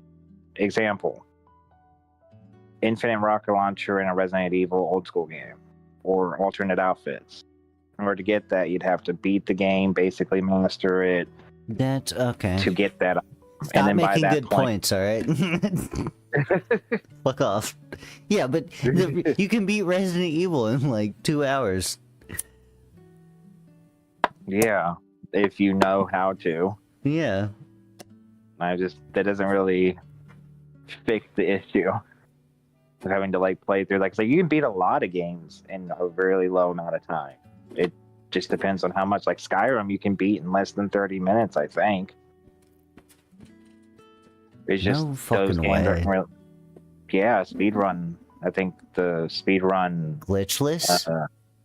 I'm not sure about that. I was gonna say. Honestly, when you ask me, all speedruns are pointless because most of them require some sort of bug or glitch. No, because that's the there's glitchless and there's not. I know there's glitchless, but when I see glitchless, it always has something that I just don't care. And it's like, I don't know. Speedrunning to me is not for me. It takes away the spirit of what I like about gaming. Yeah. But I'm not going to sit here and try to poo-poo on people's fun. Like, I watch Awesome Games Done Quick whenever it's on, 1 or 2 times throughout the year. I like speedrunning because I know these people already beat the living shit out of the game legit a million times, and that's why they're so good at speedrunning it, because that shit is hard. Yeah, but to me, that's not the same thing. All they did was rinse and repeat until they memorized something. That's not really the whole point. I don't know. The whole point is like getting it down to like some of this shit is, I don't know. I just think it's crazy. It's min-maxing a game experience into we're getting it down its to milliseconds. Well, yeah, and that's what I don't like about it. Is like it's min-maxing the game experience into the most quickest dilation of how to get from the end of the game, start of the game, to the end as fast as possible. I don't, like I said, I don't dislike it. It's just not for me. It's literally, I would imagine, because I've dabbled in speedrunning,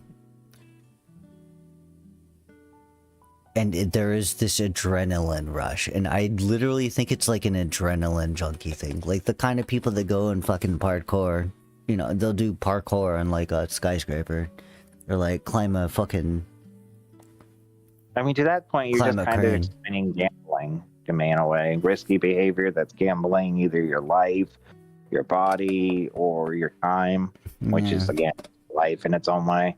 Which and that is, it's like gambling with your time, basically.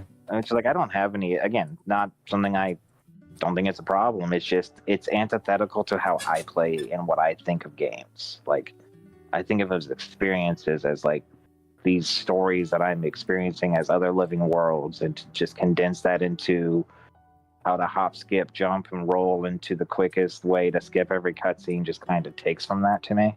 Oh, sure. No, I mean, dude, I feel the same way. You hear about me bitching about how things are too streamlined, but it's, I don't know, speedrunning, I just look at, I don't it's think like you ever really make the streamlined argument. You just make the easy argument. It's just like, I don't know. Speedrunning is a different beast.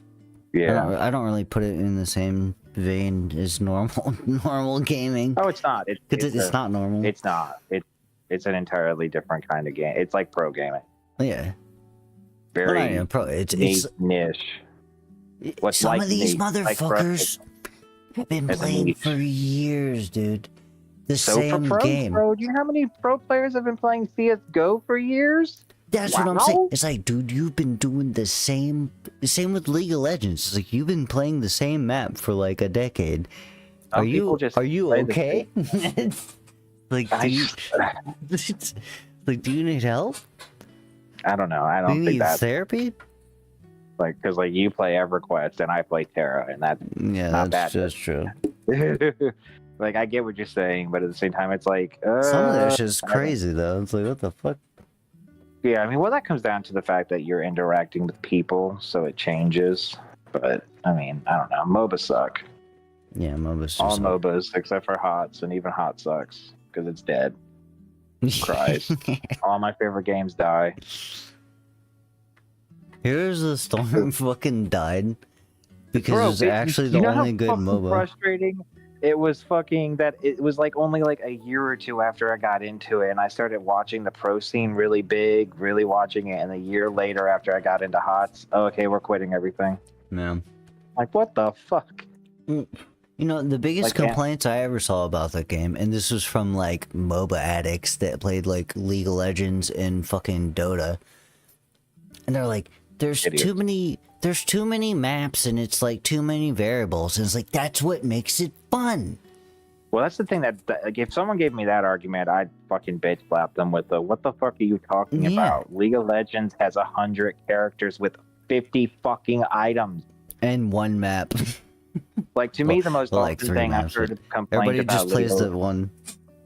To me, the things I heard most often complained about HOTS, which makes no fucking sense. Like, Eric used to complain about this because he liked League over HOTS, is he said HOTS is too much objective based and too much farming, and it takes too long for matches. And I'm like, you're talking about League of Legends, right? Dude, He's like, League of HOTS. Legends matches take like 40 fucking minutes. Exactly. I'm HOTS like, what are you matches take like talking 20 about? max. Yeah, it takes literally half that time. Yeah. And he's like, and I'm like, and you're team fighting over half that time. And it's like, I've heard people talk about that, or that it's the casual MMO because it doesn't dare to have stupid fucking individual XP or dumbass gold. Like, yeah, my, damn, or yeah. dumbass items that you're just gonna simplify into like two like in tiers. League of Legends, you gotta get the fucking last hit. Just so Yeah, you can it's get just so that. dumb. Like, I fucking adored the things they did with HOTS that made it more like fun, casual friendly, I guess. But yeah, fun. Just okay, so I don't have to. It was like, actually you don't enjoyable to need- play. You don't need an attack damage carry. You actually need a team. Crazy concept. But yeah, I don't have people telling me to fucking kill myself just because I made a mistake. Oh well, I mean, I've had that. I played HOTS for a while, competitively, so. But yeah, that's just competitive. And like I said, that comes down to the fact, in my opinion, to how competitive is set up and framed. The fact that losses will literally delete previous time is a really, really frustrating thing to deal with. And it's really hard to just kind of shrug it off when it's also like, hey, you lost. Right. On top. I'm not really sure how to fix that problem. To me, the easiest solution is just get rid of ELO and just have it be something where you accumulate points based on like wins and losses. You still get points, you just get a lot less with losses. Yeah.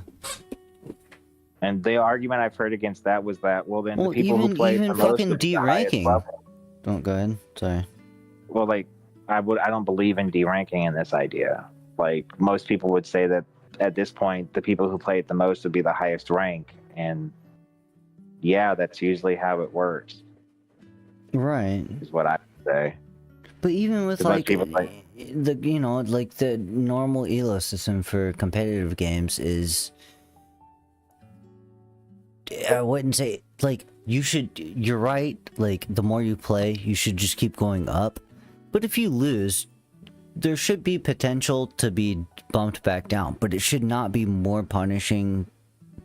The problem being is that the moment you add in you should punishment- not lose more than you gain. Like, if you win, you should gain more than you lose if you lose.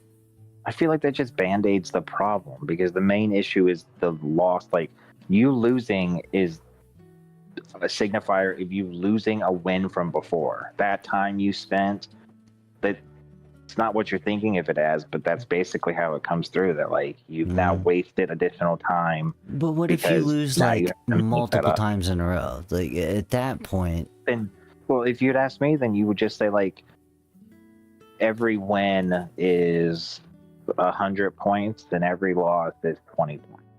yeah, that's Okay, what so I'm it saying. takes you 5 losses to get to the same points I got in 1 win. Yeah. You can never go down though. But it, like, But- you know, if you're fucking losing like a bunch of shitload of times in a row, there should be punishment for that. I don't think so, because why? You're not talking about a one-on-one. You're talking about a game that consists of multiple other people. You're not the only factor. That's true. Every time you'll point this out, someone will be like, well, you are the one consistent factor. You're like, oh yeah, other than the fact that I'm also playing with fucking 4 other people. That's a consistent factor. Yeah. That I don't know, that all have varying levels of skill, that all have varying levels of interest, degree, and want for this game. It's absurd. The way we play multiplayer online is crazy. We literally, every single time, it's like going to play baseball with a bunch of strangers we've never met, and we're all playing pro. True. Well, yeah. I guess, yeah. If you're just playing a pug, which most people are. I mean, even would when you're playing imagine. with people you know, most of your, like in your friends group, your character, your skills are going to vary vastly. Yeah.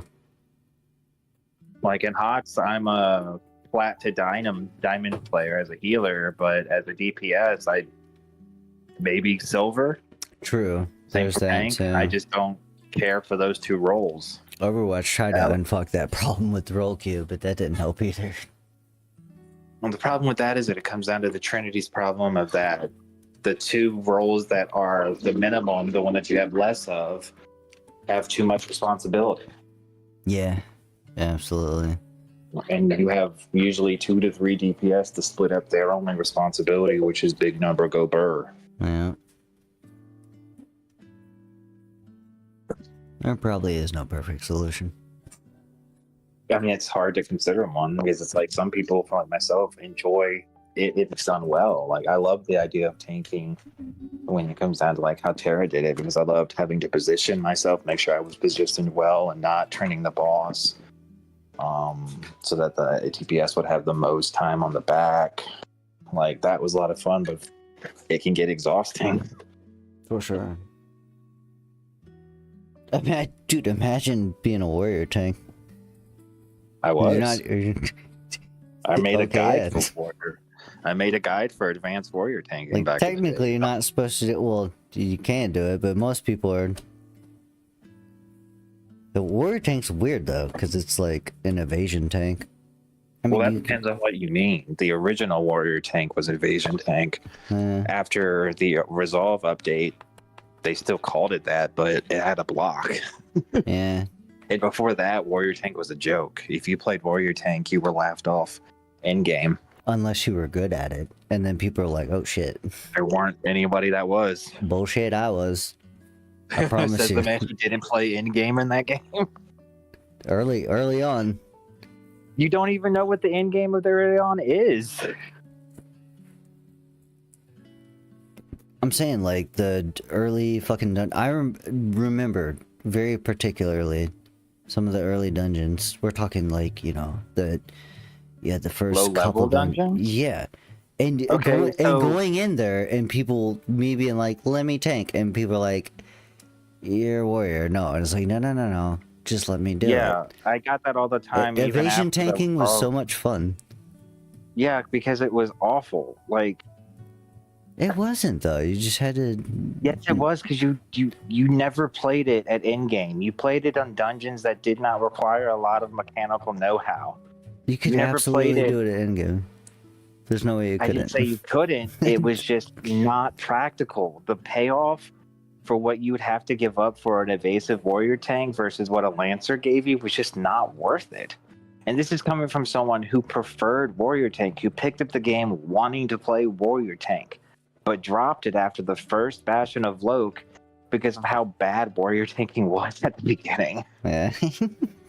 Like, you made no impact at level 20 as a warrior tank. You didn't, you just got your defense stance, but you had no threatening abilities but shout. It was, oh my god, it was so bad. Back in the day of the launch of Terra up until Mania's Core, you couldn't even queue as a warrior tank. That shit, you know how pissed off I got when I realized that? Pretty sure you weren't even queuing as anything back then, were you not? No, you could. Back in the day, you could queue, but you couldn't queue as a warrior tank. You could only queue as a DPS warrior. They fixed that later.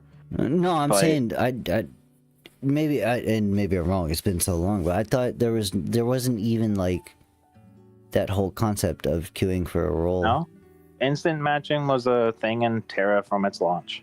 Yeah. Yeah, queuing for roles was a thing. Like, as in, but you'd be locked into it. Whereas warriors were supposed to be able to pick, and that option wasn't available in queue until they updated it later around the 60 patch. Gotcha. Which is the whole Mania's Core concept. Right. But like, I did try warrior tanking back in the day, doing God, I can't remember the name of that fucking dungeon. It was one of the last one of the two dungeons that you would do at level 58 when that was max. One I think was KOF.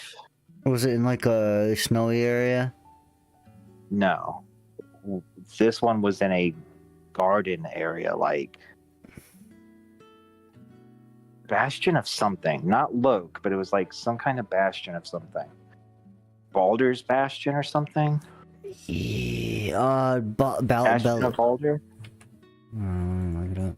Baldur's Bastion? I can't remember. That dungeon, I remember trying to warrior tank back when it was evasive, and that shit was just a nightmare, because the things I was just explaining to you about tanking that I love that makes like a really good tank, positioning, constantly keeping up like your, because I don't know the kind of MMOs you've played or how much you know about Terra's combat, but when it came down to it, as a DPS, you always wanted to be at its back. You want it to be at its back because that's where you would do maximum damage as DPS. Yeah. And so the least amount of times you can make that character move, the more damage you get. And a warrior tank as evasive, yeah, you're all over the place. Work that way. Yeah. It is a nightmare. Yeah. Like, they had to change it. That's just tanking in most MMOs in general. A tank, you just want to turn everything away from your party so they can be behind. Yeah, but shit. I don't know how, like, some MMO, like, depending on what it is, some could be, doesn't matter their position as long as it's not looking at them. Other games have positions that matter. Where if, like, you're on the side, you'll do more damage, or in Terra's instance, you do more damage at the back with crystals that do more damage to the back, stuff like that. And then tanks have, like, more damage to things that have threat to them or fronting face them. But yeah, like, the warrior tank just could not do that as an evasive tank, and it sucked. Like, you could do it, it just, your runs are going to take a lot longer. Baldur's Temple. There it is. Baldur's Temple. Yep. That shit was a fucking experience if you were trying to evasive warrior tank. Yeah. Trying to fight one of those Kumas. Oh my god. Honestly, though, they nailed the fuck out of it when they added in Resolve. I've gushed about this to you before, but I fucking love Resolve. Everything they did with that system was ingenious to me. Yeah.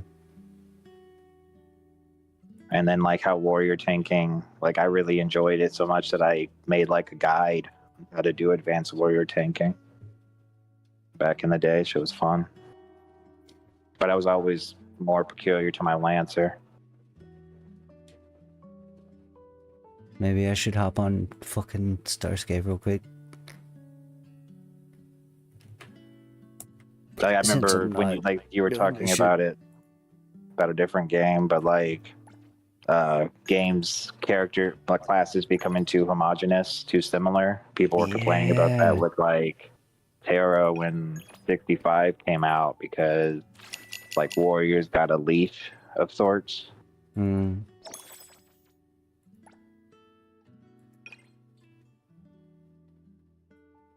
Yeah, that's a big problem with. It's a big problem in Final Fantasy 14 right now, and it's a problem that's like only progressively got worse. And also, it's a big problem with Guild Wars too. What? Just like feeling like there's no Trinity, you know. Everybody can fucking do everything No essentially. Trinity, I can't stand. Well, I don't mind being able to do anything. I just like having a Trinity. I like having a tank, healer, and a Right. DPS. It feels like there's no uniqueness between any of the classes. Like it feels like, I don't know. I don't know. See, like for me, I struggle to really understand what you can make unique for most tap targeting games, because like you're mostly just going through a sequence of abilities that are on cooldowns and global cooldowns. But like I think of like with Terra, its action combat lends it to do more, but like warriors work towards building up edge. Sorcerers work towards building up really explosive moves with their 1 of 3 in their initial game release. Well, yeah. With tab targeting games, they always start off this way, but they streamline it eventually. If you're a priest, you're just gonna fucking die without a warrior. And that's that. Like, your DPS sucks. What do you mean? What do you mean you're gonna die without a warrior? You mean like with you when you're leveling and stuff? Well, no, you're gonna level slower than shit, for sure, but like... Well, yeah, that's all healers. Yeah. Like, that's just the problem with the class. You all need each other. You can't work without each other, kind of thing. So you're saying that, like, what game is this that you, like, as a cleric, you work best with a warrior? Yeah, basically. I didn't want to go into EverQuest, but... Oh, well, yeah, that just sounds like bad game design. You wouldn't just go into that hard. And a warrior a warrior cannot survive without a cleric either. Well, one makes sense because one can't heal itself. Actually, a fucking cleric is more survivable solo than a warrior in EverQuest. Well, yeah, because it can heal itself. Yeah, and a warrior can't fucking do shit. That's all healing classes. That's one of the biggest problems, especially in competitive, when it comes to healing classes, that Overwatch especially suffers, is that, like, if it can do damage and heal itself, how do you balance that? Yeah. Well, you balance it by, if you get hit, you fucking get one-shotted. Yeah, that's not really fun. And also your DPS is ass. Like, you're only good for usually healing. Your job is to heal, and that's about it. Well, that's the thing too that I'm not a big fan of, is that most people prefer the other way, but I like having supports that are healers and more than that, but most people prefer supports, not healers. Right. Yeah. Like League of Legends, notoriously, and Dota, I think too, has no real healers. They're all supports. No one that really, they're all supports that do and I don't really like that. Like, I like being able to delete damage. I get that it's less satisfying, but I'm not sitting here arguing for a Mercy Resurrect. I'm just arguing for the ability to heal. The only character I ever was good at in League of Legends is cliche as fuck, and also like one of the first characters ever, Lux. It's like the only character I learned how to play.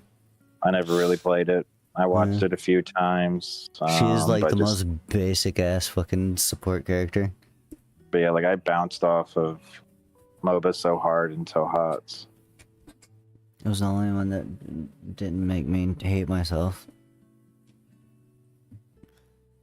Well, also it didn't have a fucking learning curve that was a mountain. Seriously.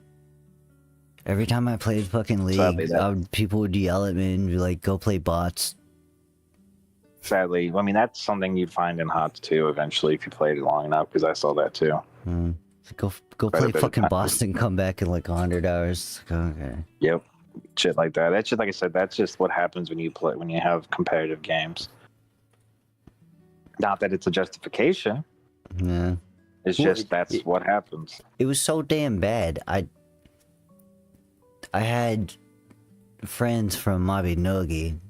I was running a guild at the time, just a social guild. And these were fucking girls too. So you'd think they'd be chill, but they fucking weren't. I'll never forget her name. It was Alexia Nova. Fucking Alex. And she was like, play League with me and my friend. And I'm like, man, every time I play League, it's toxic. And she's like, it'll be fine, it won't be toxic, you're with us. Man, boy, was she full of shit. She was toxic as hell. I was like, alright. I'm never playing fucking League again. Yeah. Like, even people that claim to be my friends, I play with them and they're assholes. Well, that again comes down to. I think that game just makes you an asshole for some reason. It like forces you. That's competitive games. Yeah. They all force you to be this individualist prick who also has to work on a team and has and like. You all have different expectations. Man. Like you all sort of feel like you're the same. Like you want to win, but that's not necessarily how everyone feels. They also don't really like. They have different amounts of investment they want to put into a game. That's why when it came to competitive games, it really sucks to try to find friends that you can play with that aren't already into it. Right. Because and you can just like chill and like don't gotta. Even if you're doing like ranked, it doesn't gotta be all we're gonna scream at each other. Well, I certainly don't think you need to scream at each other, but if you're doing ranked, you should be taking it more seriously. Oh, I mean, absolutely, you know, absolutely. Like if you're looking to shoot the shit and not care what you do. If you just are making mistakes and you just kind of suck, it's like no need to insult people, different. you know? Yeah, that's different than, but like if you're, you know, like it's just I always found it annoying. It's like I like ranked, I prefer it, but I don't want to play ranked if you're not trying to play ranked. No, I mean absolutely. I would never play fucking ranked if I wasn't like all in. But it does suck when you try to play with people and it's like you get treated like like you're throwing or something. It's like I'm not throwing, I just suck. Don't know how to play. Yeah. I'm just fucking bad. Sorry. Yeah, like you just like I don't know. You're talking to someone who's spent a lot of time playing games that I just helped people. So, right. I wrote guides. Like I said, I would make my own groups and help teach people how to do runs in Terra. So, I would experience people like that, but just do the opposite.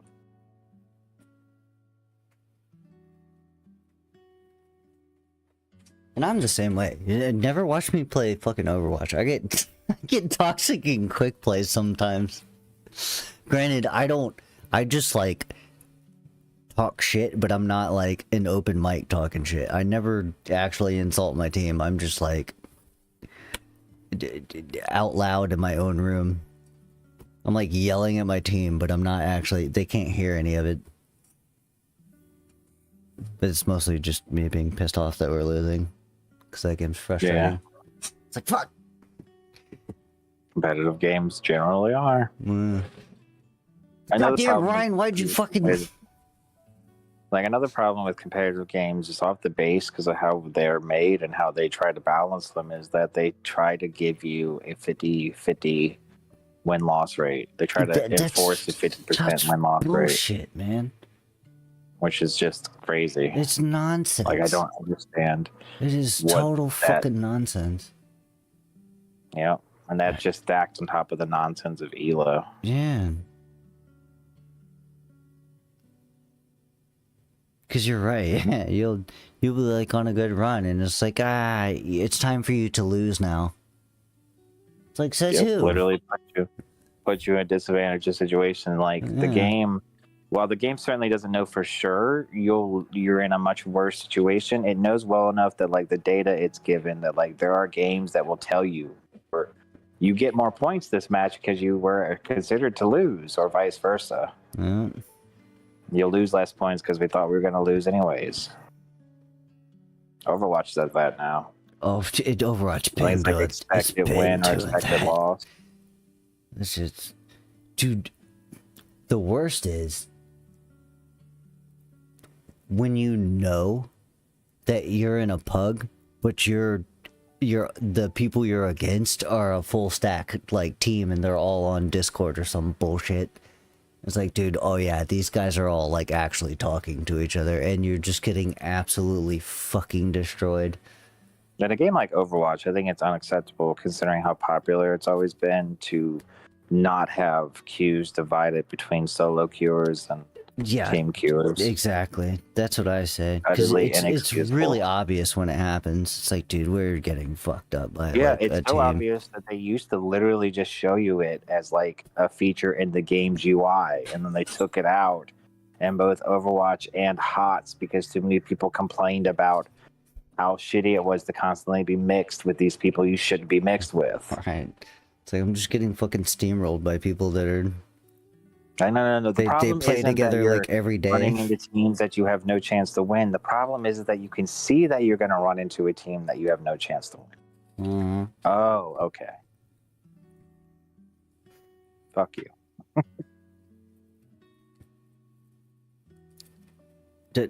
Most of the time, all my favorite matches in Overwatch have been maybe win, but losses. Some of my favorite matches have been like on that knife's edge of like shit, dude. Yeah, it's just like the we're closest just like game. Right. It's like, and Like, when if you I lose lost it, or I'm not won- even mad because it was such a Yeah. good fight.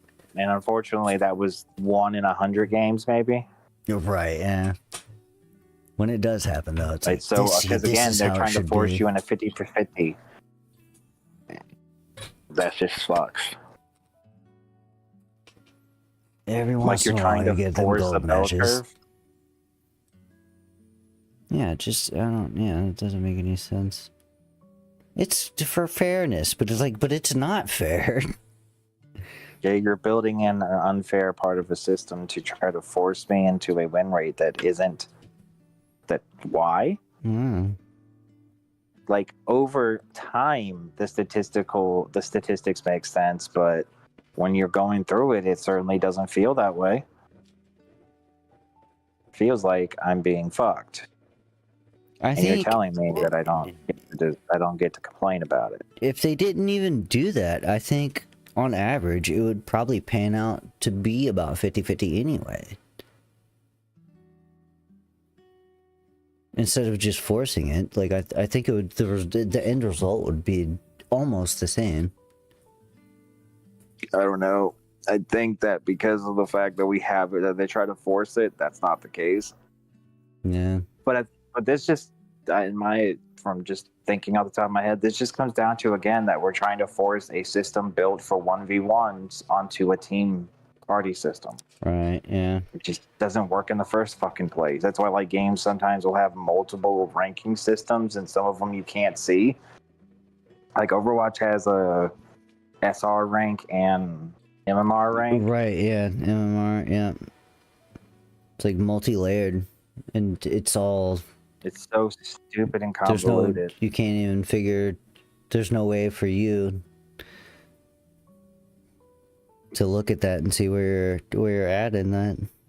Well, even here, like, you gotta remember, like, it's all forced to this funnel of garbage of a system built for 1v1 being funneled through random people that you don't know, that some will or won't communicate with you, be hostile or pleasant, may or may not say slurs or sexually harass you. Like, there's just so many variables that make it like... The only time they communicate is if they're gonna call you a slur. In my experience. It's actually even worse, because before Overwatch 2, you could, you'd go into, like, open mic, and usually there'd be, like, one, maybe two other people that would actually talk. Now, even in, especially in quick play, even in ranked, though, you go in a pug group, you go and try to pull up your mic and get other people talk. Nobody even talks anymore. Well, but they will absolutely call you a fucking slur in chat if you fuck up. I think that's multifaceted in a way.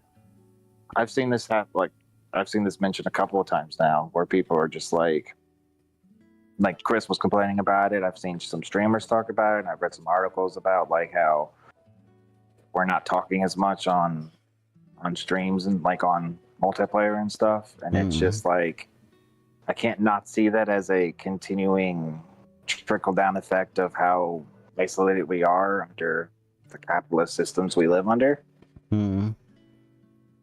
Like, it's going to continue to happen that way. Like put it this way, I don't want to deal with some random asshole I don't know on the internet when I'm trying to do is play a video game. Right. And so, like... Which, understandable. And so often, like, just think about the last decade and some change of, like, we went from, like, the 360 era of constant racist, Islamophobic slurs that's just known to, like, Uno constant dicks being all over the place if you play Uno on Xbox 360. to, like, the whole anti-SJW fucking thing that went through and now it's coming back with the vengeance of basically just hating people who have any sort of empathy. So yeah, a lot of people don't like to talk. Speak up because, you know, get screamed at. And that's before we even consider if you're a woman or not, or female presenting in any way. And you have a whole another landscape of hell to deal with on the internet. I'm still cracking up at the dicks, because it just made me think of the stupid shit you could do in Call of Duty with your fucking... Or you can make the... With your emblem? Yeah. Yeah. Yeah. How many dicks and swastikas? Good lord.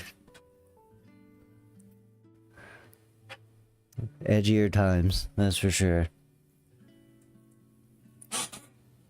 I wish it was edgy and not fucking racist. Xenophobic filth. But, yeah. Oh, yeah. Damn. Like, yeah, Chris was talking about it too, like playing Battlefield, and he tries to talk, and he's like, you know, like, I don't play crossplay, so I know they're playing on the PlayStation 5, so I know their asses have mics, because it's built into their goddamn controller. Right. Because, like, at least back in the day, the argument was that most people wouldn't have a mic, but even with that reality, people still talked more. You know? Yeah, absolutely talk more. Well, but I guess that just again comes down to, like, how isolated, like, we are and how, like, fractured communities are now. Like, well, and I think a big part of it too is because everything can be recorded and used against you. And so people are far more cautious. As a part of the panopticon of attention and rage bait, that certainly could be a part of it, yeah. And you know, you could, like, just say one off-the-cuff thing, or make one, you know, off-color joke, or anything can be used against you and, like, ruin your fucking life now. So people, I think, are scared. Oh, I don't think it's that far. We literally have a rapist as the president. Remember the reality you live in. Remember, well, I know that, but that, you know, I don't give a shit about that retard. Like, I'm talking about... You can't really... You know, I'm talking about just your average person. I don't give a fuck about politicians, because all politicians are subhuman. So I don't even... I'm thinking about humans, not like politicians. A lot of that stuff. Your average person doesn't usually have to deal with it unless they are themselves. Yeah. For example, just as an example, to use myself an example right now, I just said retard, right? That's not a nice word to say. Now, it's a slur. Imagine, you know, I have a decent job and somebody knows where I work, you get doxxed, and they're like, oh, and they get you fired over, like, that's petty. But that can happen now. You know, I'm not talking about, I don't give a shit about politicians. Like, fuck all those motherfuckers. That can happen more now. It used to happen before, too. Just sometimes people would just use guns instead. Right. But I get that's what you're kind of what saying, I'm but saying. Is like also- I think people are just scared to talk in But general because they also, can't. just think about the example you used. Oh no, you had the social consequence of people not wanting to be around somebody who's using insensitive language about people you don't know or understand. Yeah, but to like ruin It's just- somebody's life over something so petty is all. That's my whole point. It was You like, know what how I mean? often does that actually happen? Much is that actually not fantasy? No, I'm not like. I'm not going to sit there and 'Cause say it again, happens all the time, but it The definitely president of the definitely country has and uses the R slur. definitely does and has happened. Like the president of the country. It doesn't really uses the matter R how slur. much it. We don't live in times where your language is that policed. Right. Well, it really depends on. See, I don't give a shit about. Depends on if you want to be around people who aren't shitty. Yeah. I don't care about politicians. I'm talking about average person, and it can and does happen. I see people get fucking doxxed like on the daily. You go on fucking dumb shit Twitter. Yeah. There's people being doxing doxxed on people over Twitter like petty is- fucking dumb shit all the time. Yeah, that's not the same thing. It Twitter totally is not is. It real ruins life. people's fucking lives. So it is real life when it's ruining people's lives.